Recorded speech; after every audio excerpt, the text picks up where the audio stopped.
Hey my watchers, welcome.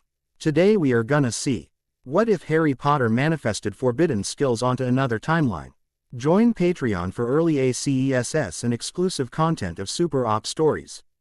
Also contents that's too far for YouTube, you will get 400 plus content there, please do check that too. Please subscribe this channel, because definitely I will try my best to provide a valuable content for you all. Also check the description to support the original author for this beautiful creation. Harry currently had a lot on his mind as he was lying on his bed. At the end of the tournament, he had witnessed the death of Cedric Diggory at the hands of his parents' betrayer, Peter Pettigrew. As if that wasn't enough, he was then forced to participate in a Betrayal ritual to finally return Lord Voldemort to a full body and health. Dumbledore, how could he send me back here like nothing has changed? Harry thought angrily to himself. He knew Dumbledore understood how the Dursleys treated Harry, so why did he have to come back year after year? As he continued to think about Dumbledore and his current living arrangements, Harry began to get angry at many of his current actions. Specifically, Harry wondered why Dumbledore could not use his position in the Wizengamot to get a trial for Sirius, since he never had one to begin with and was simply thrown in jail for 12 years. And, while he had no proof, Harry was sure that there must have been some way for Dumbledore to get him out of the tournament. As his anger continued to grow, Harry's thoughts turned to his two best friends, Ron and Hermione. He couldn't help but wonder why he hadn't heard from them since the end of school. Surely they realized that he needed to talk to some other than the Dursleys about Cedric. Harry paused in his rant as he thought once again about Cedric, or more specifically Cedric's death. If I had just taken the cup, then Cedric would be alive, he couldn't help but think. While he didn't know Cedric very well, Harry felt responsible for his death and was slowly drowning in his guilt over not just Cedric's death, but Voldemort's rebirth. Taking a deep breath, Harry tried to settle his emotions and focus on something other than Dumbledore, Cedric, Voldemort, or his friends. Finally, after going nowhere with this particular strategy, Harry decided he needed to write a letter to Sirius. Despite the fact that he hardly knew Sirius, he looked up to him as something close to a father. Getting out of bed, Harry walked over to the small desk near the bedroom window and sat down to write his letter. Sirius, first off, I haven't had any more dreams from Voldemort since the end of the tournament. I still can't help but think it is my fault that Cedric is dead and Voldemort is back. If I had just taken the cup myself, then Cedric would be alive and with his family right now. What is going on with Voldemort? Has he attacked anyone? Have you heard from anyone else? I sent letters to Ron and Hermione but I haven't heard anything. I hope they are okay. Things here are about the same always, meaning it is miserable. I don't understand how anyone can treat family, and I use the term loosely, the way mine treats me. Why does Dumbledore make me come back here every year? Why can't I stay with Ron or at Hogwarts? I know you probably can't respond, but try and let me know if you are okay. I am going to go for a walk to clear my head. I just need to get away from here and forget about Cedric and Voldemort for a while. Harry. Once Harry was done with his letter, he rolled it up and tied it to Hedwig's leg. Hedwig, take this to Sirius, and make sure you are not followed, he said quietly. Hedwig rolled her eyes and cuffed him on the head with her wing affect innately before flying out of the window. With Hedwig gone, Harry changed clothes and snuck downstairs to avoid his aunt and uncle. As he was on his way through the kitchen, he heard his aunt screech his name. Rather than answer her, he quickly left through the kitchen door and ran towards the nearby forest. After reaching the end of the block, Harry stopped running and slowed to a walk until he reached the forest. He had always loved walking in the forest when he was younger. It was very peaceful, full of large oak trees that covered the few paths in shadows and softened the noise from the city. As he walked deeper into the forest towards his favorite spot, he listened to birds singing and he occasionally saw a rabbit or squirrel shoot into the underbrush as he got too close. Number 12 Grimmauld Place. As Harry was making his way through the forest, Hedwig was delivering his letter to Sirius. Sirius was sitting alone at the kitchen table when Hedwig flew in. The Weasley clan and Hermione Granger, who were also staying at 12 Grimmauld Place, had arrived a week earlier. Smiling as Hedwig dropped the letter and flew back out the way she came, Sirius grabbed the letter and opened it. As he began to read the short note, Sirius' smile fell to be replaced with a pensive expression. He was worried about Harry. On Dumbledore's orders, both his best friends were ignoring Harry's letters. He didn't understand what Dumbledore was thinking, cutting Harry off from everyone who loved him. Getting up from the table, Sirius went to the library to find Remus, a plan forming in his mind. He was going to get Harry out of that house whether Dumbledore liked it or not. On entering the library, Sirius found Remus sitting in a leather armchair reading a book. Taking a deep breath and preparing for the inevitable debate, Sirius said, "Remus, I think we need to go get Harry and bring him back here. It is not healthy for him to live with those people. He belongs here with us, his family." "Sirius, we have been through this with Dumbledore. He said that Harry needs space and time alone to deal with everything that happened last year," Remus said in a monotone, not really believing it himself. "I don't care what Dumbledore said. Look at his letter. It may be short, but it doesn't leave me with a good feeling. We have left him alone with those damn people and cut off all contact with his friends. How the hell is he supposed to move on?" Sirius said in a firm tone. "And when did Dumbledore get the authority to make these decisions for Harry?" "I am his godfather, not Dumbledore," Remus replied. "I am sure he is only look after Harry's well-being. If Dumbledore was so interested in Harry's well-being, then why has had two different Death Eaters as teachers? Why has Harry faced Voldemort in some shape or form for 3 of his 4 years at Hogwarts?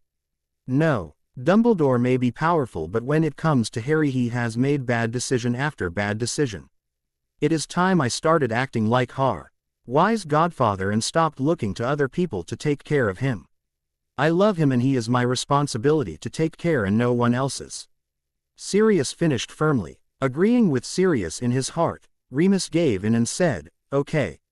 But don't think there won't be a fight over this." Looking Remus in the eye and in a quiet voice he said, "I know, but Harry is worth it."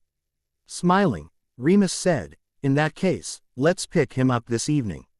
Forest outside of Little Whinging. Harry had finally reached his favorite spot in the forest. It was a clearing atop a small hill deep in the forest. At the top of Hill was a round dull white pillar that was approximately 3 feet high and was smooth but for symbols and runes that were carved into the surface. Harry had found the clearing a few years ago, before he got his Hogwarts letter. Dudley and crew had been engaging in their favorite pastime, Harry hunting, and in his haste to escape them Harry had run much deeper into the forest than in the past and came upon the clearing and the pillar. After that day, Harry returned often to the clearing. He always felt at peace in the clearing, surrounded by the forest with the sounds of the birds and other forest animals playing softly in the background. As he looked at the pillar again for what felt like the 1000th time, he tried to figure out the strange markings on the pillar. He had long ago noted to be 2 sets of symbols of the pillar which were separated about halfway up. Also, no symbol was ever repeated. Quickly giving up on the mystery of the pillar, he sat down in the long grass and looked back against the pillar to stare up at the sky. As he was sitting against the pillar in the warm summer sun, Harry began to relax and forget about his problems and the events of his 4th year. Slowly, his eyes began to droop and he fell asleep and began to dream. In his dream, Harry was on the hill with the pillar, but it was now night instead of mid-afternoon. As he looked around the clearing, he noticed a white glow that was much stronger than any moonlight that appeared almost as a river of light above him. Reaching out to touch the river of light, he felt a part of it pour into him, penning his senses as if for the first time he was seeing the world as it was meant to be seen. Everything was clearer. He could see minute cracks in the pillar, he could pick out individual details on each blade of grass, and he could hear the night sounds of the forest with greater clarity than ever before. The power that the river was pouring into him was intoxicating and he wanted more of it. But, as he was marveling at these experiences and the feeling of power growing in him, the river of light continued to pour more power into him, threatening to burn him up from the inside as he struggled to contain it all. Even as Harry withdrew his hand, he could feel more power from the river flowing into him, and in desperation he looked around for something to do with it. His eyes fell on the yarn in particular and symbol on the pillar of a long sinuous beast with 4 claws and maned head that reminded him of a Chinese dragon. Focusing on that symbol, Harry redirected the power that as flowing into him towards the symbol, and in that instant, everything changed. The symbol on the pillar gave off a white glow briefly as Harry poured power into it. Quickly, the symbol began to draw more power from Harry. Not just the power given to him by the strange river of light, but his magic as well. As the power and his magic were pulled out him, Harry started to scream in pain. Unable to stop the outpouring of power, Harry sank to his knees in agony and exhaustion. Just as Harry was about to pass out, the symbol flashed a bright incandescent white. As the light faded, Harry noticed he was no longer in the forest clearing. With that, he pitched forward unconscious. Later that night at number 4 Privet Drive, with a loud crack, 2 figures appeared on the front lawn of the Dursleys' home. One man had long graying light brown hair and was wearing somewhat worn and tattered wizard robes. The second was thin with straggly black hair and clear blue eyes. He was wearing dark blue jeans and a simple black t-shirt. "Are we going to take Harry back with us?" Remus asked. "Of course," Sirius said heatedly. "I don't care what Dumbledore says, Harry has no business living with these people." Not wanting to upset Sirius further, Remus said quickly, "I agree with you, Padfoot, but you know there are going to be questions and Dumbledore is going to try to send Harry back to his relatives." "Well, Dumbledore can kiss my ass. Harry is my godson and it is my decision, not his." Sirius continued, "How is he supposed to accept the Diggory boy's death in this kind of environment and with no communication with us or his friends? No, Dumbledore is flat out wrong. I will not let him leave Harry as this environment any more isolated from his friends and his real family." Sirius practically hissed, "Harry is coming home to live with us and there is nothing anyone can say about it."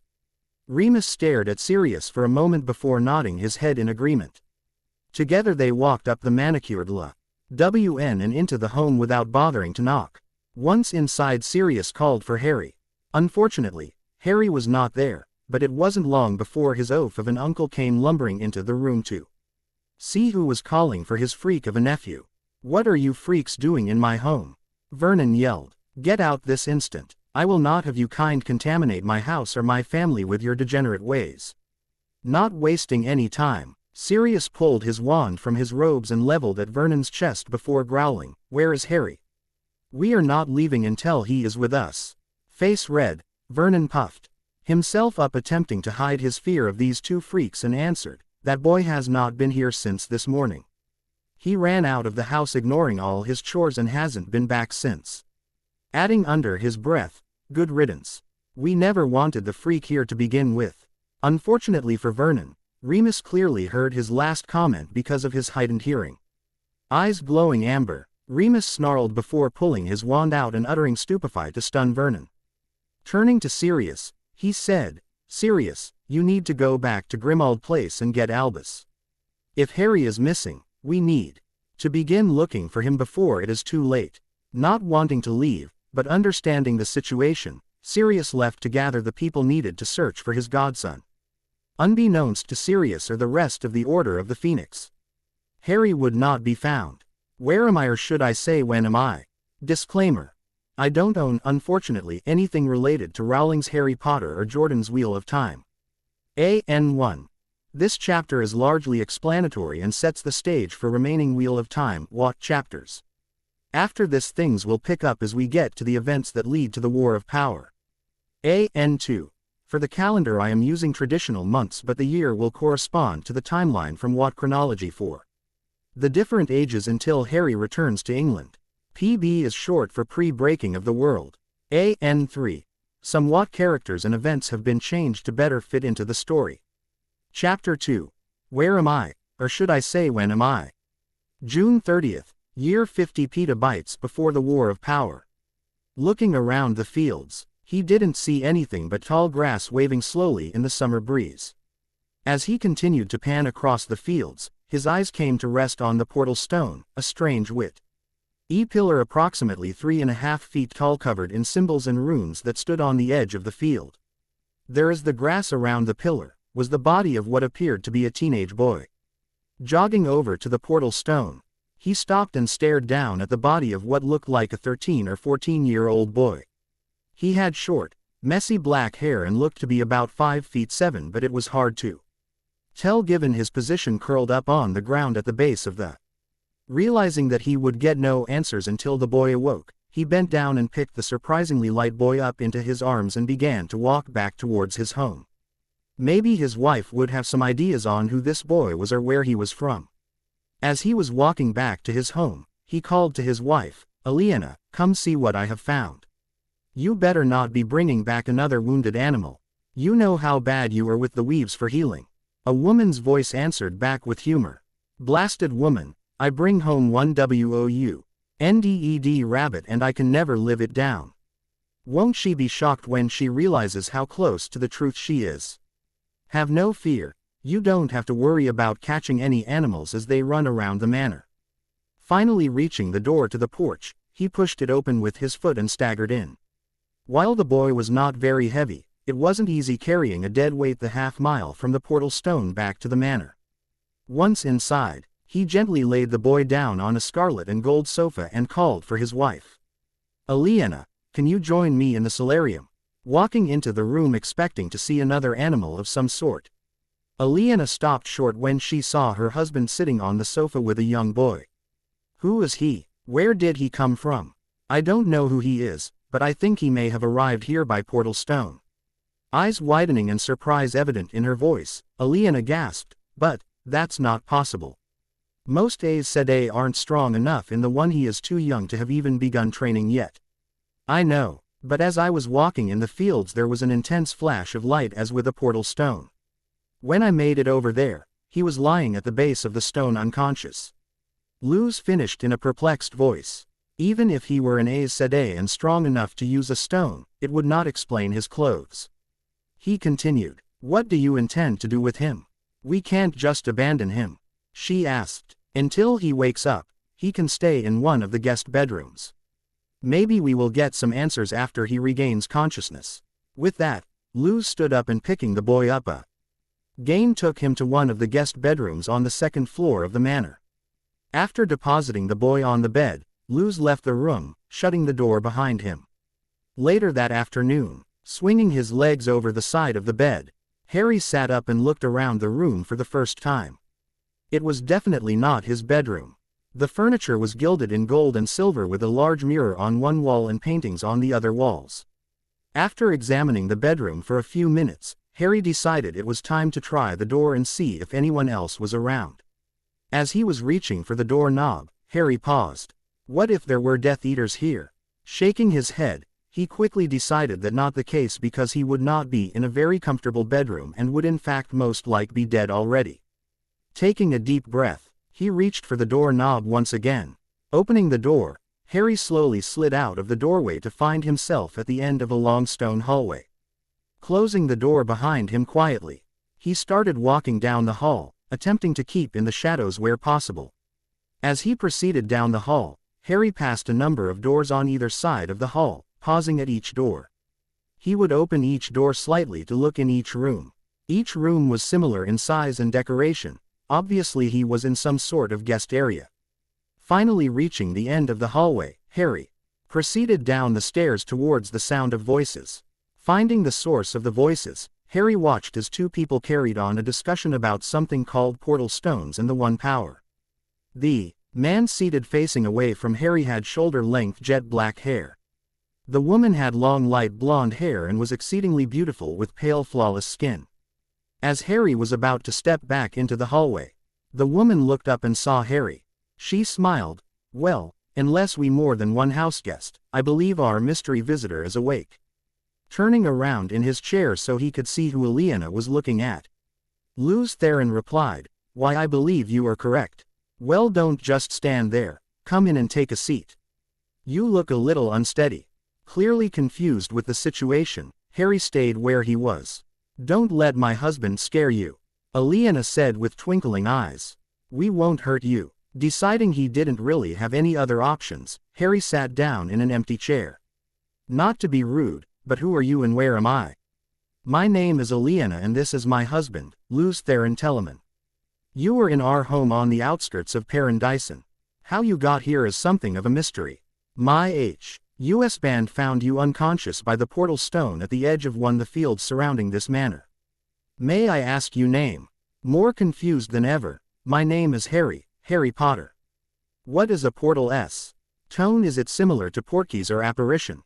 Inwardly, Harry breathed a sigh of relief when he saw no recognition in their eyes at the mention of his name. While anxious to return home, it was nice to escape the fame of being the boy who lived. I am unfamiliar with those terms. A portal stone is a pillar covered with runes and symbols that allows someone to different locations and times. It talks a great amount of the one power, and normally someone as young as you have not been trained to even sense the one power.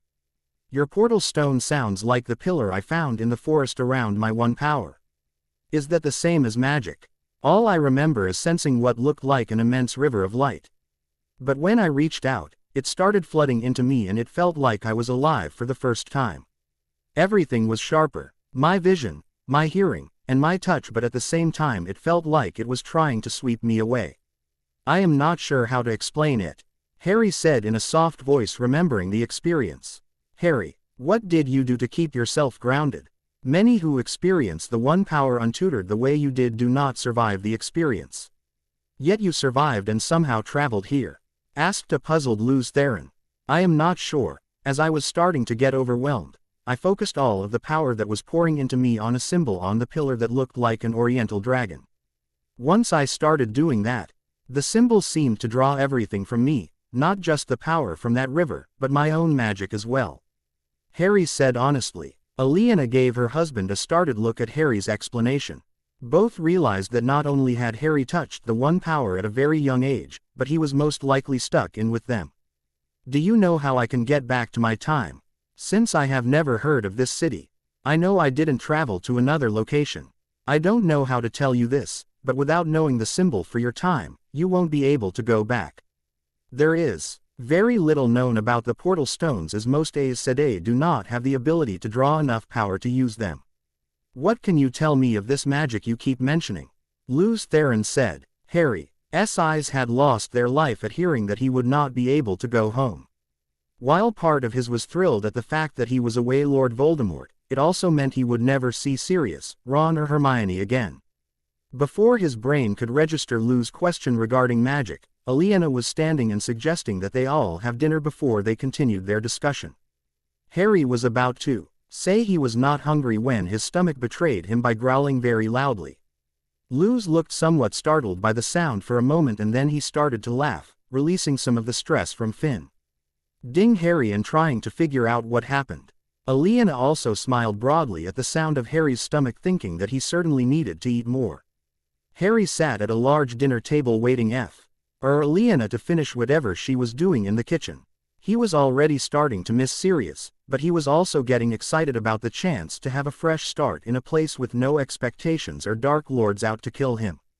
Plus, maybe he could find out which symbol represented his time. If he could do that, then he would be able to return. Unbeknownst to Harry, as he was thinking things through, he started to smile slightly. Luz, catching Harry's smile, was a little worried at his reaction to being unable to return to his home. Shortly, Aliena had returned with food and the three of them began to eat.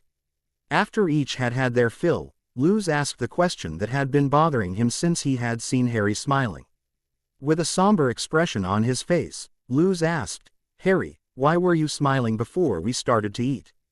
Aren't you bothered that you probably won't be able to return home? Harry's eyes narrowed briefly and then he took on a nervous expression as he began to answer the question.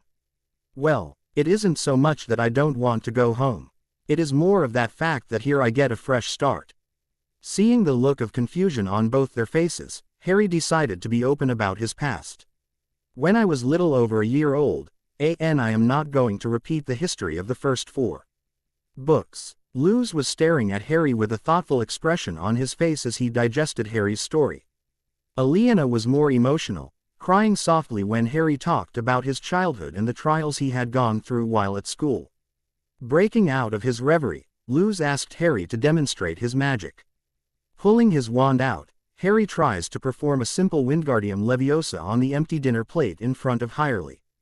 After he tries it again, he notices that he doesn't feel the normal tingle or warmth from his wand that he normally would. Not surprised to see him fail, Luz asks Harry if he can examine his wand. Agreeing, Harry hands it over for Luz inspection. After studying the wand for a few minutes, Luz said, "Harry, I think your wand is a primitive Tyrandrel." Seeing the question in Harry's eyes, he continues, "A Tyrandrel is a tool that allows people to use the one power for a specific use. My guess is that your wand somehow tapped into the one power for you and allowed you to manipulate it, but when you reached out and touched the one power directly, you burned out your ability to use a wand and now must learn to tap the power directly." Shocked that he would never use a wand again, questions poured out of Harry. What is the one power? Is it dangerous? How do I learn how to use it? Is there a school here that I would go to like Hogwarts? Somewhat amused, Aliena answered, "The one power is what drives the universe. It is the force that brought about the stars and the planets. It is what keeps the universe from sinking back into oblivion.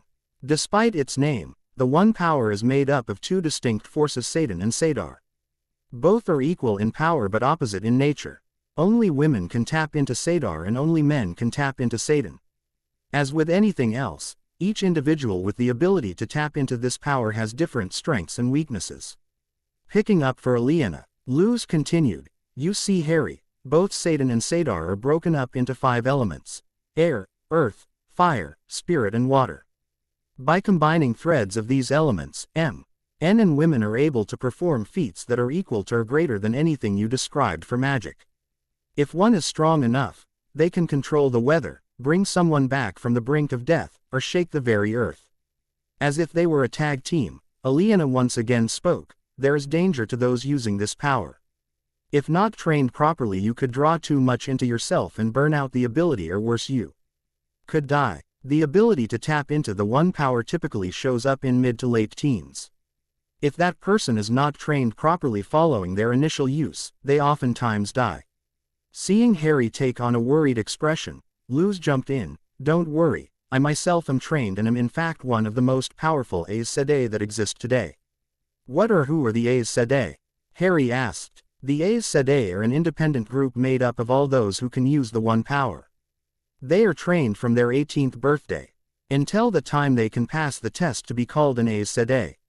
This training takes years to complete, and during that time you learn not only how to use your ability but also your specialty and where you can best contribute. For example, some Aes Sedai are expert healers and can fan the flames of life from a simple spark, while others focus on the creation of new Tyrandrel that can be used for some new purpose," Luz said. After pausing to let the information sink in, Luz continued, "Within the Aes Sedai, those who are able to channel more of the one power often hold a higher station and are looked to as leaders. In addition, we also tend to live much longer lives. You mentioned that your headmaster was over 150 years old. Would it surprise you to learn that I myself am just over 160 years old?" To say that Harry was shocked was an understatement. If he had to guess, he would have said that Luz, with his solid black hair, smooth face, and bright blue eyes, was in his mid-30s, not over 160. "So you think that I could be an Aes Sedai eventually, that I can channel the one power?" As this was far more Luz's area than her own, Aliena let him answer. "Yes, you can definitely channel Satan, as that is the only way you could have activated the portal stone. I assume that given the amount of power necessary to use portal stones, you will one day hold a high position amongst the Aes Sedai." Seeing Harry's eyes droop in exhaustion at this point, Aliena suggested, "Why don't we wait until tomorrow for any more discussion? Harry has had enough shocks for one day. Do you think you can find your guest room again, or do you need help?" "No, I can find it on my own. And thank you for your help and hospitality," Harry said with total sincerity. Smiling as she watched Harry leave the room, Aliena turned to her husband and asked, "What are we going to do with him? Obviously he doesn't have any family here and he couldn't begin training to be Aes Sedai until he is 18. Now Luz Theron Telemann was no idiot. He could see where his wife was going. And truth be told, was not opposed to the idea. Deciding to have some fun with his wife, he said in a slow, thoughtful tone of voice, "Well, we can always contact family services. I am sure there is some sort of group home he could stay at for a few years until his training begins." Seeing his wife's expression darken, he decided to continue. By the sounds of it, he would be better off than with the relatives he used to live with. It's not like he expects to have a family. Practically imagining thunderclouds forming over his wife's head, he decided to take pity on her. Besides, what would we have to offer him? The most we could do is give him some early training so he doesn't kill himself and allow him to be a normal teenager for once in his life. What kind of people would we be to offer his something like that? He finished with a smile, her expression changing to shock for a moment before a wide grin broke out on her face as she realized that her husband had been making fun of her all along. She leaned over and gave him a tight hug before kissing deeply for a few minutes. We can talk it over with him tomorrow, but it would be nice to have him here with us. There is just something about him that makes me want to take care of him. I know what you mean. You can see it in his eyes, the pain that he has gone through, and he is only 14. Plus, given his circumstances, he is going to need help adapting to our time, and I can't think of anyone better suited to the task than you and I. Together they cleaned up the remains of dinner and walked upstairs to the master bedroom. Both of them were quiet as they thought of the green-eyed boy asleep in one of the guest bedrooms. Tomorrow they would talk about the future with him. Next morning, Harry woke up and was a little disoriented. Before he remembered the events of the previous day, while he was still excited about the prospect of a fresh start away from everything he once knew, he was a little worried about where he would live in this time and what he would do for money. Based on the reaction of Luz to his explanation of magic, he doubted that Gringotts existed in this time. Well, he would bring it up after breakfast. Maybe Luz and his wife would have some advice for him. After using the bathroom, Harry realized he didn't have any clothes to change into and once again put on his hand-me-downs from Dudley. With that done, he walked downstairs to find both adults already seated at the table. Seeing Harry walk into the room, Aliena scowled briefly at the sight of his clothes, now knowing the reason for such ill-fitting attire.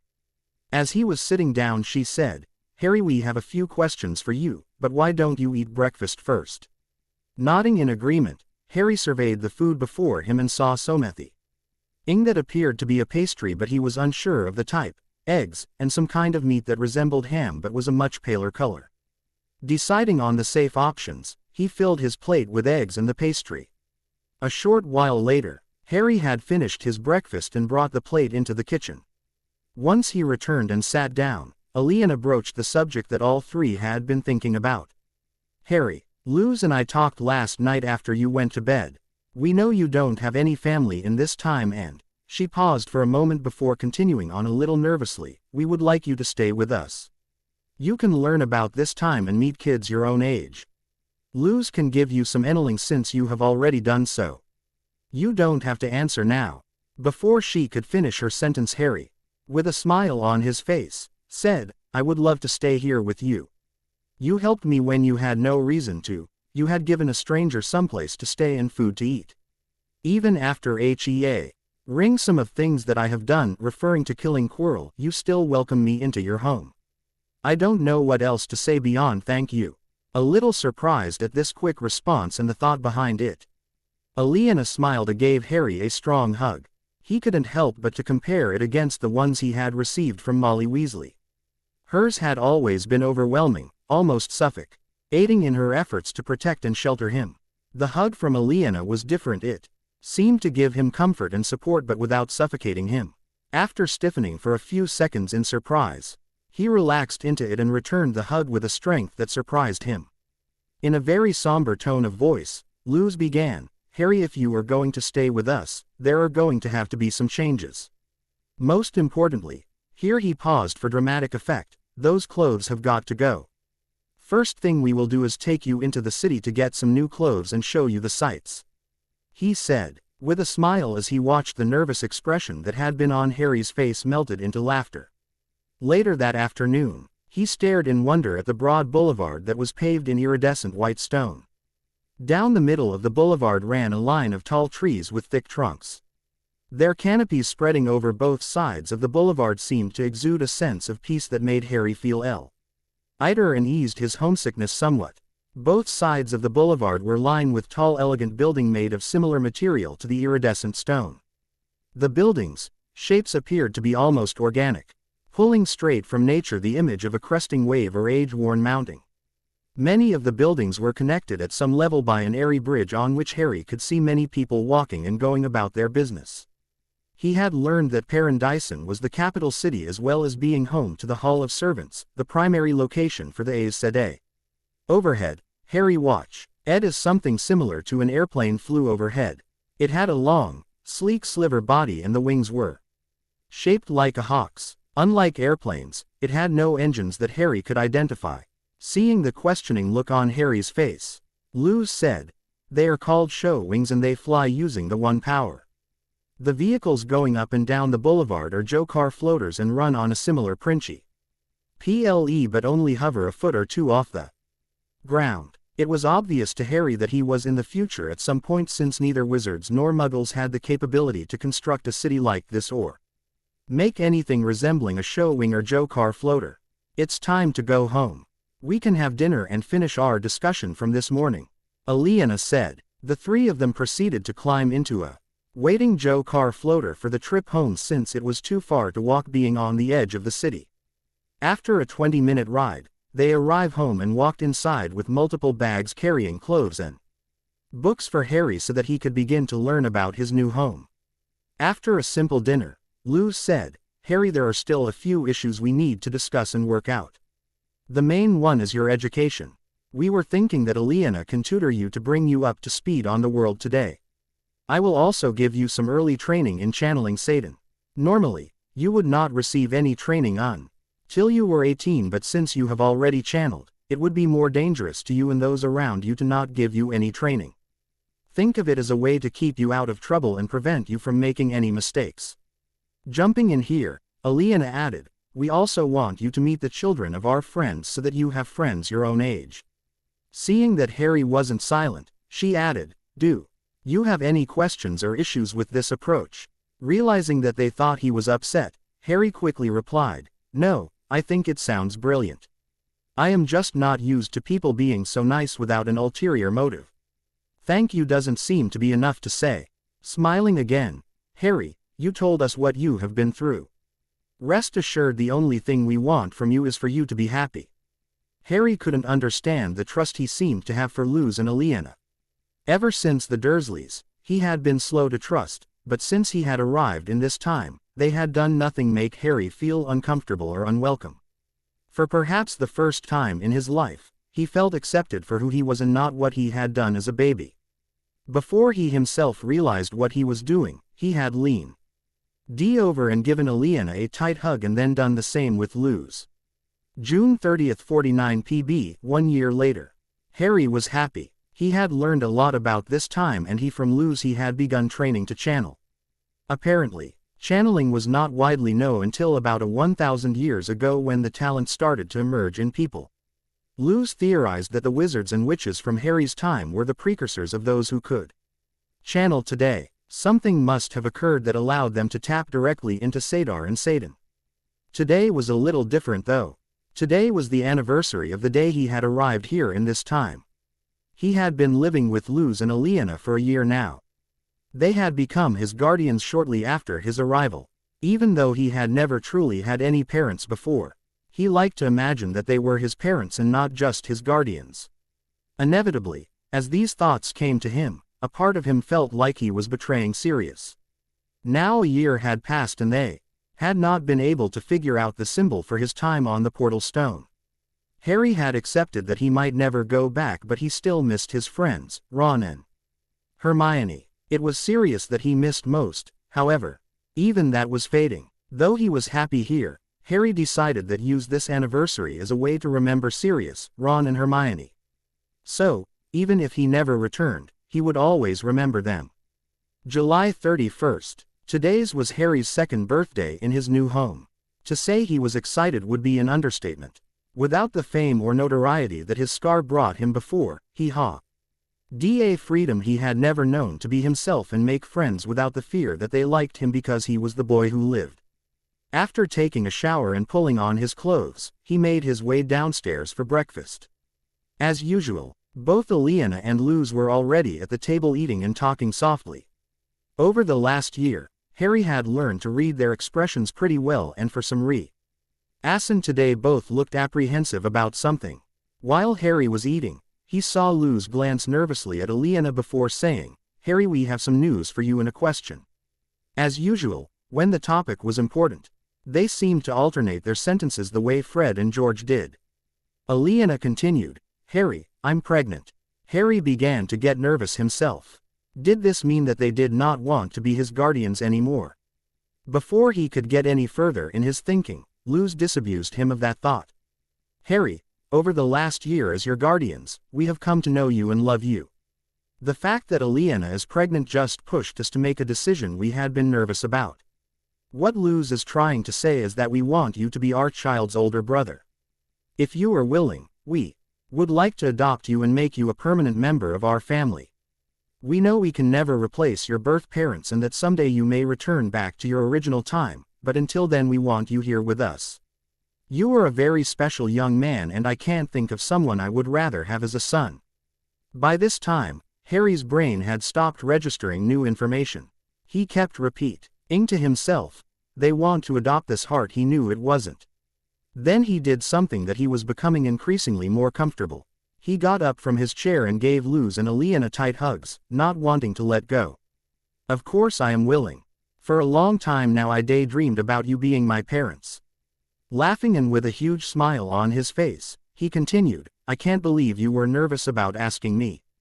Aliena did not think she had ever seen Harry so happy. It felt like a stone had been lifted from her shoulders as she said, "Well, I think we have more to celebrate today than just your birthday." A shadow across the sun. Disclaimer. I don't own, unfortunately, anything related to Rowling's Harry Potter or Jordan's Wheel of Time. AN1. Harry's training will be covered in Heilig. HTS to address key ideas and flashbacks later in the story. After this chapter, the stage has been set and the descent into war begins. AN2. Going forward I hope to update once to twice a week. I shish. Old have the next chapter up by Saturday. Thanks to those that have reviewed. Chapter 3. A Shadow Across the Sunday, August 1st 47 PB. It had been 2 years since Harry James Potter had become Harry James Potter Telemann. Today, Harry was sitting in the living room playing with Aaron, his baby brother, while he waited for his dad to finish breakfast. A smile spread across his face at the thought of his parents and how much they had given him. For the first time in his life, he had a home and a real family. Since his time here, he had grown another 4 inches. He would never be considered tall, but he was a very respectable 5 feet 11. His hair was as messy as ever. Deciding it was easier to keep it short, he ended up with his hair spiked, accentuating the natural messiness. His eyes had been healed by a friend of his parents early on. The biggest physical change in Harry was the fact that he was no longer scrawny. He had well-defined muscles and very little body fat, making him quite popular with he girls his age and many that were not his age as well. He and his dad were waiting for Durham Laddlecham to arrive. Together the 3 of them were heading into the city for Harry's testing. Now that he was 18, he needed to be tested to see if he could be trained as an Aes Sedai. Not that there was any question as to whether he could be trained, but he had to go through the process just like everyone else. Flashback. Harry, I think we should keep you training a secret. You won't really be learning much more than the meditation techniques that will allow you to sense Satan and the basic control techniques. His father said, I don't have a problem with that. But won't it be noticed when I go for my testing after my 18th birthday? Harry asked. At that point, we can say that I had to start training you in the last few months because you had managed to touch Satan. It isn't really unusual for a 17-year-old to do this.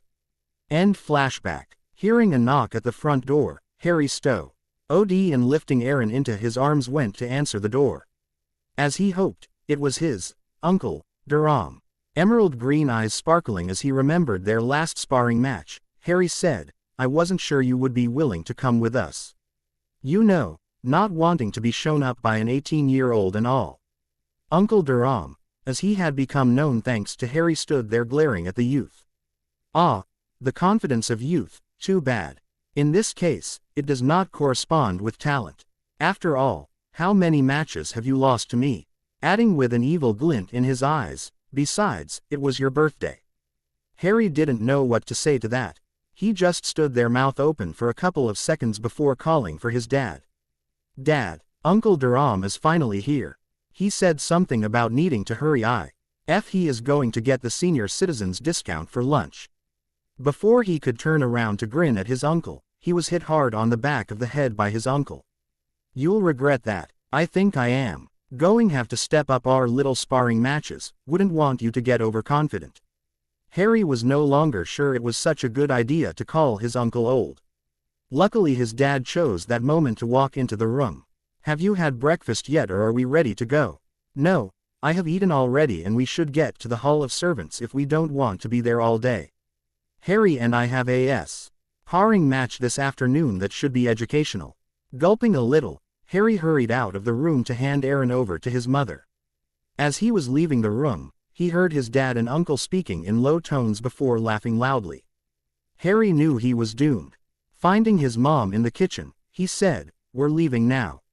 Wish me luck." "Oh, good luck, but as long as you remember what your dad taught you, you will do fine," she said in a reassuring voice. In order to save time, the three decided to travel to the Hall of Servants for the testing. His uncle opened himself to Satan and manipulated the weaves to create a portal. A vertical silver line about 6 feet in length appeared in front of him and then rotated 90 degrees so that it was now horizontal. Then before he could blink the line split in two with one sliding up to a height of 6 feet and the other sinking down to the ground creating a 6x6 silver square that faded to show a portal opening to the traveling point for the Hall of Servants on the other side. After the three of them stepped through, his uncle released his hold on Satan and the portal turned silver once again and faded from view. The three walked into the testing area of Hall of Servants. Harry was happy to see two of his friends there for testing as well. Everyone was required to go through the testing after their 18th birthday to see if they could be trained to sense the one power. It was not a great percentage of people that passed. Perhaps 1 in 1,000 could be trained. The testing was necessary so that people did not kill themselves or others by channeling without the proper training. For those that passed, it meant years of training, but it also frequently led to positions of leadership in virtually every field of study and government.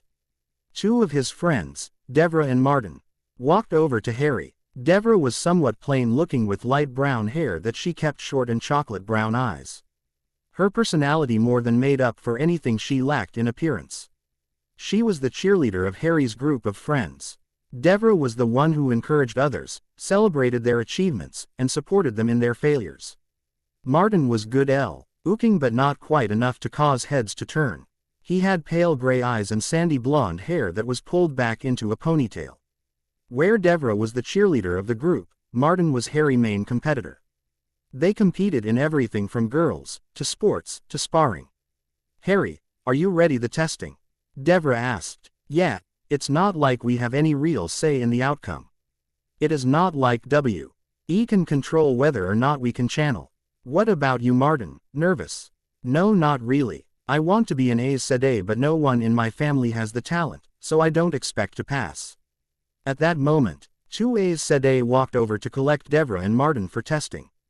As they walked away, Harry called out, "Good luck." Both turned and smiled at him before walking out of the room for testing. After waiting for an hour or so, an aging Aes Sedai with should-length gray hair and hazel eyes walked to take Harry for training. Harry looked at his dad and got an encouraging look before following after her.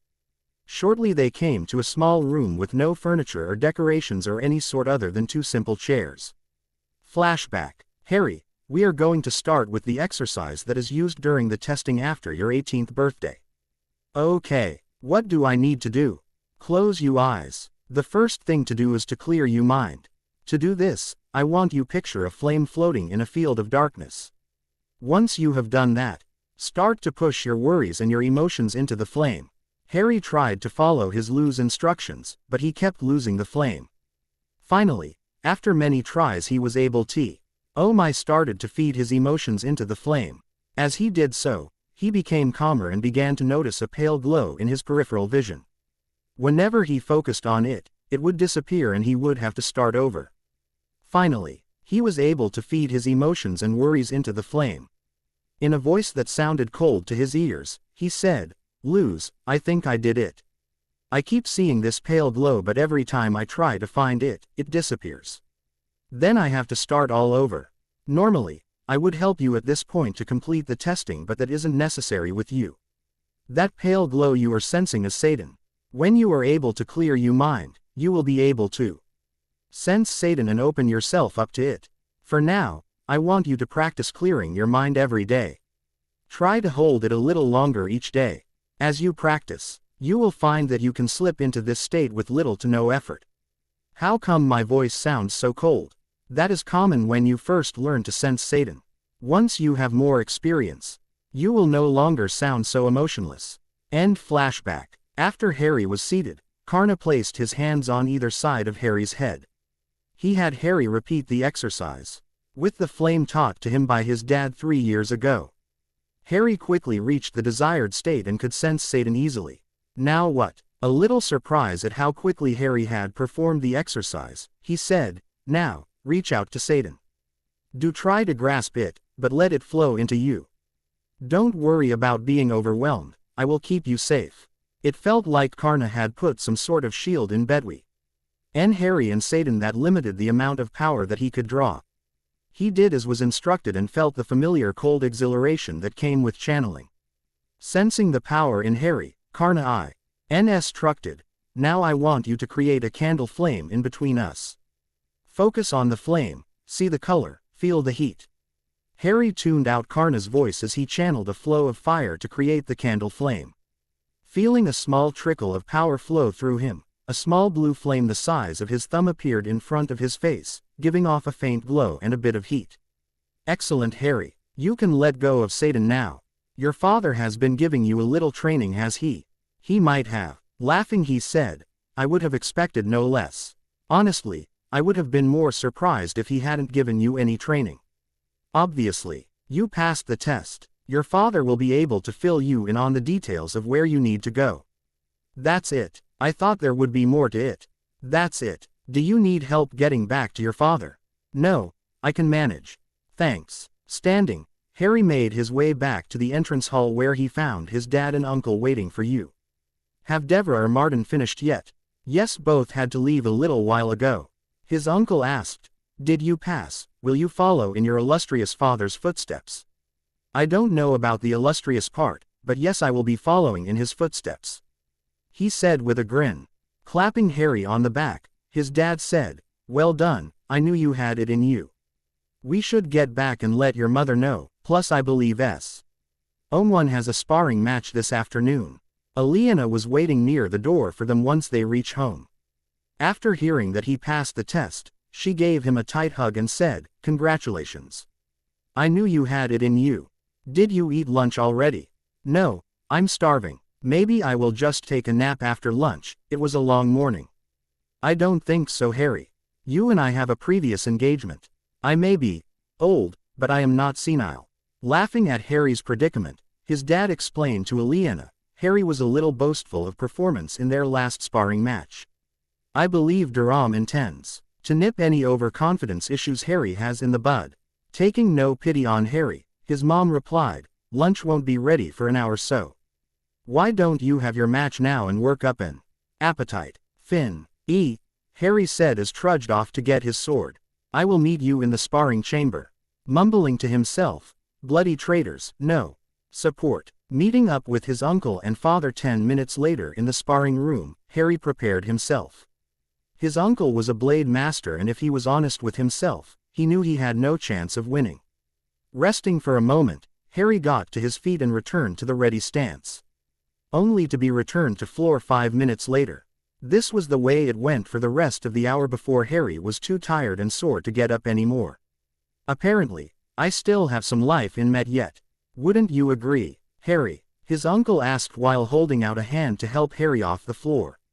Laughing, his dad said, "That's what happens when you get overconfident."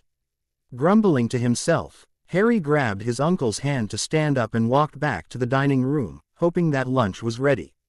After being thoroughly embarrassed again at lunch with his uncle regaling the sparring session, his dad began to explain the Aes Sedai training he would be going through.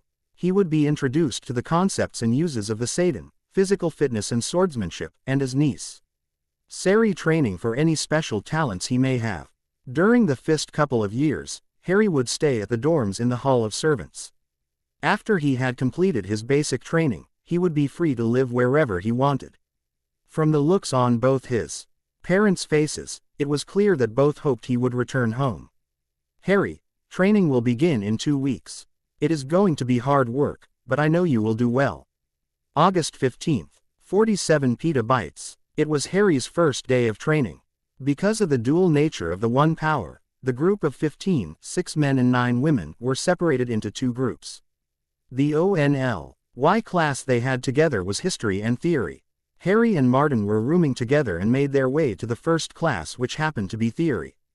The teacher, a stout woman with gray hair in a tight bun and a plain blue dress, was giving the lecture today.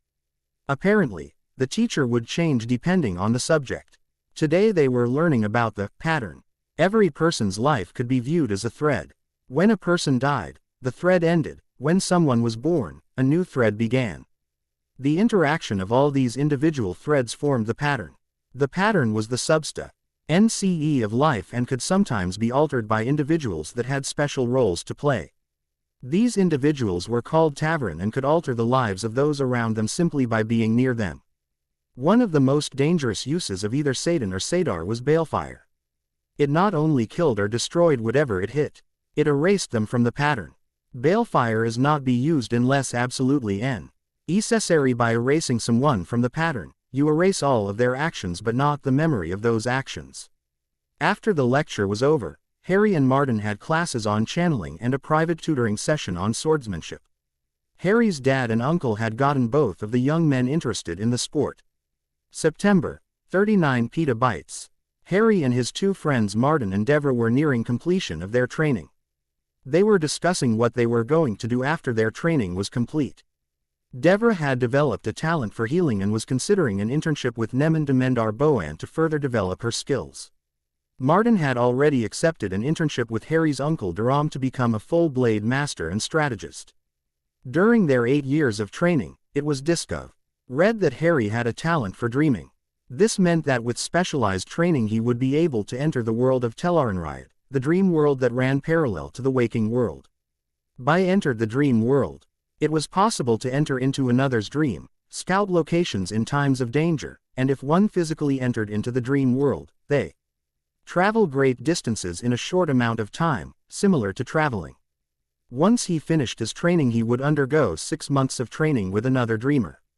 After that was complete, he would begin an internship leader of the Aes Sedai. It's going to be strange not seeing you and Martin every day. Devale where is Nemen work primarily. She lives in Camel on the coast.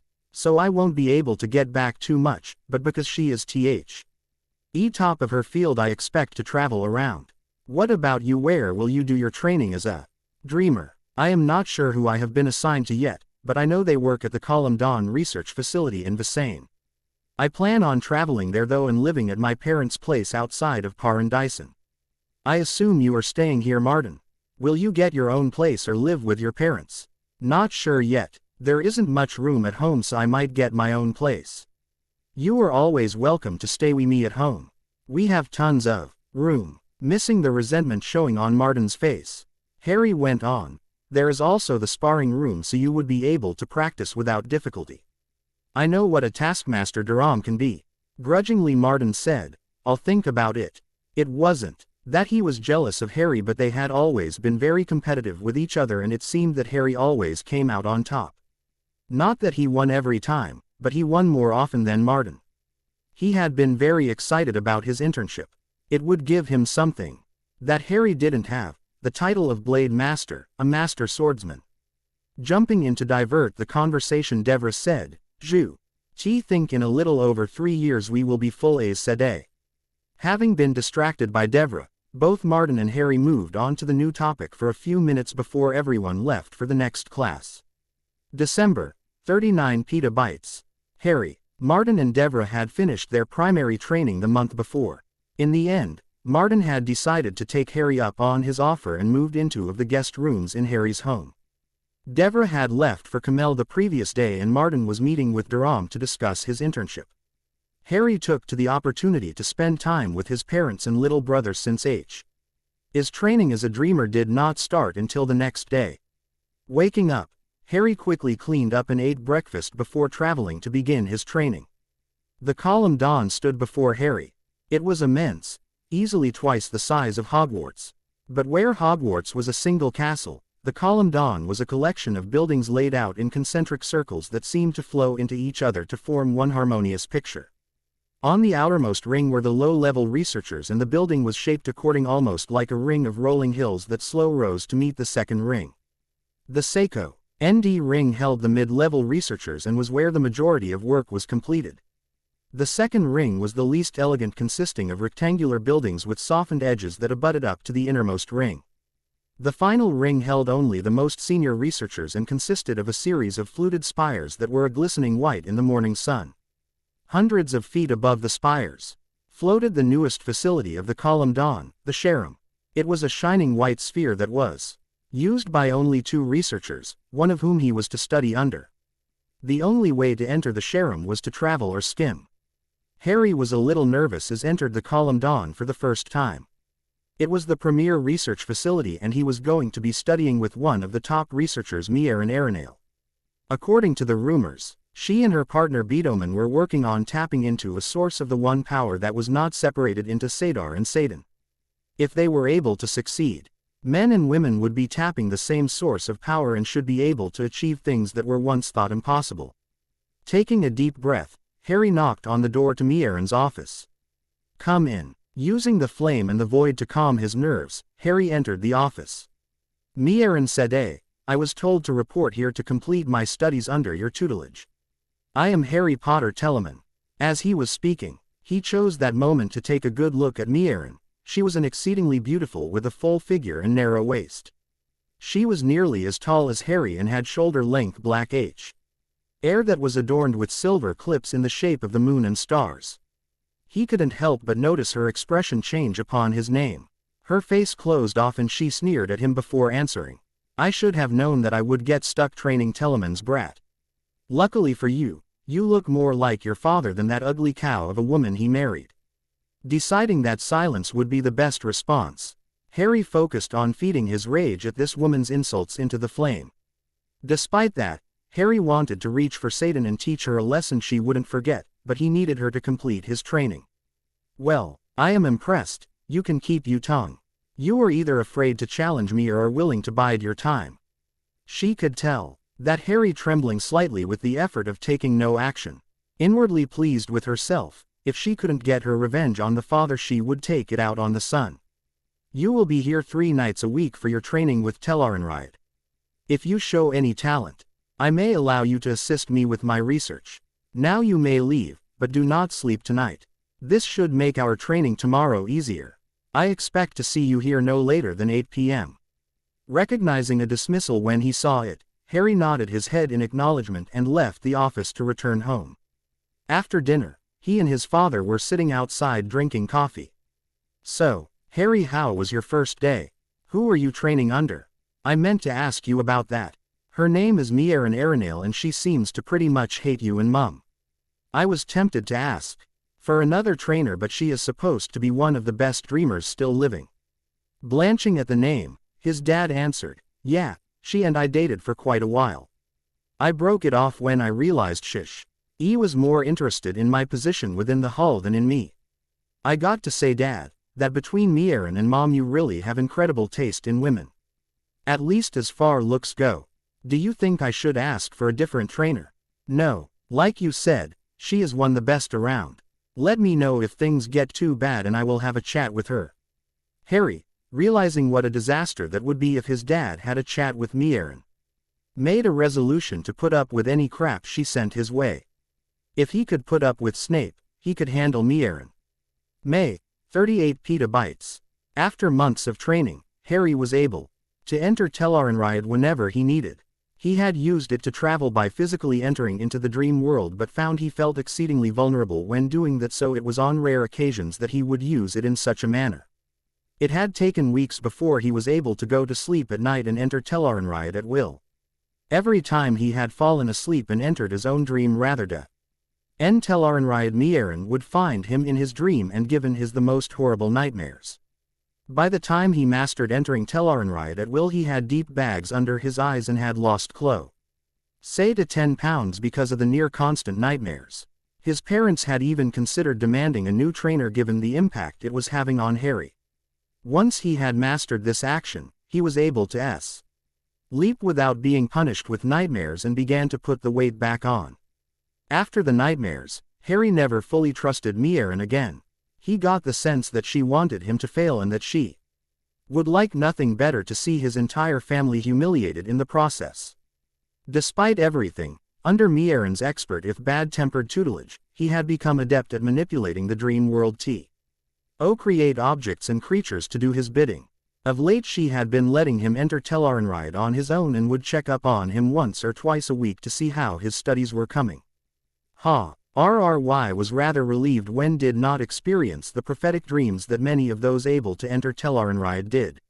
He had enough experiencing up that he did not need to add prophetic dreams into the mix.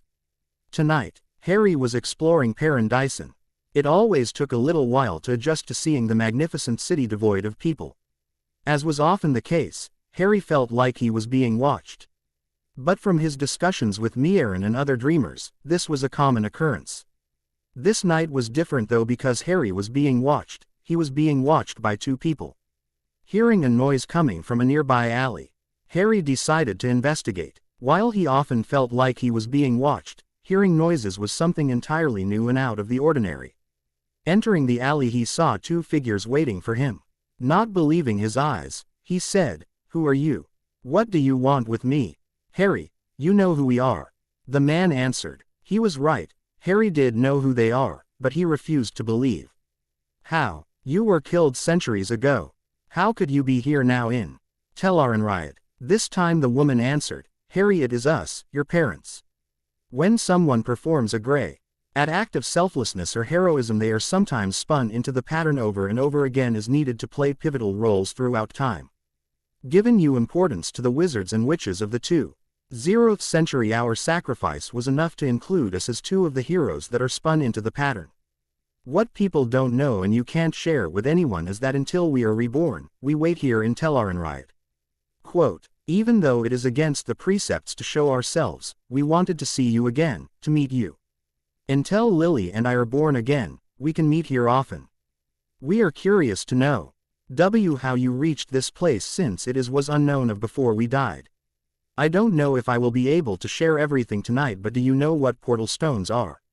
Seeing their nods, he went on. "The summer after my 4th year I happened to run across one in the forest near where I lived. Somehow, while I was leaning against it, trying to clear my head, I sensed Satan, and without thinking about it, I started to channel it. Since I didn't know what was going on, Satan just started to pour into me, and on instinct I threw it all into a symbol of a dragon on the stone. Once it had reached a critical point, I was transported to the future."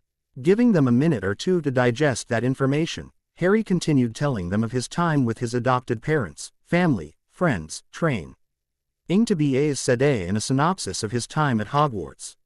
When he was done, he was surprised at the troubled expression on their faces. "What's wrong? You're not upset that I let someone adopt me, are you?" "It's not that. We are thrilled you found such a loving family to be part of."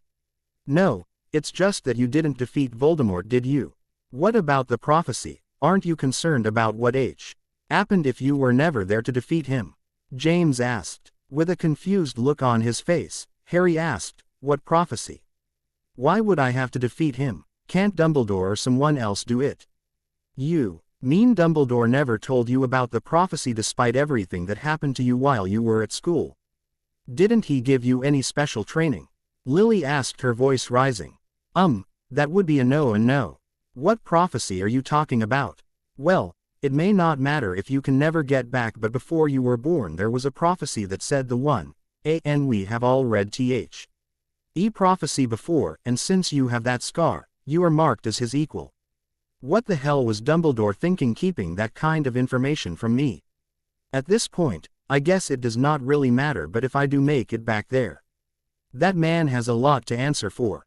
Harry continued, "As I see it, there are 3 possibilities. A. Voldemort was never defeated, but by this time he is no longer around, so his play for immortality did not work. B. Voldemort was defeated by someone other than me, which seems unlikely if the prophecy is true. C. At some point in the future, I will figure out a way to return to the past and defeat Voldemort using Satan, a power he knows not. Well, option B would suit me best. I don't want you to face him if you don't have to," said James. Realizing that he needed to get some real sleep to prepare for the coming day, Harry said goodbye to his parents with the promise that he would call for them the next time he was in Tel'aran'rhiod. After watching Harry fade out, James turned to Lily and asked, "So, what do you think?" "I think that if Harry ever returns to the 20th century that Dumbledore is going to have a lot to answer for. Personally, I will not want to be either Dumbledore or Voldemort if he makes it back. He is going to have a huge advantage being able to channel the one power. We need to find out more about his time before Hogwarts. I got the impression that it was not very pleasant. One good thing about this though is that we have a chance to get to know our son." With that, both Lily and James walked towards the back of the alley and disappeared into the shadows. Flashback. Despite herself, Mierin was impressed with Harry's skills and determination. She had learned many of his deepest fears while she was punishing him with nightmares for his failures. It seemed his biggest fear was being abandoned by his parents. Unfortunately, while the nightmares had been a pleasant diversion for her and a welcome chance to get some revenge, she had not been able to get him to quit. After being convinced to do so by her research partner, Beethoven, she had asked him to participate in the circle that would be drilling through the pattern. Essentially, they were trying to bore through the pattern to access the power they felt behind it. It could be felt everywhere, but for some reason this new power seemed closest to the surface which is why the Sharam had been constructed. The circle would consist of Harry and 12 others with both Mierin and Beethoven directing the flows of power to drill through the pattern. Because of the delicate nature of the project, precision was required with the amount of power that would be wielded by Mierin and Beethoven. Once she succeeded, Luz Theron Telemann would realize what he had given up when he left her. He would beg for her to come back to him. More than once she had contemplated stilling Harry while they were in Tel'aran'rhiod as way to get back at his father. Perhaps afterwards she would go through with it, but right now he was too big a part of the circle needed for drilling through the pattern. End flashback. The day had finally arrived. Today, Harry and the rest of the research team were going to be drilling through the pattern in an attempt to reach the source of the unified power that had been detected. Too nervous to eat, Harry walked outside and channeled Sadie into the weaves of power for traveling. Stepping through the opening, Harry released Satan and the hole faded back to silver and then dissipated. Making his way to Mierin's office where he met up the rest of the team, which consisted of Mierin, Beethoven, and 12 other researchers. But the show belonged to Mierin and Beethoven. Only those two would actually be in the Sharam, the rest of he team would be in the tallest spire serving as the pool of power needed by the two researchers. With practiced ease, Harry and the other 12 members of the circle began to channel the one power. One by one, each member gave control over to Mierin. As long as Mierin was in control, no one could stop channeling. Once Mierin had control of the full circle, she and Beethoven traveled to the Sharam to begin. Inside the Sharam, after they entered and allowed the portal to close, Mierin focused the power of the circle and began to drill through the pattern. Beethoven used Satan to sense where the pattern was weakest and helped guide Mierin's efforts. Both expected the process to take a significant amount of time given the nature of the task. They could not simply try and punch their way through, they need precision and consequently, progress was slow. Mierin and Beethoven continued to focus the power supple rest of the circle in the spire beneath the Sharam. The amount of power flowing through her was intoxicating. Mierin knew that together she and Beethoven would be able to pierce the pattern and reach this new power. Beethoven could feel the pattern weakening. We're almost through, Mierin. Refocus the weaves. Shape them into a drill once again so that we can pierce the pattern now that it has been weakened. They had been attempting to pierce the pattern for over 3 hours now and the effort was showing on Mierin's face.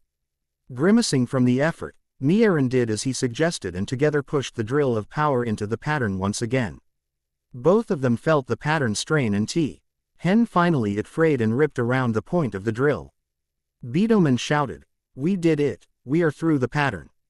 Now all we need to do is..." Mierin cut him off. "We need to get out of here, something is wrong." Even as she said this, she was releasing the circle and getting ready to travel. Fire, black as night, was spreading out from the point where they had pierced the pattern. Not wasting any more time, she traveled to a safe distance away from the Sharam and the Column Dawn. Outside the Column Dawn, a crowd of people had gathered outside of the Column Dawn after the circle had started to work. No one knew what was happening, but the Sharam was giving off a pale white light as Bedoman and Mierin continued to work. By the time Mierin was able to pierce the pattern, several thousand people had gathered. As they stared up at the Sharam, the white light radiating outward faded. People started talking again, thinking that whatever the researchers had been doing was over. Just when the crowd was dispersing, gouts of black flame shoots out of the Sharam, blasting a piece of the structure off to fall towards the crowd. More black flame could be seen, spreading out across the sky and blasting more pieces off. Finally, the Sharam shatters like an egg with fire bursting out in every direction, spreading out across the sky, arcing down towards the earth. The black flame continued to grow throughout the sky, casting a shadow across the sun and bathing those below in darkness. People were screaming out in terror and running in every direction to get away from the flame and from being crushed by the falling debris. Inside the spire, the circle was concentrating on the flow of power they were providing to Mierin and Bedoman. They all felt the circle shatter when Mierin released the power with no warning. Everyone collapsed as they were overcome by a wave of exhaustion from channeling so much power for an extended period of time. Harry struggled to his feet and staggered over to the balcony when he started to hear screams coming from outside. Looking up, he saw black fire expanding in all directions and the remains of the Sharam were falling towards the gathered crowd. Grabbing onto the railing to hold himself up, Harry reached out to Satan to channel as much power as could into a shield. Weaving fire and air together, a deep blue sphere spiraled into existence above Harry's head. Pouring more Satan into the sphere, he forced it to grow until it exploded outward into a dome covering both the Column Dawn and the crowd. He gasped as felt the first of the fire and debris begin to impact against his shield. Each impact sent a bolt of pain shooting through his head and threatened to break his concentration. Sweat breaking out on his forehead as struggle to maintain the shield as the debris continued to rain down, first impacting the shield and then rolling down until they settled on the ground at the edge of the shield. Harry sank to his knees as pain started to overwhelm his and Satan threatened to sweep him away. By this time, the black flames had started to fade. Finally, one of the largest remaining pieces of debris impacted Harry's shield and shattered before crashing into one of the spires of the inner ring. The spire shuddered and collapsed, falling outward towards a pocket of buildings and people, crushing both. As the shield was penetrated, Harry felt a spike of pain shoot through his head, blood running from his nose as he struggled to release Satan without killing himself. He collapsed on the floor of the balcony and passed out. Descent into Darkness. Beginning in the section titled Collapse, I will refer to Luz Theron Telemann as the Dragon, and Harry as Telemann. I know may be somewhat confusing at first, but some of the dialogue didn't sound right using Harry. AN2. I have gone back and changed the starting year for the what portion of the story. It does not change any of the events, but it brings it closer to the breaking of the world and fits better with the way I have accelerated events. No other changes were made. As always, thanks for the reviews. Chapter 4. Descent into Darkness Aftermath. Researchers poured out of the Column Dawn when they heard the gathered onlookers scream as the Sharam was destroyed and black fire spread across the sky. Just as the first researchers made it outside, they saw a deep blue shield form over them, protecting the facility from the falling debris and fire. Then, after protecting everyone from the worst of the debris, the shield shattered like a piece of glass. For a moment the pieces of the shield began to fall and it looked like everyone would be crushed or sliced to ribbons by the razor-sharp shards. Then Harry passed out, and as he lost his hold on Satan, the shards that were falling dissolved back into nothingness. A hush fell over the crowd as they realized they were safe. People started dispersing, not knowing what to do when senior researcher Liner took charge. Devin, travel to the Hall of Servants, we may need healers. I don't know who created that shield, but it used a hell of a lot of power. Seeing that Devin was still somewhat dazed from the display, he ordered, "Go." Snapping out it, Devin replied, yeah, okay." Collecting himself, he went on, "Yes, I am going now." Noting that he had enough room to open a portal safely, he traveled directly to the Hall of Servants. Not bothering to use the traveling point, Liner, having sensed the power that Harry had used in the shield, grabbed 2 other researchers and said, "You're coming with me. We need to check out that spire. Whoever was creating the shield is in there." Liner could still feel some of the flows of air and fire that Harry had used in making the shield. He knew that they came from the top floor. The 3 continued to climb the stairs until they reached the top floor. Not wasting any time, Liner barged into the room to find the circle collapsed on the floor. Set out from exhaustion and the shock of being released so suddenly by Mierin. This doesn't make sense. They couldn't have formed the shield. They are all women, and if it had been them, I would not have sensed anything. Quickly, search the rest of the room. If you find anyone, call out. Having issued his orders, Liner knelt down and began to examine the unconscious women using his meager healing skills to identify any problems. While Liner was doing this, Kara and Meta, the other 2 researchers, separated and began to search the side rooms.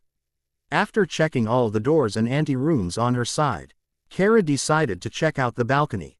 It took her a moment to process what she was seeing.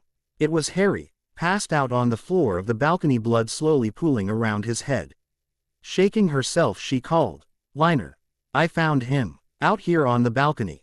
Liner and Meta, hearing the urgency in Kara's voice, rushed out to the balcony to see her pushing Harry onto his side so he wouldn't aspirate on his own blood. Once again taking charge of the situation, Liner ordered, "Meta, get to the Hall of Servants and find Devin.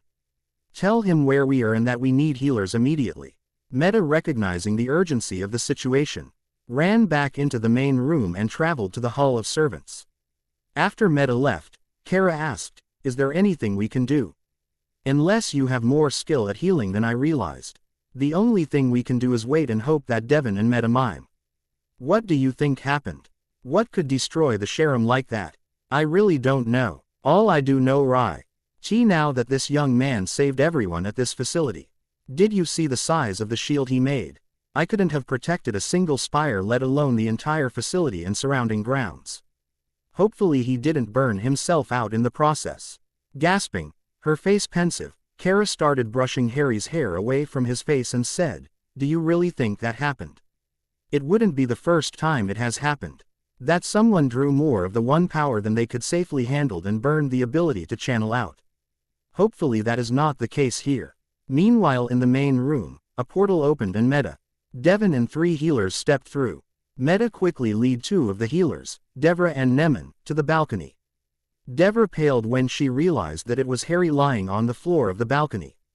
"Harry," turning towards Liner and Kara, she asked, "What happened here?" Taking over, Nemen silenced the conversation and said, "We don't have time for that now. I will handle this. You go in and help with the others." But Devra trailed off as she saw the expression on Nemen's face and knew she would not be winning any arguments. She walked back into the main room, with a last worried glance at Harry as Nemen started to work. Not wasting any more time, Nemen began to work. A pale blue glow surrounded her hands that pulsed in time to Harry's heartbeat as she channeled flows of spirit, water, and air into Harry so that she could sense all of his injuries. She was relieved to note that much of the blood on the floor appeared to have come from the cut on his forehead he had most likely received when he passed out. However, she also detected that there was some brain hemorrhaging that was causing his labored breathing and shock. Changing the flows that she was channeling, she now included earth into the mix and formed a complex pattern with the flows of power. The glow around her hands had increased in intensity and deepened in color as she included the flows of earth. She directed the new pattern into Harry to repair the damaged blood vessels in his brain and the more minor cut on his forehead. "I have done everything I can. He should be fine now. But he will probably be unconscious for the next couple of hours and tired for the next few days." Standing, Nemen went back into the main room to check on Devra. Seeing Nemen walk in, Devra gave her an update. "There are no injuries here. It appears that they are all suffering from an extreme case of exhaustion, but there are no other physical injuries." "Good. I assume you know that young man on the balcony. Is there somewhere he can rest? He probably won't wake up for a couple of hours." "Yes, he is Luz Theron Teleman's oldest son Harry." "How is he?" Nemon's eyes widened a little at hearing this. He will be fine. There was some brain hemorrhaging, but I have repaired the damage. Now he just needs rest. If you don't need me for anything else, I would like to take him to his parents. Seeing Nemon nod in acquiescence, she channeled flows of air to create a stretcher for Harry. Tying off the flows so she wouldn't have to concentrate on them, she opened a portal to bring Harry home. Arriving at Harry's home, Devale called for help. While she was a very good healer, she was not used to maintaining multiple flows as she had with the stretcher and creating a portal at the same time. Opening the front door, Luz saw Devale and started to walk over to her when he saw Harry lying on the stretcher looking very pale and weak.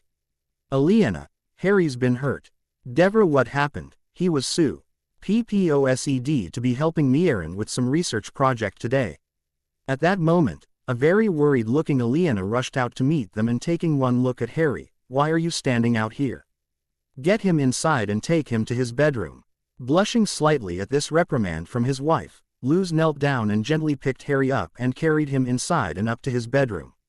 Even though Harry was now 27 years old, he still remembered the malnourished, underweight 15-year-old boy that had appeared out of nowhere and brought so much happiness into his home. Placing Harry gently on the bed, he bent down and kissed him on his forehead before walking downstairs to talk to Devale. Hearing his wife and Devale speaking, he heard Devale say, "He is okay, whatever he did though caused some minor brain hemorrhaging, but Nemon was able to repair the damage. Now it is a simple case of exhaustion." Entering the room, he asked, "So there is no permanent damage?" "There shouldn't be. Once he is awake we will check his ability to channel, but the chance of him burning himself out appears to be pretty low given how well he responded to the healing. He will be weak for a few days, but that should be the worst of it." Letting out the breath Aliena hadn't realized she was holding, she asked, "What happened?" "I assume you found him at the Column Dawn." "I don't know. One of the researchers, Devin, traveled to the hull to get healers. There had been some accident and they didn't know if there were any injuries. As Nemon and I along with another healer were about to leave, a second researcher arrived telling us where we were needed. We traveled to the main spire and arrived on the top floor."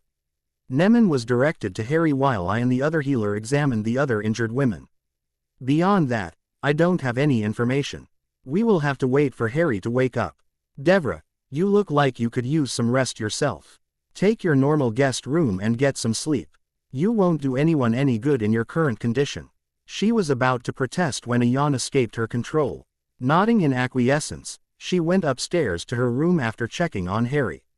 Luz and Aliena followed her into Harry's bedroom. They both pulled chairs close to his bed, waiting for Harry to wake up. Luckily Aaron was visiting with a friend for the week, so there was nothing to distract them. "Mum, is that you?" He slowly opened his eyes to see his mum sitting next his bed in the dimly lit room. "How did I get here? What happened?" he croaked out. "Devale brought you home. You were injured today at the call. Dawn, and we were hoping you could tell us what happened." His father explained. "Dad?" he asked, looking over at his father. Clearly, he wasn't fully awake but he was pulling it together. "Yeah, it's me." Reaching out, he gave Harry's shoulder a squeeze. "I don't know everything that happened. We were in the circle, just like we had been practicing, when without any warning Mierin released everyone. All of us collapsed in exhaustion, but I wasn't as bad off as the rest were. I heard screaming outside, so I went to the balcony and I saw crowds of people screaming and pointing up at the sky. Looking up, I saw the Sharam explode and black fire started spreading across the sky and shooting towards the ground right behind the falling debris. Since no one else was doing anything, I created a shield to cover the Column Dawn and the grounds to protect everyone from the debris and fire. It held until the end when a piece of debris finally shattered the shield and I pretty much passed out at that point. Do you know what happened to the rest of the circle or Mierin and Bedoman?" Aliena answered, "The circle is fine. You were the most injured. We haven't heard anything about Mierin." She paused here making a sour face, "Or Bedoman. You stay here, I am going to go get us some food." Getting up, she left the room. His dad looked very pensive about something. "Dad, what's wrong?" "Oh, nothing, I was just thinking about something. I will let you know if it pans out. Harry, I could not be more proud of you and I was so scared when I saw Devale bring you to the house on a stretcher. The thought of losing you, and I love Harry. I couldn't love you anymore if you were my son by blood. Harry felt a warm glow hearing his dad say that. He knew they loved him, but every time he heard it filled him with a feeling of warmth and security. Dad, wanted to tell you with Mum not in the room. When I saw the Sharam explode and the black fire spreading everywhere, I got this sense of terrible hate and anger. Do you remember when I told you about Voldemort? Yes, he was the dark wizard that killed your parents and tried to kill you. It felt similar to him. I mean, it wasn't him, because my scar didn't hurt or anything. But it was that kind of unrelenting hatred and anger for everything. It was just pouring out everywhere. I don't know what happened in the Sharam, but I think whatever they were looking for was not what they found or what they expected. Hopefully Mierin and Bedoman survived. They may be able to provide some answers. I hope so. 2 days later, knocking on his father's office door, Harry entered. Dad, Mom said you wanted to talk about something. Looking up, he noticed that Harry was swaying a little in the doorway. Harry, sit down before you fall down, he said with some concern. I guess that I need a little more rest, Harry said as he sank into a chair with a sigh. So, what did you need to talk to me about? He asked again. What do you know about your final testing to be named Aes Sedai? Quote, not much. All I know is that it is a test of strength in the one power in response to grave situations. That is what we are told in classes, anything else is just rumors. Essentially, you are correct. As you know, you would not be put through the test until after your internship is complete in 3 years. Given the events of the last week, we have decided that you will go through as soon as possible. Harry was stunned. This was the last thing he had expected. What? Why? You have to ask that after what you did last week. Most Aes Sedai would barrel. Why be able to channel after 3 hours of being in a circle? You not only channeled, but you were able to create and hold a shield that saved the lives of over 2,000 researchers and onlookers. His face beamed with pride as he continued, this is exactly the type of behavior we look for during the test. I am not sure what you mean. You have to save people in order to pass the test. It isn't that you saved people, Harry. You had to be exhausted, in pain, and yet you put up a shield to protect not just yourself, but the entire Column Dawn and all the onlookers. The test looks at how you react to dire situations. Do you freeze or do you keep a cool head and respond to the situation? I am not sure what to say. I didn't do anything that any other Aes Sedai wouldn't do. Harry protested. That's the point. You did exactly what we want Aes Sedai to do. You kept your head and did what needed to be done with no hesitation. So, when would I take the test? What about my internship? You will go through it sometime in the next 2 weeks. It is mostly dependent on your recovery. The internship will begin a week after your test, to give you a break. Standing, Harry said, well, in that case I am going back to bed. Later, while Harry was resting, there came a knock on his bedroom door. Come in, he said, sitting up. Martin walked in with a guarded expression on his face. He had just heard from Durham that Harry was to be given the test to become Aes Sedai a full 2.5 years early. Once again, Harry has to set himself above everyone, using his family's name to get whatever he wanted. They heard that. Congratulations are in order. You get to take the test early. Martin failed at keeping some of the resentment out his voice. Not really paying attention, Harry sat up a little straight. On the bed before replying, they are not in order yet. I won't take the test for another week or so. As if you could possibly fail. He said bitterly. Why are you so upset? I didn't ask to be tested early. You didn't refuse it either. It's just another way to show how much better you are than everyone else. Last time it was your internship, now it is this early testing. What are you talking about? We don't choose our internships. They are chosen first based on our abilities by the Hall. Harry said, voice growing in strength as he began to get angry. Oh please, there is no way you our daddy would let Devra or I have something better than you. We were each given internships with the leading healer and blade master respectively, so you had to overshadow us again and be interned with the Tamerlane. Finally losing his temper, Harry said in a nasty voice, well maybe it is true what they say then. What is that? Asked Martin in spite of himself. Cream rises to the top and shit sinks to the bottom. Martin froze at hearing that. Even though Harry hadn't really meant it, it seemed to confirm all of Martin's deep-seated fears that Harry was better than him and always would be. Eyes narrowed. Martin opened himself to Satan and prepared to attack Harry. Durham walked in at that point, having sensed someone channeling. Reading the tense and angry expressions on the two, he asked, "What's going on here?" Releasing Satan, Martin said, "Nothing.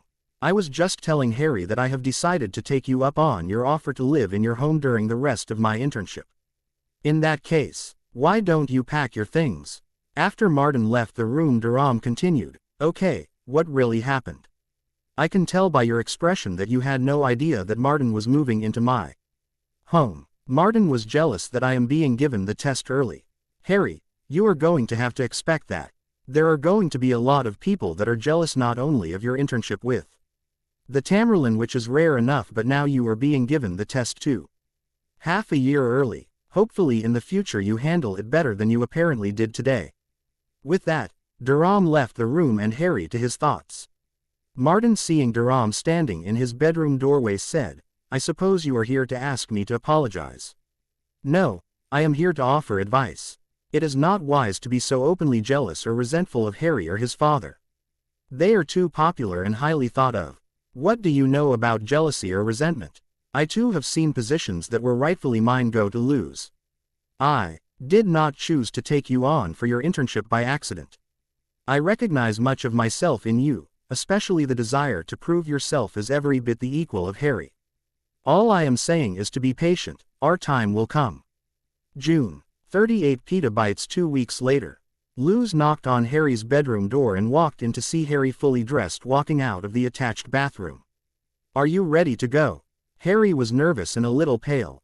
Today he was going to be taking his test to become a full Aes Sedai.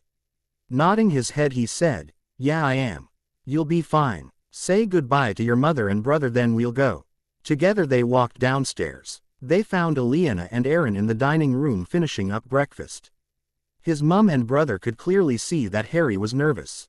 Knowing that nothing she could say would help, she settled on a hug and, "Good luck. Whatever happens, we are all very proud of you." Aaron gave Harry a quick hug before running out of the room. Laughing at Aaron's antics, Luz led Harry outside and opened a portal so they could travel to the hall. The two were met by the Keeper of the Chronicles, the Tamerlane's chief of staff, who took them to the testing hall. After Harry entered the hall, he stopped in awe in front of a massive Tarangrel, an artifact created for a specific purpose that uses the one power, called Fate's Mirror. It was a massive cube with a single, open face. The open face was 10x10 and would close once the test began. It was powered by a man and a woman working together. The Tamerlane himself was present in addition to everyone else. It was one of his duties to oversee the testing. Noting the arrival of Harry and his father, he walked over to them to begin the test. Normally, the test consists of 2 parts, as you are no doubt aware. Through a unanimous decision by the counselors, we are waiving the first part. Clearly from your display at the Column Dawn, you possess more than sufficient control and strength in the one power to be Aes Sedai. He continued, "N.S. now. Harry James Potter Telemann, you stand in the hall of testing and stand before the Tamerlane. What do you seek?" "I see to prove myself worthy to be Aes Sedai," Harry said with a slight quiver in his voice. "To do so, you must face your greatest fear. When you enter Fate's Mirror, your knowledge of the test will be blocked. Everything you experience will be real to you. Know this, not all who enter leave, and of those that do, some are diminished or stilled. Is it still your desire to prove yourself worthy?" "It is," Harry said simply. "Then enter Fate's Mirror and be judged." As the Tamerlane finished, the Aes Sedai standing on either side of the Tarangrel began to channel and power it up. Taking a deep breath, Harry entered and was swallowed in darkness as test began. When his eyesight returned, Harry realized he was on the grounds of Hogwarts. Strangely, despite that fact that it was a beautiful summer day, none of the students were outside at the lake or the Quidditch pitch. Curious, Harry entered Hogwarts. Harry did not encounter any teachers or students as he entered the castle. With a mounting sense of dread, he made his way to the Great Hall. Perhaps the end-of-year feast had started early. As he neared the door, he heard a voice he recognized yell out Avada Kedavra. Throwing the doors open, Harry entered the hall to find Voldemort near the head. Table standing over the dead body of Albus Dumbledore. Quickly scanning the room, he counted 12 other Death Eaters keeping the students in line.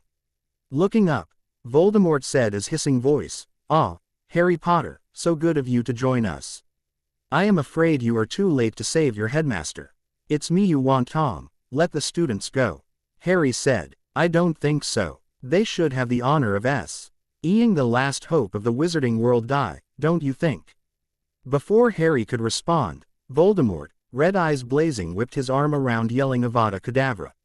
Harry rolled out of the way and channeled Satan into a powerful shield protecting the students and separating them from the Death Eaters. Seeing that the students were safe for the moment, he tied off the shield and channeled again. His hands began to glow with a crackling blue light. He was forced to dodge as one of the other Death Eaters cried out "Defendo," aiming the cutting curse at his back. As he dodged, he channeled more power into his right hand and threw it forward at one of the Death Eaters. The energy left his hand as an incandescent lightning bolt that blew through the Death Eater's hastily erected shield and slammed into him, burning a hole through his chest. Throwing his left fist in the direction of Voldemort, he threw another lightning bolt. This one flew to the left of Voldemort, missing him to blast a hole in the back wall. "Disable him, but I will finish him off," yelled Voldemort as the remaining Death Eaters began throwing a combination of spells. Defendos, Crucios, Stupefies, and Sectum Sempris. Harry created another shield, knowing it couldn't last long against the onslaught of 11 Death Eaters. He channeled again, using flows from all 5 elements. A dark gray storm cloud began roiling over his head. It would spin and churn, collapsing in on itself only to expand outward and go through the cycle again. When his shield was about to collapse, Harry severed the flows feeding the cloud. It collapsed in on itself one final time with a deafening clap of thunder that echoed off the walls. Before the Death Eaters could take any action, lightning exploded out and struck each Death Eater, burning through clothes, searing flesh, and shattering bone. "Well done, Potter. I didn't know you had it in you. What would your dear deceased headmaster say if he knew you were a killer? No better than me," he taunted as he threw a Crucio at Harry's shield only to have it shatter and followed it up quickly with an Avada Kedavra. Harry rolled away from the Avada Kedavra, which left a smoky hole in the floor where he had been standing. Once again channeling flows of air, he solidified the air around Voldemort, trapping his arms at his side, preventing him from casting more spells. Voldemort was enraged that Potter had immobilized, but he looked to a corner of the Great Hall waiting for his surprise to make an appearance. Suddenly, the flows that Harry was channeling were severed as if by a scalpel, and they snapped back into him, causing him to grunt and sink to one knee in pain. Harry couldn't believe it. Walking over to the head table to stand next to Voldemort was Martin. "Yo, you know Martin died the day the Hall sentenced him for Visane and Acheron was born. It is time for you to reap that which you have sown. I only wish your father was here to see you on your knees before me when I finally kill you." This was Martin, his friend. But his friend was fighting for Voldemort. Seeing Harry's indecision, Acheron channeled and bar of brilliant white fire swept from his hands towards Harry. Recognizing the weave for balefire, Harry dodged out of the way and channeled fire and earth into the floor beneath Acheron and Voldemort. At first nothing happened, and then the floor began to quake, throwing the two off the feet. Pouring more power into his attack, the floor cracked and magma began to pour out, burning wood, chairs and tables, and scorching rock as it flowed toward the two men. Acheron was the first to react. He channeled flows of water and air into ice to cool the magma. Meanwhile, Voldemort had finished freeing himself from the severed flows of air and started carpeting the area with spells. Throwing a blasting hex followed by a reducto, another defendo, and ending with an Avada Kedavra. Jumping and dodging, Harry managed to avoid the first two spells before getting hit on the left thigh by the defendo and rolling out of the way of the AK. He could tell his injury was bad. He was losing blood quickly and he was losing feeling in his leg. Knowing he wouldn't be able to stay conscious much longer, never mind keeping the two occupied without jeopardizing the students or the building, he decided to try a different tactic. Recognizing Acheron as the more dangerous opponent, he opened a portal next to Acheron by the head table. As the portal formed and expanded, it sliced through everything in its path like a razor blade. Before he recognized what Harry had done, The portal expanded into its full size, slicing clean through Acheron's body, severing his right arm and leg along with a portion of his torso. Acheron's head turned towards Harry as he felt the portal slice right into him, and then he collapsed on the floor and died, his eyes filled with hate never leaving Harry's face. Voldemort, seeing his ally cut down, fled the scene via portkey. Seeing there were no more threats, Harry released the shield protecting the students and proceeded to collapse as Hogwarts faded, and he was returned to the plain interior of Fate's mirror. With the test complete, the face of the mirror once again opened and a healer rushed in to examine Harry. Seeing him collapsed on the floor with a deep cut on his left thigh, he channeled and healed his injuries. With a little help, Harry was able to stand. He saw the Tamerlane walk over to him along with his father. The Tamerlane intoned, "You have been found worthy by Fate's mirror. You have faced your fears and kept true to yourself. Today you join us an equal. Today you have become Aes Sedai." Turning to his father, the Tamerlane said, "Luz, would you like the honor of placing the ring?" With a smile breaking across his face, his father said, "Today, you are given the symbol of the Aes Sedai. This ring shows the world that you have been found worthy to be Aes Sedai. Wear it well and make us proud to be your sisters and brothers." He then slipped the ring, shaped like a serpent biting its tail, onto the ring finger of Harry's right hand. The ceremony complete, Luz grabbed Harry in a hug and whispered, "Congratulations," into his ear. "Let's get you home." Supporting Harry, the two walked out to the travel point and went home.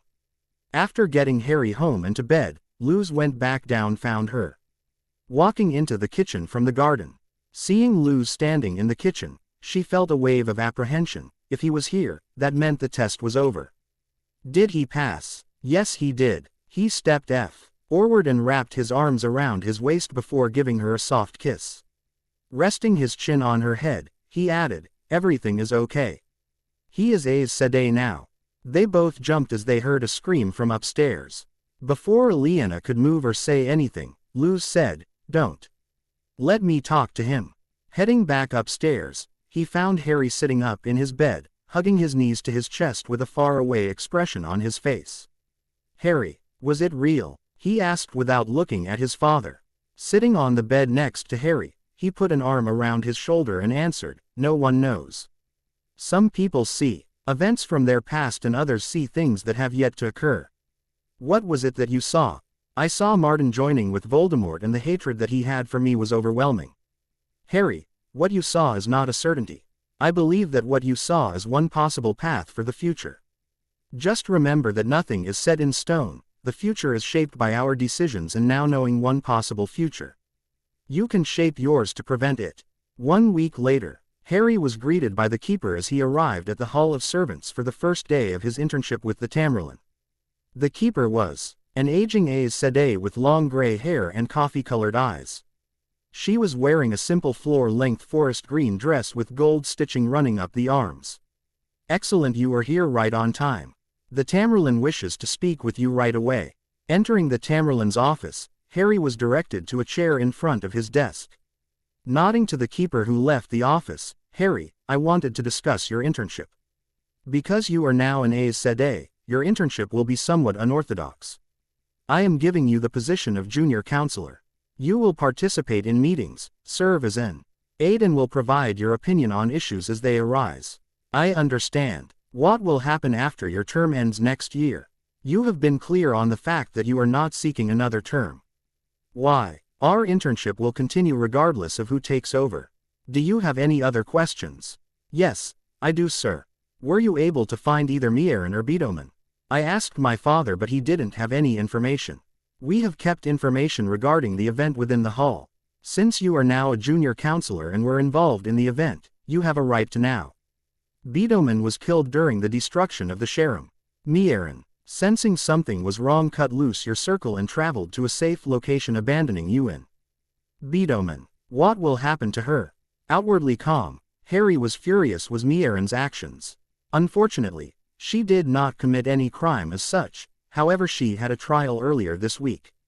The jury found her guilty of conduct unbecoming an Aes Sedai. Accordingly, she has been stripped of her rank within the Aes Sedai and assigned to the cleanup crew at Visane. 2 months later, Harry was sitting in a meeting with the Tamerlane and his other counselors. They are currently discussing Visane and the rising level of violence. Do we know what is causing the rise in violence? Asked Counselor Fatter. The Tamerlane answered, no, we haven't. So far it is not occurring in any other city. In the last 2 months, Visane has had over 100 people murdered and the number of assaults is over 1,000. As with all our other cities, this is the first time in over a CE. NTURY that there have been more than a handful of murders in a year, let alone 2 months. Harry offered, maybe it is time to replace the military governor. If the violence is rising that dramatically, we need someone stronger in the governor's seat. Is that really the answer? Increase the military presence, declare martial law. Counselor Jerkin asked, we need someone who can maintain order, while we find out the reason for the increasing violence. Who would you suggest we assign? The Tamerlane asked. He was inclined to agree with Harry. Durham Ladle Chom and his second-in-command Martin Telephone Barad. Durham has served as military governor of Camel and Devale, 2 of the largest cities behind Parandyson. I also think we need to continue research into the aftereffects of the bow. As the drilling through the pattern was now being called. It can't be a coincidence that the only city to see such a drastic rise in violence is the same as the Boar. Unless anyone disagrees, I will speak with Durham this afternoon. He should be at Visane before the week is out. That evening while Harry was eating dinner with his family, Martin arrived. Seeing the angry look on his face, Harry stepped outside to talk with him. Martin, what are you doing here? I figured you would be packing for Visane. Martin's eyes narrowed. How would you know that? Oh, that's right. You have the ear of the Tamerlane. What's wrong? Worried that Durham would beat your father in the election for the next Tamerlane, so you had to get him and me out of the way. No, Harry responded, truly shocked. The situation in Visane is getting worse and Durham has the most experience as military governor. That's why I recommended him. How nice of you to allow us the honor of cleaning up your mess. My mess? What are you talking about? The Boar. Of course, it was your circle that was responsible for its creation, but now Durham and I get to clean up after you. He said bitterly. What happened to us, Martin? We used to be friends. I finally woke up and realized you were just using me as a stepping stone to make yourself look good. Turning away, Martin stormed off and opened a portal. Before he could leave, Harry shouted, Martin, my father doesn't need any help to win an election against Durham. Everyone can see who the better man is. Martin stiffened briefly before stepping through the portal and releasing it to close behind him. November, 33 petabytes, the collapse. Durham had been the military governor of Visane for more than 5 years. He had done an admirable job of stemming the increase in violence. Now, despite his best efforts, the city was sinking into anarchy. Gangs of men had begun roving the streets, assaulting those unfortunate enough to cross their paths. Murders and rapes were being committed on a daily basis. Neighbors were swapping family members when possible because it was not uncommon for the gangs to force family members to rape each other in order to survive. During those same 5 years, research into the Boar had been ongoing. It did not seem to be the source of hatred and anger as once thought. A nearby mountain, that had been renamed Sheol Gull, seemed to be the true source. It was widely rumored that a being known only as the Dark One ruled in that mountain. None of the expeditions that had gone to search out the mountain had ever returned. The influence seemed to be spreading. Day after day more citizens in the city gave into their anger and hate and joined one of the gangs. Martin, we are going to have to take stronger measures if we are to keep this city from destroying itself. What did you have in mind? We instituted martial law 3 years ago and it no longer seems as effective as it once was. I think it is time to start fighting fire with fire. It is time we stopped coddling these criminals. Notify me when we have captured the next group. If they only respect power and violence, then we will show them that the Aes Sedai are capable of more than they ever imagined. As you command, and for what it's worth, I agree with you. It has been almost 6 years now and we have received virtually no support from the Hall. If they are going to ignore the problem and bury their heads in the sand, then we need take whatever actions are necessary to prevent the collapse of the city. Noting the younger man's tension, Durham decided to change the topic. Have you heard from Devale recently? At the mere sound of her name, Martin relaxed. Yes, she is going to be later this week. Smiling at the E-hat on Martin, he asked, have you set a date for the wedding yet? Flashback March, 36 petabytes. Martin was sitting at his desk when he heard a knock on the door. He and Durham had been in place for over a year now, and while they had not been able to halt the violence and crime that had swept across the city in the wake of the Boar, they had prevented it from escalating. Come in, Martin. I am not disturbing you, am I? Durham said I would find you in here, buried in the paperwork, Devale said with a wide grin. He took a moment to drink in her features. She would never be considered beautiful, but to Martin she was everything he had always wanted. Her cheerful, open disposition always managed to lighten his mood, and she never made him feel that he was second best. Of course not. What are you doing here? Nemen and I have been assigned here to help you and Durham and assist with the research into the effects of the Boar. That is excellent news. I can always use the company of a lovely woman. It gets a little lonely with only Durham. Well, in that case, how about we go to dinner tonight and you can show me around the city? Eyes sparkling, Martin replied, I would be delighted to escort you to dinner, my lady. Nemen and Devale would end up staying in Visane for more than 3 years before being assigned elsewhere. During those 3 years, Devale had tried many times to reconcile Martin and Harry, who Martin now referred to only as Telemann. Martin, what happened with you and Harry? You used to be such good friends. I finally realized some basic truths about our relationship. He wasn't happy about that and confirmed my feelings. Martin said without elaborating further. You make it sound as if he was using you. I just don't see Harry doing that. There are many things about Telemann that you don't see. He uses whoever is around him for his own gain. He said hotly, I am not going to make you choose between him and me, but I wouldn't be surprised to see Telemann force you into that position. At that point, I only hope you remember how much I love you. But, she was cut off as Martin broke in, no, until you see who he really is, I don't want to talk about him. I don't want him to ruin my time with you. Sighing, Devale nodded and dropped the subject. Over time she resigned herself to the fact that her best friend and her lover were now virtual enemies. For Martin and Devale, it was 3 of the happiest years of their lives, as they spent most nights in each other's company, growing closer and eventually falling in love. Shortly before she was reassigned, Martin proposed to Devale and she accepted. End flashback. No, with all the tension and rise in violence we keep putting it off. There is just too much going on, and with Nemen's betrayal, Devale is traveling more than ever. I still can't believe that Nemen joined the Dark One. She was one of our greatest healers. But her methods may be useful in obtaining information from the captured gang members. Flashback. Devale and Nemen had been in Visane for 2 years now. Devale had begun to notice differences in Nemen a few months back. She was no longer as concerned about the well-being of their patients. It almost seemed that she was looking for something when she was healing them. As time passed, Devale noticed that Nemen's patients seemed nervous in her presence, almost fearful. They never said anything negative about her or her treatments, though. Devale was becoming more concerned about Nemen's actions daily. Since they had arrived in Visane, she had noticed many people began to change. Their personalities became darker, more self-involved.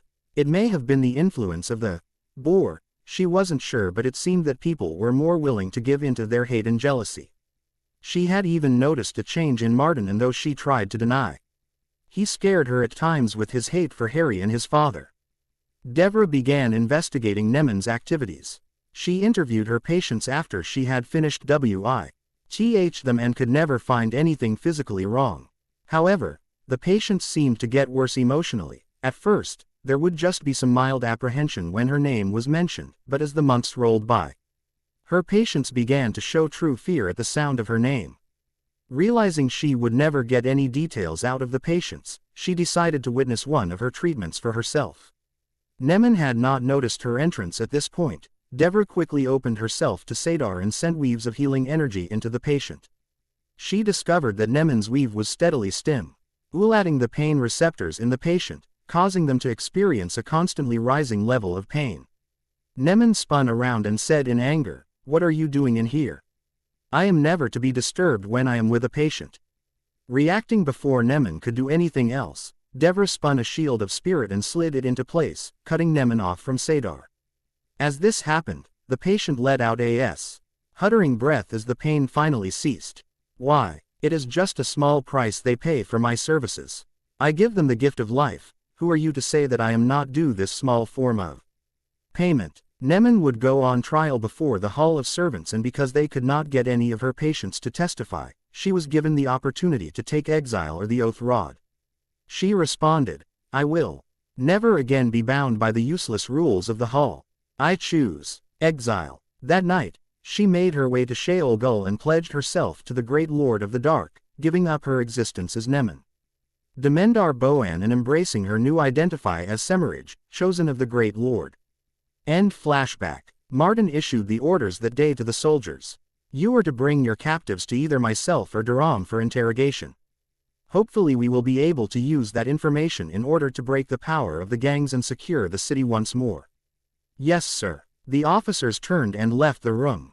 As with all things, the actions of Durham and Martin began to escalate. When the information gained through the interrogation proved to be of little use, the two men began to employ harsher methods. Durham, we need change our tactics. The criminals we are capturing no longer respond as they once did to the threat of pain. I agree. Before you begin the next interrogation, arrest the prisoner's family. Perhaps they will be more forthcoming if it is their family members in pain. Durham mused. Devra was often on hand for these interrogation sessions when she was in town. She was needed to restore the prisoner to health afterwards. While it made her sick that the prisoners would be treated in such a way, she rationalized it away, saying that they were criminals and the information was used to protect innocent lives. That night, Devra watched with growing dismay as Martin put the new orders into effect. A man looked on as his family was tortured into incoherence. Making up her mind that night, Devra knew she had to tell someone what was going on. The next morning, she woke up with Martin's arms wrapped around her. Wanting nothing more than to forget the events of the past night, she sighed and slid away from Martin without waking him up. Once she had cleaned up and eaten a quick breakfast, she traveled to the hall to speak with Harry. Harry's star had risen. He was the youngest counselor to the Tamerlane. Many would have questioned his position had he not been a counselor before the most recent election. Martin had indeed been correct when suggested that Luz Theron Telemann would be up for the office. But Harry had done nothing to help him. Currently, Harry was going over the latest reports on Visane and the Boar, when his aide knocked on the door. Counselor Telemann, Devra Sedai is here to see you. He hadn't seen Devra for a few months now, wondering what prompted the unexpected visit. He said, of course, send her in. Once Devra walked in, Harry stood and walked over to her, giving her a tight hug. It's great to see you, but what are you doing here? I thought you were still in Visane helping Durham and Martin with the health of the prisoners. That is why I came. She looked down at the floor, unable to meet his eyes. Devra, what's wrong? Surely it can't be that bad. Harry had a sinking feeling when she looked up. He still refused to meet his eyes. Not knowing how to begin, Devra just began blurting things out. Durham and Martin are using the same we've developed by Nemen to torture and interrogate prisoners. Now they are torturing the familia of prisoners as well to get information. How do you know these things? Are you sure they aren't just rumors? Harry asked, already knowing the answer but not wanting to admit it. Yes, I am ashamed to say that I participated in many of the sessions. When they started torturing the families, I couldn't rationalize it any longer. Tears began to roll down her cheeks. Devra, we need to take this to my father. I don't have the authority to call for their arrest. Devra nodded and stood up a little shakily. Together they made their way to the Tamerlane's office to see his father. Once inside, Harry began in a formal voice, Sir, Devra has come to me with some chilling accounts of the actions taken by the military governor of Visane. Taken aback by Harry's demeanor, Luz responded in a semi-lar tone, Devra, what actions is Counselor Telemann referring to? Devra repeated the story she had just told to Harry. Once again, she began to cry softly as she described her own participation in the events. Pondering the situation for a moment, Luz asked, Devra, would any of the officers be willing to back up your story? We will need more than your testimony. Yes, There are a number of RS that are very uncomfortable with their current orders. Many had approached me because of my relationship with Martin and my participation in Nemon's arrest. Counselor Telemann, see to it that those men are placed in protective custody. Once that is done, issue an order for the arrest of Durham. Ladal Cham, military governor of Vasane, and Martin telephone Barad, his second in command. July, 32 petabytes. Do. RRAM, and Martin walked into the hall that morning to face their accusers. Seeing both Telemann and the dragon in their positions as a counselor and the Tamerlane, Martin sneered at them before taking his seat next to Durham. Seeing that everyone had arrived and was in their place, the dragon rose from his chair and said, "The hall has gathered today to judge the evidence presented against two of our own. Durham Ladal Cham and Martin telephone Barad, you both stand accused of multiple counts of torture, abuse of power, assault, and conspiracy. How do you plead?" Both Durham and Martin stood and in unison said, "Not guilty." Let the trial begin. Counselor Telemann, please present your case. Standing Harry said, "I call for the testimony of Devra Har Sarak." At the appearance of Devra, Martin took on a look of utter betrayal as she walked up to the witness stand. It was clear to Martin that she had chosen Telemann over him. Once again, Telemann had taken what was rightfully his. With a sad look at Martin, Devra approached the front of the chamber and took the witness seat. Devra, please describe the events of this last May as you witnessed them. Never meeting Martin's eyes, Devra described the orders that he and Durham had given to have the prisoners tortured for information and then executed for their crimes. Getting no questions from Martin or Durham, Devra returned to her seat. Harry P.R. assented a string of witnesses to the various acts of torture and assault either committed directly by the two men or under their orders. Neither of the two men presented any witnesses. They had nothing but contempt for the group of assembled Aes Sedai. Rising, the dragon asked, "Do you have anything to say before the hall passes judgment?" By prior agreement, Durham was to speak for the two. Stand-in. And taking a moment to look at the assembled Aes Sedai, he said, "We have done nothing more than that which you have requested. 6 years ago, you assigned me as the military governor of Vasane. You NTED someone who would maintain order and do whatever was necessary to prevent the violence from escalating out of control and spreading to other cities." He continued, "That is what we did. For 6 years you turned a blind eye to the violence of the city. For 6 years you ignored the problem and let us deal with it. For 6 years, you hid your heads under the sand.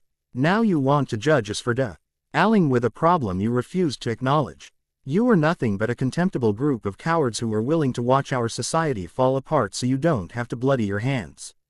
So today, Martin and I are your scapegoats. But who will it be tomorrow?"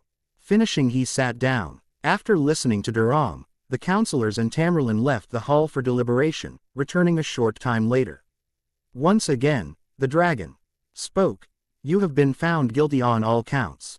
You are hereby stripped of your title and rank. In recognition of your past service, you are offered the choice of being stilled or taking the oath rod." Durham said, "I will take the oath rod.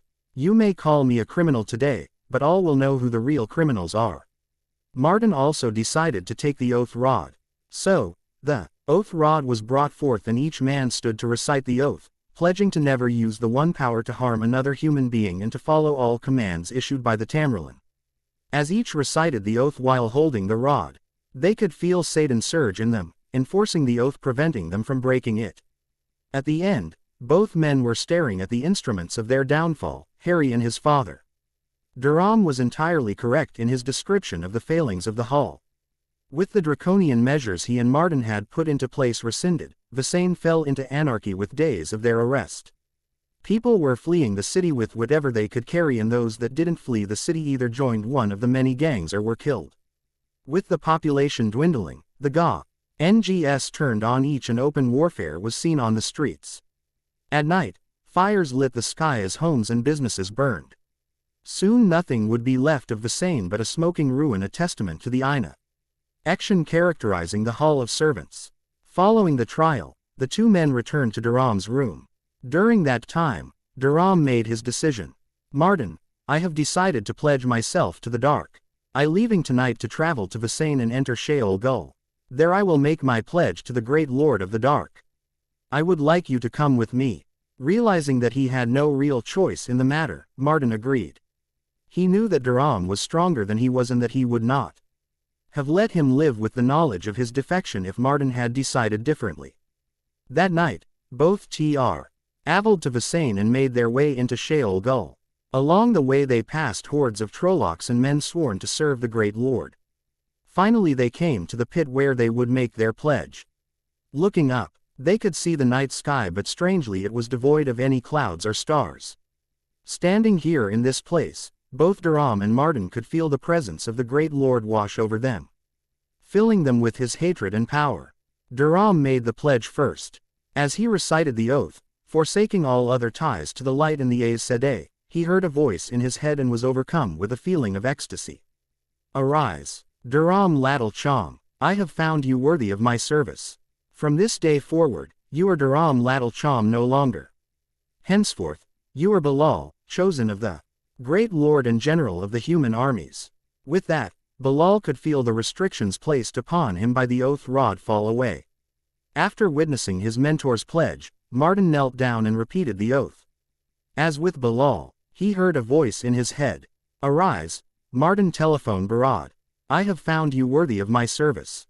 From this day forward, you are Martin telephone Barad no longer.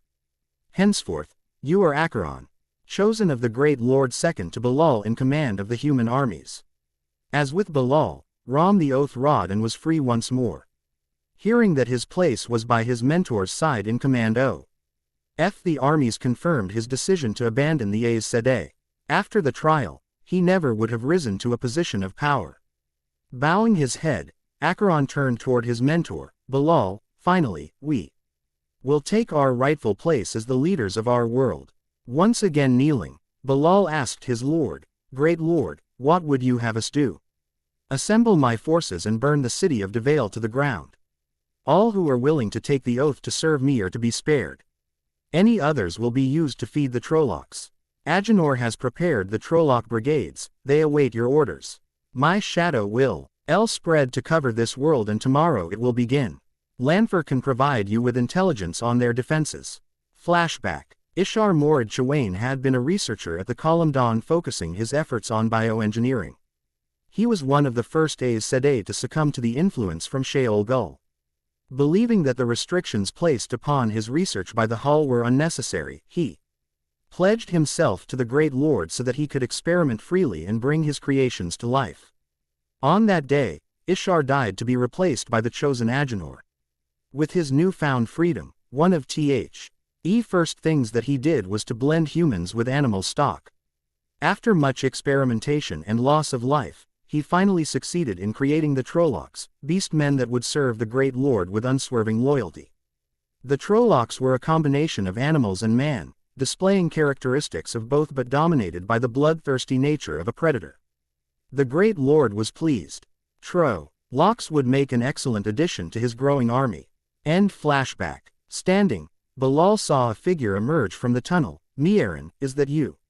Like you, I could not stand to be humbled before the Hull. I took my oath a few months after I was stripped of my rank. You can call me Lanfar now. Come follow me, we can have some wine and discuss what needs to be done. The two men followed Lanef from the pit into a side room where she poured each of them a glass of wine. After taking a sip and turning to Acheron, Bilal said, prepare the troops to move out at midnight tonight. What is the target? How are we getting there? He asked with an eager gleam in his eye. Tomorrow, barring any unforeseen difficulties, we will be taking Devale. After midnight, anyone who is able will open a portal to a rallying point outside of the city and maintain that portal, allowing our forces and the Trolloc brigades through. Are there any prominent Aes Sedai in the city that we need to be aware of? Lanfar answered, currently, the only one we are aware of is the healer Devra. I believe she was one of your friends. Maybe you could have a reunion. They have no military presence to speak of. A small police force is used to keep the peace. His body tensing at the name, Acheron looked down when we felt something splash across his hat. Without realizing it, he had crushed the delicate wine goblet, spilling its contents. I look forward to dealing with that traitorous bitch. She should never have sided with Telemann. The dragon and his whelp will regret the day they humbled us before the Hall of Servants, punishing us for doing what they were incapable of. Eyes blazing with malice, Belal went on. By the time we are through with them, they will be begging to serve the Great Lord. Taking a somewhat nervous step back from the look on Belal's face, Acheron added, I don't want to see Telamon humbled before the Great Lord. I want him kneeling at my feet broken and bloody. Don't worry, we will have our revenge. By this time tomorrow both of them will know the strength of the coming darkness and they will cower before the might of our armies. Our time has come. Outside Devale the next morning. Devale was not a particularly large city. At its height it had approximately 500,000 people and had a low wall encircling the city providing minimal protection. The wall was enough to keep out ground vehicles such as the Jokars, so forces of the Great Lord would be advancing on foot. Belal and Acheron were in command of a force of 10,000 men and over 3,000 Trollocs. In addition, they had 30 Aes Sedai on hand to add to the chaos. As dawn began to creep over the land, the army was in place, ready to storm the city. Belal would oversee the battle from the rallying point while Aes Sedai would lead their troops into the fray. On my signal, send the Trollocs in through the breach I am about to open. Opening himself to Satan, Belal channeled flows of earth and fire and focused on the wall. A fireball the size of a city block blossomed in the morning at the base of the city wall. The explosion echoed for miles as the wall blew apart. Acheron, smiling at the damage done in the opening attack, ordered the Trollocs into the breach. Roaring and snarling, the beast men charged through the opening into the city. Waiting a few minutes for the Trollocs to disperse into the city, Acheron ordered his men to follow. Inside Devale, Devra woke abruptly at the sound of a loud explosion. Rushing outside, she saw the fireball rising into the sky and debris from the wall raining down. Going back inside, she quickly got dressed and went to go see if there were any injuries. Once she reached the first cross street, she began to hear screams from the victims of the Trollocs. Filling herself with Sedar, the female half of the One Power, she prepared herself and ran on. Ahead of her, 2 Trollocs burst out of a house, carrying the body of young girl already dead and the head of who must have been the girl's mother. As they left, smoke began to pour out of the home. Reacting on instinct, Devra channeled weaves of air and water into the 2 Trollocs, splitting them apart from the inside. With roars of pain and anguish, the 2 Trollocs died as their limbs were ripped from the bodies. Hoping against hope, she channeled healing weaves into the girl. Her hands began to glow, brighter and brighter as she poured more power into the girl, but she was already dead. Finally giving up, she stood up and moved on to see if there was anyone to save. Elsewhere, Acheron was searching for Devra. He had sensed a woman channeling nearby and he grinned in anticipation. Coming up to a crossroads, he saw a family running from a group of his soldiers. Channeling, he pulled flows of fire into his hands.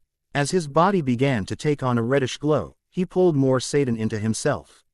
Rushing forward towards the family, his hands wreathed in flames, he grabbed the arm of the father. Quickly, the flames spread from his hand up the father's arm, covering him in flame. Unlike Acheron, the flames burned flesh and bone, reducing the man to ash in a matter of seconds. Changing the flows of fire, he channeled the fire into a bar of flame that he swept across the legs of the mother and son. The 2 collapsed to the ground as their legs charred and blackened, unable to support their weight.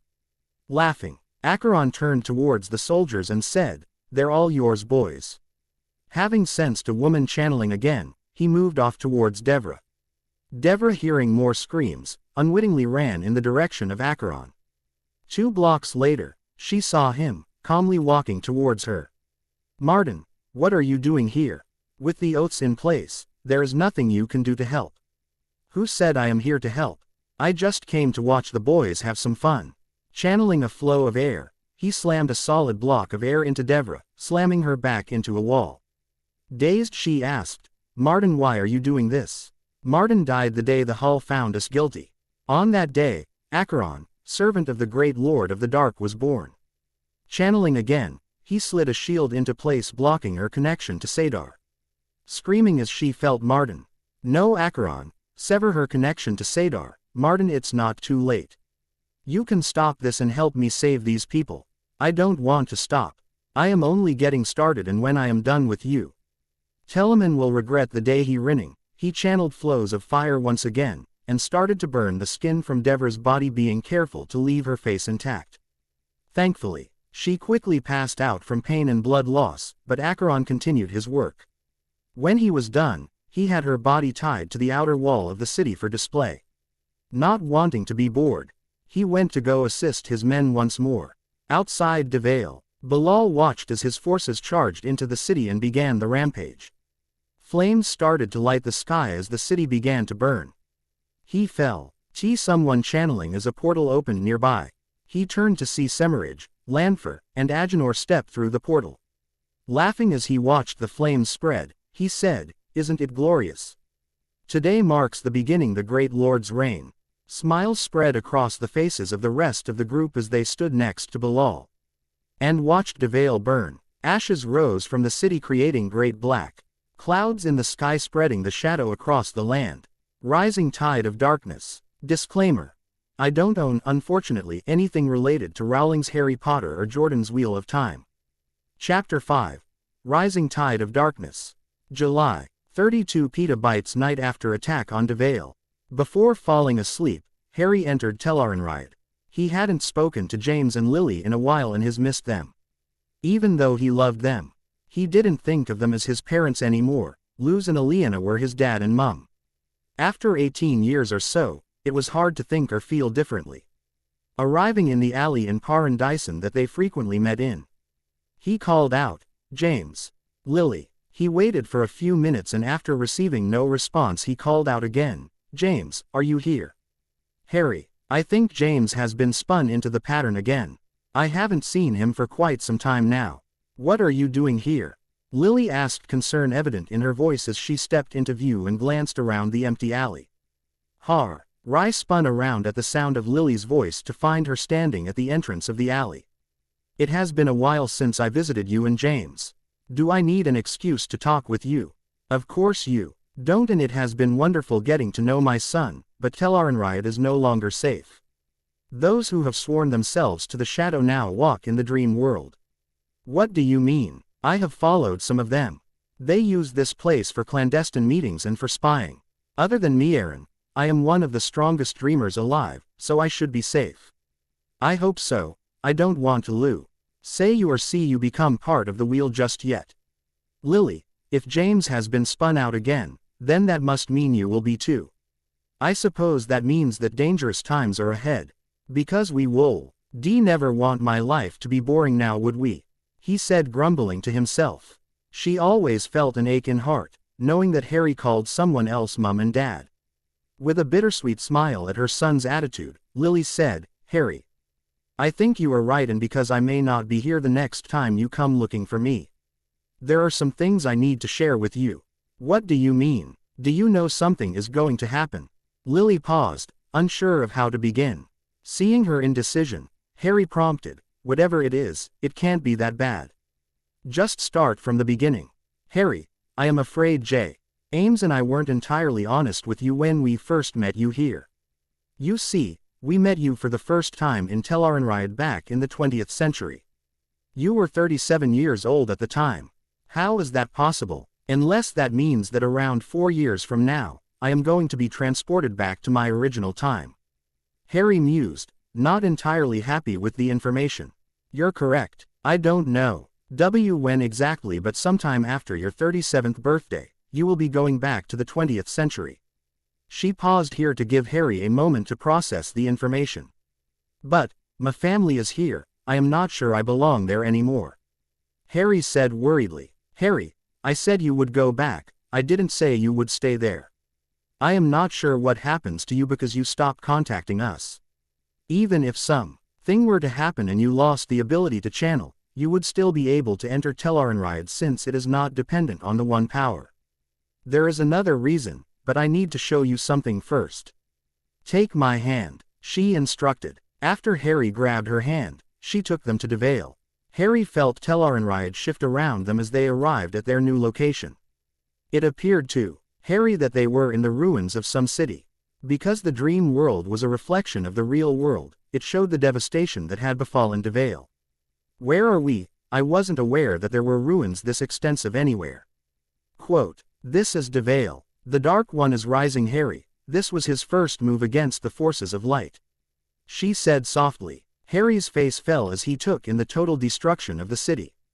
"Oh my God, when did this happen? You know time is different here, but I will say that this is very recent, so it probably occurred within the last week in the real world.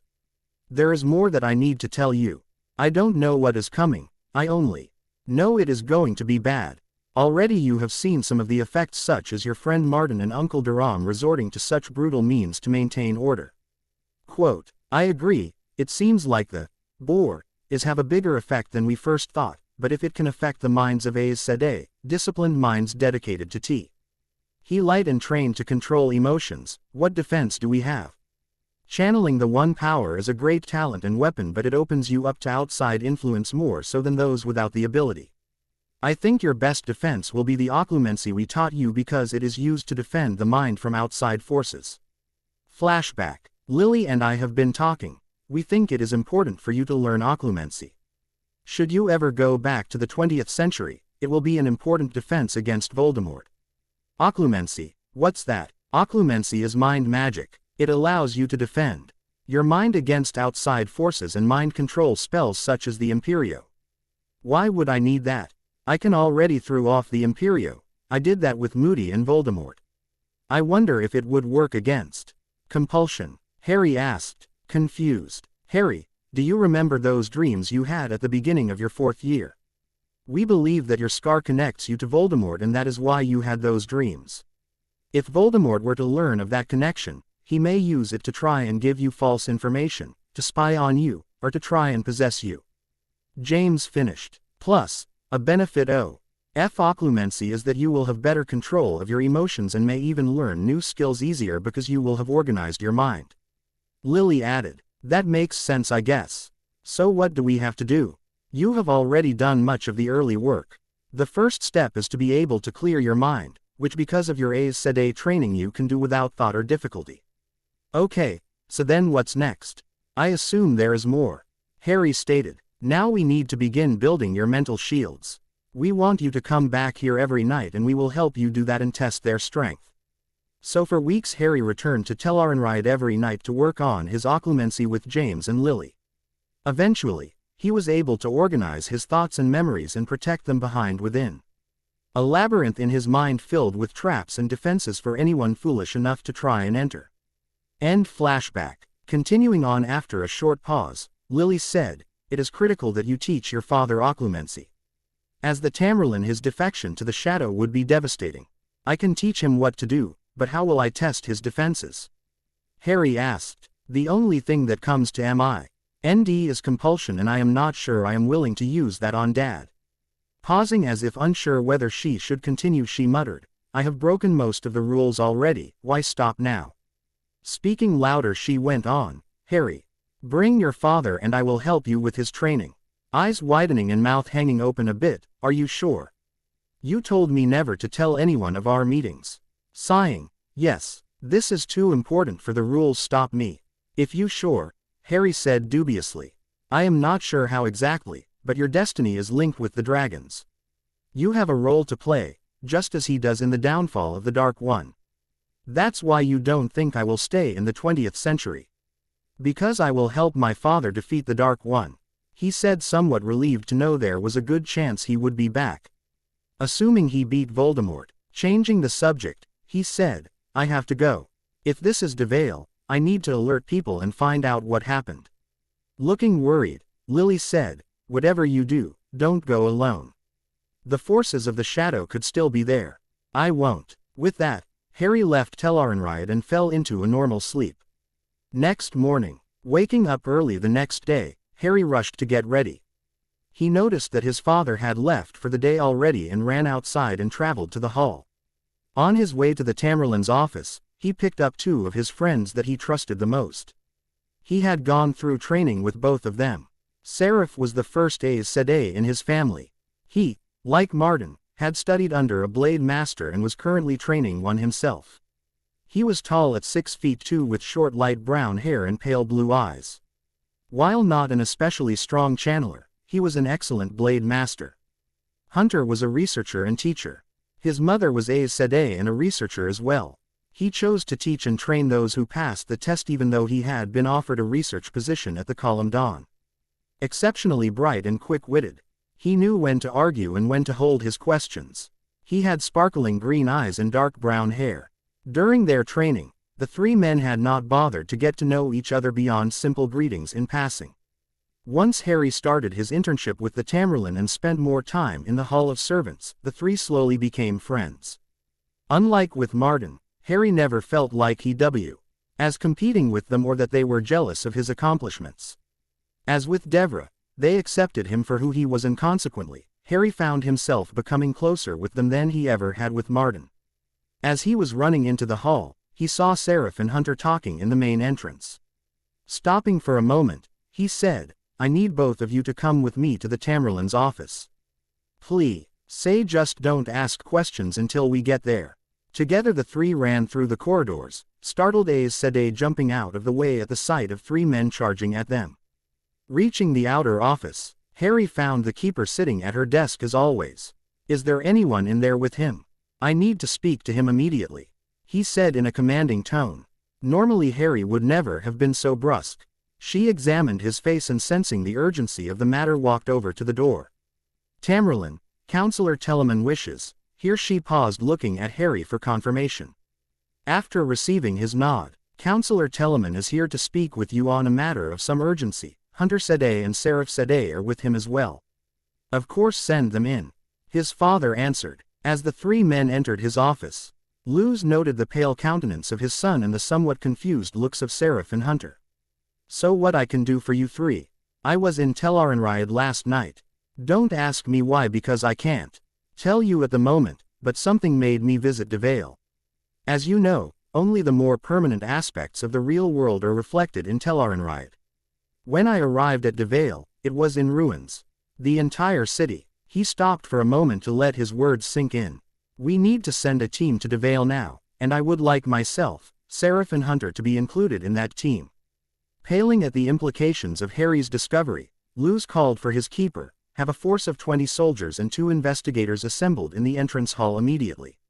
As the keeper ran off to gather the requested force, Luz asked, "Is there any information you can give me on what to expect?" "No, I only know that the entire city was in ruins." A half-hour later, the force was assembled and waiting in the entrance hall. Luz would not be going with but he addressed them. Before their departure, "We have reason to believe that something may have happened to Devale. You are under the command of Counselor Telemann. Be prepared for anything and do not let your guard down. Regardless of what you find, I expect someone to report to me within the hour." That last part was said while he was looking directly at Harry. Harry took over and said, "Let's go to the travel point. I will open a portal to Devale." The group walked to the travel point and after Harry opened the portal, they could clearly see that something had happened. The wall that was visible through the portal was charred and in ruins. "Everyone head through. Break up into teams of 4 and begin searching." After everyone stepped through, Harry released the portal and it snapped shut. They were all nervous as they began to fan out. The soldiers had broken into 5 teams and were spreading out to begin a search. The 2 investigators were both channeling to see if they could pick up any evidence of Aes Sedai involvement. Harry, Seraph and Hunter stayed together and began to walk along the outer wall of the city. "Have you noticed how quiet it is? Other than the sound of the fires still burning, there is nothing," Seraph said softly. Hunter added in an equally soft tone, "I know, and where are the bodies?" Hay could see the burnt remains of homes through breaks in the wall. "Maybe there will be some signs near the main entrance. It is up ahead." The 3 continued to walk towards the main entrance which was still a half-mile away. None of the 3 spoke, as if doing so would disturb those that had surely died this past night. Finally, after another 10 minutes of walking, they came to the main enter. And were witness to a gruesome sight. "Oh my God, Devale." Harry quickly turned away and threw up what little he had to eat that day. He felt someone rub his back as he was bent over in the grass. Once he had gotten control of his stomach he looked up to see the worried face of Hunter. Then he felt someone nearby channeling. He looked up to see Seraph cutting the bonds holding Devale's body to the wall. Whoever had killed her burned away all of her skin from the neck down but was very careful to leave her face intact. No doubt so that she would be easily recognized. Harry almost gagged a second time at the remains of his friend. Hunter quickly channeled and spun an illusion using spirit so that she appeared unharmed and clothed. Harry looked gratefully at Hunter for what he had done and Dee said, "Seraph, I need you to take charge of the soldiers. Make sure they complete a sweep of the city. If you encounter anything, travel back to the hall." Devale was not the work of an unruly mob, only an Aes Sedai could have done that. Channeling and weaving air to create a stretcher to carry Devale's body, Harry ordered, "Hunter, I need you to work with the 2 investigators to gather any evidence of the One Power. But the same precautions apply to you. Any sign of someone other than the soldiers or Seraph and you get out of there." Neither man had ever seen Harry quite so serious. They simply nodded and began to move out in an effort to catch up with the other men. Before he opened a portal, Harry contacted the soldiers. "Captain Sanderson, do you have anything to report?" "Sir, we haven't found any survivors and the city appears to be completely destroyed." "Thank you, Captain. Please report to Aes Sedai. He will coordinate your efforts from now on." "Sir." Harry actually heard the captain draw in a deep breath before continuing, "Sir, we have found the remains of some of the citizens." "Go on," Harry prompted, gulping before he continued, "Sir, there looks to be bite marks in of TS that some of the bodies have been partially eaten." Closing his eyes and taking a deep breath as he struggled to keep his stomach under control, Harry whispered, "Understood." "Thank you, Captain." Knowing that the investigators would need more time, Harry opened a portal to the hall and stepped through, bringing the stretcher carrying Devale's body with him. On arrival, he ordered one of the students, "Go to the Tamerlane's office and tell him that Counselor Telemann needs to see him in the entrance hall immediately." Finding another student, Harry ordered, "Go, bring a healer back here, quickly." 10 minutes later, a healer arrived. As Harry began to describe the condition of Devale's body to her, his dad arrived in the entrance hall. His eyes fell to the stretcher and after a moment, and when he recognized that it was Devale, looking at Harry, he asked, "Is she dead? Are you hurt?" In a soft voice, full of sadness, Harry answered, "Yes, she is and I am fine. Someone had strung her bow. Die up to the city wall next to the main entrance as a message. We need to send more men. The entire city appears to be burning or already destroyed and a single survivor had yet to be found." After listening to Harry, Luz ordered another 100 men and 5 investigators to the city. "I expect a report within the hour. Coordinate your efforts with Hunter Sedai and Seraph Sedai, they are already in the city. Harry, go to your office and rest for a bit. Quite frankly, you look awful. I will talk with the healer about preparing Devale's body for her parents." "But," Luz cut him off. "Consider that an order from the Tamerlane." That night, it was late, close to 11 p.m., but Harry knew his father was still in the Hall of Servants. Harry knew he couldn't put off talking to him about Lily because she could be reborn any time now and he needed her help if he was going to train his father in occlumency. Walking into his father's outer office, he saw the keeper of the Chronicles sitting at her desk working. "Is he in? Can I speak with him?" he asked politely, standing from behind the desk and walking over to the door and opened it. "Tamerlane, Counselor Telemann is here to speak with you," she said in a tired voice. "Send him in." Looking up as Harry entered his office and closed the door. "What can I do for you, Counselor Telemann?" They always tried to maintain a professional front when in the hall. He was quite surprised when he felt Harry channel. "What did you just do?" "I just spun some privacy wards so that no one can accidentally overhear us." Harry paused, not sure how to continue. "Dad, I need to tell you something, but..." Eyebrows going up at hearing "Dad," Luz asked when it didn't look like Harry was going to continue. "Is this something about Devale?" He knew how close the two had been. She had been one of Harry's first friends here. To see her killed in such a way, Harry felt his chest tighten at hearing Devale's name and he felt the tears he had been fighting all day begin to flow. He stepped back towards the wall and slid down to the floor, pulling his knees to his chest. His grief started to break through all his barriers. He couldn't fight it anymore and just rested his forehead on his knees and cried. Luz got up from his chair and sat next to Harry with his arm around his shoulder. He just let Harry mourn for his friend. Inwardly, he was seething that an Aes Sedai could do something as barbaric as what had been done to Devra. Lost in his thoughts, he didn't hear what Harry said. I am sorry, what did you say? I was lost in my own thoughts there for a minute. Wiping the tears from his face, Harry said with a shaky smile, thanks. I don't know what came over me. Harry, she has been your friend for more than 15 years. It's okay to grieve. Nodding his head, the is actually something else I wanted to talk to you about. He stopped for a moment to collect his thoughts. Dad, there is something that I have been keeping secret from you for quite a while now. We all have secrets. I know there are some things you have done for the Hull that you can't share with me. No, it isn't that. Okay, let me start from the beginning. Harry told his father everything about his meetings with James and Lily in Tel'aran'rhiod. That is an incredible story. I can't believe you were able to meet your parents and get to know them after all this time. Harry got a guilty look on his face at this. What did you do? Why do you look so guilty? Didn't you notice that I called them James and Lily? Luz shook his head at this, not having made the connection at first when Harry was telling his story. Pushing ahead, I love both them and it has been great getting to know them, but you and Mum are the only parents I have ever really had. And I just don't think of them as my parents. It isn't fair, but they couldn't be there when I was growing up.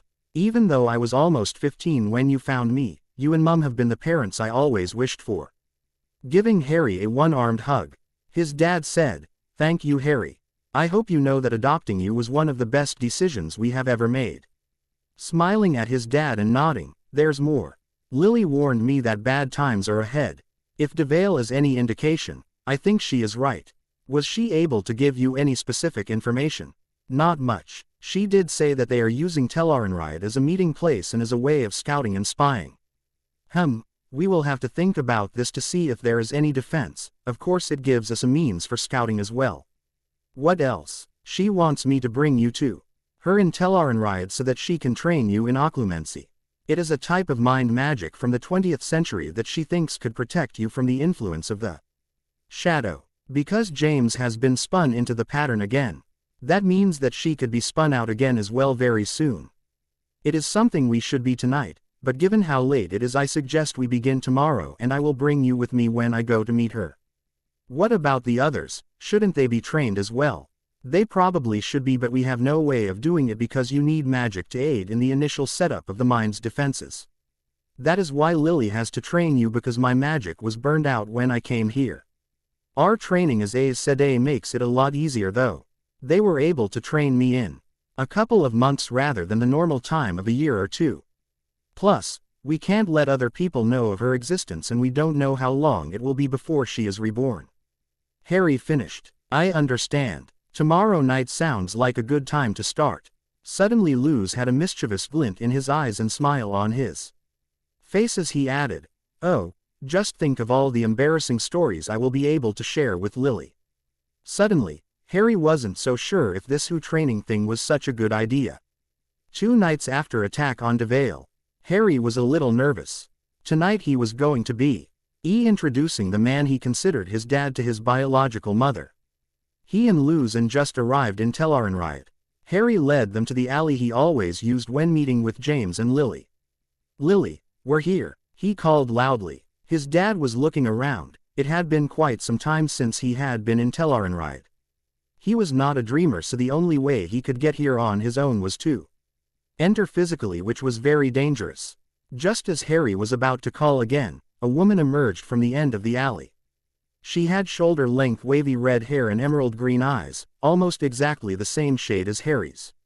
Luz gasped as he realized he was looking at Lily Potter. Noting the surprised look on Luz's face, Lily smiled and said, I am Lily Potter, Harry's birth mother. I assume you are Luz Theron Telemann, his father. Luz was about to object to that when she cut him off. No, James and I spoke at length about this with Harry. He loves us and we understand why he sees you and your wife as his parents. We are just happy to know him and know he has ended up with good parents. Feeling a little annoyed, Harry grumbled, I am standing right here. Why, Harry? Lily simply said, I know. Luz was still feeling a little overwhelmed. It is one thing to be told you are going to meet someone thought long dead, it is quite another. To actually do it. It is a pleasure to meet you, Lily Potter. Hopefully someday I can meet James as well. Perhaps we had best get started since we have limited time. Yes, that is a good idea. We need to get your occlumency as strong as possible before I am spun out once again. It will be critical for protection, once Harry is gone. The blood drained from Harry's face as she said this, but the damage was already done. Spinning around, lose practi. Callie growled. Harry James Potter Telemann. What does she mean? When you are gone. Visibly shrinking in on himself, Harry answered. Yeah, I didn't know how to tell you that part. Well, you better tell me now. I am more than strong enough to bend you over my knee if I have to. Flushing with embarrassment because he knew it was true, Harry explained. Lily told me that they first met me in Teleron. Riot back in the 20th century when I am 37 years old. Assuming I would look for them right away, that means sometime in 4 years or so I am going back. He finished this last in a very soft voice. WS was silent as he processed the fact that he was going to lose his son in 4 years. Lily, who had been laughing at Harry, saw the anguished expression on both their faces. Lose, nothing is ever certain. But Harry's destiny is linked to the dragon. That is why he was able to sense Satan even though the ability hadn't evolved yet in the 20th century. I know that if Harry defeats Voldemort then you will see each other again. How or when I don't know. I'm sorry, Dad. I don't want to leave, but I don't think I am going to have any choice. I just didn't know how to tell you yet. Taking some consolation in the fact that he would be reunited with his son, I feel the same way. Unless there are any other secrets you are keeping from me, let's get my training started. As with Harry, Luz was able to master occlumency at a much quicker pace than normal. Approximately 2 months later, Harry and Luz entered Tel'aran'rhiod for his dad's final lesson. After Lily had finished testing both their defenses one final time, she said, Harry, I don't think I will be here next time you come. The time for me to be born again has come, I believe. Before you go though, I have been following some of the Aes Sedai sworn to the shadow and I believe they are going to attack Kamel soon. Both men nodded at this information. Goodbye, Lily, thank you for training Harry and I. We will do everything we can to prevent Kamel from turning into another Devale. Harry gave Lily a hug. I love you and I will see you sometime in the 20th century. Both James and I love you too and we are very proud of you. October. 32 petabytes 3 months into the War of Power assault on Kamel. Harry and his father were determined to save Kamel. It would not end up the way that Devale had. If they were able to deal a harsh enough blow to the forces of the Shadow, it may forestall future hostilities, giving them time to ready their own forces and defenses. The defense of Kamel was made more difficult by the need to keep it secret. Neither man knew if there were any agents for the Shadow among them, so the plans were kept secret. The plan was a simple one. Because of Devale, they had already increased the size and training of the army. Under the guise of advanced hand-to-hand combat training, Luz assigned many of the Blade Masters to the barracks around Paradisen. When they received the signal, the Blade Masters would be able to open portals to Kamel and bring troops there immediately. Quietly, Harry stationed a few of his friends in the city to keep a watch on things. They were told to alert the Hall at the first sign of trouble. Because they did not know when the attack would come, both Harry and his father had taken to sleeping in the hall to be sure that they were around when the attack began. Close to a month had passed since Harry and his father had received the warning from Lily. They weren't sure how much longer they keep the increased defenses present in Kamel from everybody's notice. On a moonless night near the end of October, the forces of the Shadow began their attack on Kamel. As with the attack on Devale, the Shadow's forces consisted of approximately 6,000 Trollocs and almost 16,000 men. Backing up the soldiers were Acheron, Agenor, Bilal, Lanfar and Semirage. Together the five felt they could crush any Aes Sedai that were currently stationed in the city. Ey used the one power to set off multiple explosions throughout the city. Bilal watched as Acheron led their forces forward to purge the city of any resistance. Unfortunately, the Aes Sedai that Harry had sent to Kamel sensed the use of the one power along with the explosions. Following their orders, they opened portals back to the hall to notify the Tamrilan. Within 15 minutes, Harry and his father were stepping through a Portal into the besieged city. Blade Masters had been dispatched to the barracks outside of Paradisen to bring additional troops. While this was happening, the Trollocs and men were entering the city slaughtering anyone they could find. The enemy forces were met by the military stationed within the cities, because of the extra training they had been provided they were able to exact a greater toll on the Trollocs and men, but they were still overwhelmed by the sheer number of attackers.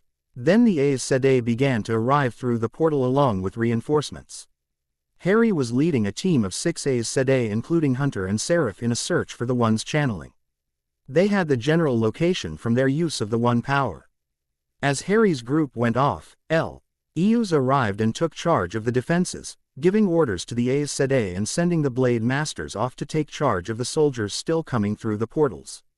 In order to execute the plan, the Aes Sedai began to form circles and were assigned detachments soldiers for protection along with individual Aes Sedai to aid in the actual attack that would clear the way ahead of the circles. Each circle moved out, creating a shield of air and earth that they could use to prevent the enemy from moving forward. There were 6 teams in total. Each one went in a different direction and formed a wall of solid air, pushing it in front of them and letting it expand as they moved further away from the center of the city. Each team was on its own, but the walls they created were linked together, in a massive light blue dome shimmering in the moonlight that was slowly expanding as each team moved outward into the city. Soldiers were ranging ahead of the teams, fighting Trollocs and men when numbers weren't too overwhelming in other times, and serving as scouts to direct the Aes Sedai. Explosions rang through the night as the Aes Sedai fought with the soldiers to push back the enemy. Fire and lightning flashed in the night turned into lethal weapons by the Aes Sedai. The Trollocs kept up the head-on assault despite their mounting losses and served as an effective distraction for the Shadow soldiers.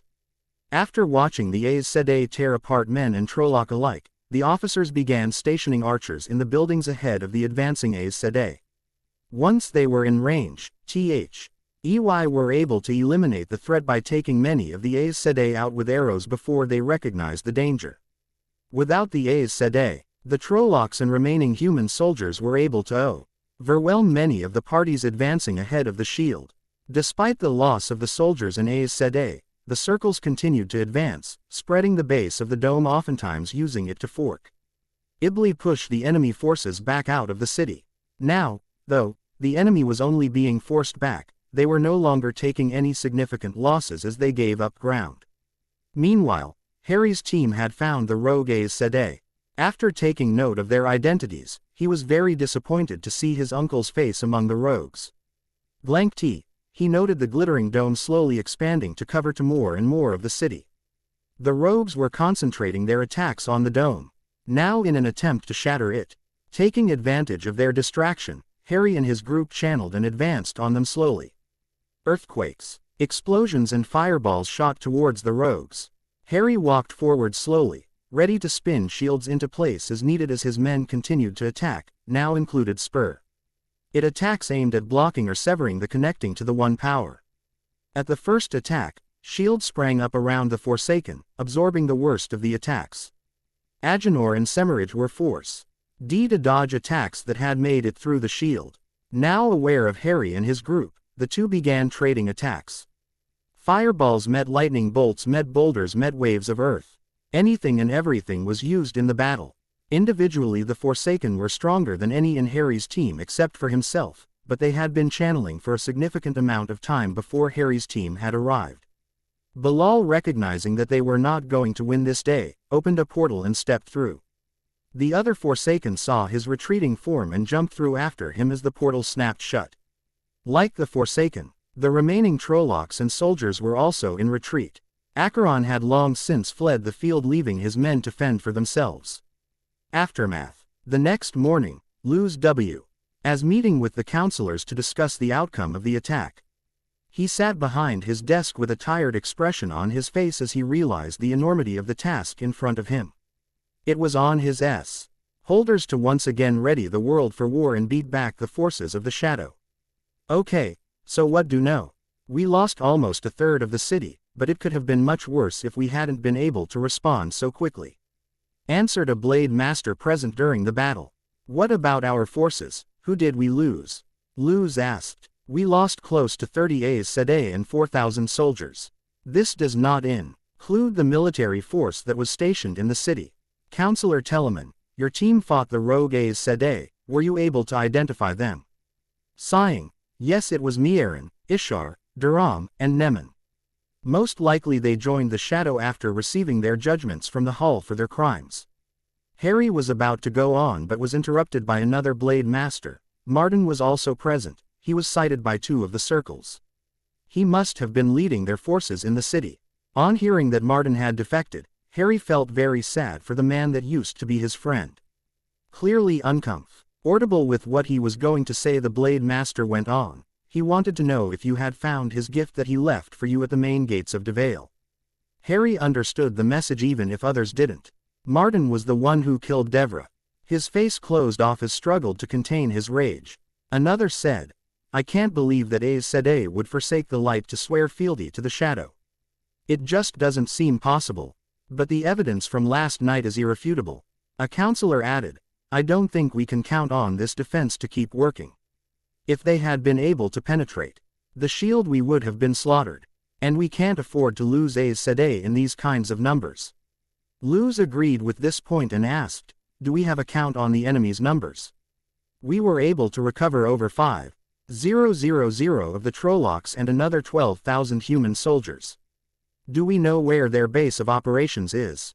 Someone asked. Harry responded tersely, it is most likely Sheol Gul, B.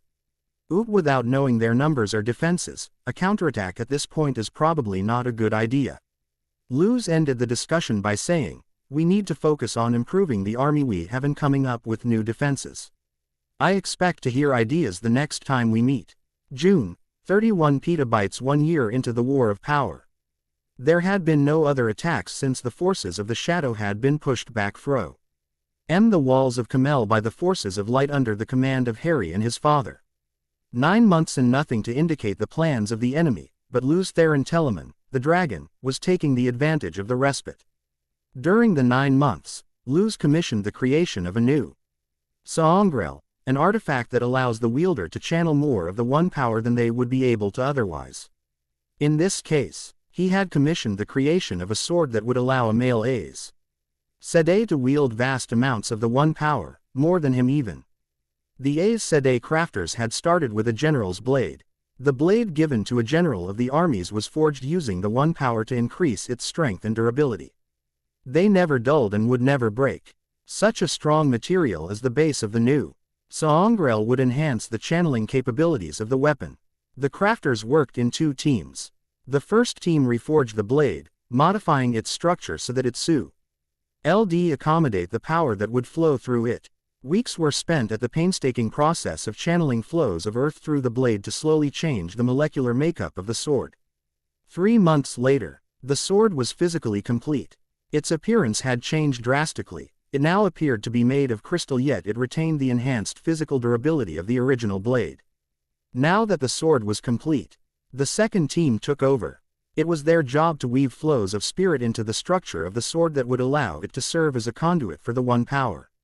As with the reforging of the blade, this was a slow, deliberate process as they infused the blade with flows of spirit, joining Satan and metal into a single element. Finally, after 5 months, the most powerful Saongrel ever to be created for a male Aes Sedai was complete. The heads of the 2 crafting teams were currently sitting in the Tamerlane's office discussing the sword and its capabilities. We won't know until it's fully tested. But the power that can be channeled through the blade will be immense. Did you have a suggestion for who you would like to test it? Normally, we would suggest you, but since you are currently Tamerlane, that wouldn't be appropriate. The next best candidate would be Counselor Telemann, since he is second only to you in strength. When would you be able to conduct the tests? Luz asked curiously. 2 days' time. The other members of the teams are scouting out areas. Because we do not know the destructive potential of this Saongrel, we want a remote location. Very well. I will notify Counselor Telemann and we will meet you at 10 a.m. in the entrance hall in 2 days' time.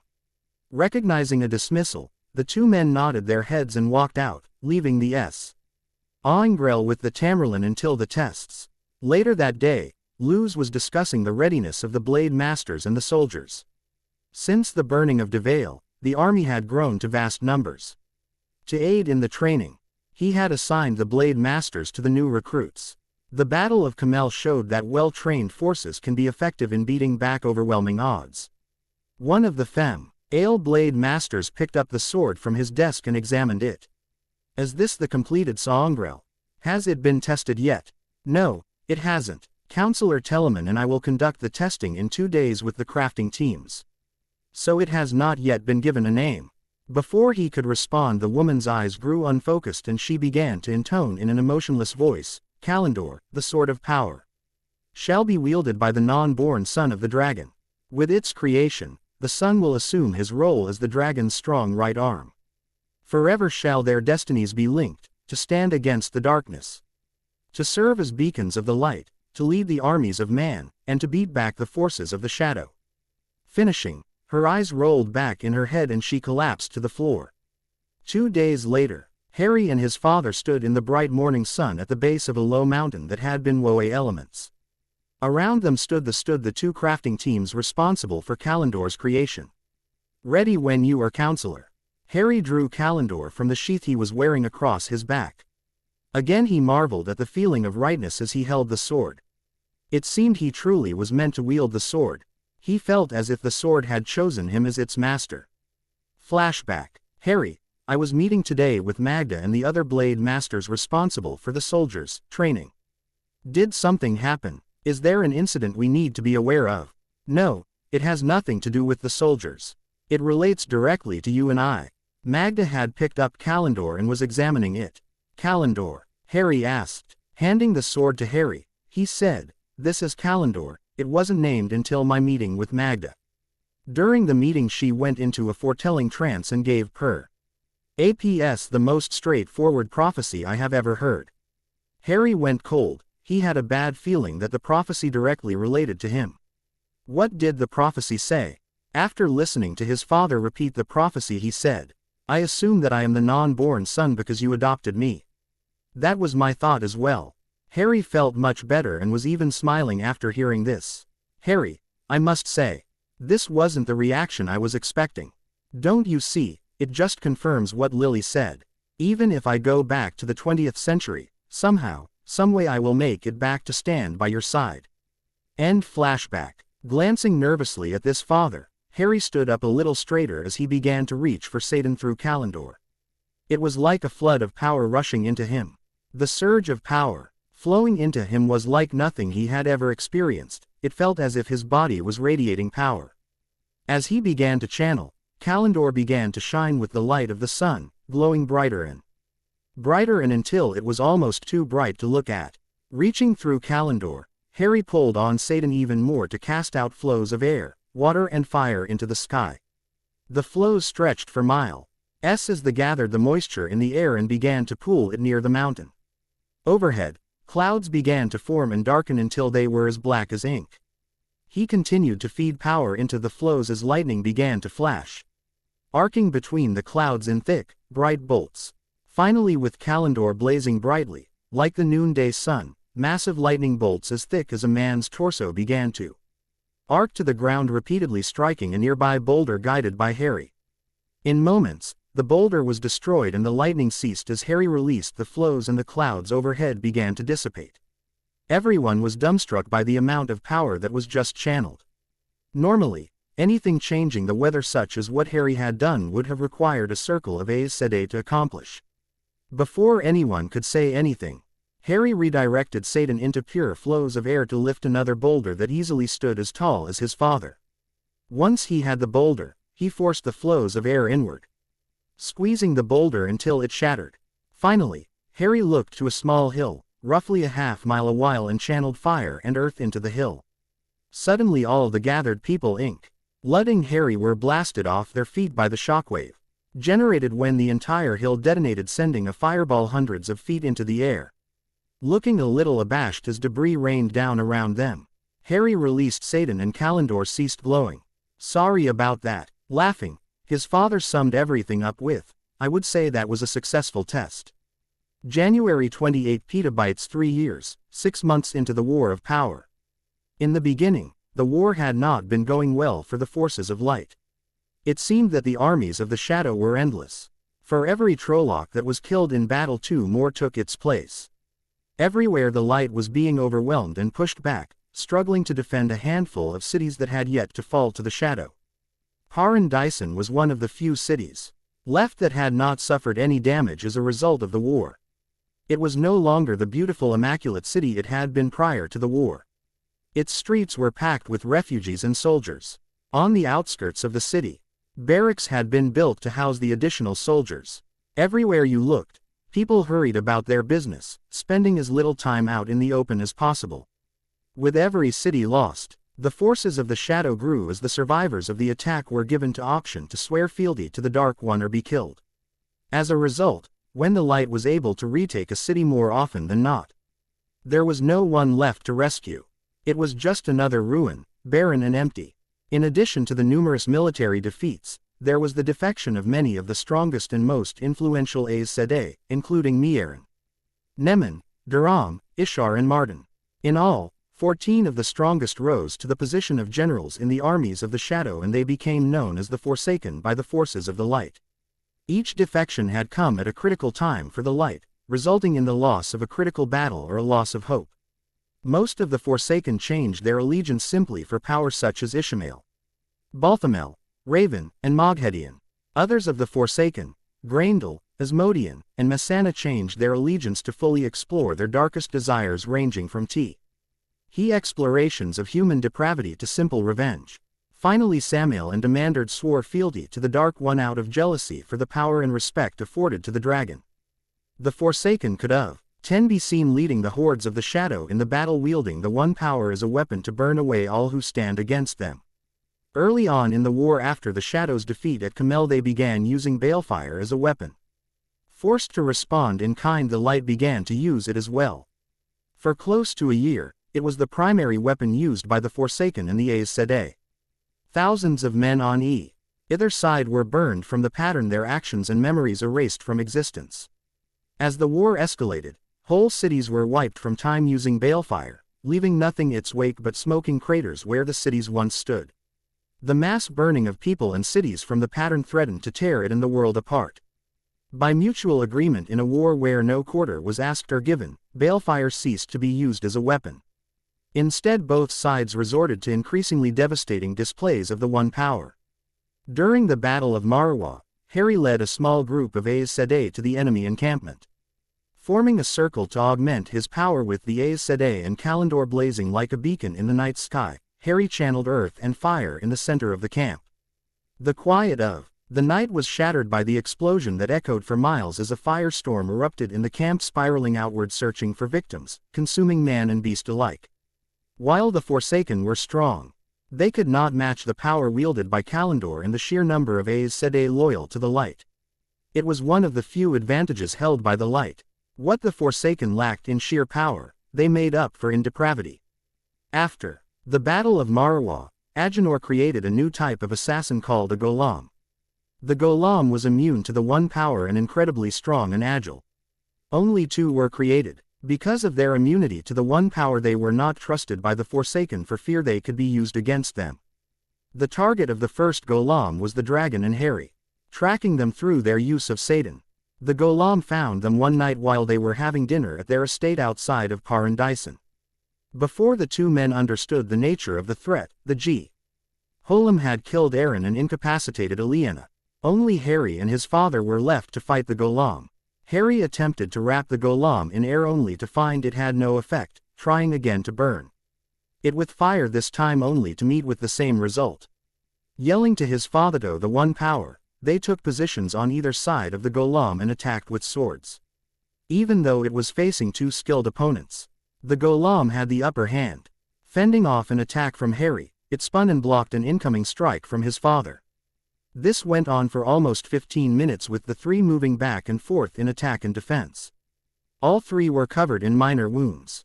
Harry's attacks were slowing. He had taken a hit on his left leg and couldn't move as fast as result. Seeing his weakness, Golem attacked him again with a flurry of strikes, and when it saw an opening in Harry's defense, ran him through with its sword. Harry gasped as felt the Golem's sword slice into his stomach and sank to his knees. Kalendor falling from his hands. Luckily, he had been able to deflect the blade enough to keep it from going through his heart. The golem took a moment to savor the sight of Harry impaled on its sword. Luz saw Harry take the blow. He had already lost one son today to this animal. He wasn't going to lose another. While the golem was distracted by Harry, he channeled air to muffle any sounds he made. As he approached the golem, who was twisting his sword as he pulled it out, making Harry scream out in agony. Not wasting any time, Luz took the opportunity and swung his sword, slicing through the golem's neck. Luz knew he didn't have a moment to waste. He needed to get Harry to the hall immediately. Opening a portal, he channeled to create a stretcher for Harry, and before he stepped through, he picked up his wife and carried her to the hall with him, while Harry's unconscious form followed on the stretcher. 2 days later, once Harry had recovered sufficiently, they buried Aaron. The Forsaken took advantage of the dragon's distraction and Harry's incapacitation and attacked the city of Tazora. The city held for hours against overwhelming numbers and the combined strength of the 14 Forsaken. In the end, the defenses were overwhelmed, but it was a bittersweet victory for the Shadow's forces. During the assault, the Aes Sedai in the city had opened portals allowing the vast majority of the population to escape. As the final Aes Sedai were leaving and allowing the portals to close, they left a parting gift to the invaders. The Aes Sedai had supercharged many of the metallic structures in the city. As they were stepping through the portals, using flows of water, they coated the city's streets. With the water acting as a conductor, lightning began arcing from the supercharged structures through the water to any invader standing in it. Hundreds more were killed before the structures had fully discharged. In their anger, the Forsaken burned the city to the ground and salted the earth so that nothing would grow there again. And so the war progressed, with both sides gaining and losing ground. Until the beginning of the 3rd year, the forces of the light, in a massive campaign, were able to gain back much of the ground that had been lost over the previous 2 years. The cost was high. Millions of people were dead on both sides. Wide swaths of land were left barren of life of any kind. And still the Shadow grew in power. May 28 petabytes, 3 years, 10 months into the War of Power. The Aes Sedai and the forces arrayed against the Dark One were struggling to maintain the ground they had taken back from the Shadow. They were currently at a stalemate, neither side able to claim a decisive advantage or victory. Despite their victories, they were desperate. The forces of light knew it was only a matter of time before they were swept under the rising tide of darkness. Luz had gathered the counselors together today to discuss options for permanently driving back the Shadow. I don't think anyone can dispute that we can't afford to prolong this war. The longer it goes on, the more people flock to pledge themselves to the Dark One's forces. We need to come up with a plan to end this now. Quote, Harry spoke up. I think we need to focus on a way to seal the Boar. If we can do that, then we cut off the head of the snake. We will still have to fight the Forsaken and their forces. But without the Dark One backing them, they should start to lose forces. Another counselor asked, what can we do to seal the Boar? It is in the heart of the enemy territory. How do you suggest we reach it? We are barely holding onto the ground we have regained. Latra Pose de Cume spoke at this point. We are nearing completion of the 2 Chaden Cal. Once we complete those and the Tarangrel necessary to use them, we would be able to channel enough power to seal the Boar from anywhere on the planet. Within 18 months we could be ready. People spoke quietly to themselves about this. The Chaden Cal are huge, Saungrel more powerful than even Kalendor. 2 Chaden Cal were under construction, one for use by a man and one for a woman. The problem was that EY were so powerful they couldn't be used directly, or the individual would be reduced to ashes by the amount of power flowing through them. Thus, 2 Tarangrel were also under construction that would allow the use of the Chaden Cal safely. Luz glared at the woman he had defeated for the office of Tamerlane. He did not agree with her plan. The Chaden Cal were too powerful. If the Tarangrel were to fall into the hands of the Forsaken, there would be no hope of victory. A male counselor spoke up and expressed this point and added, plus, you are talking about 18 months to complete your work. If something should happen at one of the construction sites, I am not sure we can hold out that long. Every day people defect to the other side. How much longer do you really think we can hold out? Latra's face turned red with frustration as she replied, "What's the alternative? We go with the Tamerlane's plan instead. His approach is ridiculous." Harry jumped into the now familiar argument, "You know that not's true. We have created 4 of the 7 seals that would be used to seal the Boar. In another 2 to 3 months we can complete the remainder. All that would remain is coordinating the attack on the Boar." Another female counselor responded with contempt, "All that would remain. You say that as if it were a walk in the park. Not only do you have to lead an assault on Sheol Gull, but you have to place each seal precisely or you could blast the Boar wide open. Of course you will be doing this while no doubt fending off attacks from the Forsaken, Trollocs, and Dark Friends." Luz took control of the meeting and said, "We need to decide this issue once and for all. We do not have the resources to fully support both plans. I need to know how everyone votes." He proceeded to take a roll of the counselors. He sighed as the vote finished. His counselors split right down the middle 5 for each plan. To make it more divisive, only women voted for the Cheydon Cal plan and only men for his plan. After the meeting, it was clear to Luz that Latra had convinced the other women that supporting his plan were tantamount to signing their own death warrant. He and Harry would have to adjust their plans. If they couldn't form a circle to set the seals, they would have to do each one individually and it would take much longer. Looking over at Harry, who was waiting for his father to begin, "Harry, I asked you to stay because we need to change our plans. It is clear that we are not going to find enough women to support the plan. We are going to have to do this on our own." Nodding in understanding, Harry said, "What do you need me to do?" After Luz explained what he needed Harry to do, they both left for the day. The next morning they each began their assigned tasks. Luz went to the teams that were creating the seals to check their progress. Each seal was circular, slightly larger than his hand and mimicked the crest of the Aes Sedai. They were formed from Quendiar, the strongest substance in existence. It had never been broken. The more force that was applied to it, the stronger it became. He was planning on making the assault on Sheol Gull at the end of August in 5 months' time. As his father was talking to the seals, Harry was approaching the Blade Masters. His job was to recruit as many male Aes Sedai to participate in the attack as possible. Recruitment began today. The first recruit was Seraph. Together, the two began sounding out the other Blade Masters to see who would be able to join them in the assault.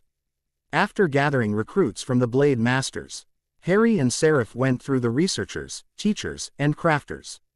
In the end, 116 men had volunteered for the strike on Sheol Gull and they would become known as the 100 Companions. Latra and Luz had managed to do what the forces of the Shadow had been attempting since the beginning of the war. They had driven a wedge between the male and female Aes Sedai. The seeds of discord had been sown and they found fertile ground.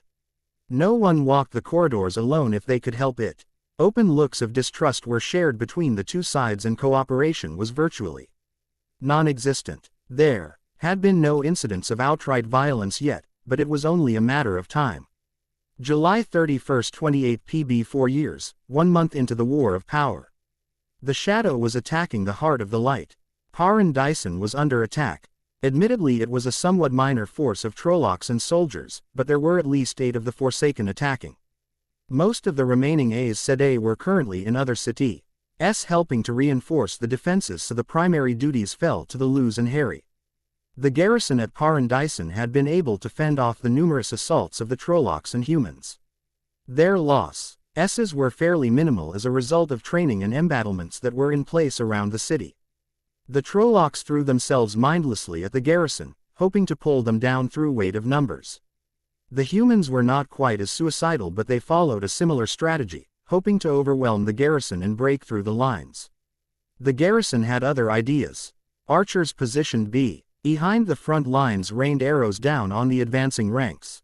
Those that were fortunate enough to make it through the storm of arrows was faced what phalanx after phalanx positioned to crush the attackers against the city walls. The dead piled up quickly, forming another barrier for the attackers to surmount. This also gave the archers more time to pick them off as they struggled over the bodies of the fallen. While the soldiers were fighting off the ground troops, Luz and Harry were fighting the 8 Forsaken that were on the field. Drawing deeply on Satan through Kalendor, Harry called a thunderstorm together above the battlefield. Great black clouds formed and lightning could be seen flashing and arcing between them. With a cry, Harry let loose a string of lightning bolts that forced He Forsaken to scatter as bolt after bolt struck the earth.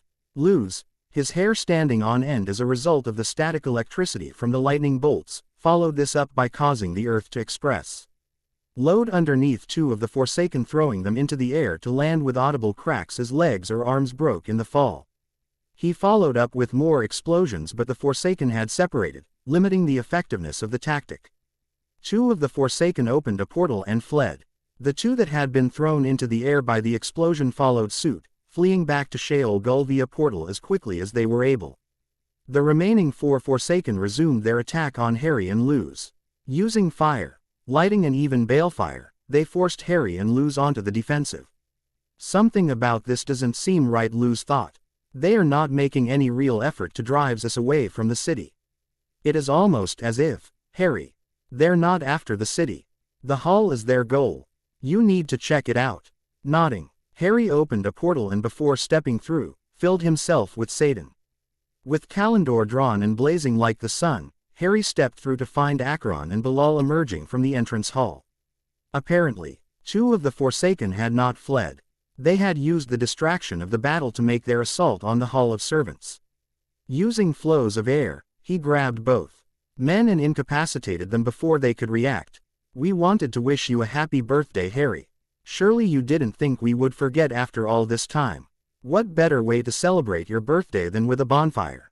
Acheron and Bilal laughed as flames started to curl around the Hall of Servants. They spread quickly, fueled by Satan.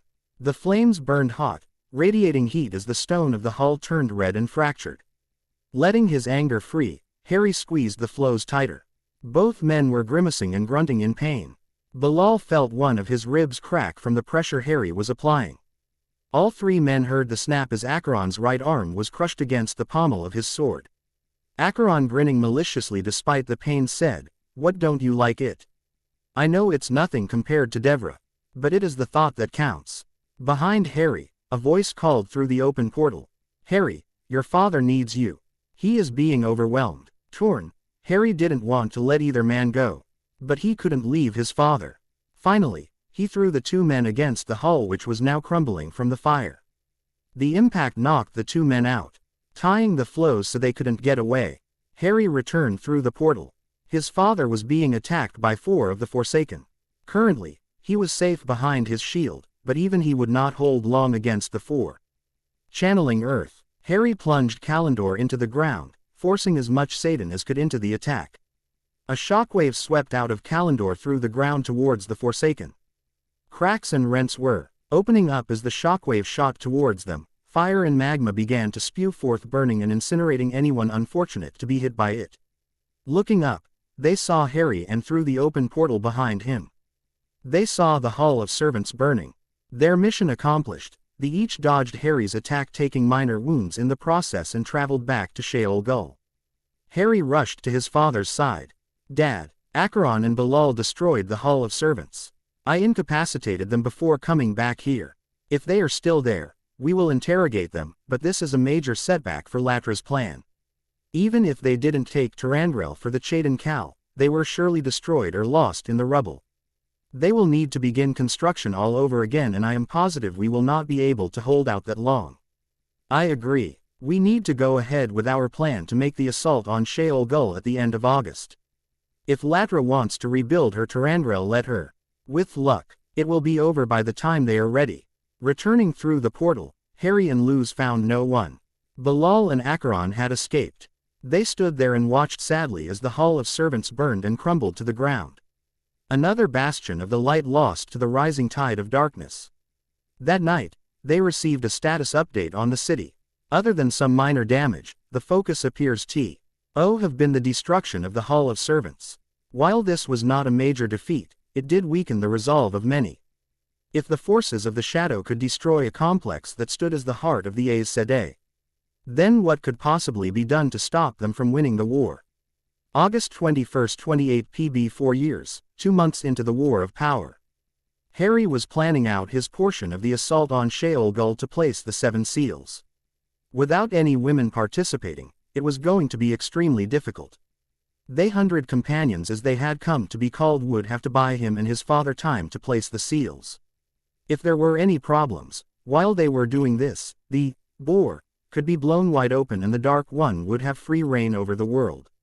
Of course, that is why the women were against the plan, because of the precision that was required.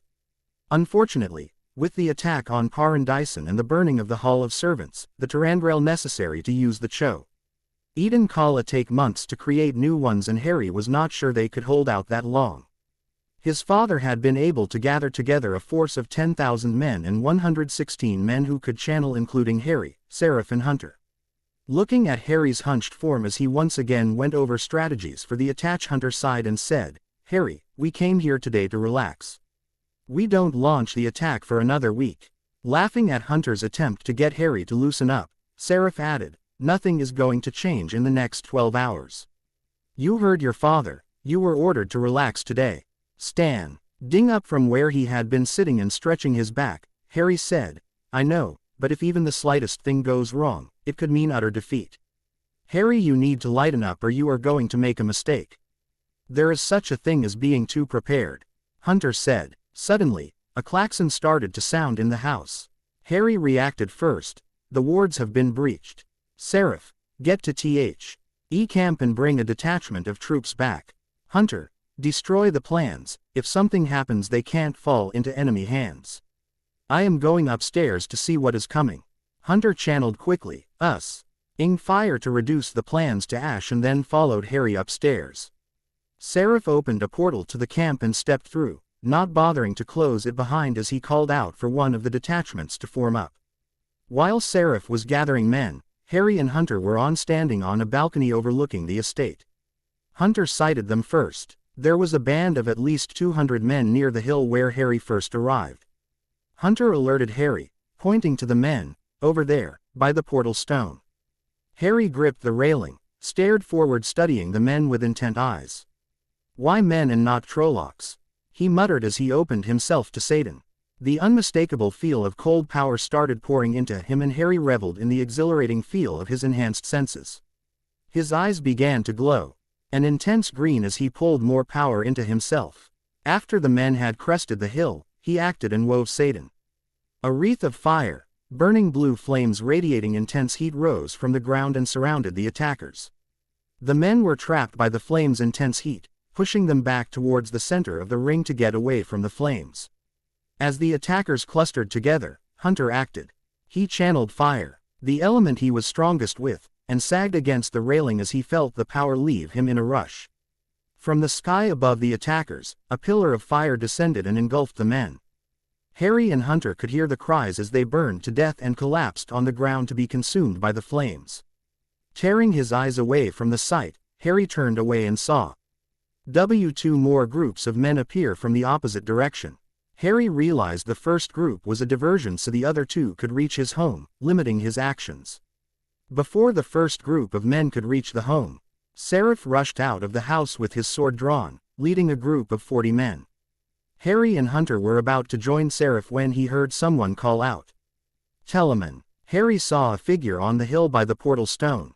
"Hunter, go help Seraph fend off the attackers. I will join you if I am able." Harry channeled again and created a set of stairs out of air to the ground from the balcony. Before Harry could descend, Hunter asked, "Harry, who is he?" In a voice devoid of emotion he answered, "Martin." Hunter blanched at the answer as he watched Harry descend before rushing off to help Seraph. Both men were familiar with the fall of Martin and Harry's desire to avenge Devra's death. Acheron watched as Harry approached him. He filled himself with Satan before calling out, in a sneering voice, "Didn't want your friends to join us, Telemann." Suddenly, he sensed someone channeling and he dove to the side and rolled into a crouching position. Just ahead of the spot where he was standing exploded into a fountain of earth and fire. Seeing his attack miss, Harry rolled to the ground to avoid a sheet of fire shooting towards him. Using water and air, he gathered an electrical charge in his right fist. When he came to a halt, he threw his arm forward, shooting a blinding blue bolt of lightning. Acheron wasn't able to dodge the bolt completely and got clipped on his calf. He felt pain shooting up his right leg.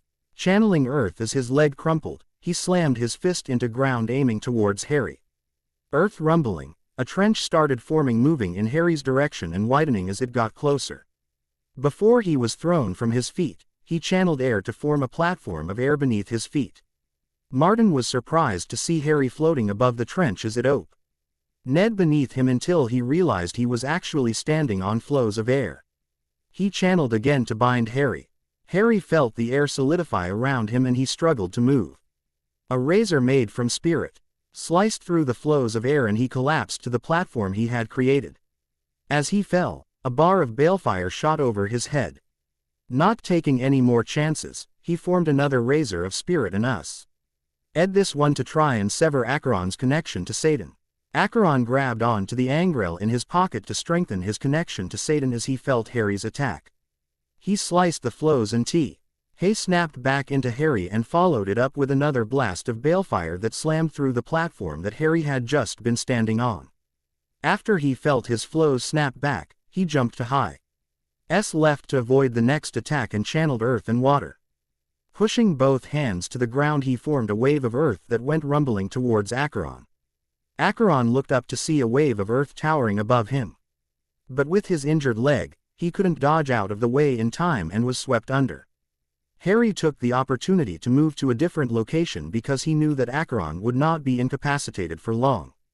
Just then, an explosion went off, blowing the earth that had enveloped Acheron in all directions. Harry was blown off his feet and slammed into the portal stone. Dazed, he looked up to see Acheron weaving flows for another attack. Behind Acheron, Harry saw Seraph and Hunter running towards them and they were only 20 feet away. Acheron, confident he could kill Harry before his friends arrived, channeled every bit of Satan he could. Hands glowing, energy cascading up and down his arms, pouring all his rage and hatred for Harry and that damned lightning bolt scar into his attack. He shot the beam of energy at Harry. Seraph, sensing what Acheron was about to channel, put on a last burst of speed and dove at him, sweeping Acheron's legs out from under him as he released the beam of energy at his friend. Hunter was rushing towards Harry when saw Acheron's attack miss Harry's head by inches and strike the portal stone. Seeing the portal stone begin to shine from the energy of the attack, Hunter pulled Harry away from it. Before they could get more than a couple of feet, a sphere of light expanded outward from the portal stone, encompassing the four before disappearing and taking the men with it.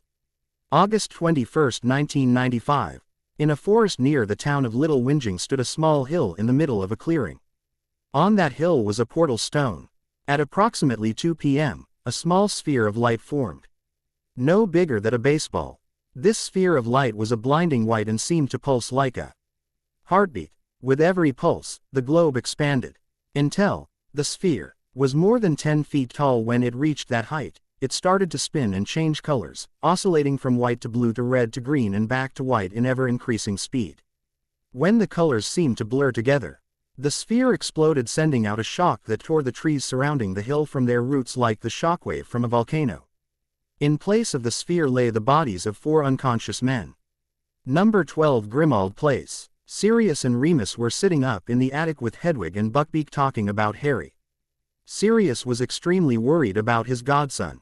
It has since he had disappeared and there was no sign of where he went or if he was kidnapped. The only good news was Voldemort did not appear to have him, according to Snape. "Do you think we will ever find him?" Sirius asked Ed for the 1000th time as he absently stroked Hedwig. "I don't know, Padfoot, I really don't. He should never have been in that house if I had thought about someone other than myself for once. Why did I give Harry to Hagrid? I was his godfather." "Sirius, you are his godfather. There has been nothing that indicates Harry is dead. Look at Hedwig. She has always had a connection to Harry. If she doesn't think he is dead, why do you?" Remus said, ignoring the first part of Sirius' comment because unfortunately, there was a good amount of truth to it. "I miss his Remus. I just want him to come home." Tears had threatened to fall from Sirius' eyes as he said this. "Padfoot, do you think she senses Harry? She has never acted like this since he disappeared." Looking at Hedwig, Remus said, "Do you know where Harry is?" The only response he got was another loud screech and her tapping beak against the window. Sirius had hope in his eyes for the first time in over a month. Pulling out his And he cast a tracer charm on Hedwig so they could follow her. Remus, get 2 brooms, we are going to follow her where she is going. Remus ran out of the room and returned a few minutes later with 2 brooms. They each cast a disillusionment charm and mounted their brooms. Once they were ready, Sirius opened the window and Hedwig shot out like a bat out of hell. Before she could disappear, the 2 men were flying after her. Acheron saw Remus and Sirius land. He knew he was not as any condition to fight, so he tried to open a portal back to Sheol Gul, but it refused to open. Giving up on that idea, he opened a portal in Tel Arenriad and stepped through, letting it close behind him. Sirius didn't know what to make of the man who had just left. He had opened a window or something, Sirius wasn't sure what, and just stepped through, disappearing.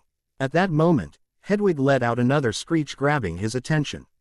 She was sitting near the heads of one of the men. Remus and Sirius made their way over to the 3 men. Kneeling down, they caught sight of a familiar lightning bolt scar. Shit, Remus, that's Harry. But what happened to him? He looks like he is 25 years old. I don't know, but I think we need to get all 3 of them back to Grimmauld Place and have Poppy check them out. Hedwig, fly back to Grimmauld Place. I'll take Harry and apparate there, can you take the other 2? Yes, I think I can manage it. Quote, Sirius helped Remus maneuver the other 2 men together so that Remus could apparate all 3 at the same time. With that done, he grabbed onto Harry and disappeared with a loud crack. Remus followed a few seconds later. This will be the last Watt-centric chapter. There will be an interlude wrapping up the War of Power, but the rest of the story takes place in the normal Potterverse. For all those that have asked, yes, there will be a meeting with Rand and company, but that is planned for the sequel. Thanks for all the reviews. Anonymous reviews are now accepted too. Interlude, a brief respite. Disclaimer. I don't own, unfortunately, anything related to Rowling's Harry Potter or Jordan's Wheel of Time. Sorry, there were update issues with fanfiction. Hence the multiple uploads of the same chapter. Interlude. A brief respite. Luz Theron Telemann had wrapped things up for the day and was walking out of the facility currently being used to house the Aes Sedai. The upcoming assault loomed large in mind. Despite the enormity of the task, he couldn't help but think of the fact that he was going to be losing Harry any time now that he was 37. He also realized that Aaron never was given the chance to live anywhere near that long. He was about to open a portal, when a voice called out, Tamralin. Wait, you need to go to your estate, there was an attack.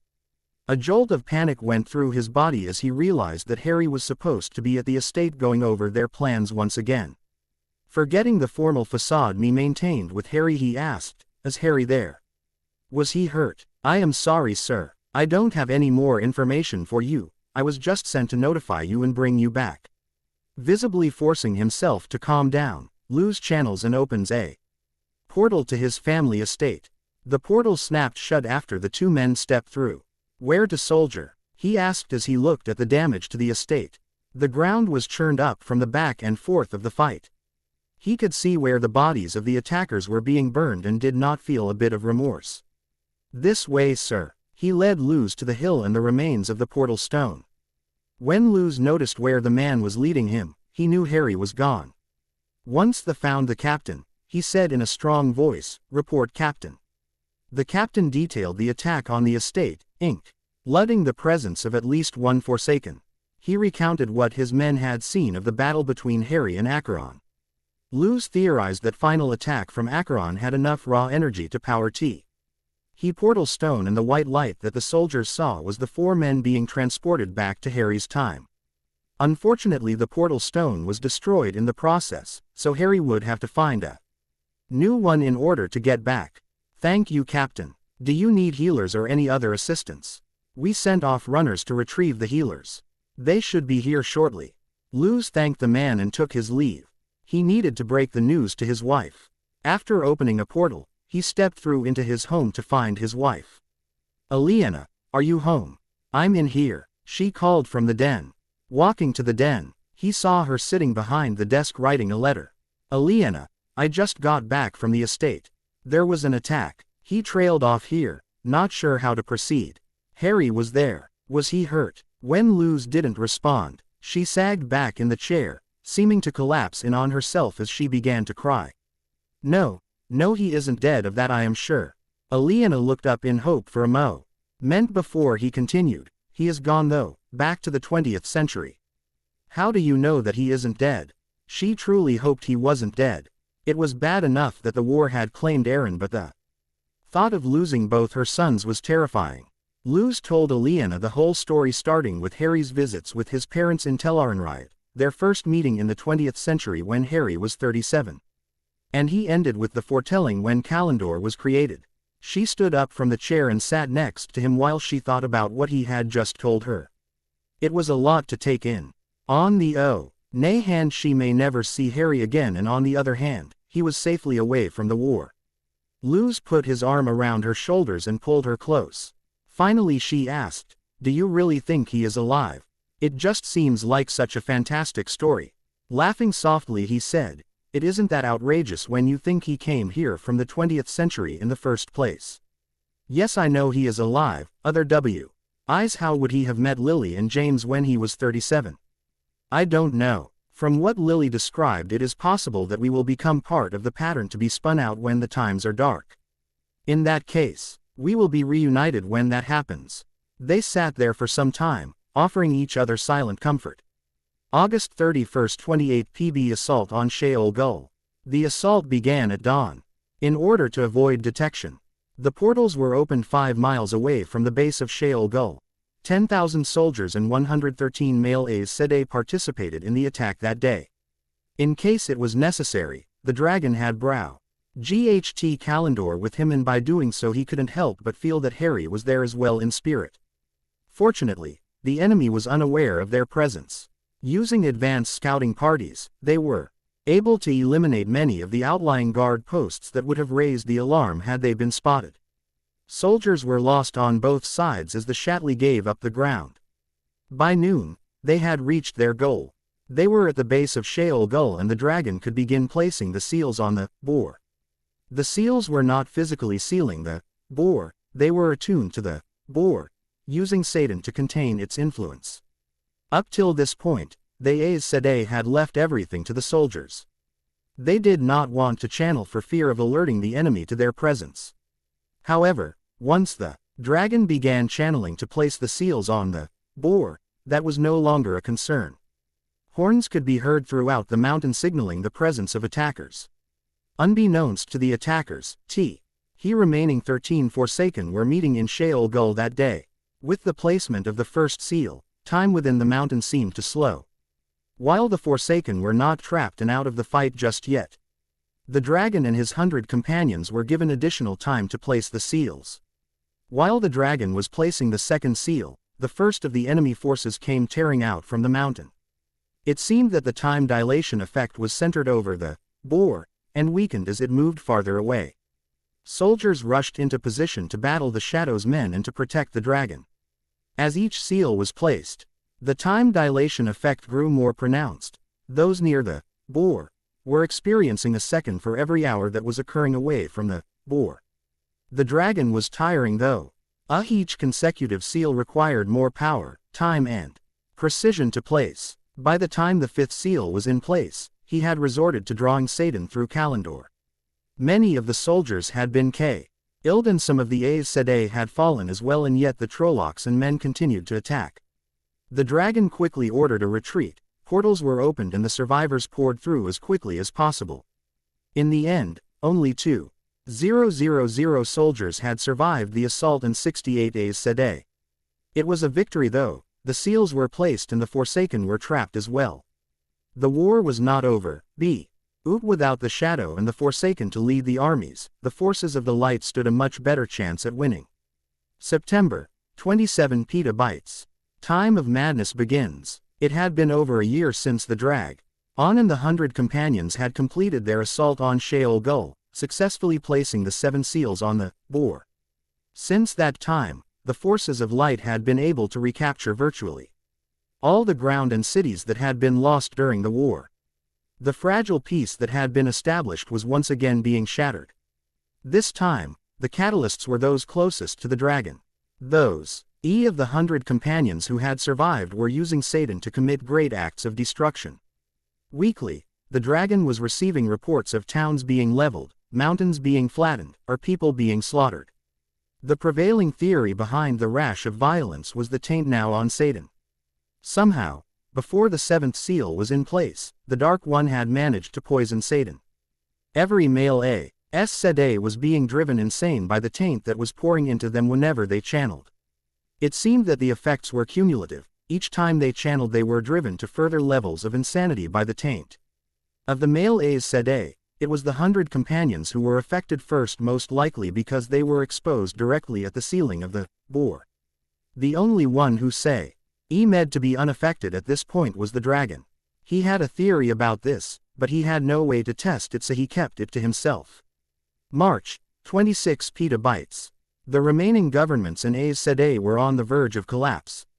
Infrastructure had been destroyed, crops wiped out, water supplies destroyed, and every day it was getting worse. He had just finished meeting with the remains of the counselors. PLANS had been set into motion to secure Keterandrel and Saungrel such Kalandor so they could not fall into the hands of any of the male Aes Sedai. A portal opened on the grounds of the Telemann estate. Luz Theron Telemann stepped through and let the portal snap shut. Entering his home, he was greeted by a gruesome sight.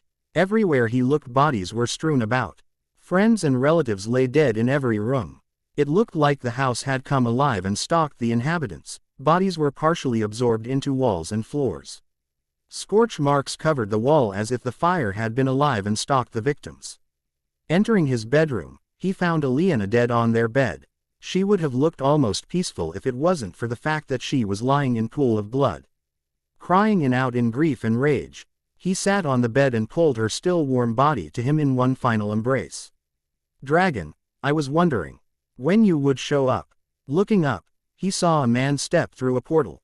"Ishmael," he spat, "I thought you were trapped with the rest of the Forsaken." "Not entirely, but I am not entirely free." He dodged as Luz charged him. Sneering he said, "You have no one to blame for this but yourself. Did you truly think you would be able to seal the Great Lord's prison again without any consequences? You did this, didn't you? Why, the millions of people already dead weren't enough for you." Laughing cruelly, Ishmael answered, "This was done by a few of your 100 companions. I think perhaps they wanted to thank you personally for leading the assault on Sheol Gul. I am curious though, why aren't you insane? It's enough for you to know that I am not." Grabbing Satan, he sent a bar of balefire at Ishmael, who dodged out of the way and stepped through a portal he had opened. Before he let the portal close, he added one final remark: "I hope now you appreciate your folly in opposing the Great Lord of the Dark." Crying, Luz Theron Telemann gave his wife one final kiss and left his home for the last time. He knew what he had to do. Opening a portal to a wide-open plain near the river Aranon and a nearby lake, Luz stepped through and sank to his knees. Crying for those he had lost, Aliena, Aaron, and Harry, and for those he must kill this day, his brother Aes Sedai. Recalling the foretelling, a voice in the back of his mind was saying that if Harry was not present at the battle against the Dark One, then this may be but a brief respite. Feeling a bit of dread, he realized that the final battle was most likely still to come. Attempting to absolve himself of the guilt he was feeling for what he was about to do, he said aloud, "I am sorry, Harry. I won't be here when you get back. I can only hope that the foretelling was true and we will be reunited, if not in this age then in another. The male Aes Sedai are going mad, whatever taint is on Satan now seems to be the cause. The occlumency that Lily taught us seems to protect me. The men must be stopped though. I am not sure I can take all of them, but I will take as many as I can." Luz Theron Telemann channeled and he felt the power rush into him. The taint rolled off his occlumency shields, leaving his mind unharmed as he pulled more and more power into him. Surpassing even his own limits, he continued reaching for more Satan. The heavens opened open and a massive bolt of energy shot down from the sky, transfixing him and searing through earth and stone. As he died, he sent the power out, searching for any male Aes Sedai it could reach. Those it found died where they stood, reduced to ash by the dragon's final act. Where he had died, a mountain was rising from the magma that was shooting into the sky, released from the earth by the bolt of energy. The mountain, later known as Dragon Mount, would stand as a monument to the dragon. A man loved and hated through the ages. History would remember him as Luz Theron Telemann Kinslayer. He would be remembered as the savior of man for beating back the forces of the shadow. He would be feared as the kinslayer for wiping out so many of his brother Aes Sedai. He would be hated for helping to bring about the breaking of the world. A.N. For those that are interested. The chronology I used from www.7spokes.com says the breaking of the world took roughly 10 years because Luz Theron Telemann killed many of the male Aes Sedai. This did not stop the breaking, but it slowed it down. As always, thanks for the reviews. The next chapter should be out in a few days. The more things change. Disclaimer. I don't own, unfortunately, anything related to Rowling's Harry Potter or Jordan's Wheel of Time. Chapter 6. The More Things Change. August 21, 1995. Grimmauld Place. With a loud crack, Sirius apparated into his bedroom in Grimmauld Place carrying Harry. Walking over to the bed, he gently placed Harry on the bed. Just as he finished, Remus and the other two men appeared in the room. Remus was about to conjure two beds when Sirius suggested, "Moony, let's put them into your room. We don't know what's going on, and until we do I want to keep as much of this quiet as possible." Moony nodded, cast a quick mobilicorpus on both men and brought them into his bedroom. Once he was finished, he returned to Sirius's bedroom. "Sirius, we need to get Poppy over here to check him out." "Okay, but tell her it is for me. Once she is here we can make sure she keeps things to herself." Looking at Harry lying in the bed, Sirius felt most of the tension roll of him that had been there from the day he disappeared. Now he needed to hear what had happened to Harry while he was missing. Remus left the room to go follow Poppy at Hogwarts. Sirius pulled up a chair and sat next to Harry, studying all the changes. Clearly he was older. That was the most obvious change. He looked like he was 25 and his hair was much shorter. The way it was styled, short and somewhat spiky, it did nothing to hide his scar, which was a big change from what Sirius was used to. He was also much taller and no longer so skinny. All in all, Harry had grown up to look like a rougher or more rugged version of James. Approximately 15 minutes later, Remus returned with Poppy following on his heels. She stopped in her tracks when she saw Sirius apparently unharmed sitting next to the bed. Looking questioningly at Remus, she asked, "What's going on? You said Sirius was hurt." Sirius answered in a solemn voice, "Poppy, we need a witch's oath from you that nothing you do or see here will leave this room until you get the okay from us." Poppy took a moment to look over Sirius and noted his expression and body language. She decided it was best to go along for now. They wouldn't ask this lightly. "I agree. On my magic, I will not speak of what I do or see here until I have your leave to do so." A faint white glow surrounded the three of them as she finished her oath. With a faint smile on his face, the first she had seen since Harry's disappearance, Sirius explained, "We found Harry. He was unconscious, so we brought him here. Until we know what happened to him, Remus and I want to keep his return a secret. Hopefully it will only be a day or two. Also, he was not Aloe. Nay, and there are two other men that we need you to look over." Whatever she had been expecting to hear, it wasn't that. Getting over her shock, she said, "I assume that is Harry in the bed." Seeing Remus nod, her voice took on a professional tone. "Well, move out of the way, let me see what he has gotten himself into this time." Striding over to the bed and budging Sirius out of the way, Poppy got her first look at Harry. She gasped and was about to accuse them of lying to her about his identity when she noticed the lightning bolt-shaped scar on his forehead. Muttering to herself about the trouble-prone boy who lived, she proceeded to wave her wand over his body, running a series of magical and medical scans. Frowning, she repeated the scans and came back with the same results. After seeing Poppy frown and repeat the scans, Remus asked, "What did you find? He must have something on him that is interfering with some of the scans." "Physically he is fine. We could give him a pepper-up potion now to wake him up with no danger."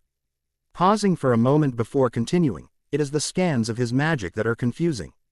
According to the scans, he does not have a magic core anymore. Yet all the other tests confirm that he is Harry." Quote, "Poppy, please give him the potion and then check on the other two men. If their condition is the same, it may be best to leave them unconscious until we hear Harry's story." She rummaged around in her black satchel for a moment before pulling out a vial filled with a light blue potion. Steam began to pour out of Harry's ears after she had poured it down his throat. Once he started to rouse, she left to go check on the other two men. "Dad?" Harry asked before he opened his eyes, blinking away the fuzziness. "I wish it were Harry, it's me, Sirius." Startling the two older men. By bolting upright he choked out, "Sirius. But that means, oh God, why couldn't it have happened 2 weeks from now?" Remus, confused, spoke up at this point. "Why couldn't what have happened 2 weeks from now?" Peering at Moony for a moment he exclaimed, "Moony. Fuck, I am back in the 20th century." He proceeded to spit out a few more choice words before being cut off by Sirius and Remus. "Harry." Both men practically shouted at hearing him swear like a drunken sailor. "Was there anyone else with me or did I arrive alone? For that matter, where did you find me?" Harry asked. "There were 3 other men with you. But one opened some sort of doorway on the hill where we found you and stepped through." Disappearing. Mumbling to himself, Harry said, "That means that Acheron is here and most likely Seraph and Hunter as well. Now I am going to have to take care of him as well." Finally losing his patience now that the relief at finding Harry had worn off, Sirius said in an exasperated voice, "Harry. Where have you been and why do you look like you are 25? Laughing and smiling broadly at the comment, "Snuffles, are you trying to flirt with me? Because you know, it may come as a disappointment. But I don't swing that way. But to answer your question, I am 37, but it is nice to know I have kept my youthful good looks." Blushing brightly and spluttering at what Harry was implying, "I'm not. I mean I wasn't. What?" Quote. Even Remus was laughing at Sirius now. Poppy chose that moment to walk back into the room to see Harry and Remus doubled over. They were laughing so much. "Well, I see Mr. Potter is awake. Perhaps he can remove what is blocking my scans of his magic core." Wiping the tears from his face, he said, "I don't have anything on me that would block your scans." "Then, perhaps you could explain why they tell me that you do not have a magical core anymore?" she asked. Harry sighed and said, "You might want to get a chair. This is going to be a long story. Before I begin, how are the other 2 men that were found with me?" After she had conjured a chair and sat down, she explained that they were both fine and should wake up in a day or so. It appeared to be a simple case of exhaustion. Harry smiled again when he heard that his friends were okay.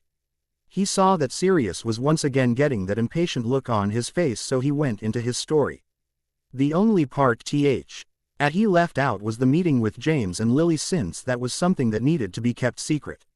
After more than an hour during which the 3 remained silent while they listened to Harry's story, he finally reached the point where he woke up in Grimmauld Place. "So do you have any questions?" Not surprisingly, Remus jumped in first with, "You're 37 years old. Because of this one power, you could live hundreds of years, but physically you don't really age." "Yes, I am 37, but those of us who can channel do age physically, we just do it at a much slower rate. My dad was 161 years old when I arrived and he looked like he was only 35 or 36. Sirius had a sad expression on his face when he asked, "Harry, why do you call him Dad? I know this may hurt you to hear as their friends, but I never knew James or Lily. While it wasn't their fault, they were never there when I really needed a parent. Luz and Aliena were able to give me that. I still love James and Lily, and that is why I kept Potter in my last name. But Luz and Aliena are my mum and dad. I just wish it could," Sirius said. "So do I, Snuffles," Harry said, trying to lighten the mood. Poppy asked, "What happened to your magic core?" "We think that when I first used the portal stone, I burned out my magic because its power was used in addition to Satan. It could also be that the 2 are mutually exclusive, but at some point in the future, there is no magic. Those who can channel are the closest to the wizards and witches of today." Harry went on, "We need to test the effectiveness of magic versus Satan tomorrow. I suggest we do it at some remote location. I am capable of some rather impressive feats of destruction. I had best head back to Hogwarts." Noticing the expression on Harry's face, she said, "Don't worry, I already took a witch's oath not to say anything." Closing the door behind her as she left, she walked downstairs and flowed back to Hogwarts. After she left, the 3 men were silent for a few minutes until Sirius finally asked the question that had been on his mind since Harry began his story. "Harry, Do you plan on staying here or are you going to go back? Before I answer that, I need you to be 100% honest with me. Do you know why Voldemort went after me and my parents that night? Remus answered without hesitating. There was some prophecy, but neither Sirius nor I ever knew the contents. Sensing the honesty of the answer in his eyes, Harry relaxed a little. Good, I was hoping you weren't keeping things from me. During one of my visits to Tel'aran'rhiod, the dream world, I found out about the prophecy. It essentially says that I am the only one who can kill Voldemort and that I will have a power he knows not. So I plan on staying here long enough to finish Voldemort off and then returning to the future. Neither man was really surprised at either revelation, the prophecy or Harry's plan to leave. He had always hated his fame and it sounded like he had made a place for himself in the future. Hesitantly Sirius asked, "Can I go with you?" "I don't see why not. You realize that your magic may not work in the future and without me, you would have no way back. Other than you and Moony, I don't have anything here. I am a fugitive. I am not even supposed to leave this house. At least in the future I could be free. And I have already lost you once. I don't want to do it again." Harry looked to Moony at that point, raising his eyebrows as if waiting for the same questions from Moony. Instead what he got was, "I don't know if I could go with you, Padfoot. I need to think about it." Harry just nodded and said, "You have time. I am not going anywhere until Voldemort is taken care of. If you don't mind, can we continue this conversation tomorrow? I am really tired and need to get some sleep." Once Sirius and Remus left the room, Harry decided to go to Tel'aran'rhiod that night. He needed to get some answers and if possible a favor from James and Lily. Harry and his friends each had their own room. After discussing the plans for the next day, Harry announced that he was going to bed. Once in his room, he went through the exercises necessary to enter Tel'aran'rhiod. Tel'aran'rhiod. After arriving, he began to call out, "James Potter. Lily Potter. This is your son Harry. I need to speak with you." He paused, waiting for a few minutes but didn't see anyone appear. He tried again, "James. Lily, I know this violates the precepts but it is critical that I speak with you." Just as he was about to yell out again, he heard a voice. "Harry, what are you doing here? No one even knows of the existence of this place, let alone that Lily and I are part of the pattern now." Smiling, Harry said, "Well, James, let me tell you, it is a long and strange tale I have for you. I am going to meet you for the first time when I am about 22 or so after I have traveled to the future. Then Lily will tell me that you first met me here today when I am 37. Laughing at the hanging jaws and vacant expressions, he added, "Maybe we should sit down. This is going to take a while." Harry tells them his story, catching them up on the events of the future. "So, remember when you meet me and I am younger. You need to act like we have never met before." They both nodded their heads. Lily, her eyes bright with unshed tears from his story, asked, "What do you plan on doing now that you are back?" Sighing, Harry said, "To be perfectly honest, I plan on staying here as short a time as possible. It isn't that life was easier there because God knows with the war against the Dark One it sure as hell wasn't, but there I was accepted for who I was. Sure, there were some people who thought I used my dad to get my position, but after I was given the chance to prove myself they always backed off. I have never had the opportunity to decide my own fate in this time. From the time I was 11 and introduced to magic, I have had the weight of the wizarding world on my shoulders. Even with the prophecy, what was done to help me prepare? Nothing. What about Voldemort?" James asked. Before Harry could answer, he went on, "To be blunt, I think you should get out of this time as soon as you can. The Wizarding G-World makes mess after mess for itself and then looks for someone to come in to save their collective asses." Seeing the shocked expression on Harry's face, he laughed. Lily jumped in with a smile for James. "Really, Harry, he is right. Being part of the pattern now, we see the bigger picture. If you do fight Voldemort, don't do it to avenge us, do it only if you feel it is something you need to do for yourself. It is not your responsibility to save the world." Feeling like a weight had been lifted from his shoulders, Harry smiled a smile with no tension or trepidation, only contentment. "Thank you," he said sincerely. "I do expect to take on Voldemort before I leave. Not for Dumbledore or for the wizarding world but for the people I care about." Lily asked, "Harry, Why did you live with the Dursleys? Even if Sirius was in Azkaban, there was another family that had already agreed to take you in. They were listed in our will. I don't know. I have never even heard about a will. As far as I knew, the only thing you left me was my trust vault. James was visibly upset at this, his face getting red as he said, you were supposed to be given a copy of the will when you turned 11. It would have given you access to the Potter family vault where we left some things for you. Not used to seeing James so upset, Harry jumped in. I will go to Gringotts tomorrow to get access to the vaults and to find out why I was never given a copy of your will. I need to leave for tonight and get some real sleep, but I have a favor to ask before I go. In the future you train my dad and me in occlumency, to help protect us from being turned by the Dark One. 2 of my friends are here, and if Voldemort or one of the Death Eaters were to use Imperio on them, the effects could be disastrous. Would you be willing to train them as well? James, looking a little nervous, said, Harry, that is a huge violation of the precepts. While as a marauder I am all for breaking rules, we need to think this over. Let us give you an answer next time meet. Okay. Quote, fair enough. It is good seeing you two again. With that, Harry left Tel'aran'rhiod and fell into a normal sleep. August 22, 1995. Grimmauld Place. Harry woke the next morning feeling refreshed. Not wasting time, he got dressed quickly after a short shower and went to check on his 2 friends. Opening the door, he saw Seraph and Hunter lying on the beds that Remus had conjured. He channeled and used his minimal skills at healing to determine their condition.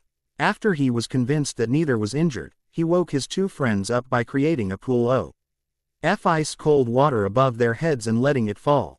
Both Hunter and Seraph shot up in their beds with loud yelps, looking around wildly when their eyes fell onto Harry's laughing form. Based on their expressions, Harry knew he should expect retribution. Once his 2 friends were awake and dry, Harry began to explain what had happened. He told them how he had traveled to their time and met his parents. Something he had always been rather close. Mo also told them about the prophecy with Voldemort and the foretelling linking him to the dragon. He finished with an explanation of wizards, witches and magic. When he was done, he said, guys, I am sorry for getting you into this, but I never expected anyone to be dragged back here with me. Hunter was practically bouncing on his bed. I can't believe we are in the past. This will be fascinating to see magic and how people used to live. Rolling his eyes at Hunter, Seraph said, it's not your fault, besides it sounds like as long we stay with you, we will be able to go back with you too.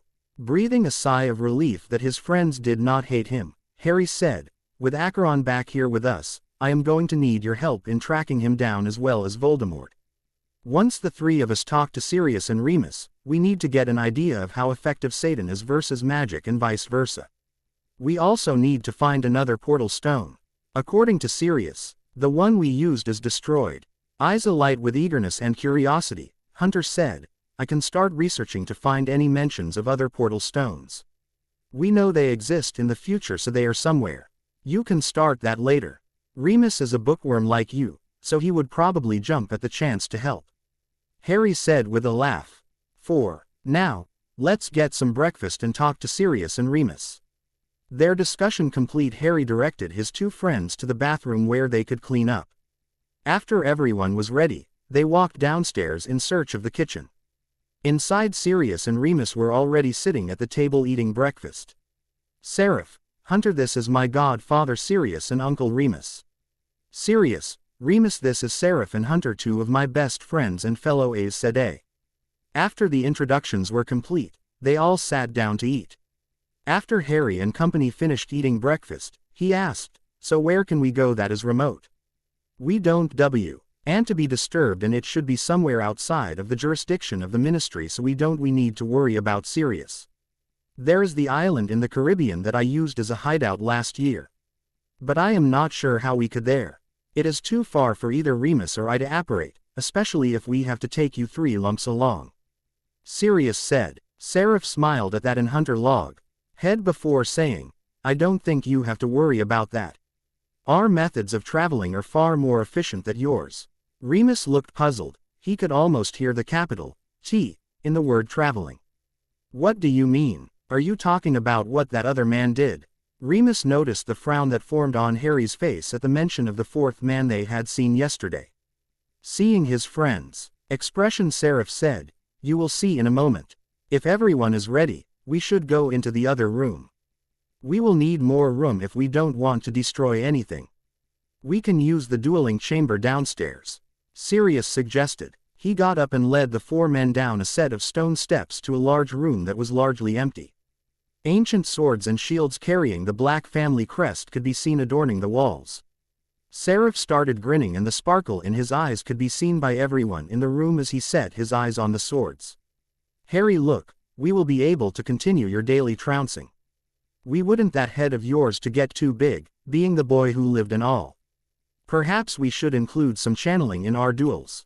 I think there is a certain blade master that could stand to be taken down a peg or two myself." Harry's eyes were dancing mischievously as said, "I think even Hunter should be able to accomplish that." Hunter was snickering at the banter between his friends. When realized he had just been insulted, "Hey, be careful, you know we only keep you around for the heavy lifting." Sirius and Remus grinned at each, happy that Harry was so relaxed and comfortable with his friends. Their grins were quickly replaced by shock as Harry opened a portal to the island Sirius had mentioned. A vertical silver line about 8 feet in length appeared in front of him and then rota. Ted 90 degrees so that it was now horizontal. Then before he could blink, the line spilt in two, with one sliding up to a height of 8 feet and the other sinking down to the ground, creating a 8x8 silver squaw. That faded to show a portal opening to the rolling green hills with light vegetation of the tropical island.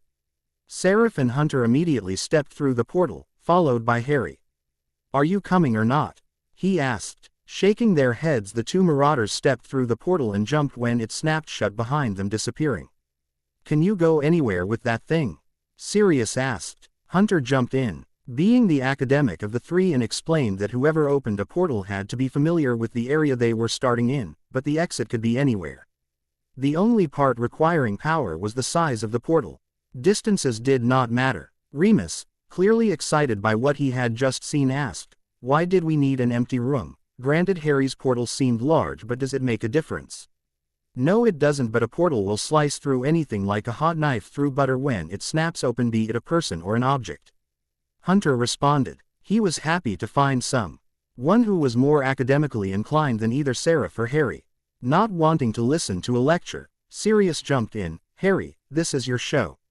What do you want to do?" "We will start with the simple things. I will create a shield and I want you and Mooney to try and break through using every spell you know, including the unforgivables. Don't worry, unlike with Protega, I will not be behind the shield. So if a spell makes it through, you won't hit me." After seeing Mooney and Padfoot nod, he used air to create a shimmering blue shield.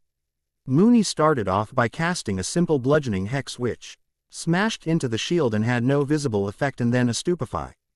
Padfoot followed with Incendio and a Reducto in quick succession.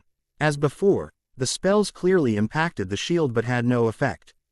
Finally, Mooney stepped it up and cast Concussio. The concussion hex slammed into the shield and shattered it. The pieces evaporated as they fell to the earth. Hunter created another shield similar to the one used by Harry to protect the column Dawn using fire and air. This time the shield was a deep blue. Mooney and Padfoot went through the same spells, but the shield remained even after Mooney cast Concussio. Padfoot cast the blasting hex followed by Crucio. Swallowing nervously, Mooney cast Avada Kedavra. Even though it was just a test, he was uncomfortable casting this spell. The shield seemed to glow for a moment at the impact of the spell and then shattered. "I guess we know that Satan holds up very well against magic. Now, I need you to create a shield and we will test it against a few basic attacks," Harry said. Because he was stronger than Mooney, Sirius cast Protega and a transparent gold wall sprang into being. Harry used an air and water to charge his hand with electricity and then threw his hand forward.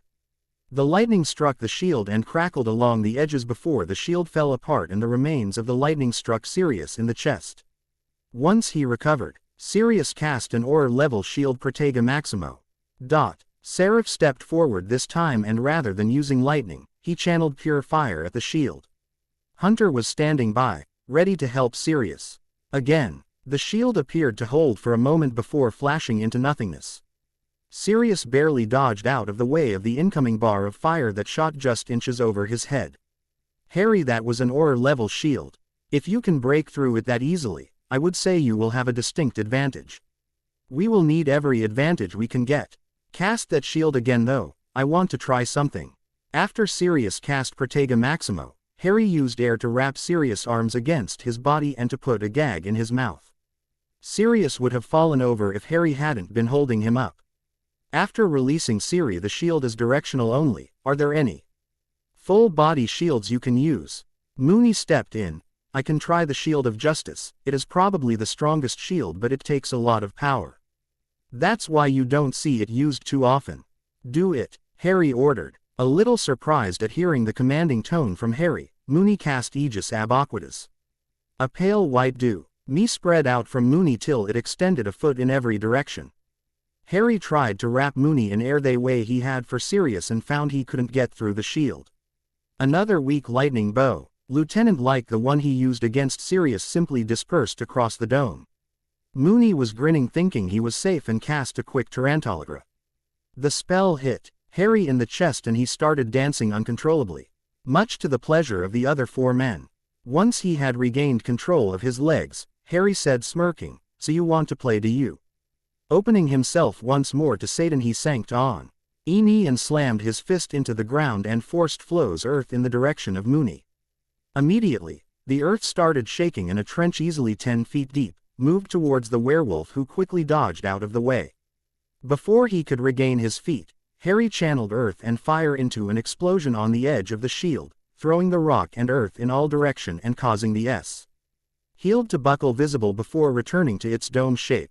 Mooney was struggling to regain his balance after the explosion when Harry channeled 2 separate attacks at the same time. The first attack was a jet of water that he shot directly at the shield, and the second attack was to charge the water jet with electricity. The shield, already weakened from the explosion, fell almost immediately after. The water and electricity began coursing over it. Once the shield fell, Harry dropped the flows and reverted to simple air. He wrapped Mooney's legs in air and picked him, letting him dangle upside down a few feet over the now muddy ground. "I guess you shouldn't have thrown that spell, Mooney." Sirius laughed at his friend, who was still hanging upside down. "You have to admit though, that was pretty damn impressive." Sirius looked over at Harry, who was currently joking about something with his 2 friends. Occasionally one would glance at Mooney and laugh some more. "Harry, if you want to go to Gringotts today, we should probably leave." Harry released the flows of air holding Mooney aloft and created a portal back to Grimmauld Place. Unfortunately for Mooney, Harry didn't lower him to the ground when he released him. So Mooney came crashing down and landed in a heap in a rather large mud puddle. Laughing, Harry ran through the portal. A grumbling Mooney was last through the portal as he tried to look dignified in his muddy robes, which only made Harry laugh more. Once everyone had eaten lunch, Sirius changed into Padfoot. Harry looked at him for a moment. Sirius changed back. Once Padfoot changed back, Harry channeled and spun an illusion around Sirius, changing his blue eyes to brown and lightening his hair to a sandy blonde. He also made superficial changes to his face, giving him higher cheekbones and changing his nose to be more aquiline. Mooney hit him with a finite incantatum to make sure magic can't dispel the illusion. Doing as Harry asked, Mooney cast the spell and nothing happened. He conjured a mirror for his friend to observe himself. Sirius smiled when realized that no one would recognize him and the effects wouldn't be dispelled. "Thanks, Harry, you don't kn what it means to be able to leave this house without having to look over my shoulder." Harry hadn't bothered with a disguise because most people would not recognize him because of his age and the fact that he looked radically different from an underweight 15-year-old. Note that everyone was prepared. Mooney and Sirius apparated everyone to Gringotts. Gringotts. The 5 men arrived at the front entrance to Gringotts. They entered and proceeded to an open teller. In a firm but polite voice, Harry said, "I would like to speak with the bank manager, please." Sneering at the wizards, the goblin asked, "Why would he want to meet with you?" "It is not common practice for the manager to meet with wizards." "Tell him that Harry Potter would like to discuss the reasons why my parents' will was never read despite their explicit instructions to do so when I turned 11. Harry said coolly. his eyes never leaving the goblin's face. The goblin glanced up to the lightning bolt scar on his forehead before nodding and scurrying off to talk with the manager. While they were waiting, Sirius asked, "Harry, how did you know your parents had a will and that it was supposed to be read to you when you turned 11? I will explain that once we are back at the house." Harry glanced around significantly before saying, "I don't want to get into it here." A few minutes later, the goblin returned and said, "Ragnarok will see you now. Please follow me." They were led to a large office. The walls were a light gray marble with gold inlay and the floor was dark gray, almost black marble. The symbol of Gringotts was SSED in the center of the floor in solid gold. There was little furniture in the room except for a large ebony desk and a few chairs for the clients. Sitting behind the desk was an ancient-looking goblin wearing an impeccable suit in the Muggle fashion and a pair of wire-rimmed spectacles. Before he left the room, the goblin conjured enough chairs for the 5 men to sit down. "So tell me, Mr. Potter, why are you asking about your parents' will? We were told that you had waived the reading as unnecessary." Clenching his teeth in an attempt to keep a tight rein on his anger, Harry ground out, "I was never made aware of the will. How would I have waived that right?" Visibly losing some of his confidence, Ragnarok replied, "We were told by Albus Dumbledore that you had no desire to have the will read." Harry was pissed and said with contempt, "So, you blithely accept his word that the last surviving member of a family close to 1,000 years old does not wish to have his parents' will read? I thought goblins were supposed to be intelligent. Apparently I was mistaken. Mr. Potter, please, we had no reason to suspect Dumbledore of deception," Ragnarok said reasonably. His only hope was to redirect Harry's anger towards Dumbledore. "That's bullshit and you know it. I want my parents' will read now," Harry said as a voice that could freeze blood. "But Mr. Potter, Dumbledore ordered the will sealed. We would need his." Ragnarok never finished his sentence. A deep rumbling came from the foundations of the building as all of Gringotts began to shake as if caught in an earthquake. Marble tiles on ceiling began to crash to the floor and screams could be heard from the main lobby. Sirius and Remus were looking nervously at Harry while his friends simply leaned back in their chairs enjoying the show. They had noticed Harry weave a shield above their heads as they sat down, so they knew Harry was not nearly as angry as he appeared. "Ragnarok, I will bring Gringotts down around your ears if you do not have my parents' will read now," Harry said in a quiet voice as he continued to increase the strength of the quake, causing more tiles to crash to the floor and cracks to appear in the walls and floor. Ragnarok was trembling and visibly pale, which is normally quite difficult to see with goblins.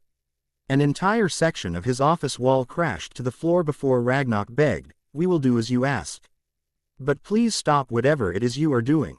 Releasing Satan, Harry simply nodded his head as Ragnarok ran out of the office to get the will. After he was gone, Remus said in a quiet, nervous voice, "Harry, you need to be careful. You almost brought the building down on our heads." Seraph laughed at this, said, "You didn't notice the shield that has been above us the entire time. The entire building could have collapsed and we would have been fine. Now the goblins." "But why were you angry with Ragnarok? It was Dumbledore's fault, not his," Remus persisted. Sirius answered instead of Harry told them to waive the reading of the will. The goblins should never have done that, especially since Harry is the last living Potter. There is something else going on here. Ragnarok returned a few minutes later. He was more nervous than ever as he sat down behind his desk once again. He had witnessed the damage to the main lobby when he went to retrieve the will. Walls had collapsed, the floor was covered in shattered tiles that fell from the ceiling, and portions of the floor had collapsed into the tunnels below. Even with magic, it would take a while to repair all the damage. Clearing his throat, he began to read the will. "We, James Potter and Lily Potter, being of sound mind and body, bequeath the following. A copy of this will is to be given to our son Harry James Potter on his 11th birthday. Harry, we can only hope you never have to hear this, but know that we love you and regret that we are not with you now. If you haven't already been told by Albus Dumbledore, there is a prophecy about the one who will defeat Voldemort. Go to the Department of Mysteries at the Ministry of Magic to learn the contents. In the event of our deaths, we have designated Sirius Orion Black as Harry's guardian. If something should happen to Sirius, Then arrangements have been made for the Greengrass family to become Harry's guardian. Remus, we would have gladly asked you, but the law wouldn't allow it. To Sirius Orion Black we leave the sum of 5,000 galleons and the Marauders' hideout. Please take good care of Harry and help him to prepare for his battle with Voldemort. To Remus John Lupin we leave the sum of 5,000 galleons and the Potter Cottage. Forgive us for ever thinking you may have been the traitor. Please help Sirius to raise Harry. Together you can give him the home he deserves. To Peter Pettigrew we leave nothing. If we are dead, then he is the traitor because he was our secret keeper. To Harry, our dear son, we leave everything else. Harry, as you are now 11, the head of the Potter family falls to you. Just know that we are proud of you and everything you will become. Ragnarok paused. The remaining beneficiaries are all dead, as are their families, so their bequeathments will remain in your family vaults. This was the moment of truth. If he was lucky, he would be able to limit the damage to Gringotts. All they had to do was leave now and everything could be hidden. Remus asked a question. Ragnarok, all wizarding wills have 2 witnesses in order to be valid. Who were the witnesses? Albus Dumbledore and myself, he said in a very quiet voice. Harry was quiet as he contemplated the childhood that Dumbledore had stolen from his and the innocent man he had sent to Azkaban. Even though he had known of the prophecy for quite some time, he hadn't been aware of the full extent of Dumbledore's manipulations. Everyone in the room was shocked. Sirius was the first to react, eyes blazing, and his magic was radiating off him as he growled, "That bastard knew I was innocent and he sent me to Azkaban anyway." Ragnarok flinched back when he realized who Sirius was. Harry was truly furious now. Not only had Dumbledore messed up his childhood, he had deliberately sent Sirius to prison. Harry grabbed the will from his hands and handed it to Hunter for safekeeping. Then he put his hands on the desk and leaned into Ragnarok's face, saying, "I think we need to have a little discussion, don't we?" As he said this, bright blue fire burst from his hands and consumed the desk. Everyone in the room could feel the wash of heat as the desk was reduced to ashes. Now Ragnok. Explain. Dumbledore made a deal with us. In return for concealing the will, we got a percentage of the Potter family vault as well as all the interest earned since your parents died. Ragnarok babbled. Money. You did this for money. Disgust evident on Harry's face. I want it all back. The money you took in addition to the interest earned and any paperwork you have. I find it hard to believe you would take this kind of chance without having something to keep Dumbledore off your back. Of course, Mr. Potter. Calling out in a loud voice. Cragilk. A young goblin ran into the office. Ragnarok ordered him to retrieve all the paperwork associated with the Potter transaction. Harry reviewed the paperwork briefly after Ragnarok handed it to him. It clearly outlined the agreement to give part of the Potter vault to the goblins and to actively conceal his heritage. Even better, it was signed by both Ragnarok and Dumbledore. Ragnarok, I would like you to personally take us to my family vault now. Nodding his head quickly, Ragnarok led the men to a railcar to bring them to the vault.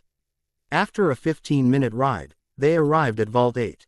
Harry looked questioningly at Ragnarok as he stood in front of the vault door.